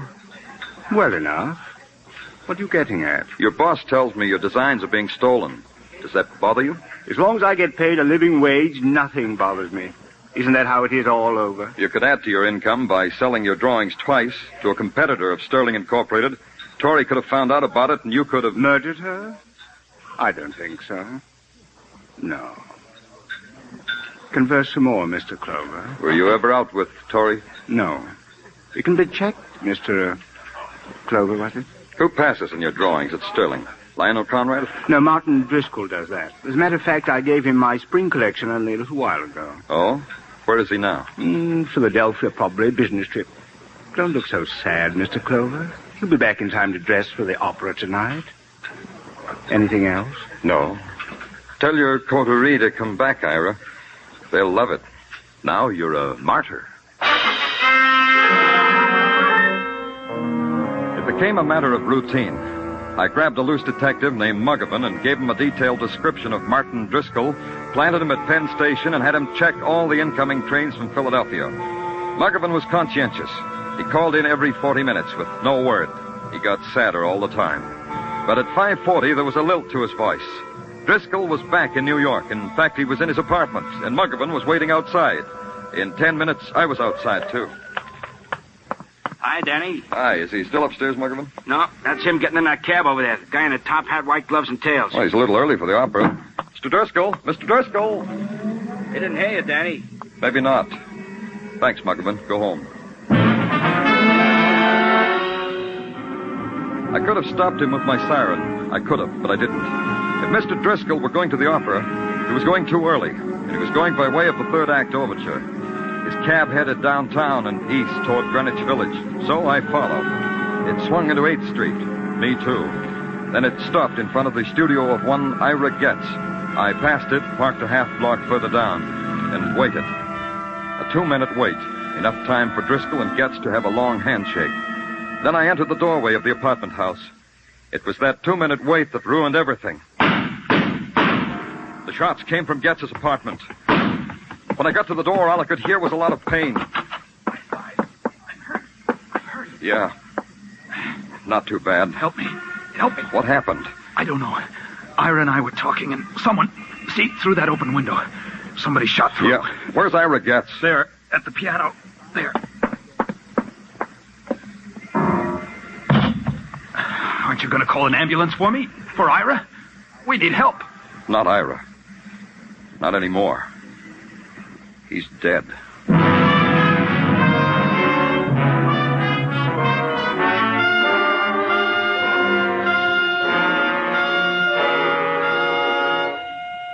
You are listening to Broadway's My Beat, starring Larry Thor as Detective Danny Clover.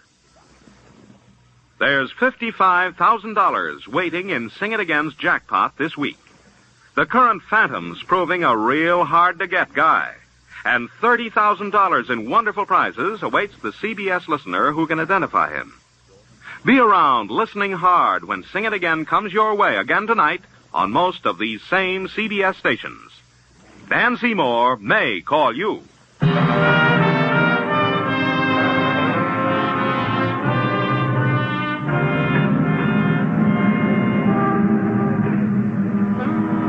There's this about Broadway. It wants everything neat and in place. A word misspelled on a spectacular can stop traffic. A girl with a run in her nylons, likewise. The scream of the loudspeakers has to be adjusted, just so. And the deep, anguished weeping in a darkened doorway, not too much. Even death and violence have to meet Broadway standards. Broadway weighed the death by hanging of a golden girl named Tori Jones, balanced it against death by bullets of a designer named Ira Getz. Found they measured up and gave it its seal of approval. Artist and model murdered. Grade AA. The wounding of a man named Martin Driscoll, that was okay, too. Broadway waited outside the emergency hospital to see how it came out. I waited inside for the same reason. You're a lucky, lucky man, Mr. Driscoll. It's only a flesh wound. A little more to the left, you'd be a dead duck, as we say in the profession. Very amusing, Doctor. Now, this may hurt. Just grit your teeth or something. Brave fellow. Now we're almost at the finish line. A little washing, some bandages, a few kind words. Is it all right if I talk to Driscoll while you're doing all that, Dr. Sinsky? Oh, of course. It's all right with him. It's all right with me. Why did you go back to Getz instead of going to the opera, Mr. Driscoll? I should think you'd be more interested in who it was tried to murder me. Spunk. That's what Mr. Driscoll has, Danny. Spunk. Oh, he'll recover all right. He will. We all know you've been wounded, Mr. Driscoll, but answer the question anyway, huh? Why did you go back to Getz? Well, there was something about his drawings that needed correcting. You didn't have the drawings with you? No, but Getz would know what I was talking about. The mutual understanding of co-workers, Mr. Clover. Exactly what happened before the shots? I think I told you that. Tell me again. I rang Ira's bell. He came to the door. We talked about the drawings. I heard a shot, several shots. I had this sudden, terrible pain in my side. And then you were standing over me. That's all that happened, Mr. Clover. Why should anyone want to murder you? A man makes enemies, Mr. Clover. Enemies he doesn't realize he's making. Some, I suppose, want to kill you. And Ira Getz. Why should someone want him dead? That I would hardly know, Mr. Clover. Yeah. Doctor. Yeah, Danny? You'll take good care of Mr. Driscoll. Of course. How else would You'd I... prescribe a good rest at home, wouldn't you, Doctor? So a person would know where to find him? Wouldn't you prescribe that, Doctor?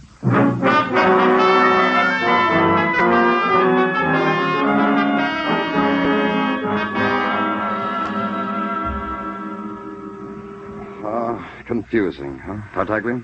It's a cookie. A what? What I'm holding under your nose, a cookie. Mrs. Tartaglia whipped them up on her mixmaster. A bagful. Have some, Danny. Everybody offers big goodies. Oh, yeah, thanks, Tartaglia. Real good. Danny, now that you have indulged yourself with Mrs. Tartaglia's confections, I myself have something to brighten up your otherwise drab day. Another cookie, Tartaglia? Just put the bag on the desk. Yeah, Danny. It's about the gun. Well, tell me about the gun. The gun which did in one Ira Getz was found in the bed. The bed of frozen geraniums, Danny, which was underground beneath said Ira Getz studio. Go ahead. The bullet, which also grazed the side of Martin Driscoll and was recovered from the woodwork, also was fired from said gun. Conclusion. The hand behind the gun that pulled the trigger that shot Ira Getz was also the hand behind the gun that pulled the trigger that nicked Martin Driscoll. Well, get off the dime, Tartaglia. What about prints? No prints. Wiped clean. Okay. Gun's registry. Tell me about that. Foreign make. Probably a war souvenir. So? So, if it was war loot that was registered, we'll trace it. Well, like we're trying to do now. Was that all? That's all, Danny. That's the news for me to you. Great. You did a fine job on my otherwise drab day. Give me a squad car, Tartaglia. Yeah. Can I have my cookies now? Well, didn't you hear me? Give me a squad car.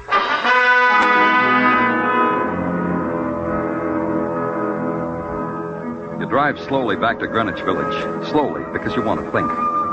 But the images of violence dance in your brain, and you can't think. You breathe a sharp December wind, and it cuts a pain in your lungs, and it brings you back. And you know that violence walks the streets of the city. And the shape of violence is weird and grotesque. Stolen designs. A man lying near a piano and the blood flowing out of him. A girl with a scarlet sash deep in the flesh of her throat. And finally you're there to talk to a hysterical girl. And you hope the hysteria is gone because something has to make sense. It's good to have someone to talk to, Mr. Clover. I haven't talked to anyone since...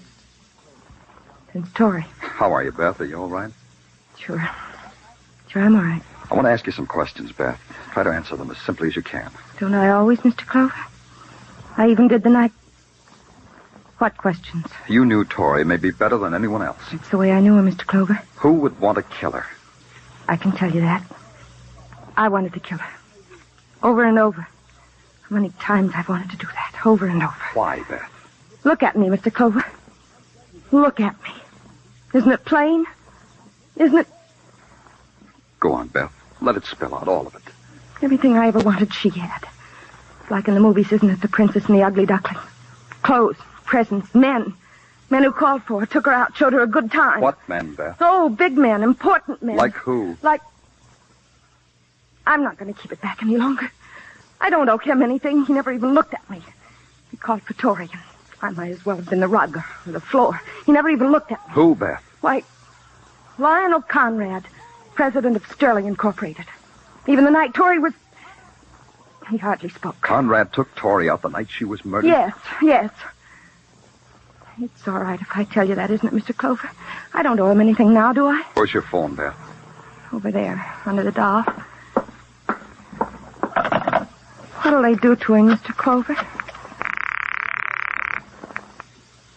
Sergeant Tartaglia speaking. Danny Tartaglia. Get Lionel Conrad. Bring him to my office, quick. Got that? Yeah, Danny. Lionel Conrad, your office. Quick. Got it.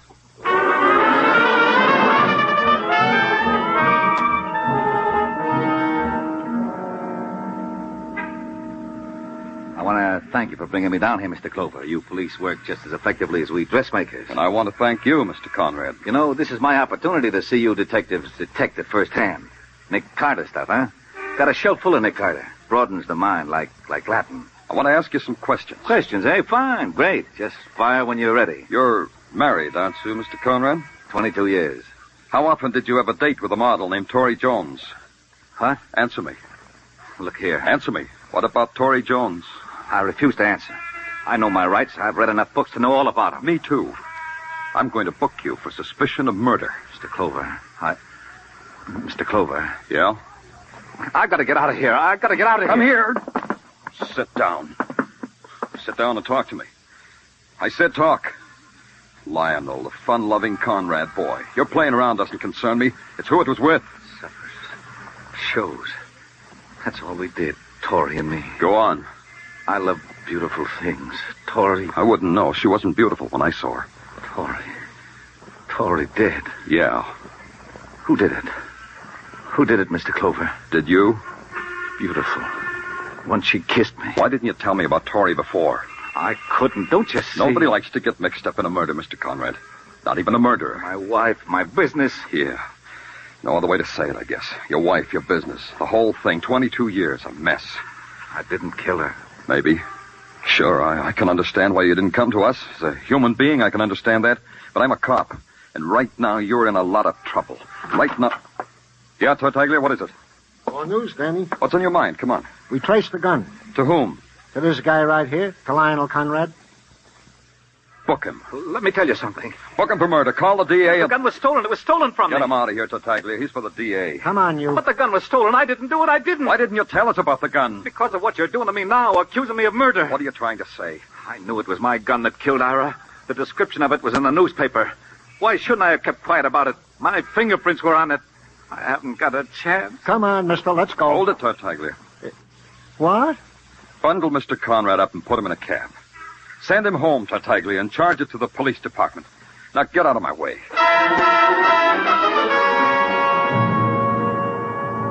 I made a fast exit past Tartaglia's open mouth. Conrad had confessed that his prints were on the gun. His confession saved him. The gun had been wiped clean before the murder, because the killer didn't have time to do it after the murder. And that added up to my last call. When I got there, Detective Muggerman was being part of the street scene. He was heaving snowballs at a snowman. I brought him inside the apartment house where it was warm. Danny, I've been watching him all day like you told me. He just came in a little while ago. Yeah. Open up, Driscoll. He's in okay. I saw him come in a little while ago. Yeah. Come on, Driscoll, open up. Who is it? Danny Clover. I want to talk to you. You've already talked to me. Go away. Come on, open it up before I break it down. Should I? Wait a minute. What about it, Driscoll? You seem anxious, Mr. Clover. Is it it about that murder? About exactly that. Just a second. Hey, watch it, Muggavan. Yeah, he ain't playing. Me either. Driscoll. Have you got him, Danny? Let's go, Muggavan.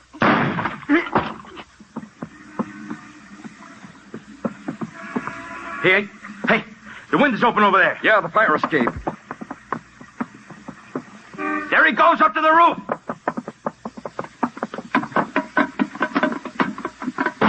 Come and get me, Clover!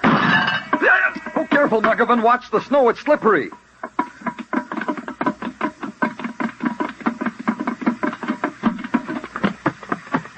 There he goes, Danny, near the chimney. I missed him.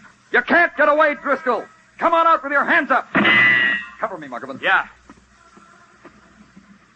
I'm coming after you, Driscoll. Come on! You coming, Driscoll? You coming?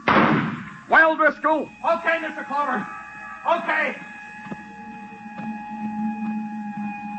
Okay, Driscoll, now we'll talk. Talk away, Mr. Clover, talk away. It isn't finished between you and me. Not finished! Easy, Driscoll, easy. I want you to hear when I talk. Every word, every word.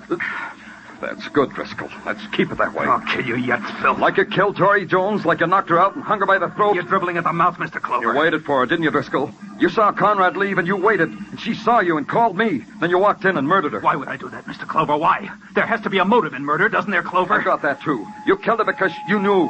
She knew you were stealing the designs and peddling them to Conrad's competitors. That was easy for you, wasn't it, Driscoll? The important man, the loyal employee, the manager. You left out a thing, Clover. Who tried to kill me? Who tried to murder me? The man who shot Ira Getz. That was you. I think you're insane, Clover. You asked someone in the office who I was, so you knew it was a policeman tailing you to Getz's apartment. So you killed Getz because you wanted in on your little larceny. And then you shot yourself and heaved the gun out the window. How do you know that? Because you wore gloves to go to the opera. Only you wore the gloves to hold a gun to kill a man. That's why there were no prints on the gun. None at all. It's a tricky one, huh, Danny? Yeah. Yeah, that's how it was, Mr. Clover. Exactly. Put the cuffs on him, Muggavan. I don't want to hold him anymore. He makes my hands dirty. Okay, Danny. Hey, let go of me, Driscoll. Let go. If you try to shoot me, officer, you'll kill your detective, too. Danny's right. I can't get at him. Driscoll. All right. I'll let go. Catch me, Mr. Clover. Catch me. Let's get him, Muggavan. Driscoll, what?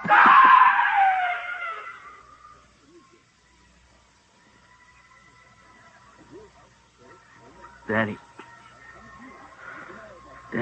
he slipped right over the edge. Snow. Yeah.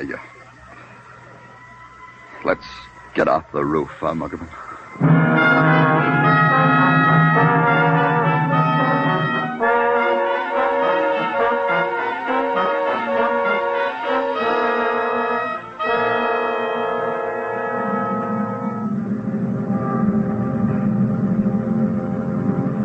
In the midnight cold, Broadway is a wasteland.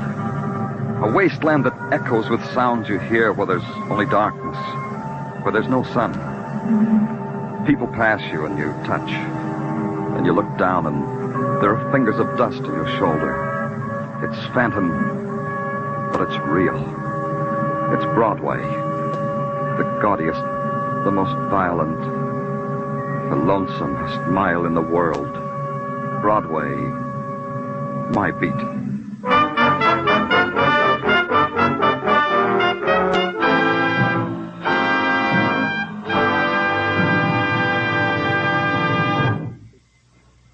Broadway's My Beat stars Larry Thor as Detective Danny Clover and is written by Morton Fine and David Friedkin.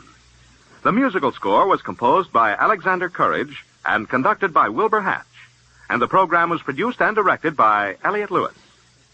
The cast tonight included Charles Calvert, Michael Ann Barrett, Virginia Gregg, Ed Begley, Elliott Reed, Jay Novello, and Jack Crucian.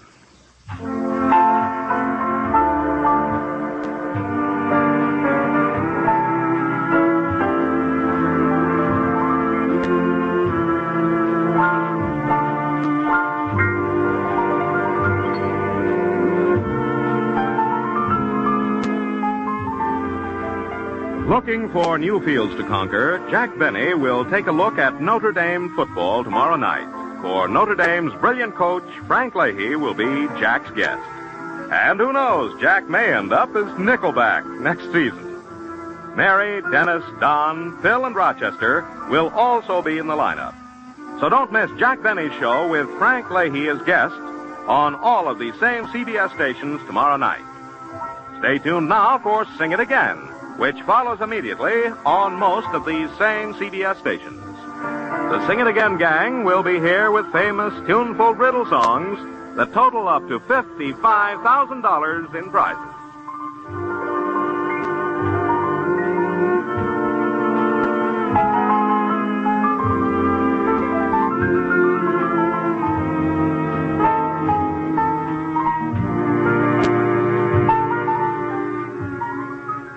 This is CBS, where you'll find Broadway is My Beat every Saturday night. The Columbia Broadcasting System.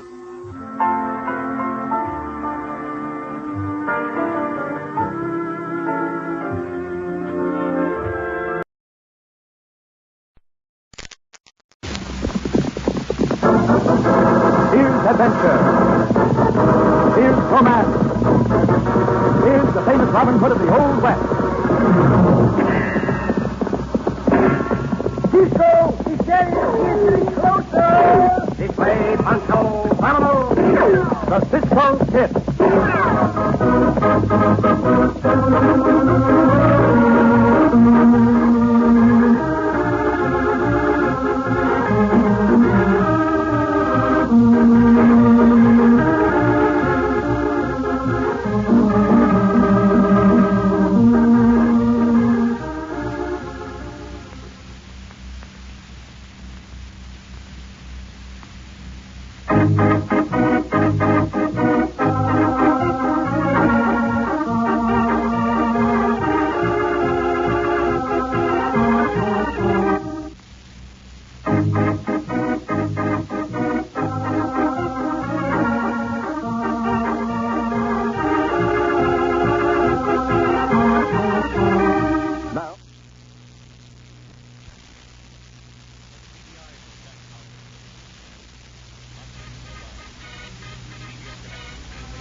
CISCO Kid in our exciting story, Riders in the Night.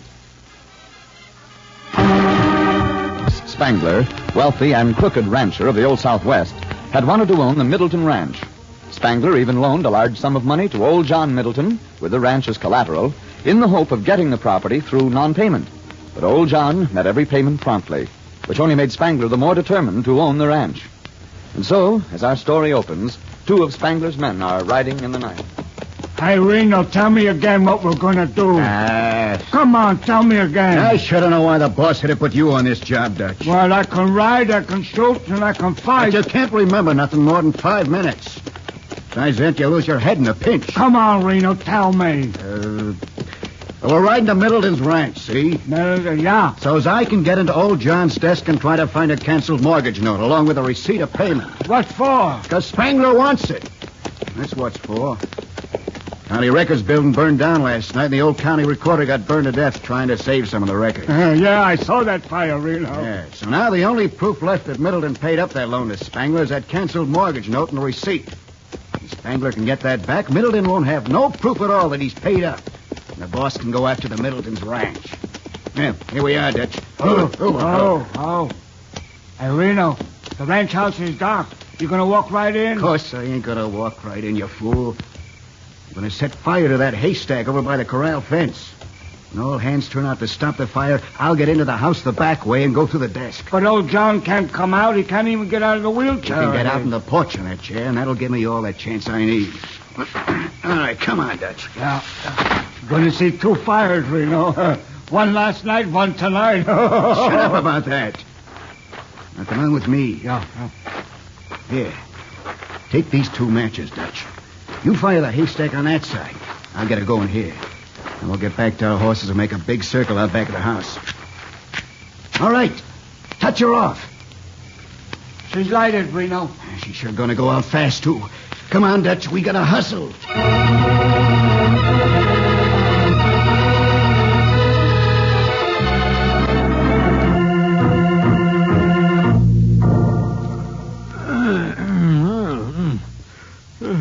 sun's coming up. Must have gone to sleep in a wheelchair. No, by thunder, that ain't the sun. It's fire. Oh, Grace! Grace! Yes, Dad. I see it. I'll be right there. Got to get out on the porch. This blasted wheelchair. I'll open the door for you, Dad. Hand me my 6-gun first, Grace. I'll need to do some shooting to wake up Slim and Sammy out in the bunkhouse. All right. Here you are. But I'll get them up. How in thunder did that haystack get fire? And then the corral fence. Oh, at least none of the buildings are on fire, Dad. Now, don't get excited. It isn't good for you. Oh, Slim! Sammy! Turn out! The whole blame spread's burning down. Oh, for heaven's sake. Turn out, you lazy galoot! Oh, save your ammunition, Dad. I'll get them up. Slim! Sammy! Yeah, all right, we're up. Get some water out of the trough. Never mind the haystack. It's a goner. Throw it onto the fence. We'll get it done. Don't let that doggone fire get to the stable. Pull her out. Oh, now look, Dad. The doctor said you mustn't get excited. Now stop it. Well, why shouldn't I get excited? The whole doggone place going up in flames. The whole place, nothing. That's just a little bit of a fire on the fin. Look, the boys have got it under control already. There's no danger of anything else catching from the haystack. The wind isn't right. Maybe you're right, Grace, but what I want to know is how did that fire start? I haven't any idea. We'll find out in the morning. Hey, I don't want to go back in the house yet. You're going back in. It's cold out here. Dad, there's someone in the house. Huh? What? At least I'm sure I saw someone run out the back way. Who'd be in this house? I don't know. Of course, I could be mistaken, but... Oh, no, I'm not mistaken. There was somebody here. Look, Dad, your desk. Well, by Jupiter, let me get over there. A couple of them desk drawers are open. Yes, and things are piled upside down. The fire, Dad. It was set to draw our attention. That's it, Grace. Yeah. But who'd want to get into your desk? Well, I don't know, not for sure, but if I was to guess, I'd say that Mace Spangler had something to do with this. I'm going to look through that desk. And if the mortgage receipt's missing, then I'll know that he had something to do with it.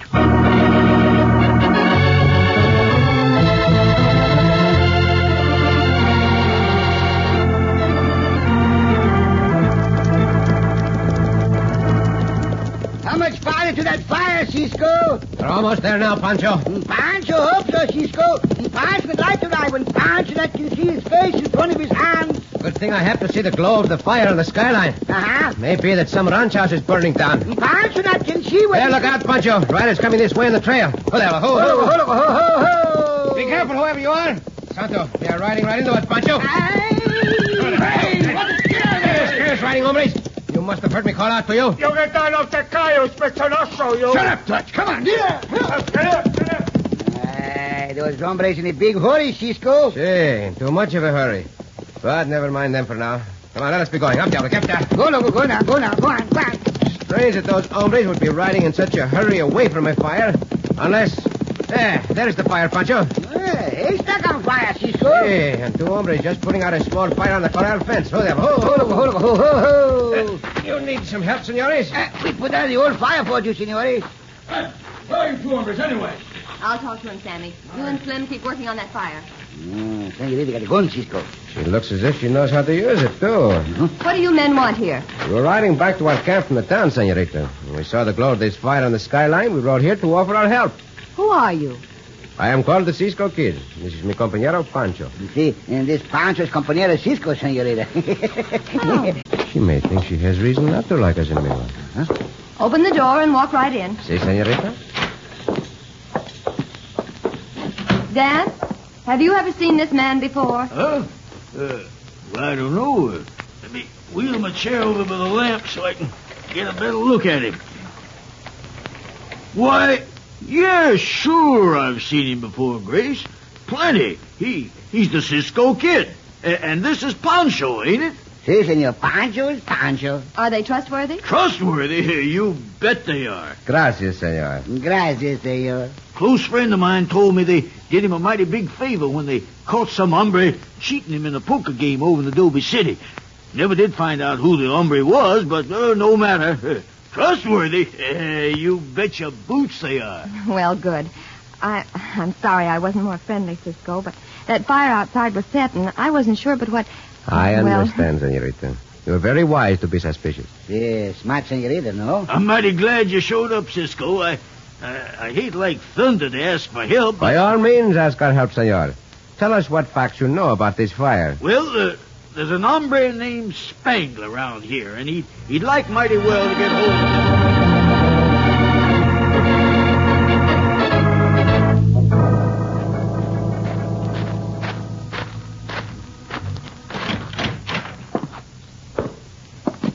Howdy, Spangler. Howdy, Sheriff.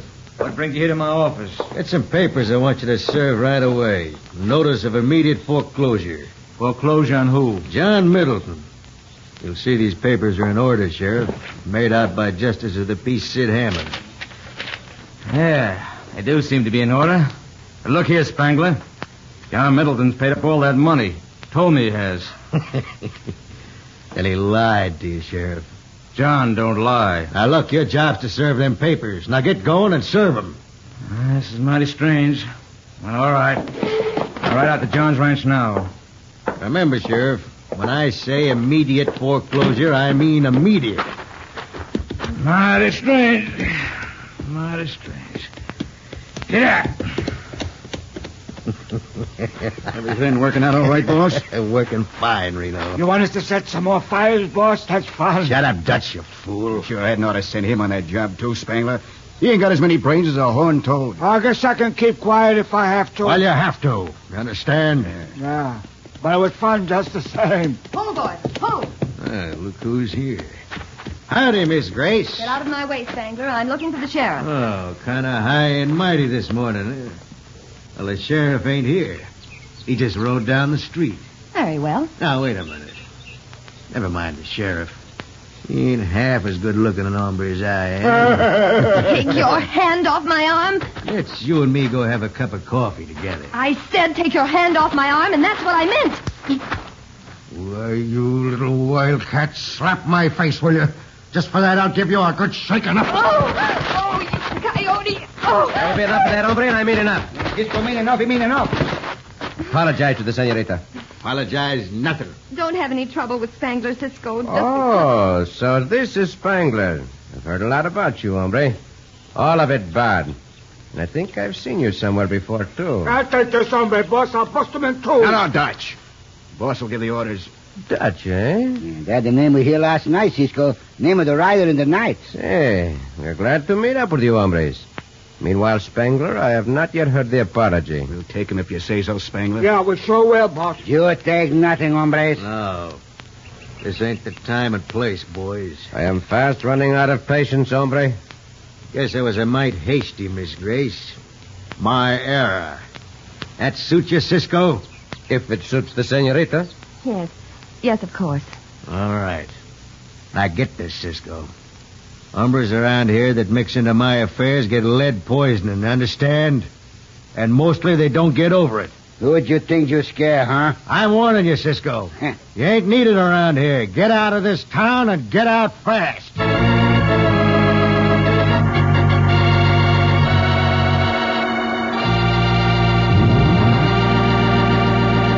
There can be no doubt that Spangler means exactly what he says.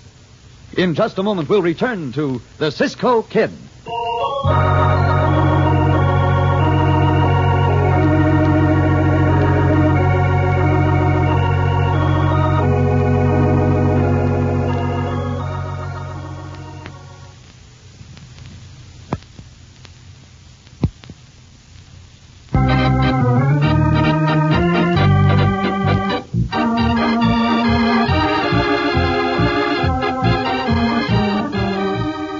Back to the Cisco Kid in our exciting story, Riders in the Night.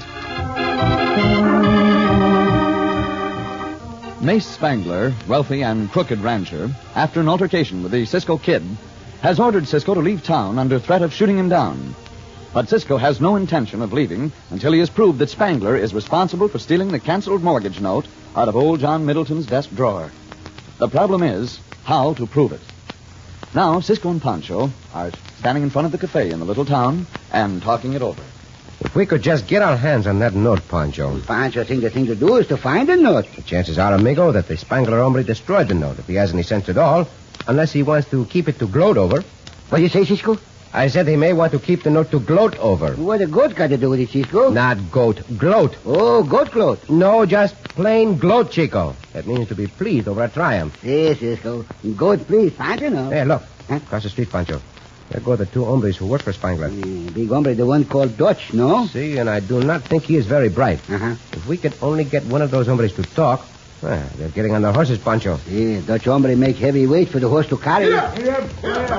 Come on, Pancho. Where we go, Cisco? We are going to follow those hombres. Follow them, huh? Yeah, up there, car. Oh, look, follow the hombres now. This may be the way to do it, Pancho. Huh? We'll circle around them to get ahead and then stop them as they come up to us. Up there, car. Oh, look, yeah. May mean the fight, Cisco? See, it may, especially with that big hombre. But Senor Middleton and the senorita are in serious trouble. If we can help them, we must, Pancho. Anyone in bad trouble, Cisco? Cisco, Pancho, help, no? See, up there. Oh, look, up there.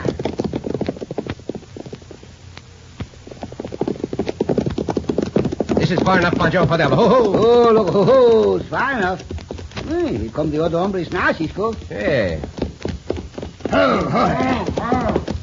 Kind of blocking the trail, ain't you, Cisco? See? I want to know why you two hombres were riding away from the Middleton Rancho in such a hurry last night. What are you talking about? You heard what I said. I'll show him why, Reno. Get down off that horse, you Cisco kid. Say, I will do that, hombre. Hey, Dutch, cut it out. I'll show him why we was riding away. By Joe, I will. So, you were riding away, huh? I'm glad to know that. Beat your brains out. You look out, hombre. You get your brains beat out. If you got any brains. Pancho, keep an eye on that other hombre. Pancho, watch him, Cisco. Now I can give all my attention to you. I can lick you easy. This is fun, Reno. This is more fun than that fire. Shut up, you dim-witted fool. Hey, where you at, hombre? Not move. Look out, Cisco. You slip. No, I got you. Oh, Cisco slip and fall down. Look out, Cisco. Now I got you. Look out, Cisco. He jumped on you with his boots. Roll away, Cisco. Hey, Pancho. I've seen that trick before. Bueno, Cisco up again. Now, you ox, we will see what is what. Oh, Cisco mad now. One thing I hate is a dirty fighter. Yeah, a hombre who steals a mortgage note out of a desk like yourself. I didn't steal that. Reno was the one who... Shut up! Thick-headed idiot. I'll kill you, Phil, eh? Watch him, Pancho. His gun. Pancho, get that gun with Pancho's gun whip. He's a good bullwhip, no? Now Pancho covers you up with his own gun. I found out what I want to know, so I will end this fight right now. Guess that takes care of you. Oh! What's going on here? Well, you could have not have picked a better time to get here, Sheriff. Arrest these hombres on suspicion of theft from Senor Middleton. You can't do it. Quieto, Joe. On suspicion of what theft? Stealing a canceled mortgage note. I thunder, Cisco.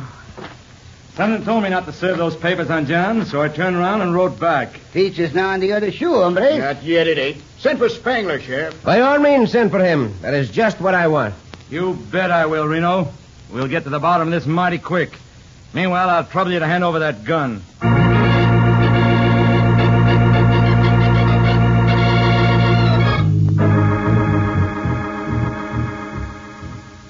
If I were you, Sheriff, I would put these two out in a cell, not just keep them in that barred cage here in this office. I want to be sure what I'm doing before I lock them up, Cisco. Cisco know what he do, Sheriff. You'll find out when Mace Spangler gets here. Here come that hombre now with the deputy. What's the idea of sending for me, Sheriff? Hey, let Reno and Dutch out of there. Sit down, Spangler. Sit down, nothing. By thunder, You what I'll does the have sheriff says, hombre? Sit down. What's the meaning of this? That big ox of yours has just charged the other one with stealing that canceled mortgage note, Spangler. And I'm getting him for that. It was the last thing I'd do. What did I say? Ah, you dumbhead. Looks to me, Spangler, as if you have a lot of explaining to do since these hombres work for you. You tell him to steal that note, Pancho thing. Well, what about it, Spangler? I didn't tell him nothing. Sheriff, do not walk too near that case. Look out! Oh, wait, that's your gun. Drop that. I'll get this dumbhead Dutch first. I shoot down the big hombre. Now you, Cisco. No, you will not. No. You are not hurt, but that gun will no longer be of use to you, hombre. You come back here, Spangler, hombre. Pancho grabbed you. Santo Pancho not hold Spangler, but Pancho rip his coat off. I guess he's guilty, Cisco. He wouldn't bolt out like that. I'll go out after him as soon as I lock up that coyote Reno in his cell. You had better get a doctor for the big one, too, Sheriff. He may still be alive. Meanwhile, Pancho and I will go after the... Mother me, wait. What is this? What, Cisco, what? This piece of paper that fell out of Spangler's coat pocket. Wait. Here is your proof, Sheriff. Mm-hmm. Here is that canceled mortgage note which Spangler was foolish enough to keep. To good, Cisco. No, to gloat. To good. Here, you keep this, Sheriff. Come, Pancho. That hombre has a head start, and unless I am mistaken, he will head straight for the Middleton Rancho.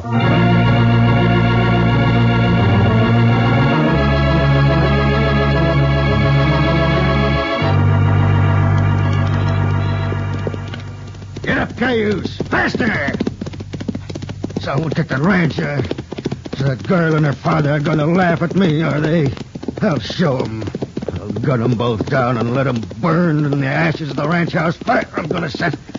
I'll set her on fire with coal oil in half a dozen places and laugh as it burns. And then I'll get out of the country.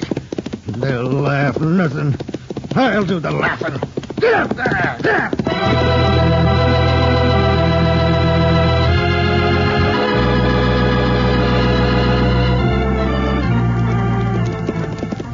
That hombre is riding a fast horse, Pancho. He fast, Cisco. I thought we would overtake him by now.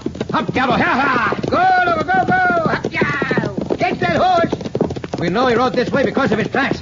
There, look ahead, Pancho. Pancho, he's Spangler, Cisco. Hey, just now, riding up to the Middleton Ranch house. I hope Senor John is not there alone. Diablo, get ya! Hey, get there, Lobo, go. He's just about to go into the ranch house, Pancho. Madre mia, I'll have to kick up some dust about his feet with these bullets. I can stop him before we get there. Bueno, Cisco, bueno. That's stop him. Look out, he shoot this way. Put to Pancho sombrero. What in, will you, Cisco? I'll kill you. You will not kill me shooting that way, hombre. Ride him down, Cisco. Hey, Pancho, that is what I'm going to do. Now, you buzzard. Grab him up. There. Now, I'll take that gun. We'll fight with our hands. Hey, Cisco, Senor John, come out of the porch in the wheelchair. Oh, dear, Cisco. I will do my best to oblige, senor. Hi, George, this is good. Look out, Cisco, the knife. Skunk, Cisco. That knife. I break your wrist. Now, we have had just about enough of this. Face him, Cisco. Si, senor, as you wish. Cisco hit the hombre so hard, he make a dent in the ground. Hey, the sheriff, Cisco. Si. Whoa! Got him, huh? Mighty good work, Cisco. Hey, it did my heart good to see Cisco whale that scoundrel. Ain't all he done either, John. He got back your cancel note for you. And here it is. If I were you, senor, I would put it in a safer place than your desk. Although I think you will have nothing more to fear from this coyote for a long, long time.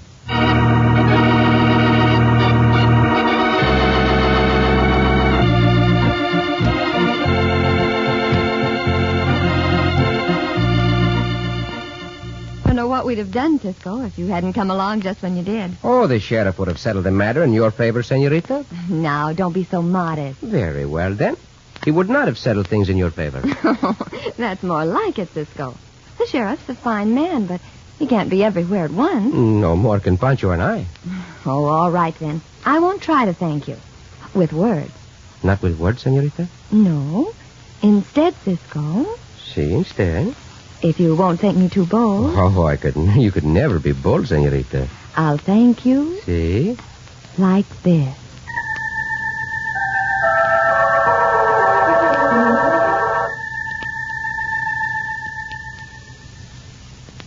Oh, Cisco. Oh, senorita.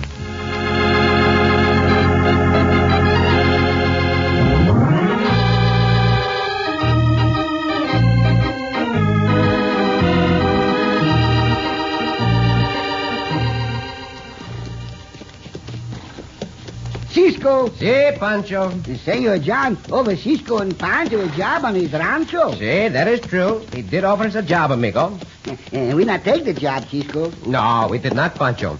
We refused it with thanks. Refused it with thanks. Si, for two reasons. For two reasons. First, because Senor John offered the job out of the goodness of his heart, thinking we need the work. Yes, Cisco? When that rancho cannot afford 2 more workers. And, second... second... Our work is trying to help people when we can, Chico. Yes, Cisco, when we can. It's good work, too. But, Cisco... Si, Pancho. Pancho almost took a job once.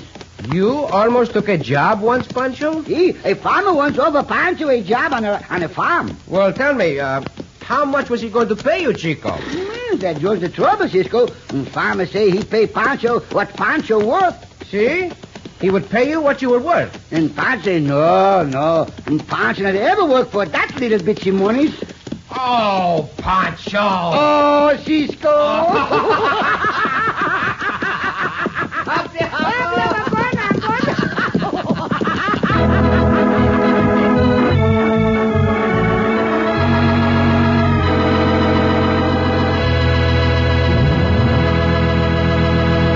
And so ends another exciting adventure with O. Henry's famous Robin Hood of the West, the Cisco Kid.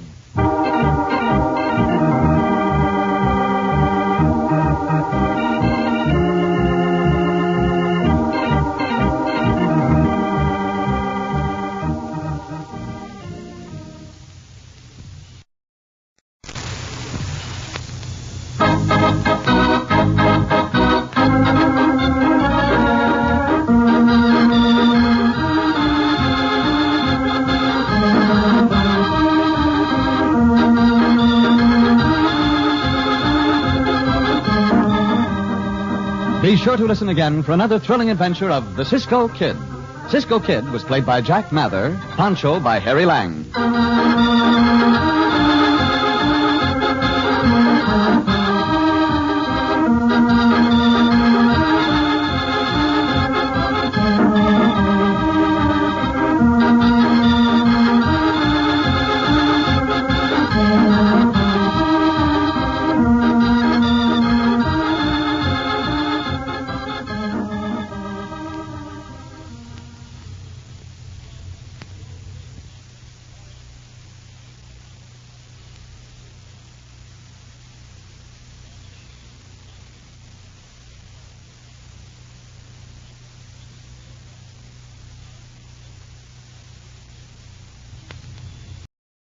Tired of the everyday routine? Ever dream of a life of romantic adventure? Want to get away from it all? We offer you Escape.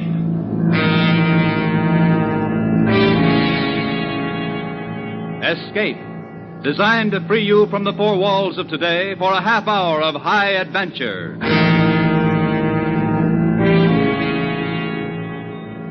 Tonight, we escape to the English Channel in wartime, and to a harrowing night, crossing those gray, cold waters in a small boat, with the threat of instant death in command, as David Devine tells it in his exciting story, Flood on the Goodwin.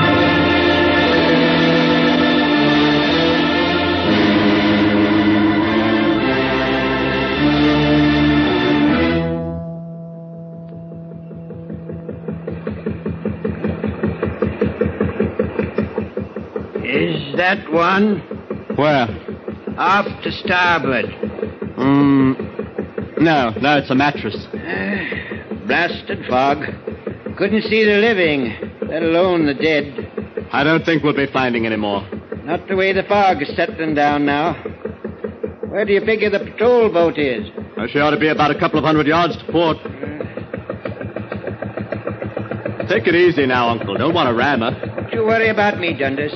Just you start singing out. Patrol boat ahoy! Patrol boat ahoy!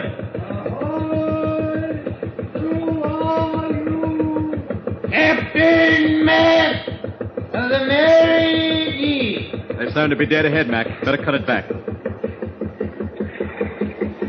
Oh, I see her. They'll come about her. We're coming around your stern. Get any more? Yes, 3. Watch out for those dinghies. I see them. They're ahead there. 3 more coming aboard. Any alive? No, all 3 are drowned.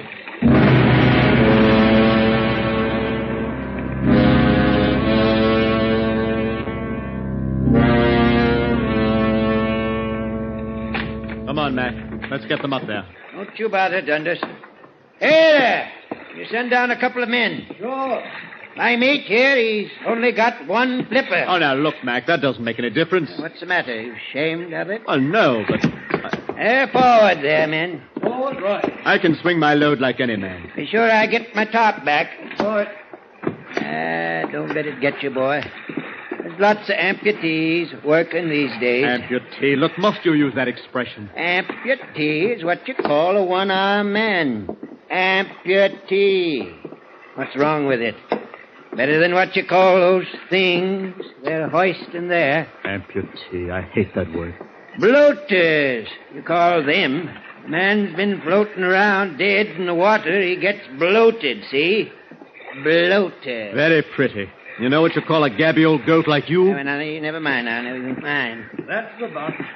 How many been brought in to you so far? Counting your 3, that makes 30. 30? You don't say. Lucky we got this fog. Without it, we'd be sitting ducks for any Stukers or Messerschmitts that might be about. Or U-boats. Or U-boats. That's right. Was it a U-boat sent her down? No, man they brought in an hour ago, he said it was a time bomb. Sabotage. Yes. Went off in the forward hold. Boom, bubble, bubble, bubble. Boom, bubble, bubble. Yeah, that Dundas? I heard. My nephew lost his flipper in the RAF. Taking it real hard. You shouldn't take it hard. No, who says I shouldn't? No, don't get sore, laddie. I'm just trying to cheer you, don't you know? Yes, well, cheer me by getting your feet off this boat so we can shove off. Sure, laddie, sure. Casting off. Going back to Dover? Might as well. Fog's in for the night. We'll just make it by dark. Hello. Cheerio. Cheerio. You didn't have to bite his head off. Lay off me, Mac. He didn't mean any harm. I said lay off, Mac. Lay off. All right. 30 of them. So that's what's eating you. A saboteur. Can you imagine doing a thing like that? Can you see a man doing it? Well, it's war, you know. War. Fighting is war. They didn't all drown. No, only 29 of them. Didn't they say one was alive? Yes. It must be awful to drown. An awful way to die. Wonder if it'll clear tomorrow.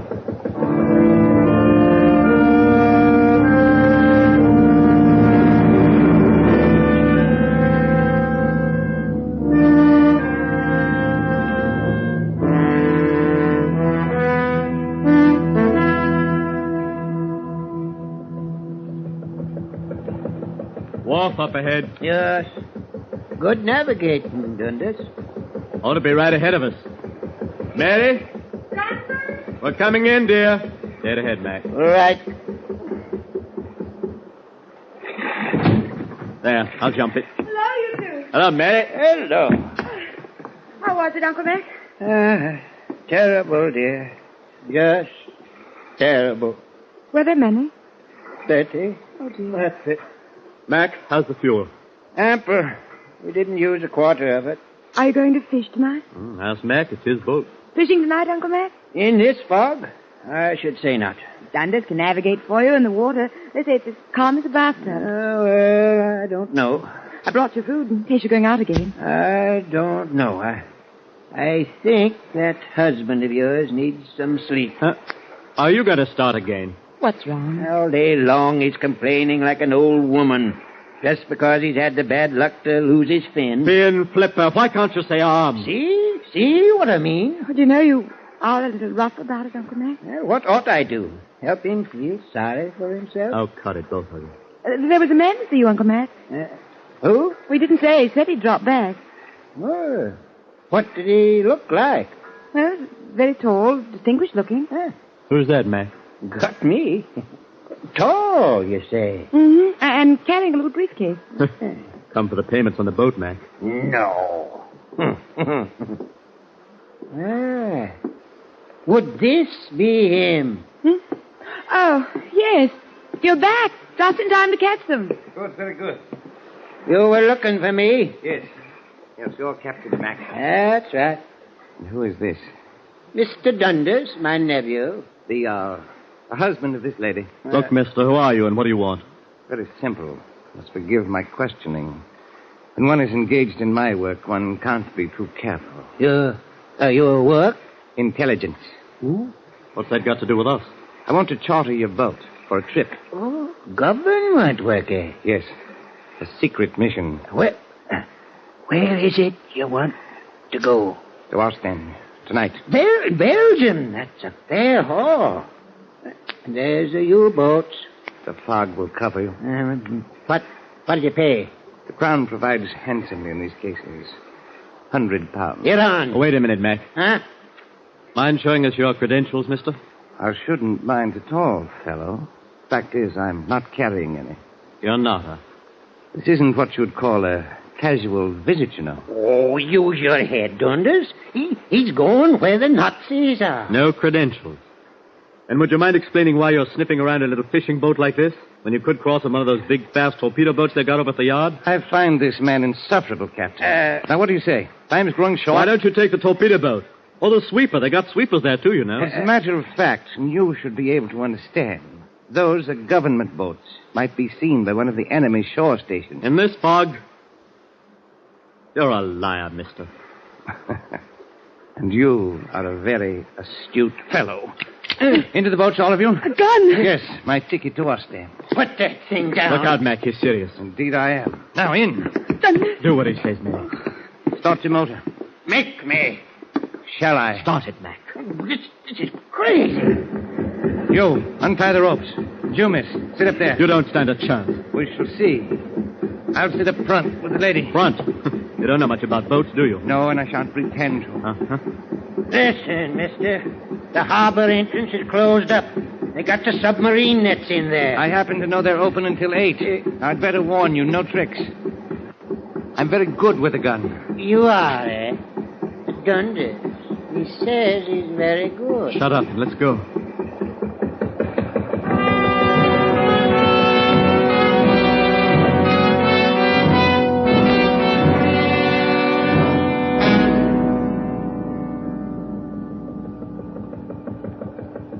So, you're a Nazi. That's right. You talk like an Englishman. Oh, really? A Nazi. What are you, a spy? You could say that. What are you going back to the continent for? The war's not over. What time do you think we'll hit the Belgian coast? Around 2. You didn't answer my question. What was that?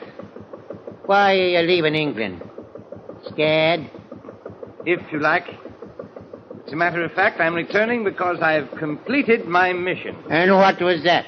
Matter of a bomb. Sabotage? Naturally. That ship. The one that went down off the coast. Was that your work? Yes.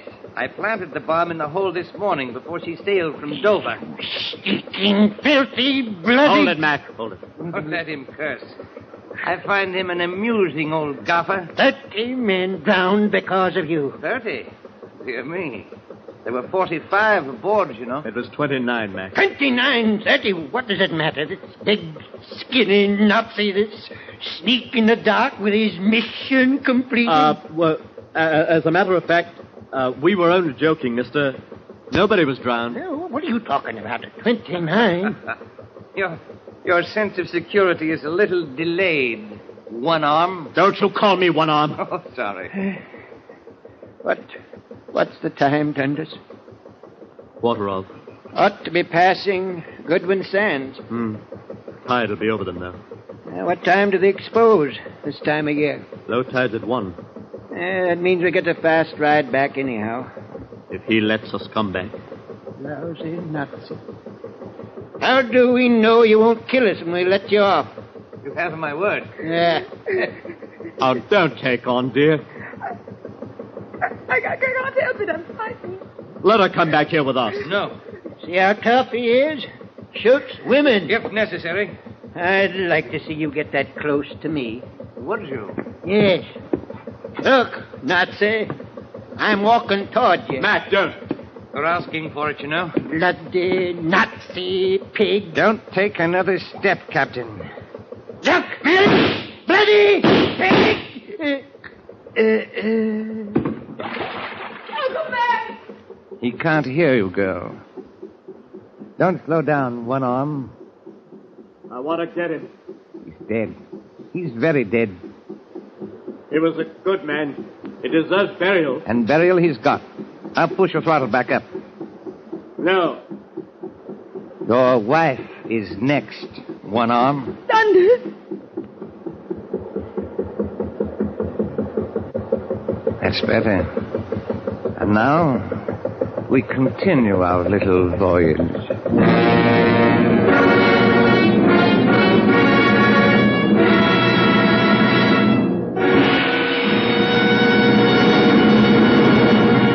In just a moment, we will return to Escape. But first, a show that brings laughter to millions week after week. That's something to be proud of. A show that wins a top award in critical competition. That's something to be proud of, too. And when a show comes along that does both, CBS proudly passes it along to you. You hear it exclusively now on most of these same CBS stations. You Bet Your Life, starring Groucho Marx. And there's the Bing Crosby Show, Burns and Allen, Lum and Abner. There's the unbeatable lineup CBS has for you every Wednesday night. This fall, you hear them all on CBS. And now back to Escape and the second act of Blood on the Goodwins.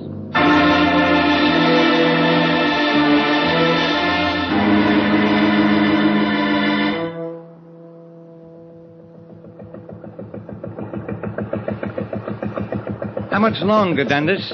About an hour. I notice you change course from time to time. Why is that? The channel current. You ride with it, you make better time. I see. And you'd like to be rid of my company as quickly as possible. That's right. I'm glad you're being reasonable. The old man was a fool. You think so, eh? Of course, and so do you. Why do you say that? You've seen the war. You know how it is.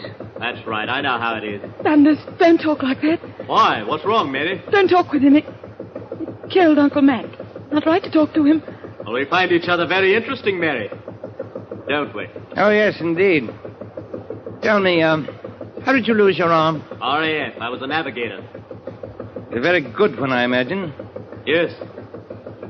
Did it, happen over England? No, Bremen. Bremen. I see. You chaps did a very thorough job at Bremen. Yes. You ought to be complimented. Thank you. Dundas. Relax, Mary, relax. Oh. You must understand, Mary. What? May I call you Mary? You must understand it's a very extraordinary thing for the soldiers of warring nations to get together for a chat like this. Take a nap, Mary. Take a nap? Yes, why don't you? Here. You can pull this tarpaulin over. No, not that. What? It got blood on it, that tarpaulin. Blood? But really, the old man was over there, and Not from him. Oh? We spent the day picking up after you. I see. And you used the tarpaulin for the bodies? Yes. Well, then, Mary. Of course, we mustn't use that. Please. Please, may I go back to where my husband is? No, you may not. Why? Why can't I'll tell you why you may not. You two are desperate, despite your husband's conversational manner. I should like to avoid the possibility of your rushing me. You see how it is, Mary? I'm sure she understands. Just be very quiet, Mary. Everything will be all right. Of course, a lot depends on you, Dundas. Why do you say that? Don't you know what I'm talking about? Why, no. That wrench you picked up about 15 minutes ago. It's right behind you on the ledge. Thwart. Thwart, then. It's right behind you on the thwart. Do you mind dropping it overboard like a good fellow? Oh, that'd be a foolish waste.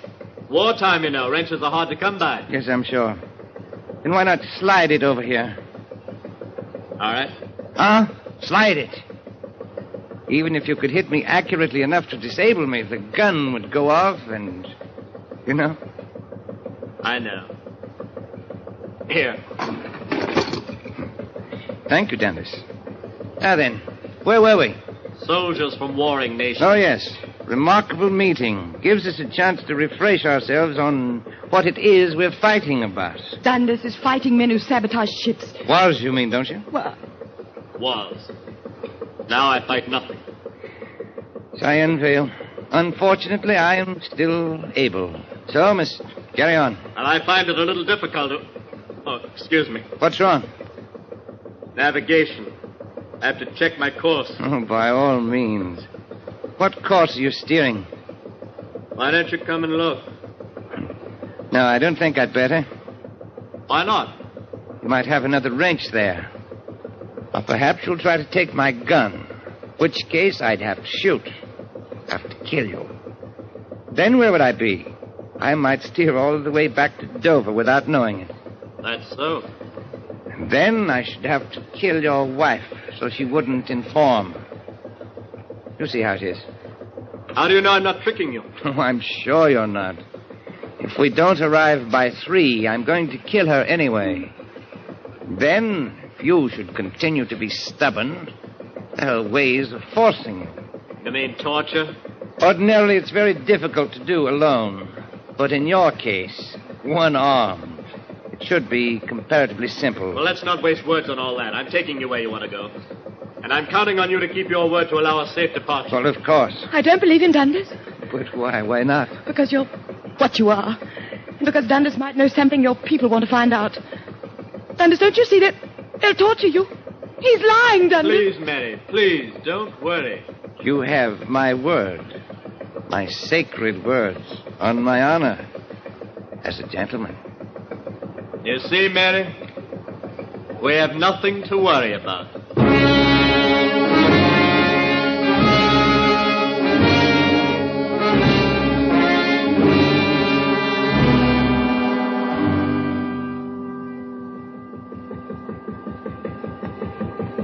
Yes, it must be wonderful to be out of the fighting. Not bad. I'll be glad when it's over. Think it'll be over soon? Quite. You've heard of our buzz bombs. Yes. That's only the beginning. We're developing weapons 1,000 times as terrible. Oh, 10,000 times as effective. Really? Tell me about them. Your wife seems to have gone to sleep. Where? I can't see very well in this dark. Against my knee. Good. About your new weapons. You were saying 10,000 times as terrible. Yes, there are rockets, the like of which the English have not dreamed. Rockets that can travel 100 miles, 300. No one knows what their limitations will be. Radio controlled. Speed about 30,000 miles an hour. Altitude 60 miles. And what they will carry, I leave to your imagination. Why leave it to my imagination? What? You wouldn't tell me all this highly secret business if it were your intention to allow us safe departure, now, would you? I'm sure your agents know this by now. I don't know. But something tells me you've come to a decision about us. How much longer until we hit shore? Not long now. I'm bringing her into a deserted beach a few miles outside of Ostend. I see. If you look ahead, you may see the shoreline soon. Straight ahead? Yes. It's impossible. This fog is too much to... What? I've got it, Dundas. Give me that gun, you... Here, Dundas. Good work, Mary. Stand back, fellow. That's it. Now raise them good and high. Oh, Dundas, I thought he'd never drop his wrist. I waited and waited. Here, Mary, take the wheel. Hold that course. Yes, Dundas. Well. It's a remarkable woman, your wife. Yes, indeed. Unfortunately, there's no cartridge in the chamber. Well, it's pointed at your gut. Why don't I pull the trigger and see if you're telling the truth? Perhaps you'd better not. I don't see why not, if it's empty. No, it's loaded. Huh? You, I wonder if you're the type who can kill the man he's facing. I don't know. I've never done it. It's very difficult, you know. Just think of me as a fellow human being, flesh and blood like yourself. Think of the infinite genius that went into making this body of mine. Skin, muscles, arteries, veins, organs, vessels in the blood. The blood. Murder is a very difficult thing when you're face to face with the murdered. I know. I don't feel as though I could kill you right at this minute. But suppose I try. All I have to do is squeeze the trigger ever so little. Wait. No, don't. Why not? My life is worth a lot to me. More, believe it or not, than my pride, my honor, my love of Germany. Oh, much, much more than that. All right, have you a proposition? Dundas. Be still, Mary. I know what I'm doing. Yes, you keep out of this. What's your proposition? Money. You're going to need money, aren't you? A one-arm has a tough time of it in peacetime. Jobs are hard to get. Go on. I have several accounts in London banks. Big accounts. I can write you a check. You can cash it tomorrow. How much? £1,000. I can't hear you. Dundas, don't do this. 2,000. 3. 5 then, and that's all the money I have in the world. What about on you? Yes, in the briefcase. £150. Don't move. But the briefcase... I'll take care of that after you leave. Write the check for £5,000. Oh, Dundas, please. Please don't do it. Your wife doesn't understand these things. No. This is the way of the world, dear. Dundas. And for this, I let you off at the beach. Of course, I want to warn you against mentioning my name. But of course. Here's your check. Thank you. Aren't you going to shoot me now? No. Bargain's a bargain. I'll follow through. Why, you are an honest man. Deal's a deal. Yes, that's right. I'd better take the wheel. Shall I take the gun, Dundas? No. Please, Dundas, please, let me hold it. No, Mary. Well, why in the name of heaven can't I? You can't steer and cover him at the same time, not with one hand. If you take the gun, you'll shoot him, Mary. I know you. Oh, no, I wouldn't. Yes, you would. And that'd be dishonest, Mary. We've made a deal, this man and I. Yes, an honorable deal. But how to steer and all, that does pose a problem. Mary, bring me that big wrench. All right, Dundas. What are you going to do? Since I can't handle the wheel and the gun, and since Mary's not to be trusted, I'll keep the wrench for just in case. And solve the gun problem very simply. Dundas, you fool! And you, sir? You'll find a fishing line with lead on the end of it right up there in the front locker.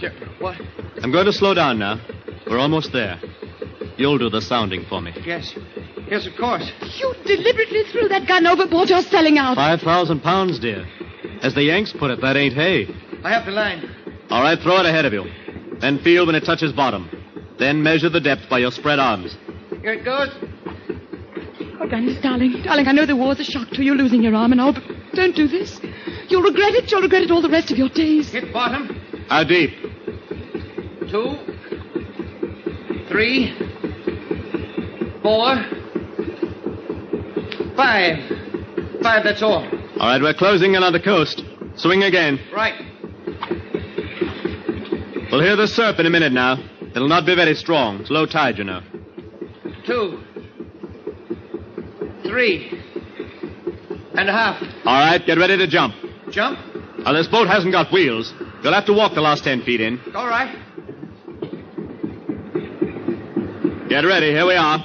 The minute you feel a scrape bottom, jump out and push the bow around. Right. Dundas. Shh. Here I go.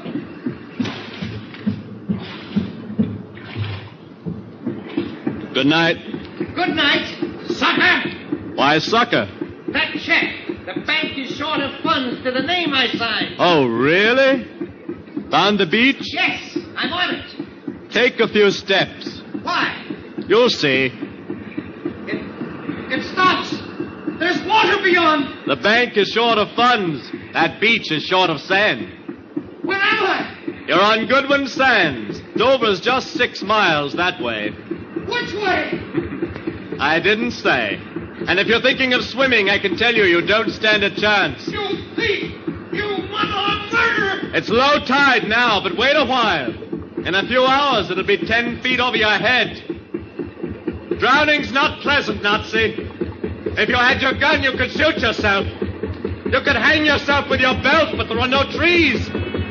So think about those men you drowned today. Think about them while you wait. I may be around to pick up your body soon. Maybe. Wait! Good night, bloater!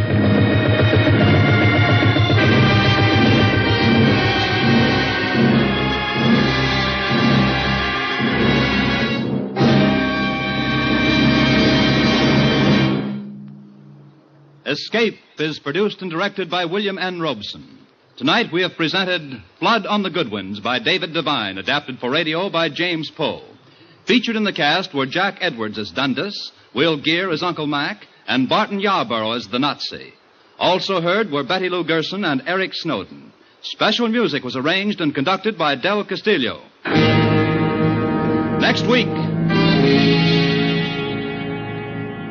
You are high in the mountains of Peru, digging frantically for a vast fortune in golden Inca relics. Upon your success hangs the fate of a beautiful woman and your own life.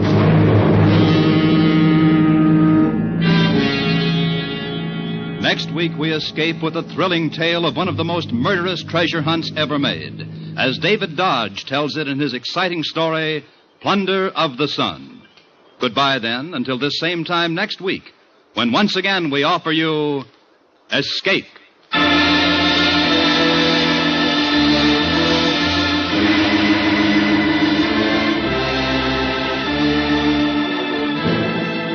A fellow named Bob Hope will turn up on the Bing Crosby Show this Wednesday night, so don't say we didn't alert you for the show of the week. This verbal tennis match between Bing and Bob will be broadcast on most of these same CBS stations, along with the Groucho Marx Show, Burns and Allen, and Lum and Abner, all Wednesday night CBS features. Tune in this fall for the shows that you love best of all. Listen carefully. Here's the address. It's CBS. Stay tuned now for Life with Luigi, which follows immediately over most of these same CBS stations. This is CBS, the Columbia Broadcasting System.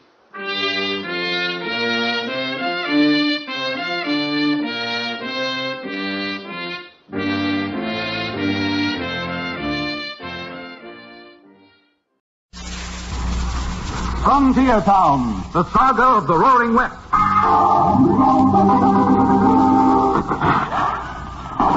Frontier Town. El Paso, Cheyenne, Calgary, Tombstone. Frontier Town.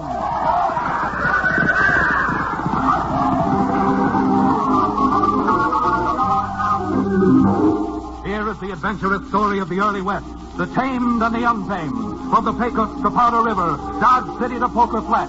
These are the towns they fought to live in and lived to fight for. Teeming crucibles of pioneer freedom. Frontier Town!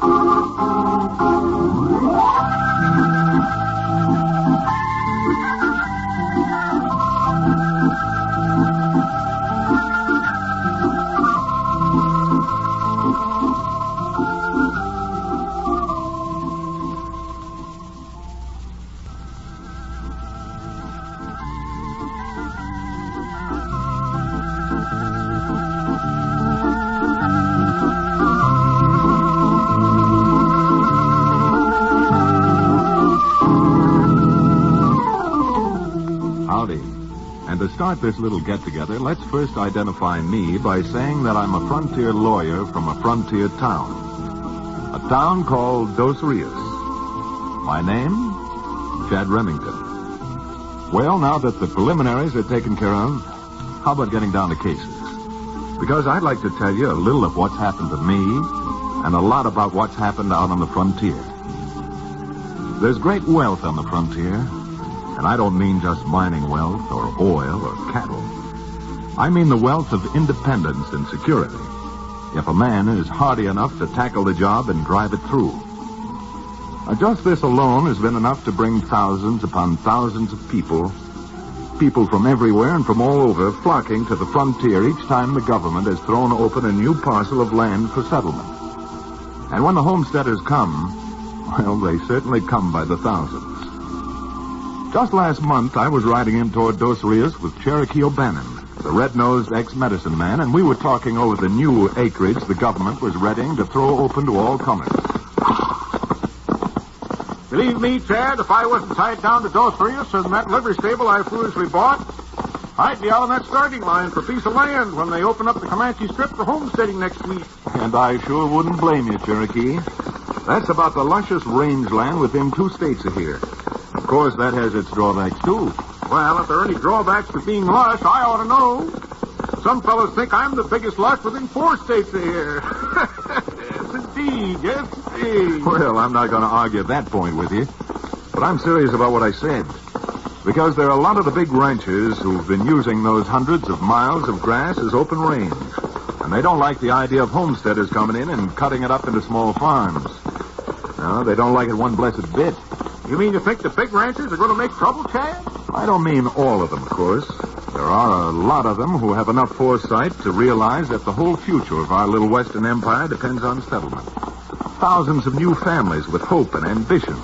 And the salt to stick it out. Yeah, you're certainly right about that, Chad.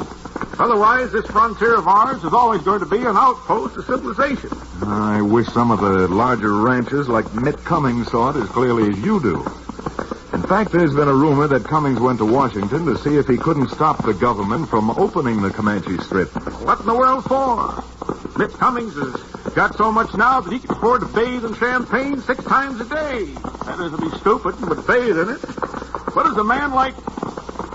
Blue blazes, Chad. You hear that? Not only do I hear it, but I see where it's coming from. You see there? About 5 cowpunchers chasing that fellow wearing a blue denim. All right, come on. Those odds are a little too unequal. Maybe we can lend a hand.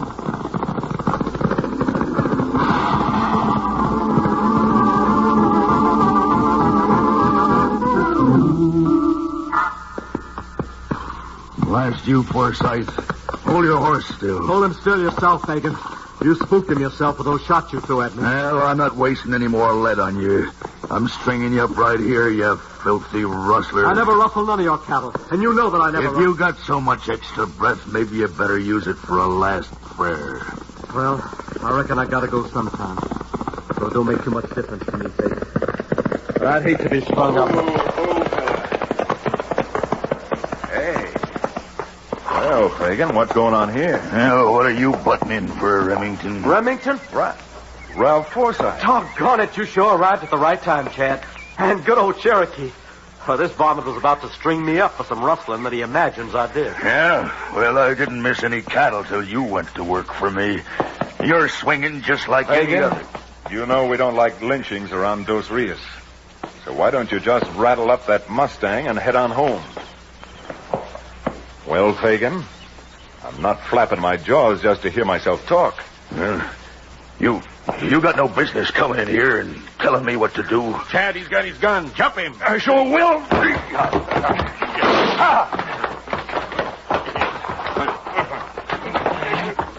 Fagan, you're nothing but a double-dealing vulture. Go on, get up and clear out of here before I really lose my temper. Really? Remington, you'll hear about this. We got laws around here, you know. Nice, steady boy. We sure have got laws, Fagan. And you'd better learn to stick to them. Boy, if you two hadn't come along, my eyes would sure be bulging by this time. It seems to me, Ralph, I heard you make that kind of speech once before. Yeah. I guess I'm just one of them galoots who can't keep out of trouble. So was I once. But somehow I learned. You rustled Fagan's cattle? Oh, of course not. Oh, I ain't saying I haven't slaughtered a beef here and there when I was hungry. Ralph, a fellow who wants to work can generally make enough not to be hungry. Oh, you get no place working for some other Jasper. You do the dirty jobs and they end up with the bankrolls. What's the matter, Cherokee? What you staring at? That shirt you're wearing. Ever got a shirt like that from a mail order catalog? Don't reckon I did. I remember seeing a fellow wearing the same kind of a shirt once. He'd just gotten out of jail. Well, if it was a shirt like this one, it must have been a New Mexico jail. You got hungry down in New Mexico, is that it? Good and hungry. But I'm not staying hungry no more, Chad. Believe me. Ralph, I've known you since you were ankle high to a prairie dog. Since you don't like working for someone else, well, the government's throwing open the Comanche Strip for homesteading next week. I wanted you to ride in and get yourself a section of your own land. Me? A nester? My boy, with 2 years' hard work, you'd have a nice little spread. With maybe 100 head of your own cattle. And you'd be working for yourself. Man, I haven't got enough in my pocketbook to buy a tack hammer and 2 nails. If you'll do it, Ralph, I'll stake you. Oh, gosh, Chad, I can't have you lending me money again. Well, what's money for? Come on, Ralph, let's shake on it. Doggone you. I don't know what to say. All you've got to say is yes. Come on, fella. I'll ride you into Dos Rios and put you up at the hotel.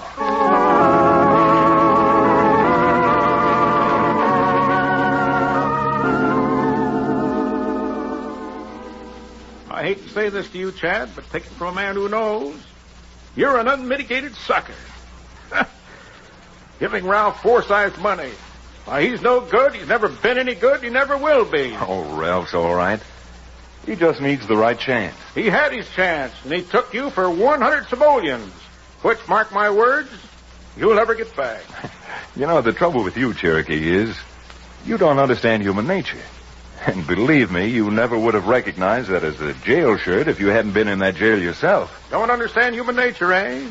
Well, how do you think I was making a living selling genuine Cherokee and then rattlesnake oil? But I'll tell you something, Chad. You just think you know a lot. Take it from yours truly, you've still got a lot to learn. Yes, indeed. Yes, indeed.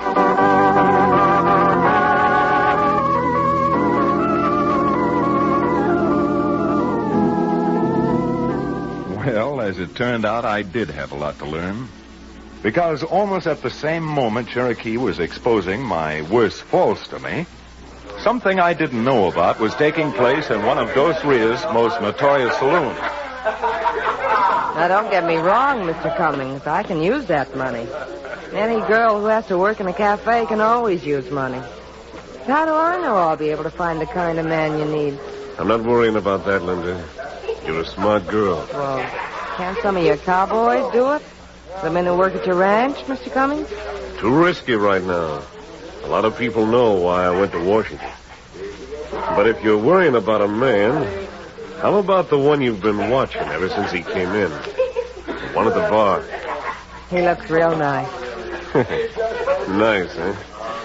Unless I miss my guess, the shirt that gent's wearing, he got in jail. Oh, really? He doesn't look like that kind. Yeah, the reason you might want a man and the reason I want one are mighty different. He'll do for me. You get him. And after I'm through with him, if you still want him, well, I'll be paying you enough money to buy almost anything your little heart really wants. I could use some of that right now. Money? Yeah, sure. Yeah. Here's a couple of hundreds on account. Now go on, honey. I'll leave you alone. You get me that man.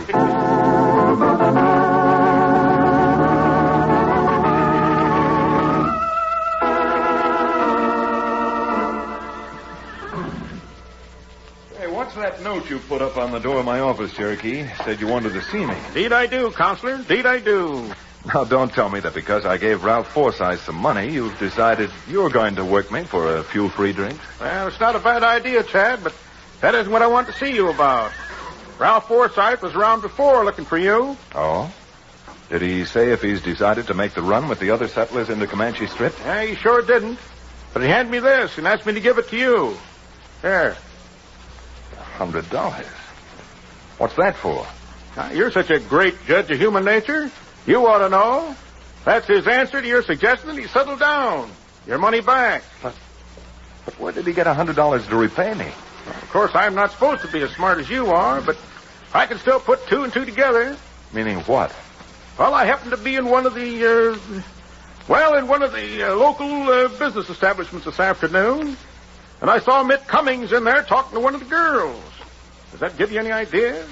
Was Ralph in there at the same time? I can't say for sure. I saw him come out of there later. In fact, he came right straight out of there and walked down here to the livery stable to hand me the money to give back to you. Well, let me tell you something, Cherokee. If Mitt Cummings thinks he's going to use Ralph to help him keep those settlers out of the Comanche Strip, Mitt Cummings has bitten off more than he can chew, unless that low-down buzzard enjoys chewing lead.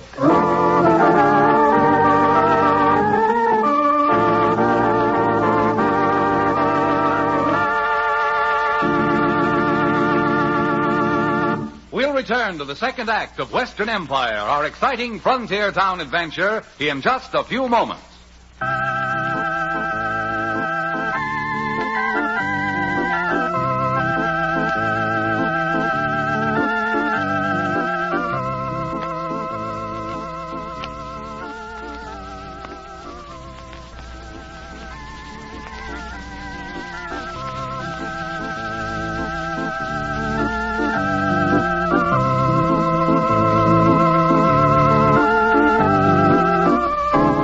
And now, Frontier Town.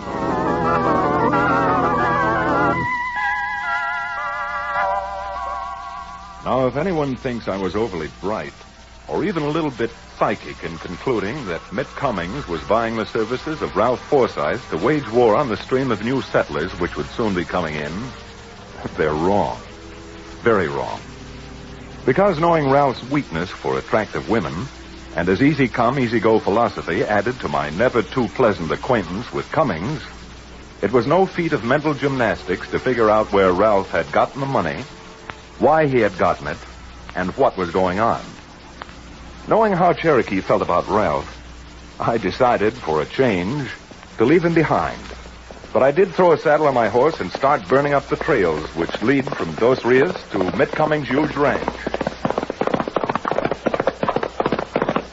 Easy now. Ho there, ho.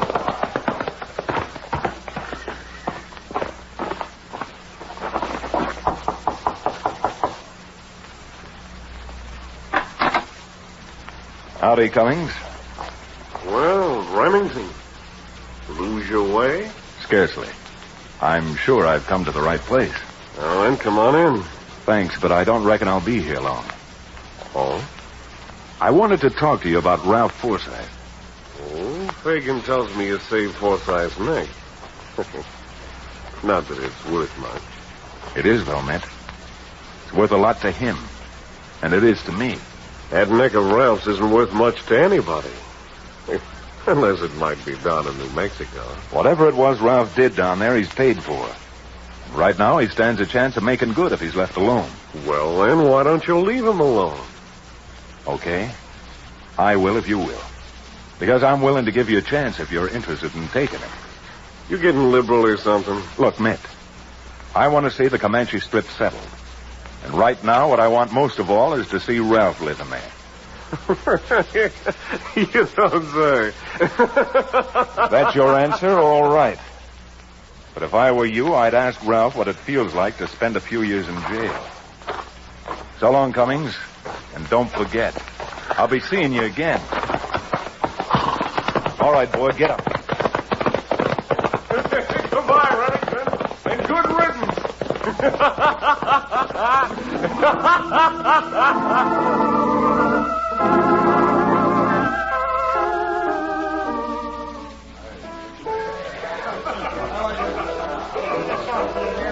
Linda, do you ever realize how much all that champagne you drink costs? What do you care about money, Ralph? Didn't I introduce you to Mitt Cummings? Yeah, and I don't mind telling you that was the luckiest day of my life. First, Chad saved me from having my neck straight, and then I walked in here and met you. I wish I didn't know what a liar you are, Ralph. Honey, when I'm talking about you, not only am I telling the truth, but I'm not even starting to lie. Uh-oh. Look who's just come in. Chad. Of all the... I'll see you later, Ralph. Linda, come on back here. Let her go, Ralph. I'd rather talk to you alone.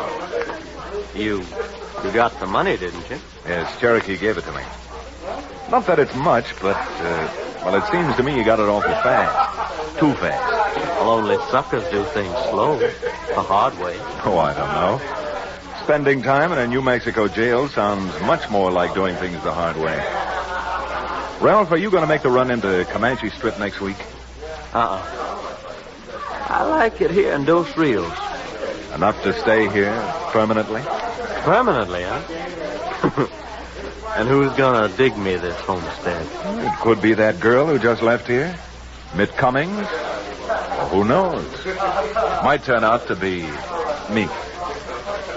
I see. Well, you used to have a rep for being a pretty fair shot. Well, I haven't gotten any worse.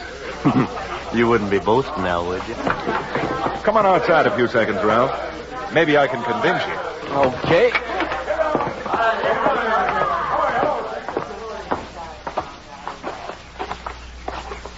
Oh, Chad, is this far enough outside? Let's see. Yeah, you see that chicken hawk flying just over that roof? Oh, I see it good, Chad. Awful good. What? That's nice shooting, Ralph. That hawk is dropping like a rock. Yeah, look at it. No, you look at it. Well, not bad. That is, if you was aiming to blow that hawk's head off. I was, Ralph. I was. Change your mind yet about making a run into Comanche? Not a bit of it. But I'll tell you where I am going. Back inside and spend my time with someone who's not interested in all this preaching.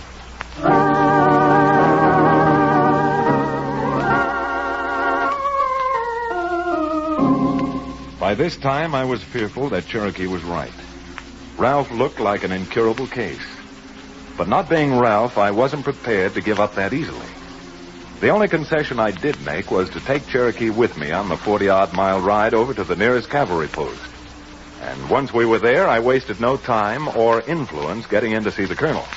Colonel, even though Remington may talk a little while, his ideas generally make pretty good sense. Well, that's all well and good, but what you gentlemen are asking me to do could turn out to be a complete disaster for the Army. It might even mean court-martial for me. Colonel, I'm sure you want to give these incoming homesteaders and settlers every possible protection.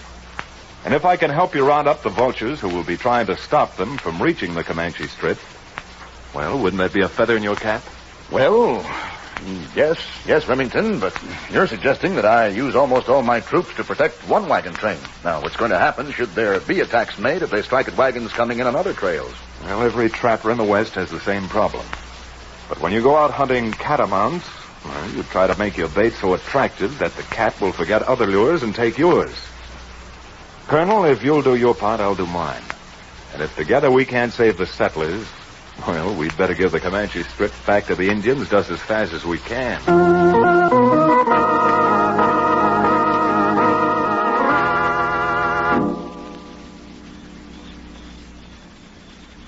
Dad, I simply can't understand you.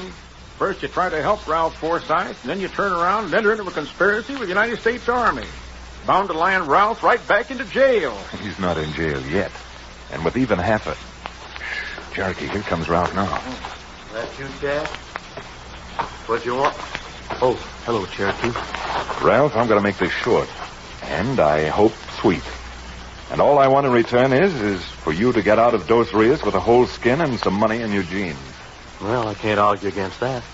Keep talking. I know all about you and Mitt Cummings. Yeah? I know that he's paying you to get information on which way the settlers are coming in and to stop them. How in the world did you... Why don't you keep quiet and let Chad finish? Now, look. If I give you a piece of information that should be worth a lot of money to Cummings, will you take his money, pocket it, and clear out of the country? What's the information? Well, to save themselves from being attacked, more than 200 families of settlers have banded together into one big wagon train. They're leaving Las Cruces tonight and should get them into this part of the country about dawn. More than 200 of them? Well, that certainly should be worth somebody's money.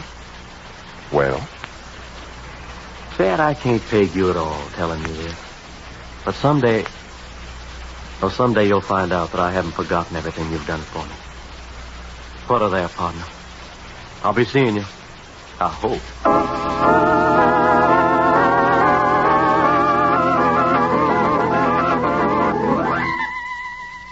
Wow.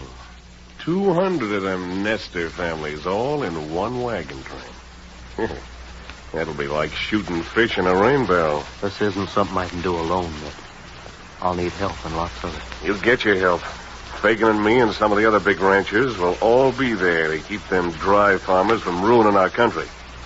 Yeah, here's a couple of $100 for the information. Now get down to the bunkhouse and roust out my boys. Get them ready. We're gonna ride.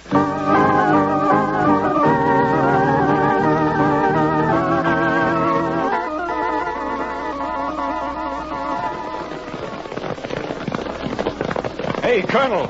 Yes, Remington? What is it? You'd better stop your troop right here. From this mesa, we've got a view of the entire valley.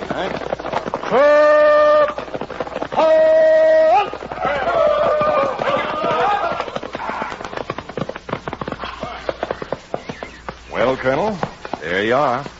There comes your wagon train right on schedule. And I defy anyone to tell that isn't a real wagon train and that those tarpaulins are covering up 200 of your men armed with Gatling guns. The wagon train's coming all right, but where are those ranchers you were so certain would attack it? Don't you worry about Cummings and Fagan and the other open rangers. If I know my cattle ranchers, they'll put in an appearance any time now. Except you may not be able to see them for the gun smoke.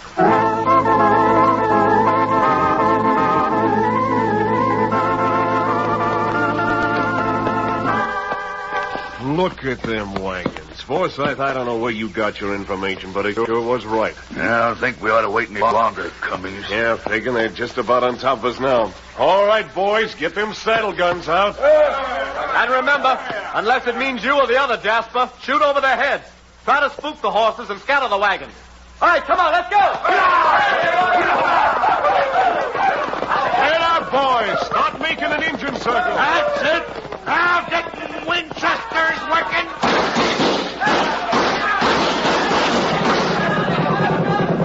Them are army rifles. Scatter, boys, scatter. Get back to them sycamores. Look out! We're boxed in. Here comes a whole cavalry troop down the other hill. Get up there, boy. Up into them rocks.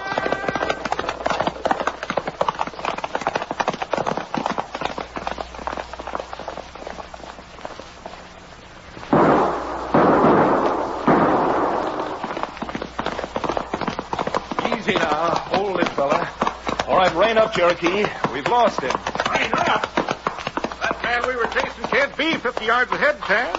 That fella in the blue shirt. I don't think we'd ever catch him in these rocks. Chad Remington, what's got through you? Well, the cavalry rounded up Cummings and Fagan and most of their men. Now, what difference if one lone scared cowboy gets away? Come on, Cherokee. I want to be back tomorrow when the colonel shoots off the gun that'll open up the Comanche Strip and write Chapter 1 on a great page in Western history.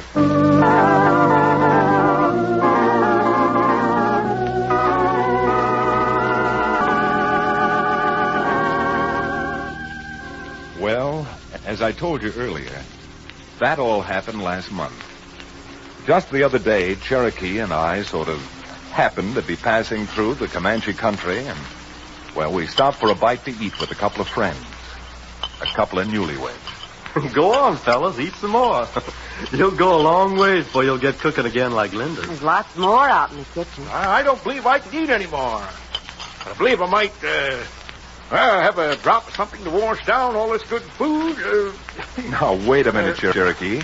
It seems to me that Linda and Ralph have both kept our glasses well filled. Well filled? That's the trouble. Who in the world wants his glass filled from a well?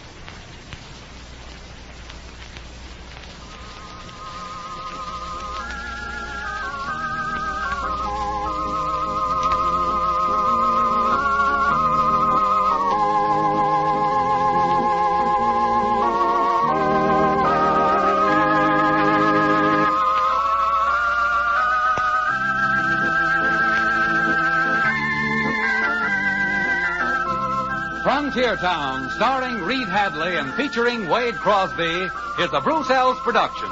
Story and direction by Paul Franklin. Music written and played by Ivan Ditmar.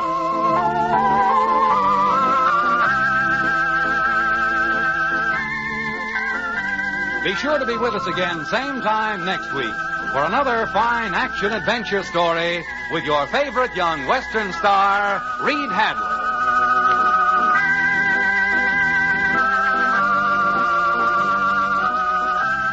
And now this is Bill Foreman telling you that Frontier Town comes to you from Hollywood.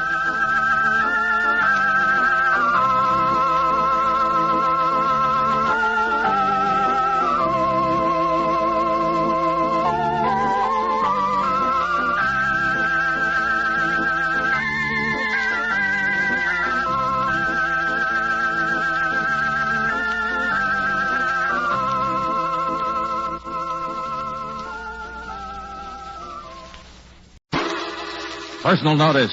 Danger's my stock and trade. If the job's too tough for you to handle, you got a job for me, George Valentine. Write full details.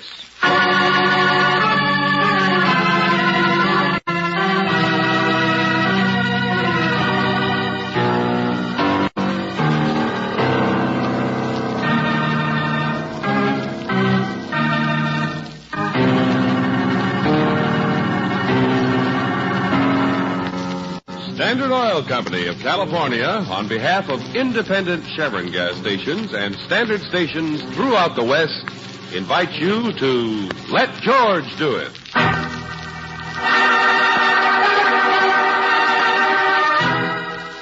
The Public Eye, a transcribed adventure of George Valentine.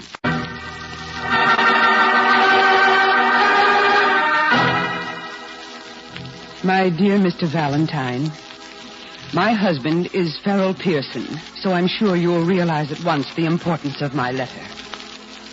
If you've lived long in this city or state, you must be aware of his position in politics as well as in business. Unfortunately, when you're in the public eye as we are, you're also at the public's mercy. A reputation of spotless integrity sometimes needs protection from the dangerous, selfish fools who do exist in this world. Mr. Valentine, we need your protection immediately. Come as fast as you can to our home. And please, don't mention this request to a single person. Sincerely. Well, there. You've mentioned it to me, haven't you? Mr. Pearson, it concerns you. Of course, young man. I didn't mean to bar your path. Come in. Oh, thank you. We're very busy here, you know. People constantly coming to the door. Always something. It's a great trial. No one realizes. Yes, it must be. Well, what is this matter that your wife... The letter? No, don't bother me. I'm a very busy man, just on my way downtown. But it says you need protection. My dear Miss Brooks, Farrell Pearson needs only the protection of his own conscience.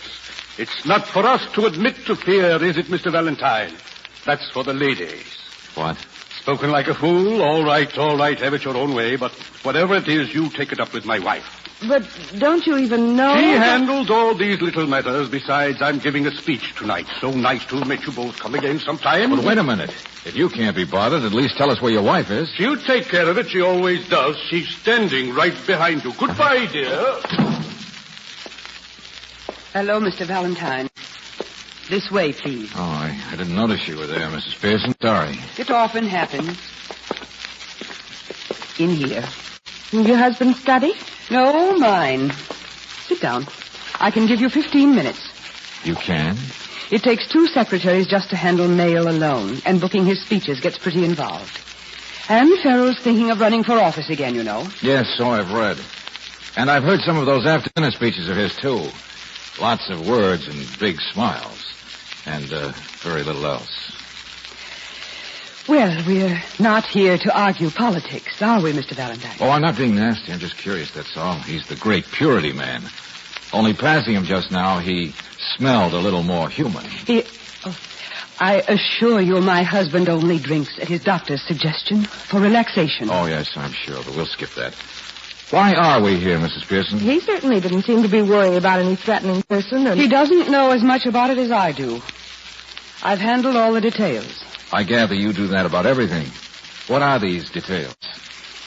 We have a country place in the 5 Lakes resort area. Spend the weekends there.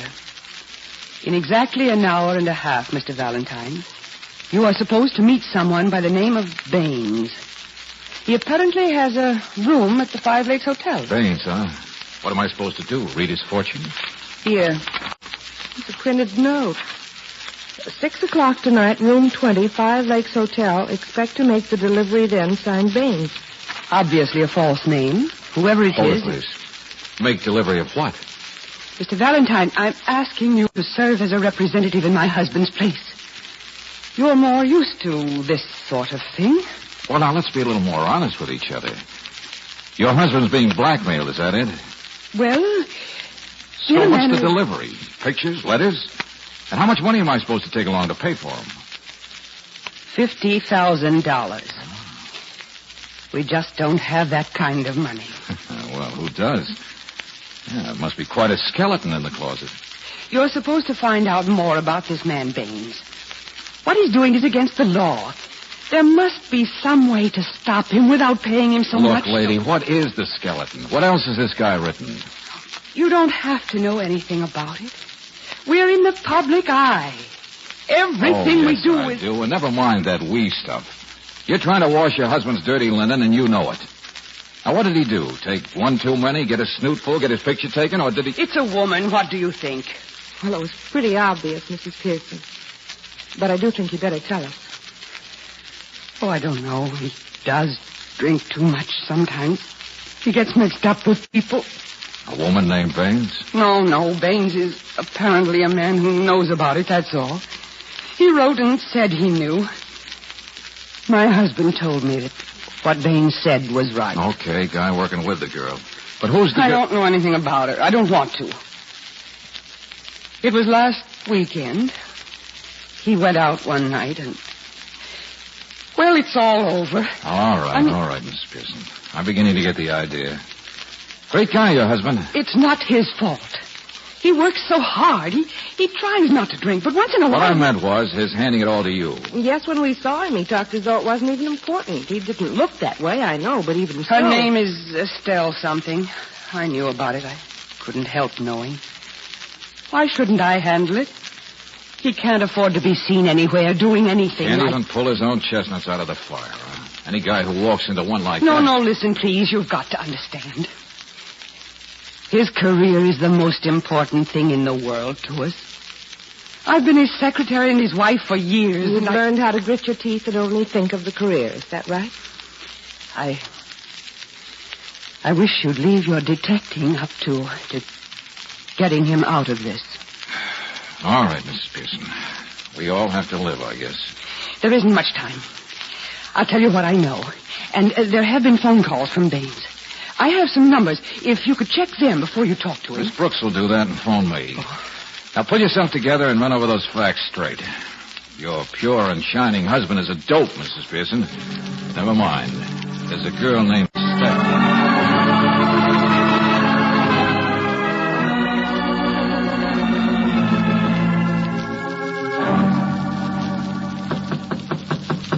Baines? Mr. Baines. Oh, that'd be hard to get. Hey, Baines.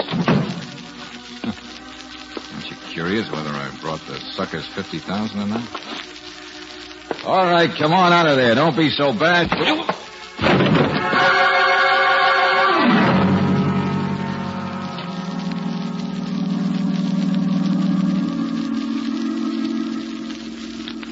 All right, come on. Oh. Wake up, sweetheart. This is no park bench. Come on. What are you talking about? On your feet. You're cluttering up the rug. Oh, lay off, will you? I like it here. I haven't got all day. Now, come on. Take it easy. You Baines? I'm Chester. Who's Baines? Guy who hits people. Good host, friendly type. Here, take a drink of this. Make you speak English. I'd rather stay ignorant. Hey, let go. I'm sorry, Mr. Valentine. It's a job, that's all. Oh. You the one took my wallet? Yeah. No good pictures, anyway. A couple of George Washington. I didn't touch your money. All right, Buster, all right. Who are you? What's going on Chester, here? not Buster. I'm the house dick. Oh, sorry, friend. Well, look, what became of the guy who took this from? His name is Baines, or... You already said that. It's a little hard to recognize it. Huh? Must have been quite a fight you guys had. What'd you hit him with, a grand piano? What did I hit? Look at him. Dead on a mackerel.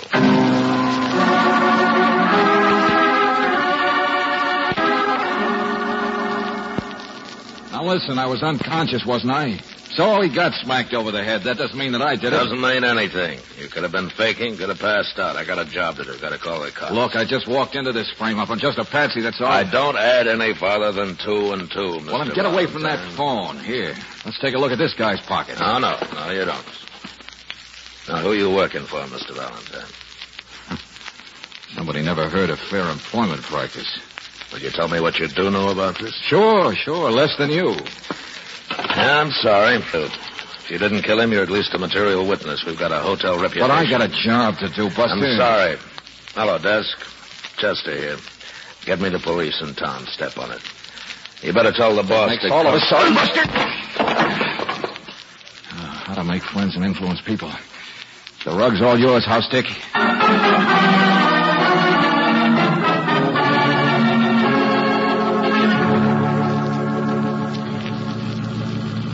I went out to fire escape. George, you crazy, 5 stupid. lakes. In a burg like this, I'd be locked up for weeks. Oh, you'd rather have months for resisting arrest. Be quiet, Angel. I got the wallet off the other guy. Baines? Yeah. That really is his name, apparently. He lives down the road here. But aren't you going back to see Mrs. Pearson? I mean, she got you into this. She must know more I'd than rather she... see this Estelle. She sounds like the type we could get a little farther with. Did Baines have any letters about her or pictures or... No, that doesn't mean anything either. He'd no more bring that stuff to a meeting like that than I bring the money. Here, turn right. Guy owns a garage. A garage? Yeah, that's what his wallet says. I'm a lot more interested in his house on Pine Road. That's where it is. If he knew enough to blackmail Pearson, then what do you want to bet we'll find Estelle right there in his George, house? it's Pearson we should find. He left their house before you did. He could have been the one who came up here to 5 The lakes big and... politician slugging people and framing murders? Try again, Angel. I got a hunch this case isn't going to be as simple as any way you look at it.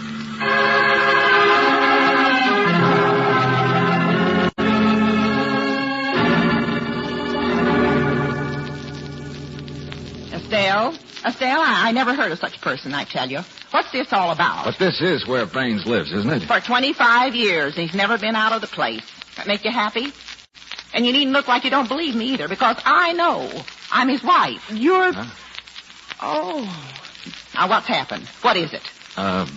You'll find out later, I guess, Mrs. Baines. I was just in a hurry to locate this place. Estelle, I know. You told me. Well, take it from me, mister. Baines ain't the type to get mixed up with any girl.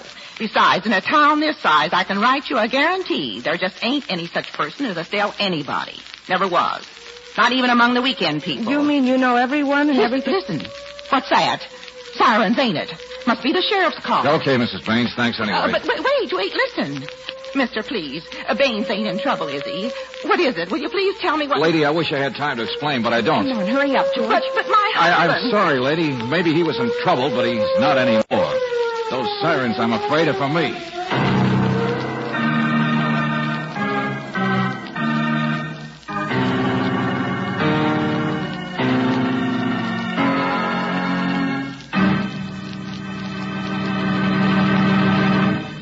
We'll return to tonight's adventure of George Valentine in just a moment. Do you know how long it's been since your car's battery has had a drink of water? Batteries do get thirsty, you know. And unless the water level is checked every 2 or 3 weeks, you may be heading towards trouble. You see, lack of water is one of the biggest reasons why they get weak. That's why it's a good idea to let the car savers check your battery regularly. They like to take care of your battery because it's just plain good business for them to help you avoid the nuisance of a feeble battery or the expense of buying a new one. Car savers also make a hydrometer test of each cell, and that gives you an exact check on the health of your battery. Above all, they watch for corrosion, because a corroded cable won't let even a good battery deliver full power. All this special attention to details is just part of the vital car saver service offered you at independent Chevron gas stations and standard stations, where they say and mean, we take better care of your car.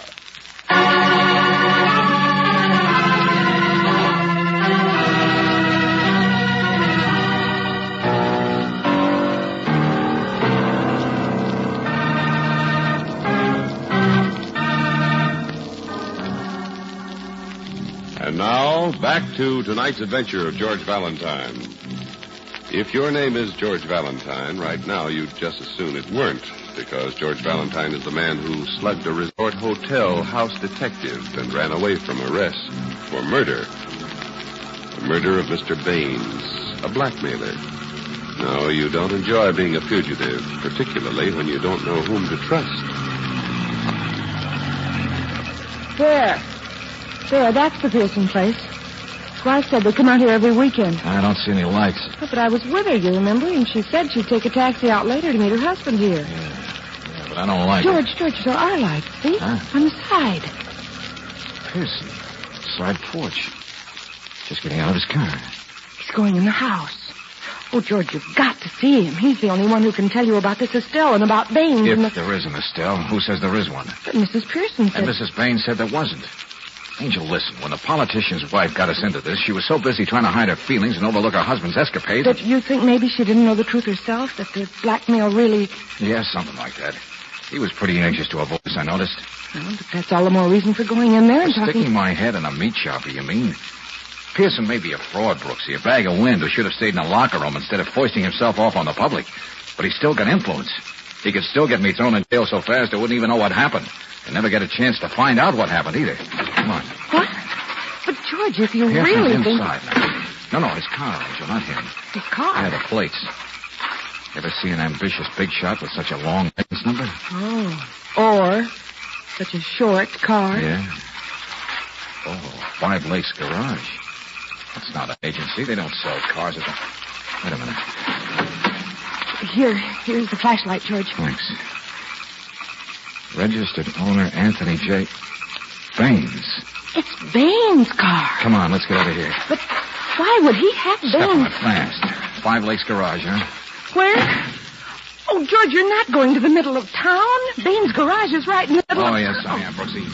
Because the only reason I can think of for Pearson driving a car from the garage is that Pearson's own car is in that garage.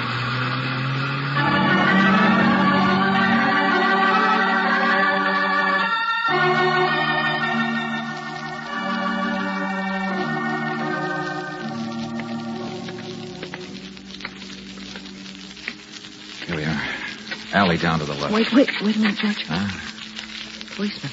Duck in there to the left, quick. Have any luck, Sheriff? Yeah, not so far. To find him first myself, pay him back for that shiner. Shiner, huh? Chester, you got goggles. If you wasn't so slow on your feet, you wouldn't have... Oh, shut up, will you? I'm gonna break Hello. Good evening, ma'am. Could you tell me which way is Elm Street? Why, surely. It's Wait a down- minute. I saw you under the streetlight. You were with a man, weren't you? Where is he? What? Oh, yes. I mean, I was walking alone and I stopped a man to ask him about Elm Street, but he didn't tell me. He just kept on going. Hey, what do he look like? Tall, sort of young, husky, dark coat? Yes, that's right. Why? It's Valentine. Come on. Who? Well, he went down that way to the right. He seemed to be in a Yeah, hurry. thanks, But lady. where's Elm? Oh, dear. You're standing on it, lady. Get into the alley, George. Hurry.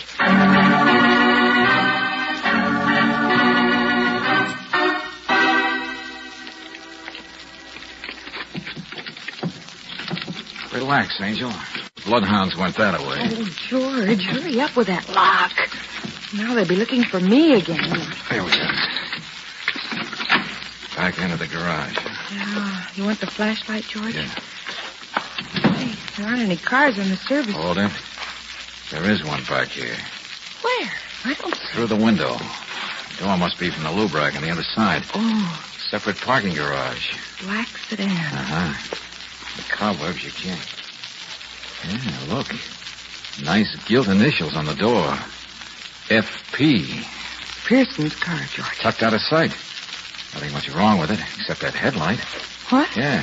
The fender's a little smashed in front. Nobody's been working on it. Why would Baines hide that car back here and... George, are you smoking? No, I'm not. Too much gasoline around and oil on the floor. Oh, it is smoke, George. Huh? It's coming from the wall. Hey, Let's get out of here. Run, Brooksy.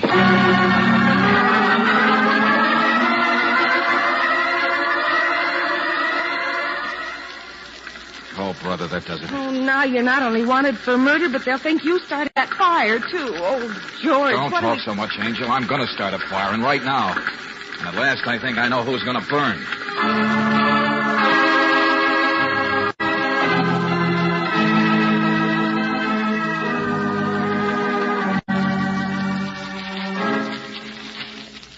Well, I don't recall nothing on the front pages, mister. Might have been about a week ago, friend. Must be in your news file someplace. A week ago, Yeah, George? files ain't complete, you know. People come in, tear out crossword puzzles. A week ago was the night Pearson went out, wasn't it? When his wife said the whole business started? And the great man soaked up a few too many and got Yeah, in trouble. here, try these. Guess you must be the people who make up them puzzles, huh? Oh, I confuse myself more, Buster. But, Brooksy, suppose he didn't get mixed up with a girl that night. Suppose the garage man was blackmailing him for something else. Something even more dangerous for a guy in the public eye. Something that would cause a broken headlight and a Wait a minute, George, wait a minute. Yeah, hold your breath. Looks like lady found a bargain, yeah. Second section, George. A story about a bus driver getting off a bus. Huh? You were right. It must be. Around midnight. There were no witnesses and police have no leads. It was the bus driver's own fault, apparently, only that was it. The man was killed, George. Run into and killed by a hit-run driver.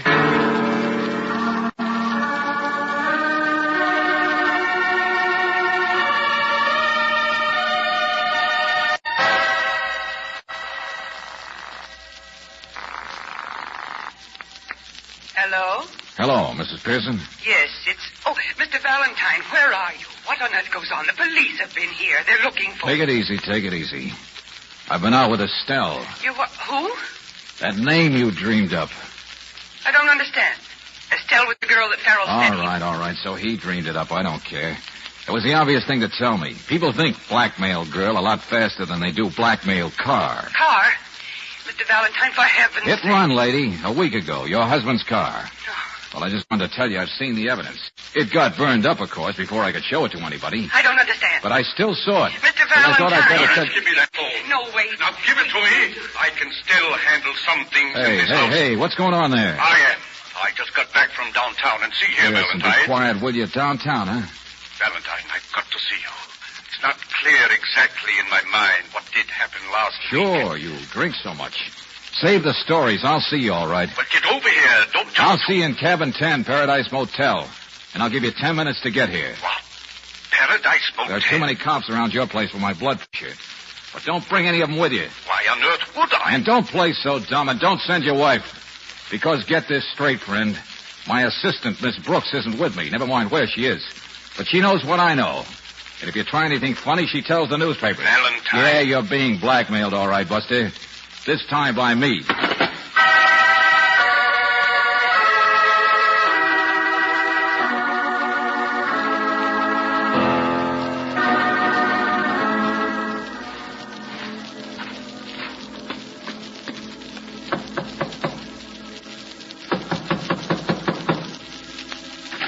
Come in, Mr. Pearson. Get back in there, Rover. Chester. A surprise, huh, smart boy? It's me. How did you crawl out of the woodwork? I crawled after you, stupid. I've been following you. My friend, the deputy sheriff, is out waiting in the car, but he says I can have you first. Now, look, muscle-bound. I want to ask questions. I'm not interested in that. Crimes, you solve them. Me, I just don't like to get poked on. Buster, listen, I'm expecting a guy named Pearson. Sure, a big bag of wind. I know him, but that's not my... He's got the answers. You want the answers, don't you? Look, I poked you and got you into a little trouble for letting me loose, but no, that doesn't... I'm not interested. Besides, Pearson won't tell you anything. Wife's the only one with any brains in that family. I know. She built him out of a silver voice and a hollow leg. But he couldn't even remember what time it is, let alone... Oh, shut up, will you? There is somebody outside. Yeah, the deputy sheriff. No, Mr. Valentine, I'm afraid your party's over, so pick up your hat. Look out there. All right. I'm not going to try anything this time. Besides, I'm wrong, huh? What do you mean? About Pearson. About everything. Another way it could work, isn't there? Oh, get ya. A garage man was the blackmailer. That's all I know for a fact. I saw the notes. But I don't know who they were addressed to. Say, where did you meet Pearson's wife? How long have you known her? What? Oh, yeah. I pick up as I go along. Just trying to emphasize, that's all. Well, it's 12 minutes now. Nobody's shown up. Guess she talked Pearson out of coming. Or is he out there? Which one do you work for? You'll say almost anything, won't you? Getting interested, huh? I was hired for a patsy to walk into a ridiculous setup where I'd be charged with the murder of Baines. I advertised, so I asked for it. Only it's not as silly as it sounds. He was a blackmailer, and in the circumstances, if I kept my mouth shut, I'd get off on self-defense. Go on. Oh, you like this, huh? All right. The only trouble was I got stubborn and knocked you out before Chapter 2 could be organized. I tore around, spotted the hit-run car, and figured it out before the garage could be burned. Now, I'm on a Step 2. I don't cooperate. Like I point out that arranging Baines' death was an almost impossible job. Except for somebody on the inside of the hotel like you. You talk too much. I tried to get you to listen to me, but... Sure. Johnny on the spot, that's you. Always. Right there in Baines' room. Right there, just greeting the deputy sheriff at the time of the fire. Right here, right now. Never miss a trick, that's me. Now, which one do you work for? The stupid husband who goes on a secret tear once in a while and can't remember? Or is it you and the wife? Is that the way it works? I suppose I can find out easily enough. Just see who's out in that car waiting for you. Get away from the door. All right, it's the wife. You and her, huh? What happened? Two of you in the car that night when you hit a man and ran? Is that the secret that's so important? Just step over this way, detective. Getting mad. I'm getting close. Big secret to keep from Farrell Pearson. That career his wife makes so much of. She wouldn't want to risk her hold on him, I guess. Only what percentage do you get? How do you and Mrs. Oh, shut up. You said too much already. Yeah. Hey, you picked the wrong boy when you got me. We don't have to keep you. Oh, relax. I figured that out. I know what you think you're going to do. I got a job to worry about. You're under arrest. Say it real quick, then shoot fast. Get moving, I told you. Resisting arrest. Too bad I had to shoot him, Sheriff. Stop reading my mind. It's in Braille. How can I help it? You ask for it. Look out, you. Phone. Reprieve. I'll take care of it. This was your mistake the first time, remember? Oh, brother, saved by the bell. Thanks, Brooksy. You rang me just in time to... Hello? Brooksy? Hello? Is this Naples Laundry?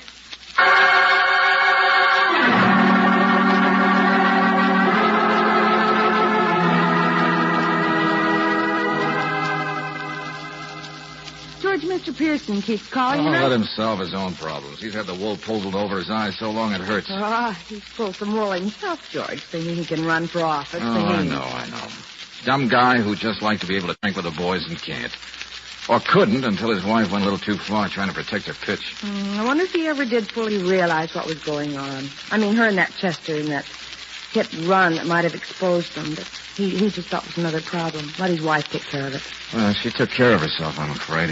Letting dumb Chester pull a murder to get him out of the spot they were in. But Pearson didn't have anything to do with it. Gullible, that's all. A dope. Let his wife wear the pants. What? Yeah, make a career out of him. Make money out of him. Make a sucker out of him. Well, it seems to me if anybody was picked for a sucker in this case... Never mind. Besides, I'm different. I'm not in the public eye. I know. Private. Keep out.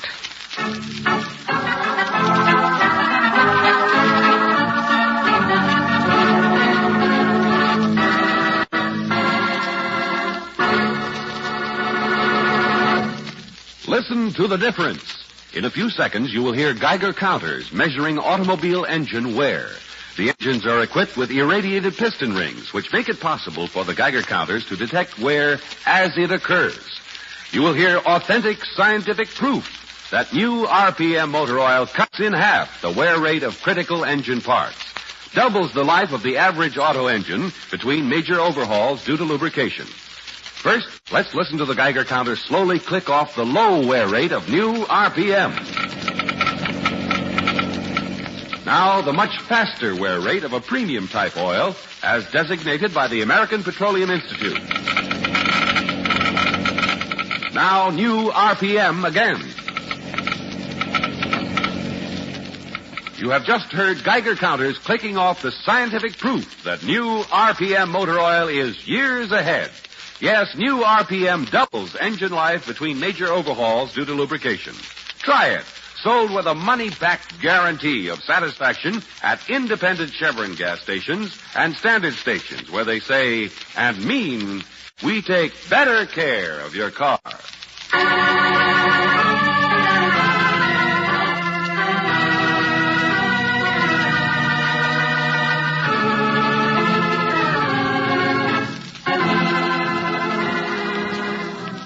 Tonight's transcribed adventure of George Valentine has been brought to you by Standard Oil Company of California on behalf of independent Chevron gas stations and standard stations throughout the West. Robert Bailey is starred as George with Virginia Gregg as Brooksy. Let George Do It is written by David Victor and Jackson Gillis and directed by Don Clark.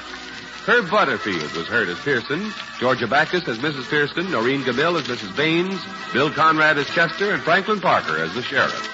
This music was composed and presented by Eddie Dunstetter.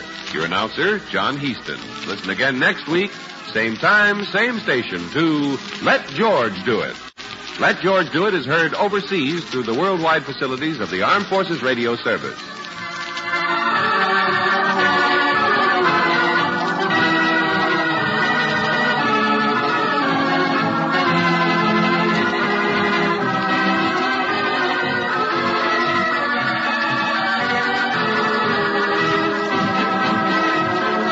the Mutual Don Lee Broadcasting System. Listen to the exciting new adventure series, The Man from Homicide, following a brief reminder. In world affairs, issues you've always thought of as being political problems with economic aspects, viewed from another point, become economic problems with political aspects.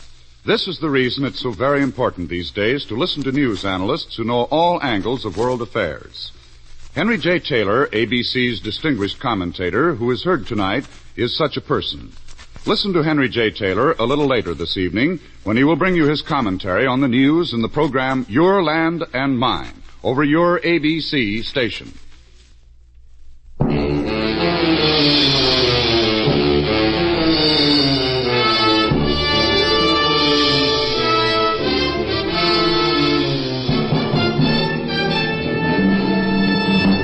The Man from Homicide. Every week at this time, the American Broadcasting Company brings you the distinguished star of stage and screen, Dan Duryea, as Lieutenant Lou Dana, the Man from Homicide. According to Webster's dictionary, homicide is the killing of one human being by another.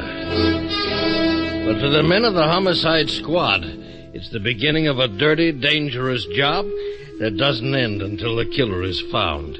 Lieutenant Lou Dana doesn't mind. I don't like killers.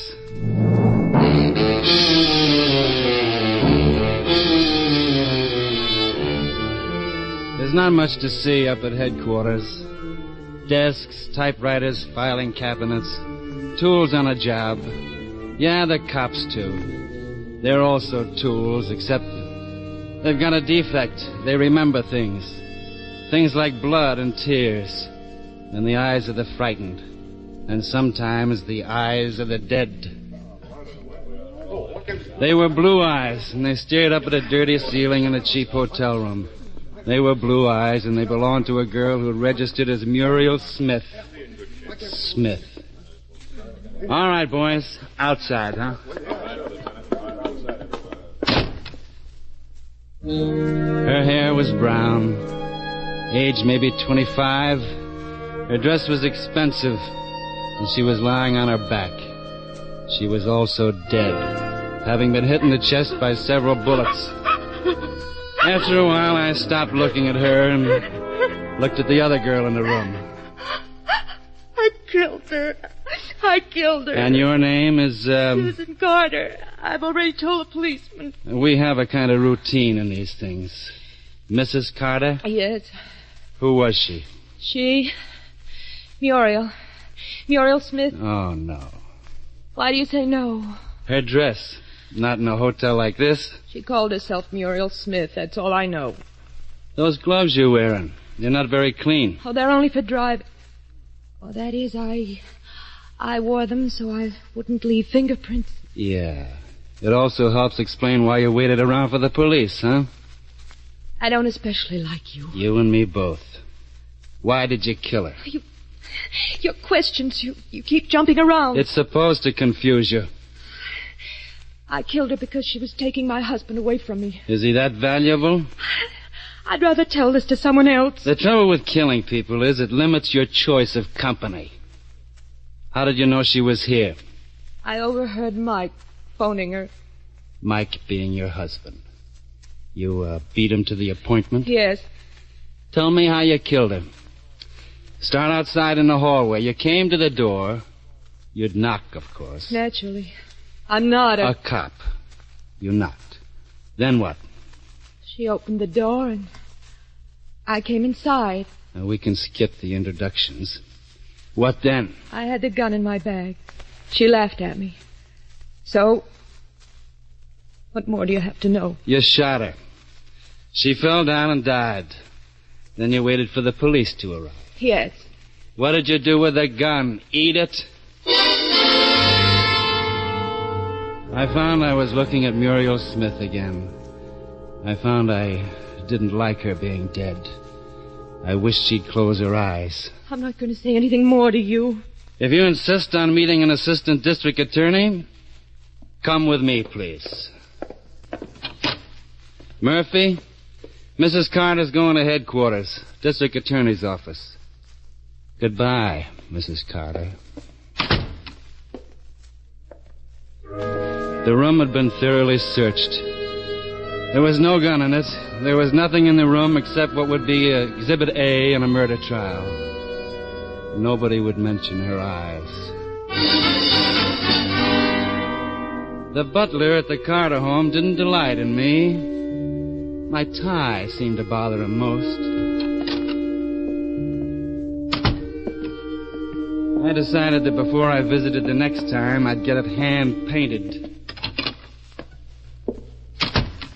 Mr. Carter? Yes? Lieutenant Dana. My, credentials. Well, don't waste them on me. What can I do for you?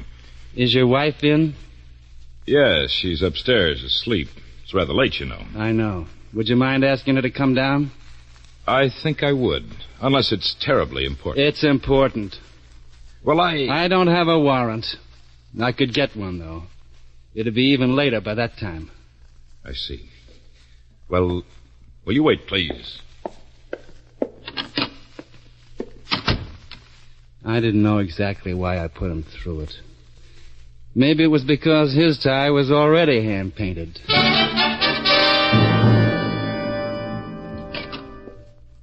Lieutenant? Yep? My wife isn't feeling very well. She can't come down. Uh-huh. When did you see Muriel Smith last? Smith? Let's just leave it at Muriel. We'll discuss last names later. I think perhaps you'd better get that warrant. Did I mention I'm from Homicide? No. I'm from Homicide. Must be interesting work. No, nasty. When did you see Muriel last? Why not ask the lady? There's a technical difficulty. She's dead. She's what? Dead. You're quite serious? I'm serious. Well, how did she... I mean, you said you're from Homicide. She was murdered. That's ridiculous. Who would want to murder... Depends on who she was. Her name was Muriel Allen. She sang at the Golden Slipper. Her voice was very beautiful. She's still dead. I find it hard to believe.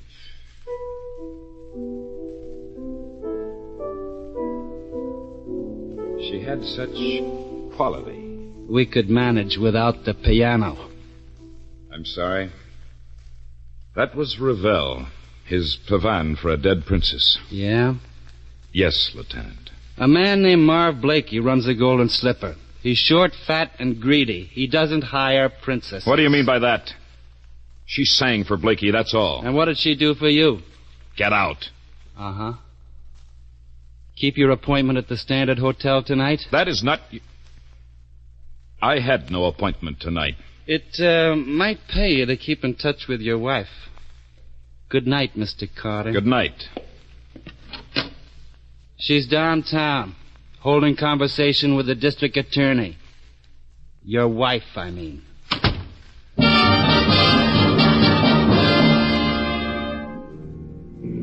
It was 1:33 in the morning. Lieutenant Dana was having unpleasant thoughts. It took me a while to notice the black coupe on my tail. I proceeded south on Market, and then at a point equally distant from either cross street, swung my car across the road and got out. The black coupe burned brake lining but made it. Hey, get that car out of the way. Get out. What's the big idea? You're blocking traffic. What traffic? Okay, I'll get out, wise guy. That's better. Looking for me? Let go of my arm. Who do you think you are? Who do you think I am? All right. Now maybe you won't be so smart. Got a license for that gun? You mind your own. Thanks. Hey, that's my gun. You can't do that. Who put you on my tail? Wouldn't you like to know? Who put you on me? Nobody. Now, you can't get away with beating me up. You're a hood, carrying a gun. Maybe you never heard, but I don't like hoods. I lose my temper with it. Stop it, would you?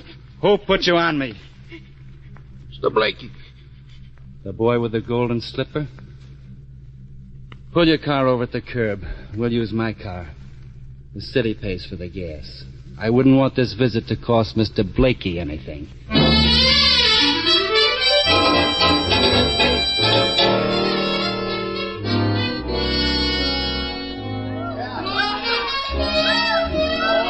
The Golden Slipper was open for business. Most of it dirty. The Hood and I didn't stop to enjoy it.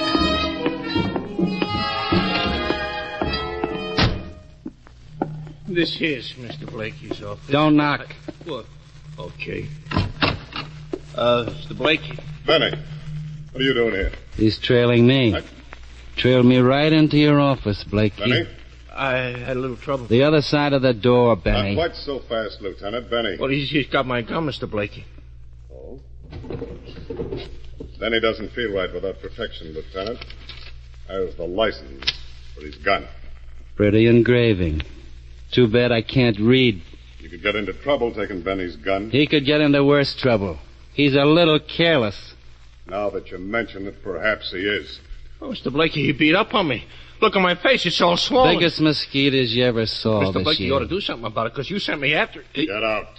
You ain't sorry, Mr. Blakey. Get out. Because I couldn't help it if the guy... He wouldn't have tried nothing if I had a chance to get a gun on him. Benny. I don't want to talk to you. Here's your gun. Catch. Now you got a gun on me. Out, Benny. Benny isn't a very strong character. Wasn't a character analysis of Benny that brought you here? No. I don't want any trouble with you, Denny. I realize you can make trouble, but why? Why did you put Benny on me? I didn't. You misunderstood his instructions. Now, why not let the whole thing drop, huh? This isn't your beat. Homicide's my beat. All right. Maybe the prices I charge the suckers is murder, but... How'd Muriel Allen go tonight? Muriel? Muriel Allen. She didn't appear tonight. Why not? I don't know. Where were you at 11:30 tonight? Right here. Reading a good book.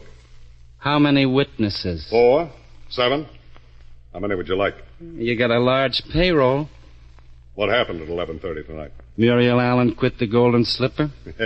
Practicing to be a theatrical agent, Lieutenant? 3 bullets hit her. I need the gun they came out of. At 11:30 tonight, I was here reading a good book. 7 witnesses, Lieutenant. And I'm only one dumb cop. You're playing it too straight, Blakey. Which means? You had it for her. Well, that may be true. It's a habit of mine. I've seen her. More than habit, Blakey. She was worth a gross of your ordinary stock. All right. So I'm all broken up inside by the news. It wasn't news. Why was Benny staked out at the Carter house? Good night, Lieutenant. I can still use that gun. Good night.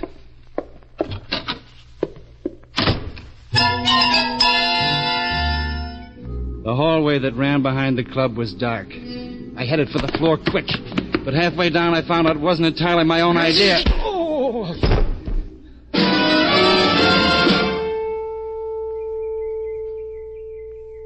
For a while, everything was very still. Everything was very black.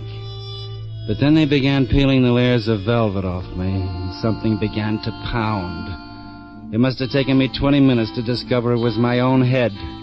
I lifted it off the ground, and the air smelled good, which meant I'd traveled. There were trees around and a sky. From which handful of obscure facts, Lieutenant Dana deduced he was out in the country. The gun somebody'd been careful to put in my hand was still warm. I got to my feet and crossed over to him. Dying hadn't improved his looks any. Benny was a very dead boy. Not a frame, especially. Nuisance value, maybe. Time consumed, more likely. But time for what?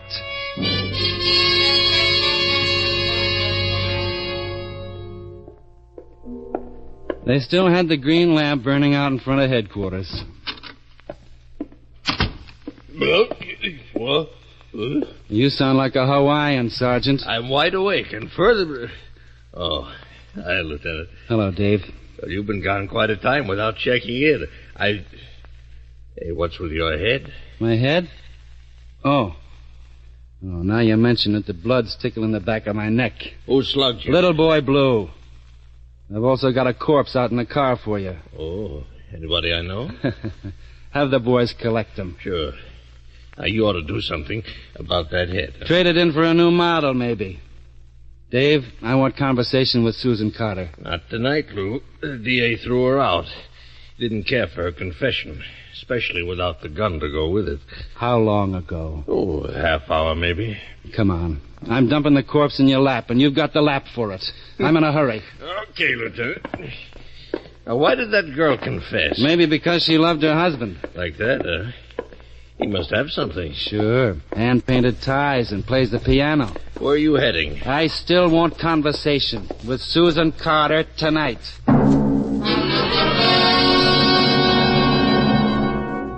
Maybe I was wrong. My head was still pounding and confused. And I was more worried about a dead girl named Muriel Allen than current events. The Carter house was dark when I got there. A huge pile built by $1 million and a lousy architect. I'd hoped the butler would try to stop me. I had no luck. He must have been asleep. The front door opened to the second key I tried. The skating rink they called a foyer was dark, but a line of light at floor level down the corridor told me where I wanted to go. I went. And rehearsed my manners for the Carters. Nobody noticed my low bow as I went through the door. Lieutenant. Which way? The window. I caught a taillight going around the corner.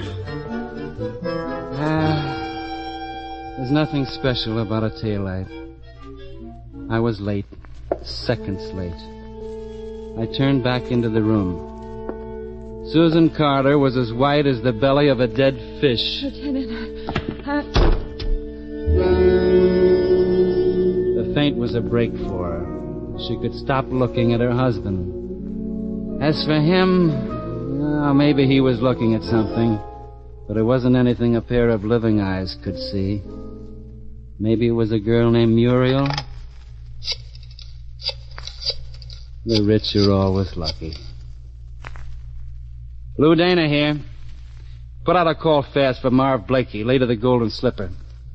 That's right, Blakey. And when you pull him in, drop me a card, huh?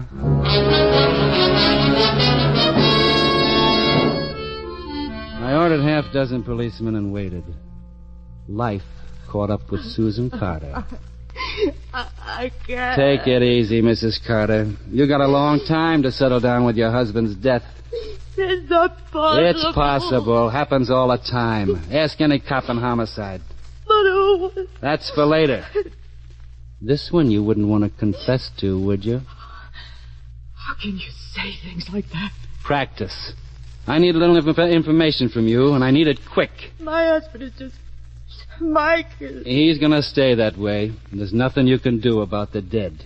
You're brutal. I try. What happened back at the Standard Hotel? That confession isn't worth a small smile now. Odell, I got there after Mike. From the hallway, I could hear them quarreling. And then they shot. I wanted to run, but I went in. Mike wasn't there. I can't go on. I can't. You don't have to. The rest's for me. I think I'm gonna like it. The uniformed men came along, and the technicians, and a doctor. It was probably the first time Mike Carter had a doctor without a Park Avenue address. He didn't put up any objections, though. I got out, went back to headquarters, and waited. Somebody sneaked in and bandaged my head. I didn't notice at the time. Later on, I admired the bandage. Plenty of reports came in. The weather was going to be fine tomorrow. Captain Slocum had a baby over at the 16th Precinct. It was going to rain tomorrow. And then it came. They'd run Blakey down, but were having trouble. I decided to go and have trouble with him.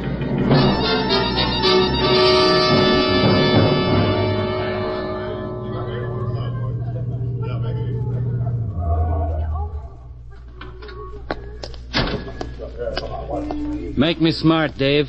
Blakey's inside, Lieutenant.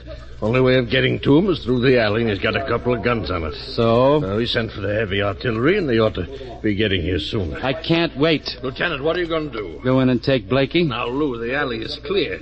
You'll be a setup. I don't need artillery for Blakey. I'll be seeing you. Lou!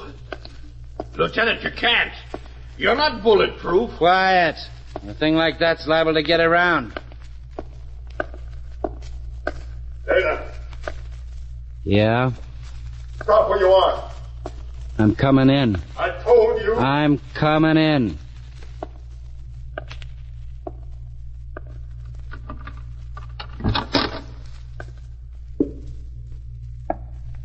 Hello, Blakey. All right.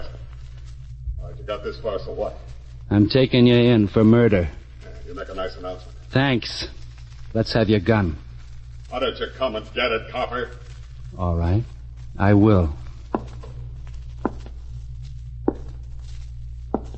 All right, you better stop right where you are. I want your gun. All right, now. Another step, just one step more, and you get it. I don't mean the gun either. I mean bullets in the belly. They hurt there. Your gun, Blakey. What's the matter with you? What's wrong with you? You think bullets won't hit you? You think you're different from anybody else because you're a cop? All right, well, you stop moving in on me. What's wrong with you? You're... I'm Lou Dana, Blakey. All right. All right, take it. No, Blakey. Pick it up. Hand it to me. All right. Thanks. All right. Let's go make marks on the sergeant's blotter, huh?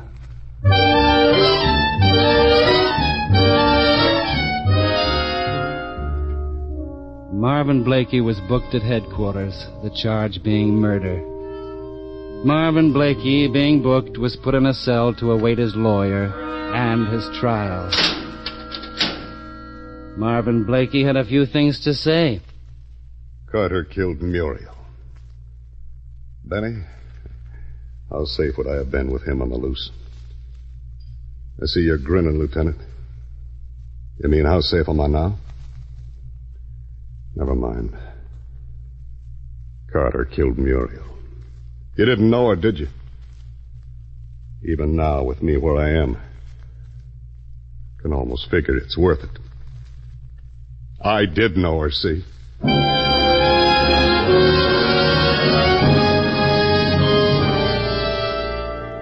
I left him. Maybe he'd crack in the months to come before the state put him away. Maybe walking to the death chamber, having known Muriel wouldn't help. How would I know?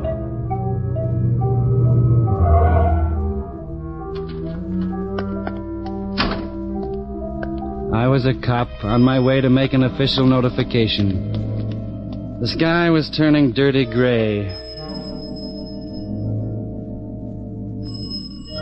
The Carter house was large.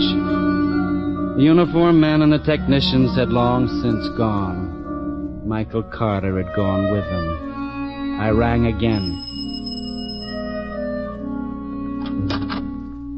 It wasn't the butler who opened the door. It wasn't the girl I'd seen for the first time that night a few hours earlier. This woman was older, grayer and tired. Lieutenant Dana. Yeah. Mind if I come in? I don't think I'll ever mind anything anymore.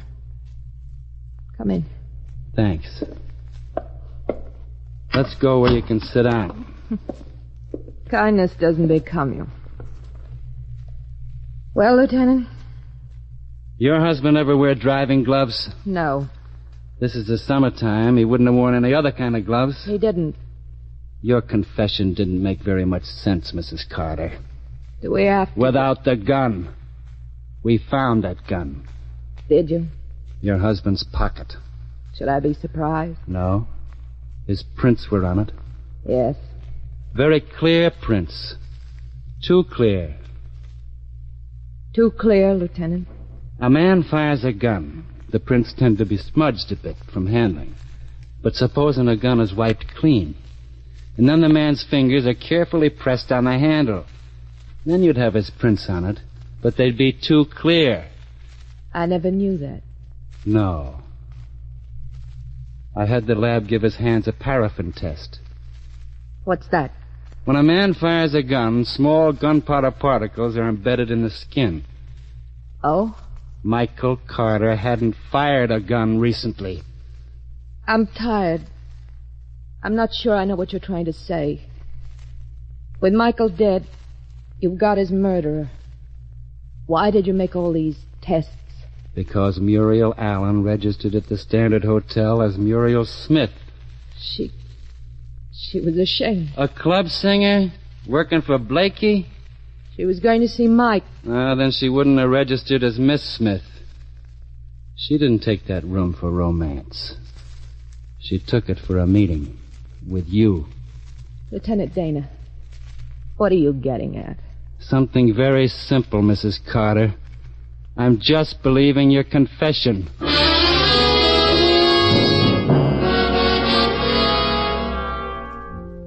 She stared at me. Through the long windows, the sun was starting to flush the sky. She stared at me and worked her tongue over her dry lips. She wanted to say things, but didn't know what things to say. You were jealous. You met Muriel Allen in that hotel room and killed her. Your husband was there. He took the gun you'd used away with him. Why?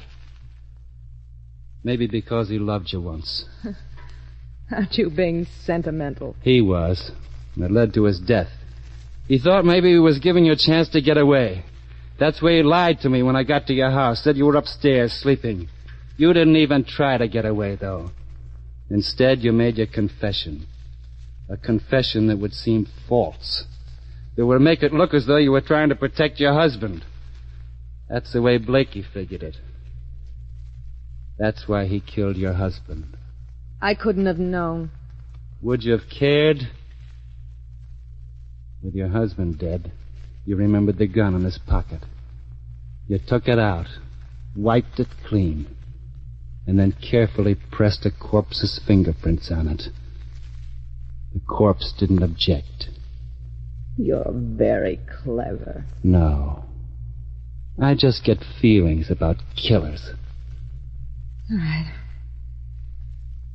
I'll go with you, Lieutenant. But Yeah? what about the feelings you get about the dead?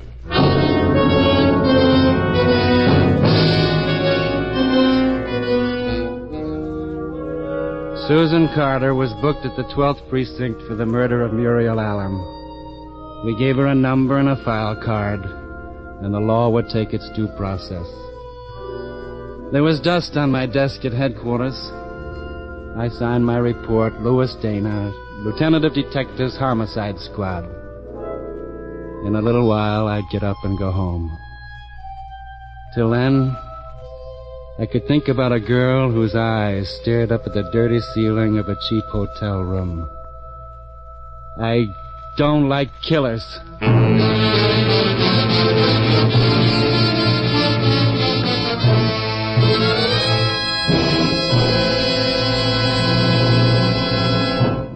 You've just heard the first in a series starring Dan Duryea as the man from Homicide, with Larry Dobkin as Dave.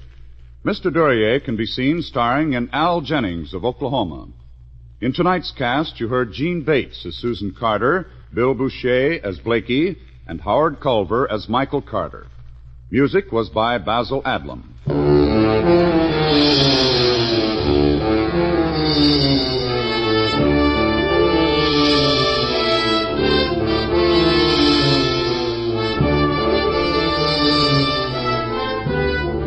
The Man from Homicide is written by Lou Vittes, directed by Dwight Hauser. Be with us again next week, same time, over most of these same ABC stations, to hear Dan Duryea as the Man from Homicide. Bill Spargrove speaking. This program came to you from Hollywood. This is ABC, the American Broadcasting Company. Lux presents Hollywood.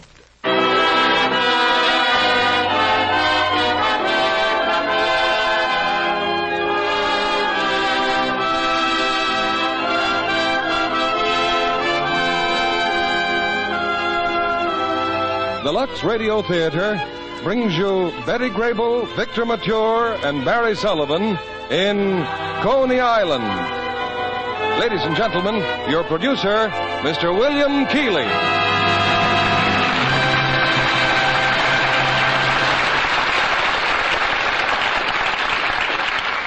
Greetings from Hollywood, ladies and gentlemen. If I were asked to name the entertainment center of the world, I'd probably say Hollywood. But if you put that question to any one of 7 million people in New York, he'd probably answer with some vigor. The entertainment center of the world? That's Coney Island. And for tonight, at least, we'll agree with him as we bring you 20th Century Fox's musical success, Coney Island, starring lovely Betty Grable in the role she created on the screen. Co-starred with Betty, we have Victor Mature, resuming a brilliant screen career after 4 years in the service, and that talented young actor, Barry Sullivan. Both rival suitors in this rollicking story of love, laughter, and excitement at America's most famous playground. Our story takes us back to the period popularly known as BLF. You know, of course, what BLF stands for. Before Lux Flakes. And before many other conveniences, too, such as the subways that whisked Manhattan's millions to Coney Island in a fraction of the time it took the horse-drawn carriages. Of course, Lux Flakes are great time savers, too. Not only for New Yorkers, but for busy women everywhere. Women who appreciate this modern, quicker way of keeping nice things lovely longer. And you'll agree that that's an important service, nowadays especially, when nice fabrics are scarce.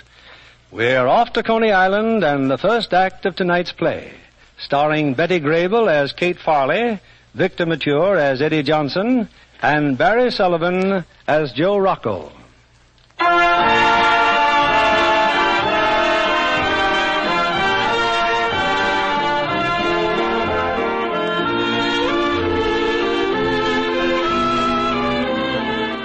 Today in New York, the closest spot to heaven is probably the top of the Empire State Building.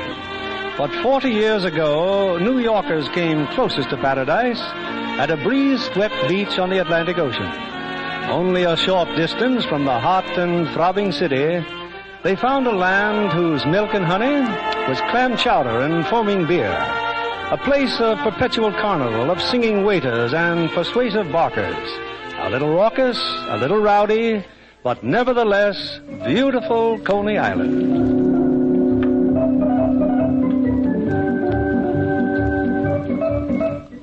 One spring afternoon, a young man named Eddie Johnson makes his first visit to Coney Island. Eddie has plans for a big business deal involving an old acquaintance, Joe Rocco, owner of the Scenic Gardens Cafe. Well, mister, what'll it be? So, this is Joe Rocco's place, huh? That's right. Nice big place, lots of business. He does okay. That's what I like to see. I like to see Joe Rocco doing okay. Give me a beer. Yes, sir. Eddie! Why, hello, Joe. Well, this is quite a surprise, Eddie. Come on over here and sit down. Well, thanks. Say, nice place you got here, Joe. Yeah, it's a little different from those pit shows and shooting galleries we used to have, Eddie. Once we had a whole carnival, remember? Yeah, that's right. Then 2 years ago in St. Louis, we had an argument about how the carnival should be run. We decided to play a hand of poker for the whole works. And I won it with 3 of the prettiest aces you ever saw. I've been trying to find you ever since, Joe. I wanted to give you these. I found them the next morning under the cushion of your chair. 4 of the prettiest aces you ever saw. Well, Eddie, I guess this makes up for all those times I went to the cash drawer and found your hand in it.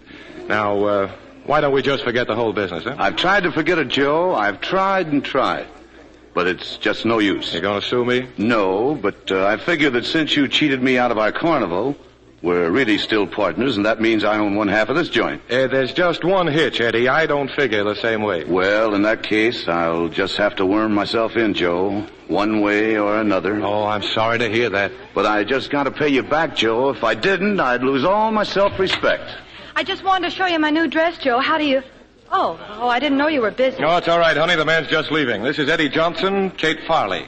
She's, my singer here. Hello, Miss Farley. How do you do? Your dress looks wonderful, Kate. Eddie?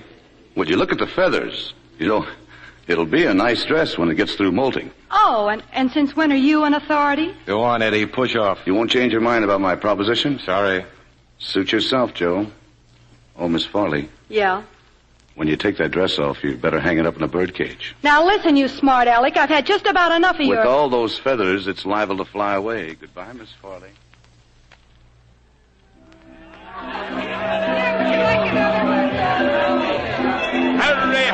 Hurry, come in and see her. She's Josephine, the tattooed lady. She's covered with artistic masterpieces.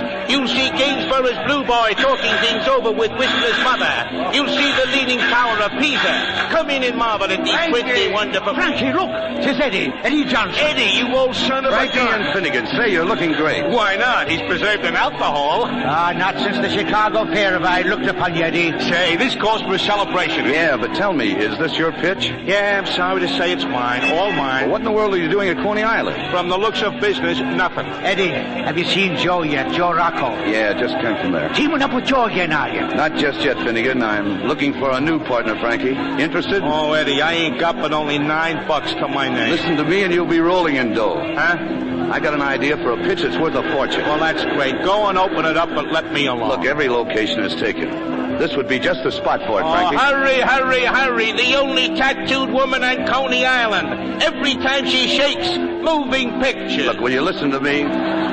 We can have it ready in 2 days' time and for less than $300. But, Eddie, I just told you I got $9. I've got the money. All I want from you is this location and your time. You mean that? Certainly. Eddie, you just made yourself a deal. Good. After 6 months with Josephine, even suicide would look good to me. Come on, lads, let's have a beer and talk it over.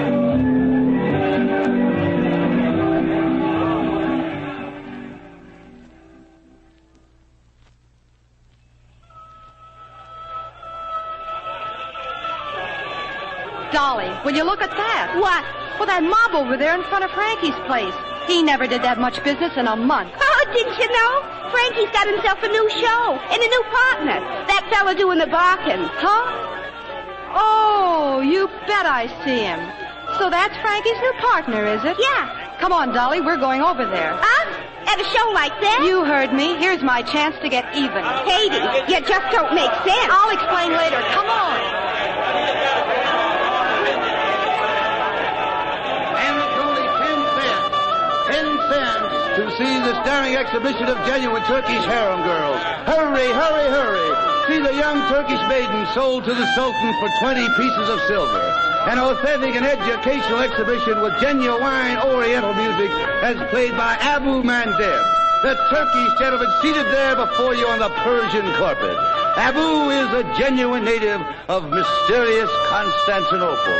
He neither speaks nor understands English, friends, but how he can play that world-famous native music. Listen, friends, listen to him. Hey, that's Frankie, ain't it? Playing just like a snake charmer? Of course it is.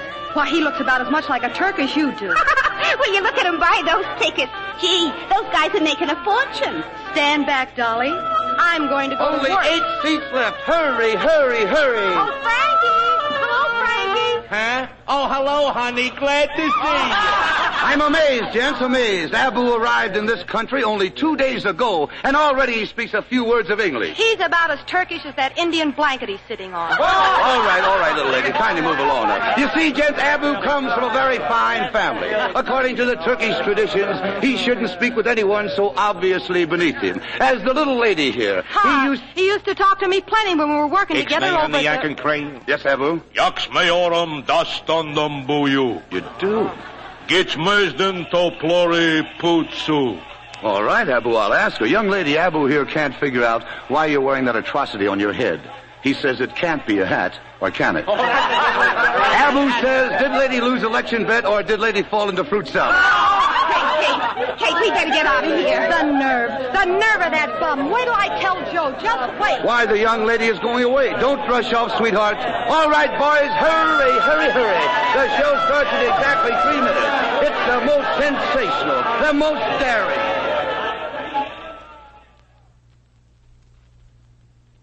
And this time it was my hat he didn't like. He insults me, Joe, in front of everybody. He insults me. Oh, but now, honey. And if you don't tell him to stop bragging me, I'll bust a bottle over his head. Hey, where are all the customers? That's what I've been trying to find out. Something funny going on, Katie. I think I'll just take a look around out front.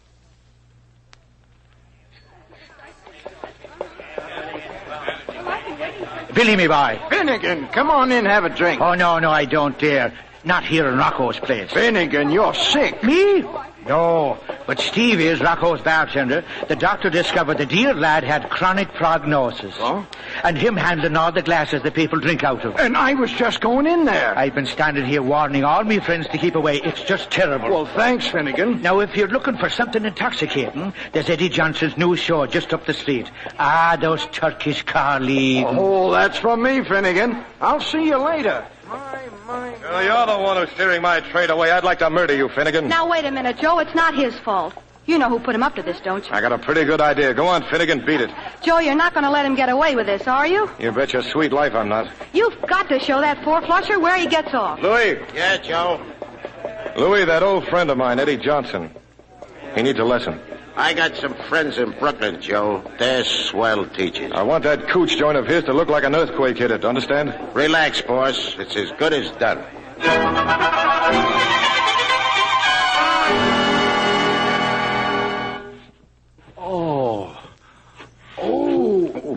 Frankie.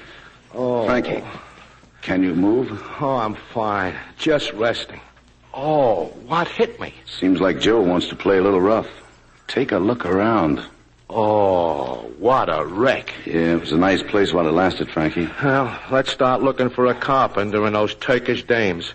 We can be back in business in 3 or 4 days, maybe. Why not? Next time, Joe may use dynamite. Oh. Frankie, I got an idea.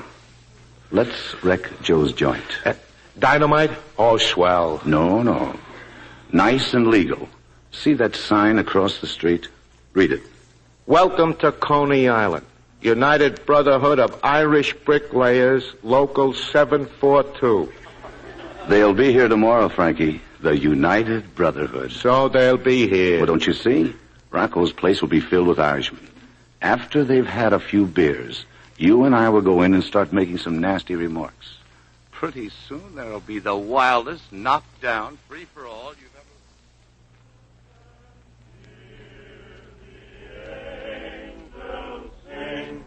Angels sing. When Irish eyes are smiling, all the world seems bright and gay.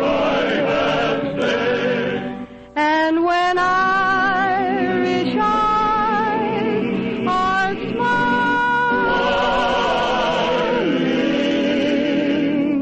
sure they steal your heart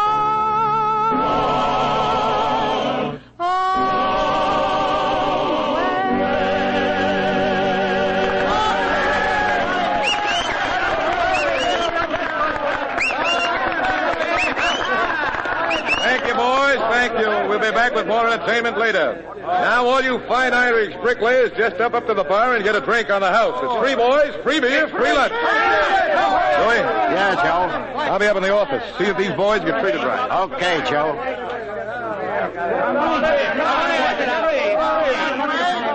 Hey, Lloyd, come here a minute. Hey, you guys, don't you know when it's time to leave town? Now, don't try to deny it, Louie. That dirty crack you just made about these bricklayers... So they're a bunch of lilies, are they? Hey, wait a minute. What are you guys trying to pull? Sure, you better take back what you said about the Irish, too. I ain't said nothing about nobody. And who said what about the Irish lad? This guy here making cracks about us Irish bricklayers. Telling me that one Orangeman can lick 10 Irishmen. Oh, he did. He did indeed. Oh, dear. Now get away from me, you. Oh, tough on you, laddie. I'll give you 3 seconds to take it all back. But I didn't say nothing. Honest, I didn't. And the liar he is, too. Go to sleep, laddie. Sleep well. Fight, big fight. Get in, fellas. Let him sit down, Frankie. Here in the corner. I want to enjoy this. Oh, look at the way that bricklayer threw that chair. Wasn't that beautiful, Eddie? Right through Joe's best mirror. Very artistic. Oh, I'm sorry Joe has to miss all this. Where is he? Upstairs. Wait a minute. He's coming down now. Oh, they're sure making his scenic gardens awful scenic.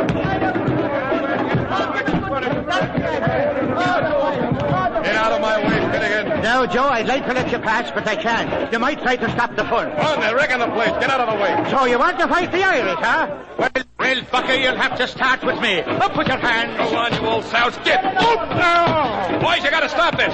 Stop it. Police, help, police.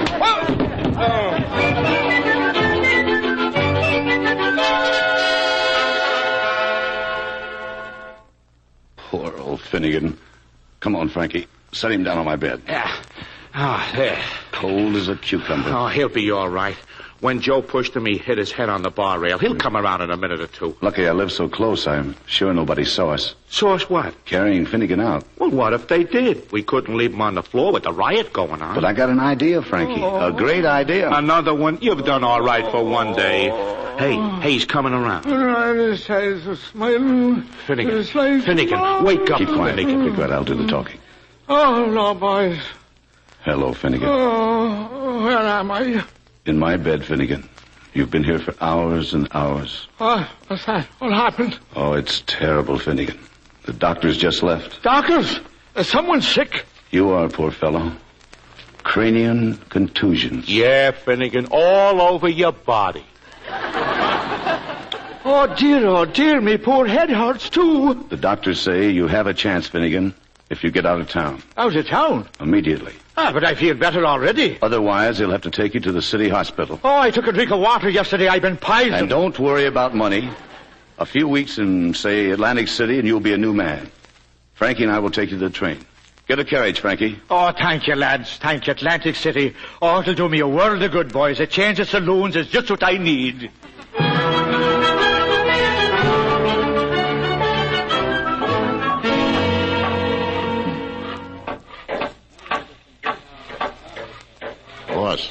Boss, look. Huh? Oh, Eddie Johnson and Frankie, eh? How long have they been here? Nearly an hour, boss. It's the first I've seen of them since they started that fight here 2 days ago. Something's up, Louis. Hey, look, they've got black ties on. Yeah, I guess they must have been at Finnegan's funeral this morning. Finnegan's funeral? Sure, Joe. He died the day of the fight. Didn't you know? Oh, no, I didn't. Big funeral this morning. Then they sent the remains to Atlantic City. Oh, well, I think I'd better talk to Mr. Johnson. Here he comes, Eddie. Yeah. Poor Finnegan. The best friend a man ever had. A finer Irishman never lived. Oh, hello, Joe. I just heard about Finnegan. What was it, his heart? His head, Joe. His head. Yeah. Somebody hit him an awful wallop at the bricklayer's party. Well, I see you getting the place all fixed up, Joe. Yeah. Now about Finnegan. I know you saw me do it, but I only pushed him. Sure, Joe, sure. Except a solid brass rail doesn't know how to pull its punches. You guys wouldn't be trying a little high-class blackmail now, would you? Joe, how could you say a thing like that? I lied for you, Joe. I told the coroner he hit his head on a curb. But if it ever came out that it all happened in here, we'd have to tell the truth, Eddie. Of course, Frankie. It wasn't Joe's fault. All they can do is close this place down as a public nuisance. And that's a lot easier than manslaughter. Be a shame, though, to see a nice place like this all boarded up. Okay, Eddie, how much do you want? Joe, you always think the worst of me. All I want is a chance to make some more money for you. Go on, talk. Let me run this place. Let me put on the shows. Give it some real class. All I want is 50% of any new business I bring in. Would cost me less to bribe my way out. Have it your own way. Oh, the coroner asked me to stop in his office later on. All right, Eddie. You start work tomorrow. And have Miss Farley here at 9 o'clock in the morning. Katie? Yeah, I'll be changing the whole joint, Joe. And I'm starting on Kate Farley.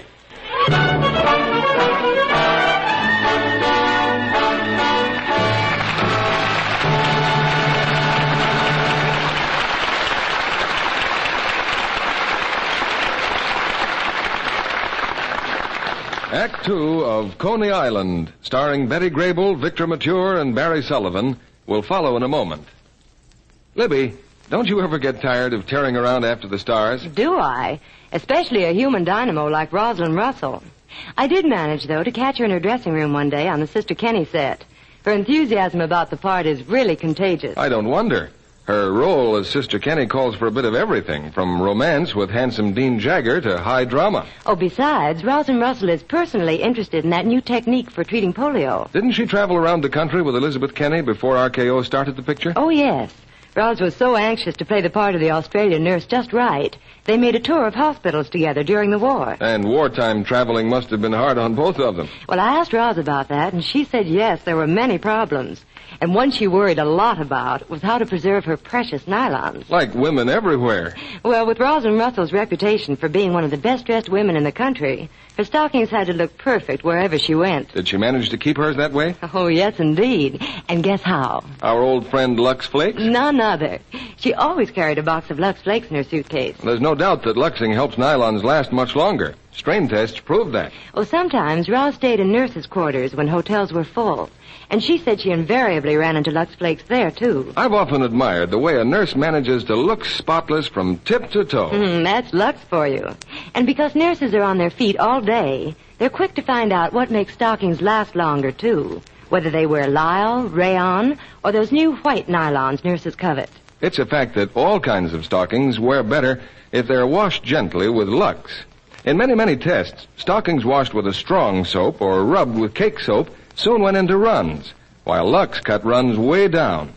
And remember, Lux Flakes are precious these days. Don't waste them. It takes only a teaspoonful of Lux to wash a pair of Lux stockings. Here's your producer, William Keeley. We continue with Act Two of Coney Island, starring Betty Grable as Kate Farley, Victor Mature as Eddie Johnson, and Barry Sullivan as Joe Rocco.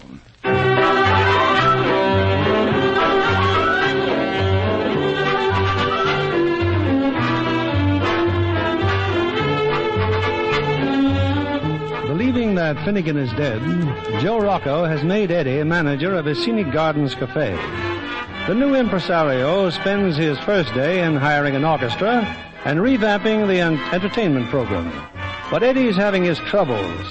The program consists almost entirely of Miss Katie Farley, and Katie Farley refuses to be revamped. It's 8 o'clock. You let everybody else go for dinner. Why can't I? Because they do what I say and you don't. If it wasn't for Joe, I'd quit right now. Oh, cool off. We'll try the number again. I'll play the piano. What do you want this time? You sing too fast. You sing too loud, and you move around too much.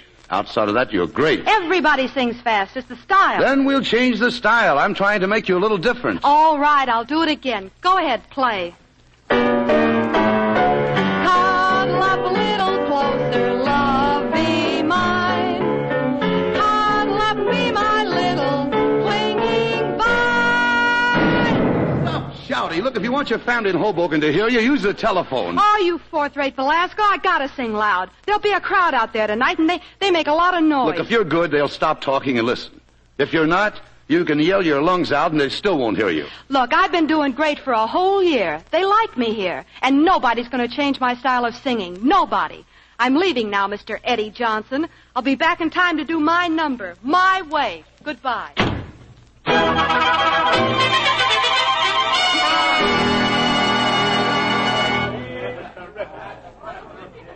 Get ready, Katie. The show starts in a couple of minutes. I am ready. In that dress with the feathers? Look, I thought I told you I'm wearing what I like, Mr. Johnson, and I just told the orchestra leader to play the number my way. Fast. Good and fast. I hope you don't move around, Katie. With our new scenery, you should stand nice and quiet. In front of a fake moon with a fake tree shining? I'll have to move around tonight to dodge the vegetables. Okay, you're the star. You should know. Oh, well, that's better. Tell him to start playing and ring up the curtain. Well, just a minute, Katie. Hey, what do you think you're doing? Just fixing the bottom of your dress. What's wrong with it? Hey, what have you got? Handcuffs? Get away. Stop it. Stop it. The handcuffs are for your pretty little ankles. I borrowed them from the cop outside. I'm afraid you'll have to stand still now, Katie, or you'll fall flat on your face. Take those off of me, or so help me, I'll... These go around your wrists, sweethearts. See? Like this. There. That's better. And how do I walk out on the stage, smart guy? I carry you out, see? Very simple. I'll show you. I'll just stand there. I won't sing a note. You look pretty funny, Katie. Hey, the handcuffs on your wrist, they show. I gotta cover them up. Oh, here's just the thing. Oh, my feathers! You're pulling off my feathers! Hold them in your hand. They'll think it's an ostrich fan. I paid a lot of money for this dress. Here's another feather. Guess I should have dipped you first in boiling water. Oh, you big baboon, you... Oh, just you wait. You'll be sorry. Frankie? Yeah? Tell the leader out there if he wants to keep his job to play slow. Nice and slow. Okay. All set, Miss Farley? Chin up now. Sing nice and pretty. Get out out of here! Get out!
Okay, Frankie, take the curtain down.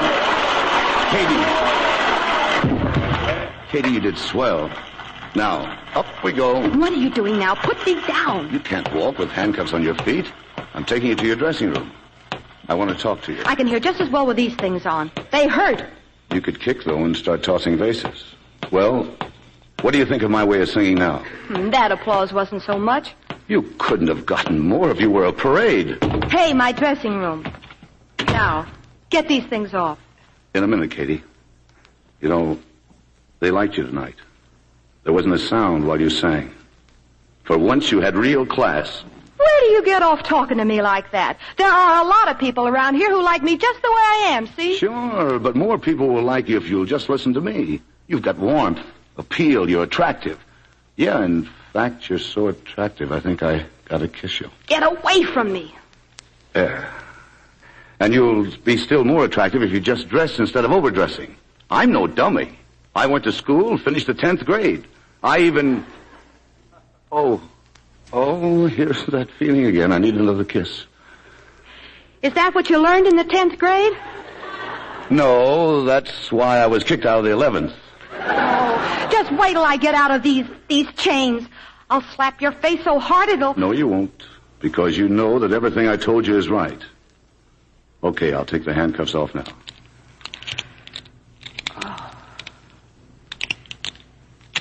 They're off, Katie. And here's my face. Go ahead. Slap. Oh, get out of here. Please get out. Good night, Katie. Good night. And thanks.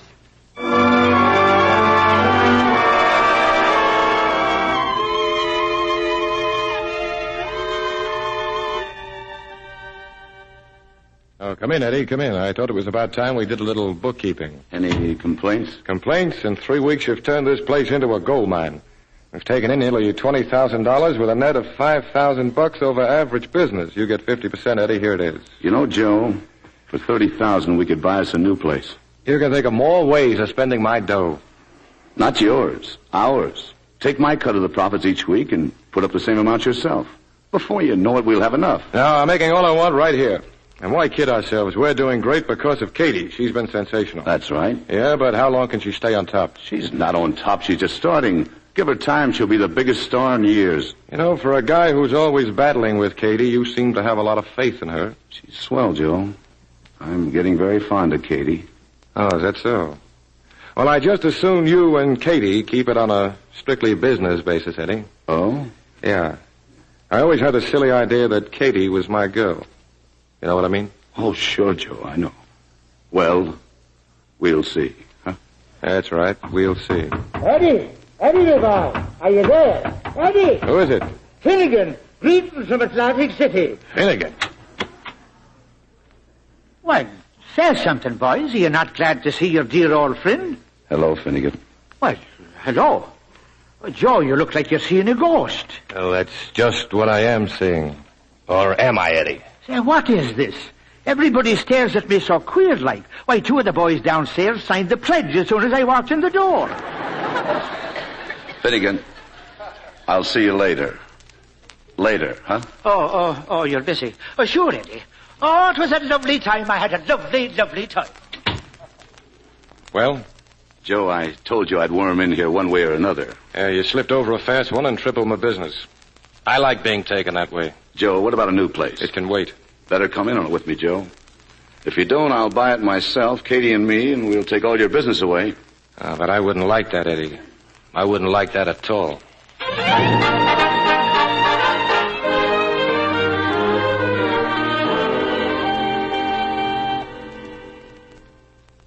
Good morning, sir. May I help you? Yeah, I'm Joe Rocco. I have an appointment with Mr. Hammerstein. Oh, yes, sir. Go right in. Thank you. I'm Rocco, Mr. Hammerstein. Oh, sit down, young man. I've just been reading the press notices about Miss Farley. I have to admit, these hard-boiled critics seem to back up everything you said. Oh, she's really wonderful, Mr. Hammerstein. Well, society doesn't flock down to Coney Island for nothing. How long has this been going on? Well, she started to click about 3 months ago. I can't understand why you come to me, Rocco. If I thought she'd be good for my new show, I'd try to steal her from you. Yeah, but Katie belongs here on Broadway. She's too good for Coney Island. Well, I'll certainly drop out and hear her sing. Fine. When can you make it? I can't say exactly. Next week, probably. Thanks a lot, Mr. Hammerstein. Not at all. I'll telephone you before I come. Goodbye, Rocco.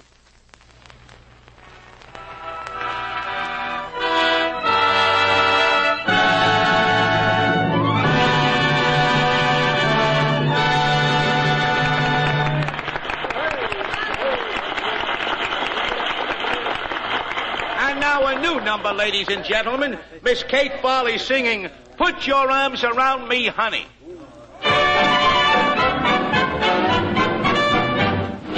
Put your arms around me, honey. Hold me tight. Huddle up and cuddle up with all your might.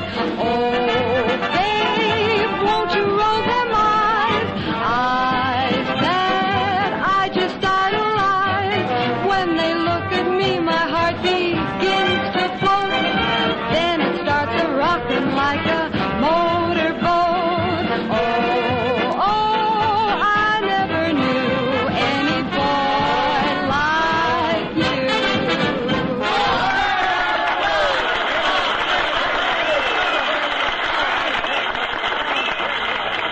Honey, you were never better. Oh, thank you, Eddie. You've got it at last.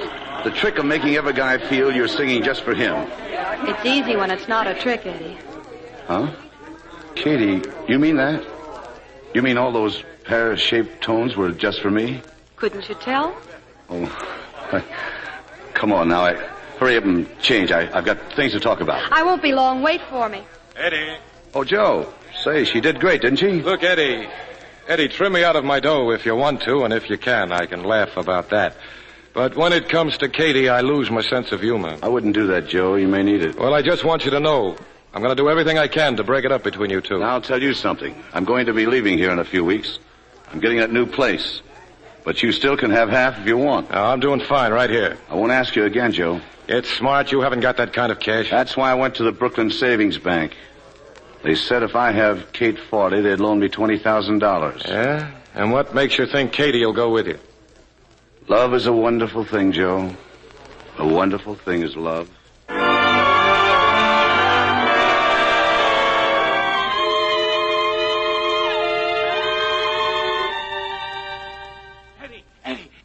Eddie, where's Joe? He said something about a poker game at the Continental. Yeah? What are you all excited about? Downstairs, Hammerstein. William Hammerstein's downstairs. Well, what about... Who?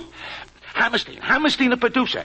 He says Joe asked him to come and hear Katie. Funny, Joe didn't say something. Well, he told Joe he'd be down next week, but he just happened to be at Brighton tonight, so he came on over. Hey, I'll go and tell Katie. Look, you stay here. No. Look, don't you see what Joe's trying to do? I want to open up that new cafe. If Katie comes with me, I get a big loan from the bank. But if Katie goes to Hammerstein, I'm licked. Yeah, but what do we do now? Look, if Joe can play poker, I guess it's okay if Katie and I take the evening off, But too. she's got a number coming up. Dolly knows her songs. Dolly will sing. Oh. Well, that's what understudies are for. Besides, I wouldn't want to disappoint Mr. Hammerstein. But Dolly is a comic. She'll sound awful. I hope so. But Hammerstein will think she's Katie. Oh. You know that sign with Katie's name on it? A great big one on the side of the stage? Uh-huh. See that it stays there when Dolly sings. I'll talk to Hammerstein now.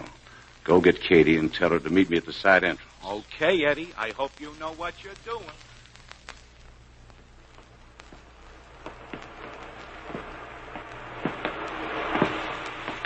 Gee, it's wonderful here, Eddie. Yeah. Beach fires in the sand. Stars in the sky. Moon on the water. I could stay here all night, except I feel awful guilty about running out like this. Oh, forget it. There's nobody important in the cafe, and you only miss one number. Besides, it's a swell break for Dolly. Listen, a moonlight picnic on the beach. Lucky people. We'll do that, too, someday. After I get my own place. You sure have big plans, Eddie. Why not? And you know who's going to sing for me? Who? Katie Farley. Really? I've got to have you, Katie. I want everything to be the best. That's the nicest compliment you ever paid me. You know, if you're not careful, you're going to wind up owning Coney Island. I intend to. What a guy. And what a sap. Sap? Me? No, me. I've fallen for you, Eddie. I've fallen awful hard. Katie, you'll never be sorry, honey. Never.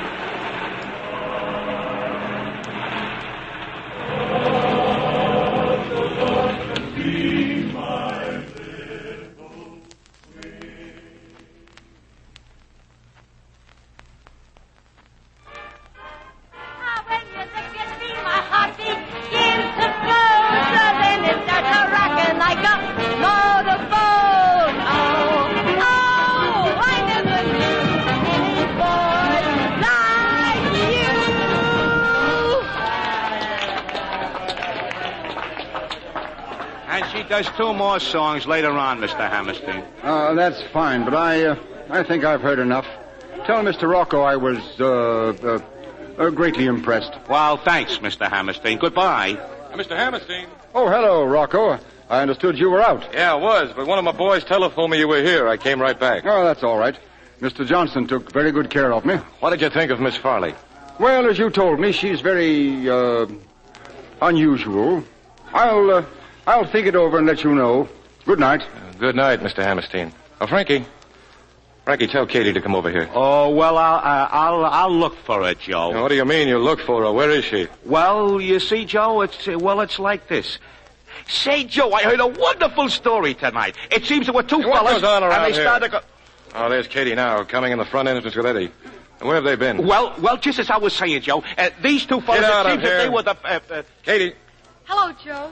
can I talk to you a minute, Katie? Boy, sure. You're not sore, are you, Joe? Sure. What about? Well, Eddie and I went for a little walk. I skipped my last number. Dolly did it for me. Oh, no wonder I couldn't figure it out. Figure what out, Joe? I think you can guess, but I'd better tell Katie. What are you talking about? Katie, William Hammerstein was here a little while ago. He came just to hear you sing. Oh, no. I invited him. He's looking for a singer. Oh, but why didn't you tell me? I expected him next week. But Eddie knew he was here. How did I know it was Hammerstein? I never saw him in my life. Yeah, that's very funny. He told me Mr. Johnson had taken very good care of him. And you know, Katie, when he heard Dolly sing, he thought it was you. How could he get that idea? Look up on that stage.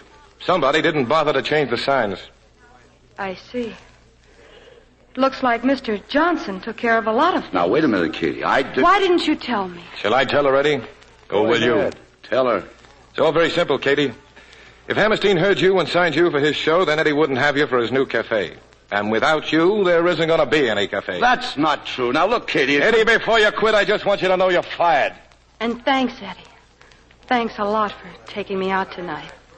I'll never forget it.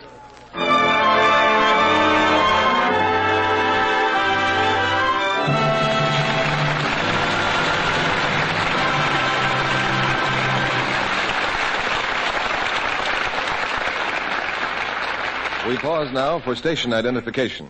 This is CBS, the Columbia Broadcasting System.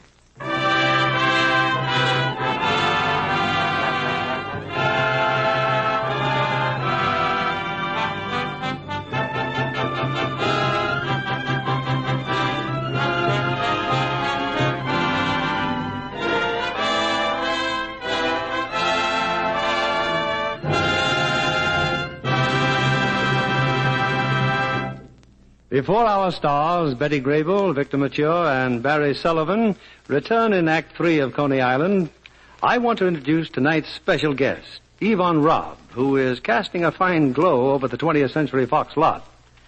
You know, Yvonne, I didn't remember your hair was chestnut. It looked black when I saw you making Anne and the King of Siam. That's right, Mr. Keeley, but it was just mascara sprayed on.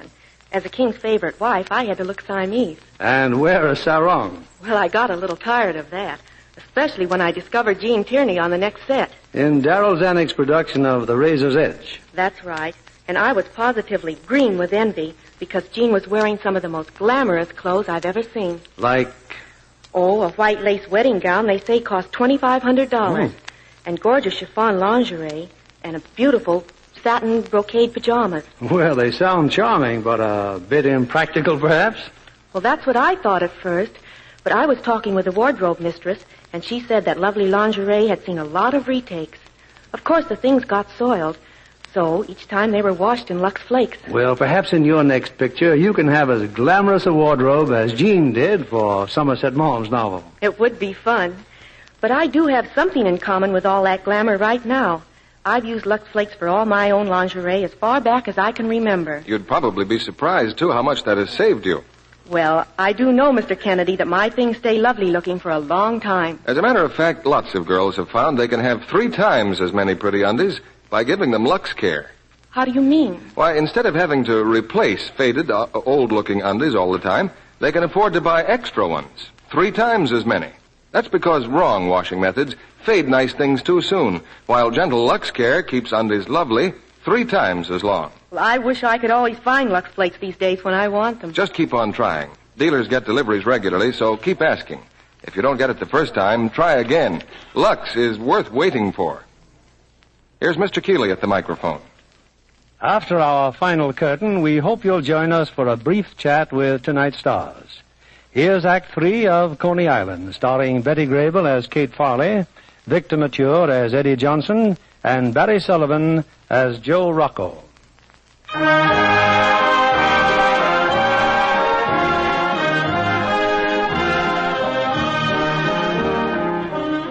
Katie missed one opportunity to sing for William Hammerstein, but Joe Rocco quickly arranged another audition.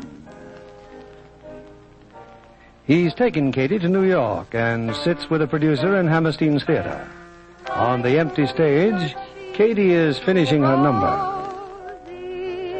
Like to make you comfy, cozy, 'cause I love from head to toe thee, love thee, mine.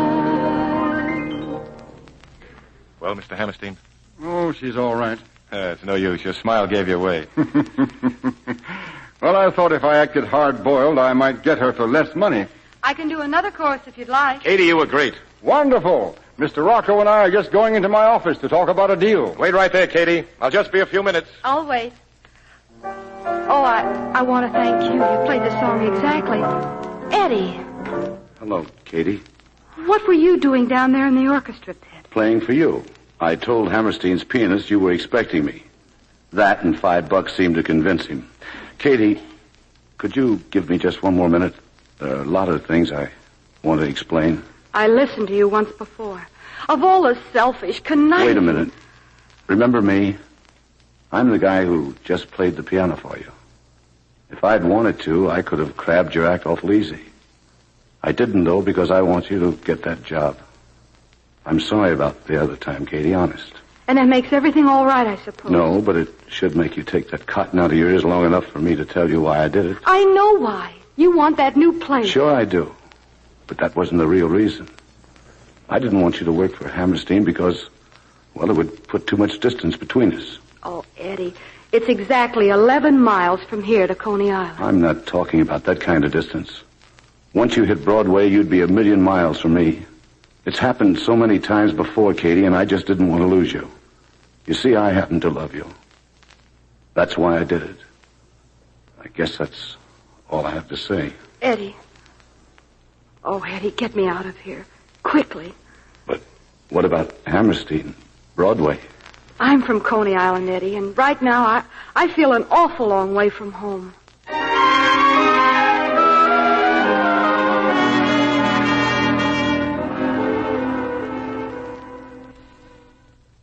Where have you been, Katie? What happened to you?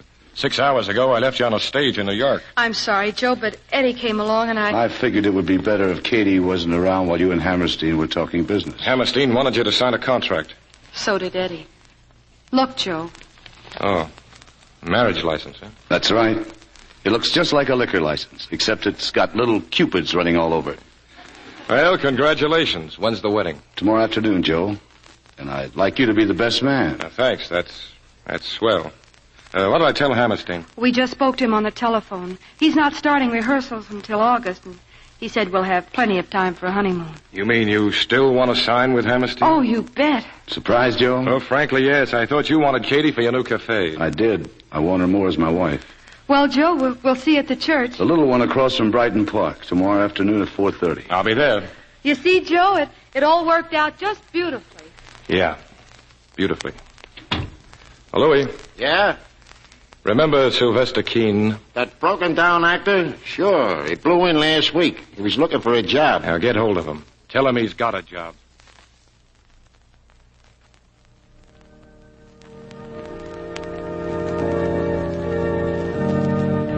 Dolly, it's 4:30. Where could he be? Joe said Louie's bringing Eddie in an automobile. Probably got a flat tire. I'm going out and look for him. You stay right here in this room. It's bad luck to go inside before the wedding march. I ought to know. I've been married 4 times. Then you find it. Okay, I'll find it. Oh, excuse me. I was about to knock. Miss Farley? No, that's Miss Farley in there. Who is it? I'm Sylvester Keene from the Brooklyn Savings Bank. Oh, don't tell me I've overdrawn my account. Oh, no. I wanted to speak to Mr. Johnson, but I understand he isn't here yet. I thought perhaps you could give him a message. Why, certainly. Just tell Mr. Johnson we've decided to loan him $20,000 for his new cafe. Oh, why, that's wonderful. But if anyone can make a success out of a cafe, it's Mr. Johnson. Well, frankly, Miss Farley, we consider your reputation a little better security than his. An attraction like you would make any cafe a success. Thank you, but I won't be singing in his cafe. I'm going to work for William Hammerstein. You are? Why, yes. Why, that's strange. Mr. Johnson called us just a little while ago and said that now that you and he were going to be married, you had changed your mind. You were staying in Coney Island. He told you that? Oh, dear, that changes everything. Well, I'm certainly glad we had this little talk, Miss Farley. Yes, so am I. I'm sorry if I said anything that... He's here, Katie. Eddie's here. They got stuck in traffic. Well, goodbye, Miss Farley. Goodbye. Katie, here are your railroad tickets. 2 days in Niagara Falls and down through Canada into Detroit. Excuse me a minute. Eddie. I'll get him for you, honey. Please. And Joe, do you mind? No. Want to be alone with him, huh? Well, I'll tell the preacher he's here. How are you, Mrs. Johnson? Here. Posies for the train. Close the door, Eddie. Sure. Eddie, a man was here just now from the bank. He was? What did he want?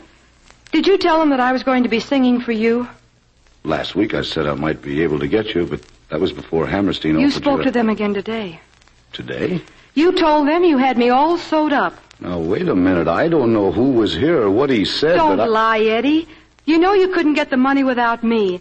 What was your plan this time? To convince me on our honeymoon? Katie, you don't honestly think that, do you? Oh, what do you want me to think? That I'm marrying you because I love you and for no other reason. Isn't there anything you'd like to explain? I'm not even going to try to. Katie, you've got to believe me. Because down deep you just know I'm on the level. Unless you do, our marriage won't be worth a hoot.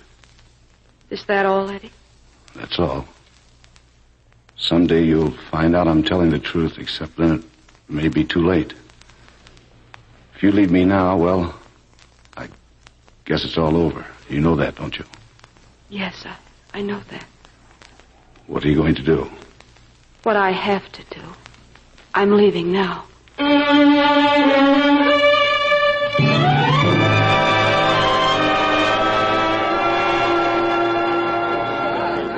Compilation, 10 minutes, 10 minutes. Smoking in the outer lobby, please. Why, the Smoking girl's in the outer wonderful. lobby. Wherever did they find her? Somewhere in Coney Island, I haven't think. seen Son himself. That Farley girl's the whole show. I could see her every night in the week. Well, Eddie, looks like she's in. Yeah, she's got them standing on their ears for...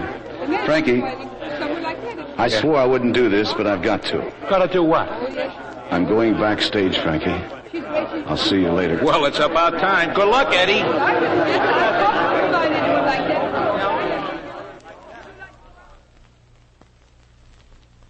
Hear what they're saying, Katie. Sensational. And wait till they hear the third act. Oh, thanks, Joe, but I'll believe it when I see it in the morning paper. I saw Eddie in the lobby, Katie. If you want, I'll ask him to drop in later. In case he has the same idea, tell himself to save the trouble. Do you really mean that? What do you think? Well, I think it's about time I gave you this. Oh, Joe. Joe, it's beautiful. And I didn't win it in a card game either. It's one ring I bought in a jewelry store. Hey, that's the wrong hand. That's a left-handed ring. Oh. No go, huh? Joe, Forget it, Katie. But keep the ring. Just because a hayburner runs second, he doesn't ask for his entry fee back. I'm so sorry, Joe. Katie, listen, since I did run out of the money, there's something you ought to know. That day in the church when you were going to be married, Come in. Hello, Katie. Joe? Hello, Eddie. I just wanted to tell you how swell it's going. You're even better than I thought you'd be. Well, thanks, Eddie. How have you been? Oh, fine. Opening the cafe next month. Will you drop out? Sure. Where's it going to be? Where?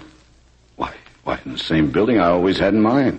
Well, I thought you took an option on that building, Joe. I did. Eddie, I hate to tell you this, but the reason I let the option expire was because the fire commissioner tipped me off. They're going to condemn the building. I hate to tell you this, Joe, but that guy wasn't the fire commissioner. Oh? Just a friend of yours? Uh-huh.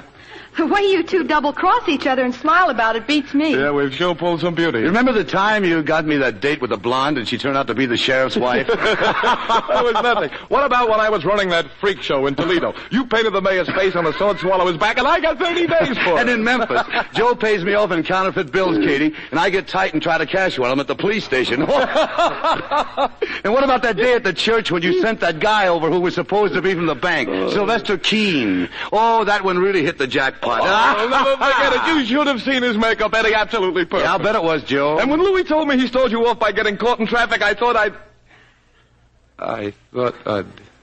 Oh. Well, Miss Farley, now you know. Joe, was that the something you wanted to tell me? Yeah. Yeah, he still loves you, Katie. Don't let him get away from you again. That's so easy to say. Curtain going up, Miss Farley. Things will work out. You'll see. Good luck.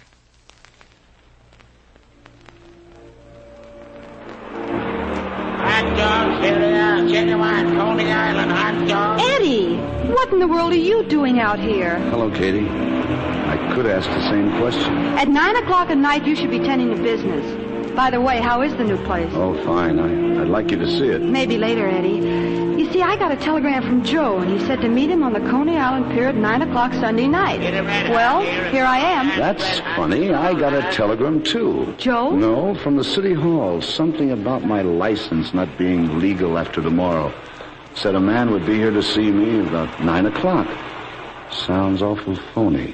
Some amateur's trying to pull a fast one. Sure, I just opened up. The license is good for a whole year. Listen. Somebody's having a good time. Yeah. Moonlight picnic on the beach. Remember? We were going to do that one day. Kitty, do you think we could... Hello, Eddie. Hot dog? Sure, why not? Katie? I'll take a bite of yours. With mustard, Mac. That's it, thanks. Thanks, Eddie. Get a hot dog. Open your mouth. Delicious. You got mustard all over. I'll lick it off. Good.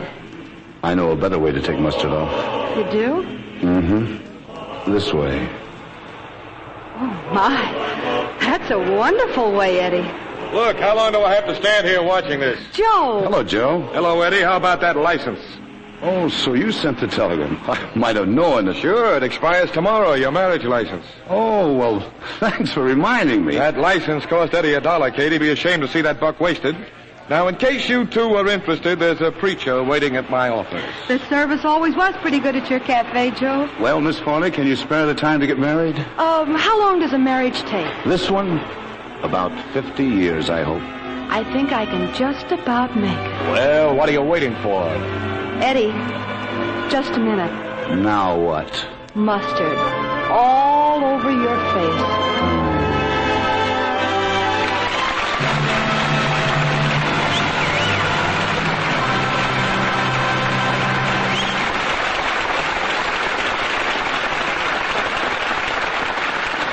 Before our stars return for their curtain calls, our producer has an important message for the housewives in our audience. I don't have to tell any housewife how important soap is in running a household, large or small, or how difficult it is to get all the soap you want these days, especially those popular Lux Flakes. But I do want to emphasize the seriousness of the situation. Industries retooling for peacetime production are consuming enormous quantities of fats and oils. Unless large quantities of used fats from American kitchens are turned in during the coming months, our oil supplies will be so drained you may lose as much as a month's supply of soap, and that would be serious. If you're already saving used fats, get your neighbor started again. Otherwise, her indifference may cause you to lose precious soap. Thank you, Mr. Keeley. In our house, we keep a tin can right on the stove, so it's handy for pouring in grease from the frying pan or broiler. It's surprising how fast a can fills up. Remember, ladies, you get 4 cents for every pound you turn in, and keep the soap you want in supply. Back to William Keeley and our stars. The only thing that could outshine Coney Island are the stars who presented tonight's play so engagingly. And here they are for a curtain call. Betty Grable, Victor Mature, and Barry Sullivan. Thank you, Bill. And incidentally, welcome to our home studio. Yes, I hear you're under contract out of 20th Century Fox. That's right. And I'm sure it's going to be a most enjoyable association. If you work at Fox, you'll have to have a hobby, Mr. Keeley. How's that, Barry? Well, everyone seems to have one. Vic has his sailboats. Betty has her horses. That's right. I understand you have the finest racing stables in the valley, Betty. Grable Stables, hey. You know... Don't all those horses take a lot of stall space, Betty? Oh, no. Horses can sleep standing up, you know. I know. They do it every time I put a bet on one. For a change, perhaps you ought to let Vic take you sailing, Betty. I'm afraid I don't know a thing about it, Bill. Well, certainly you know the difference between starboard and port. Yes, port's a little sweeter. You know, I never could understand why they always call the boat a she. Try steering one sometime. You'll understand. Barry, I hear you're quite a ball player. Oh, that's right, Mr. Keeley. A group of us play every weekend. Gene Kelly, Frank Sinatra. You mean Frank Sinatra can swing a bat? Well, sometimes it's the other way around. While we're at it, what's your favorite pastime, Bill? Well, I think I'd settle for watching Betty Grable in her forthcoming Technicolor picture, The Shocking Miss Pilgrim, or seeing Victor Mature in his soon-to-be-released Fox film, My Darling Clementine. Speaking of movies, Bill, what are you going to bring to your audience next week? Well, for drama and suspense, we'd have a hard time picking a more enthralling play than Dragonwyck, with its original great stars, Gene Tierney and Vincent Price. This recent 20th Century Fox hit is the story of 3 people in the shadow of a growing madness. A wife who fights the domination of her husband, and a man who tries to guard her with his love. I'm sure your audience won't want to miss it, Bill. Good night. Good night, and thanks for a most entertaining time at Coney Island. Our sponsors, the makers of Lux Flakes, join me in inviting you to be with us again next Monday evening when the Lux Radio Theater presents Gene Tierney and Vincent Price in Dragonwyck. This is William Keeley saying good night to you from Hollywood.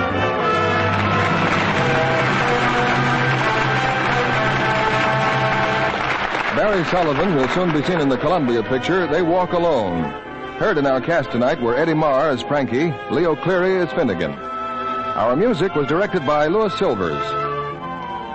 Also heard in our cast were Herbert Rollinson, June Foray, Cliff Clark, Stanley Farrar, Dick Ryan, Charles Seal, Trude Marson, and Doris Singleton. This is your announcer, John Milton Kennedy, reminding you to tune in again next Monday night to hear Dragon Wick with Gene Tierney and Vincent Price. This is CBS, the Columbia Broadcasting System.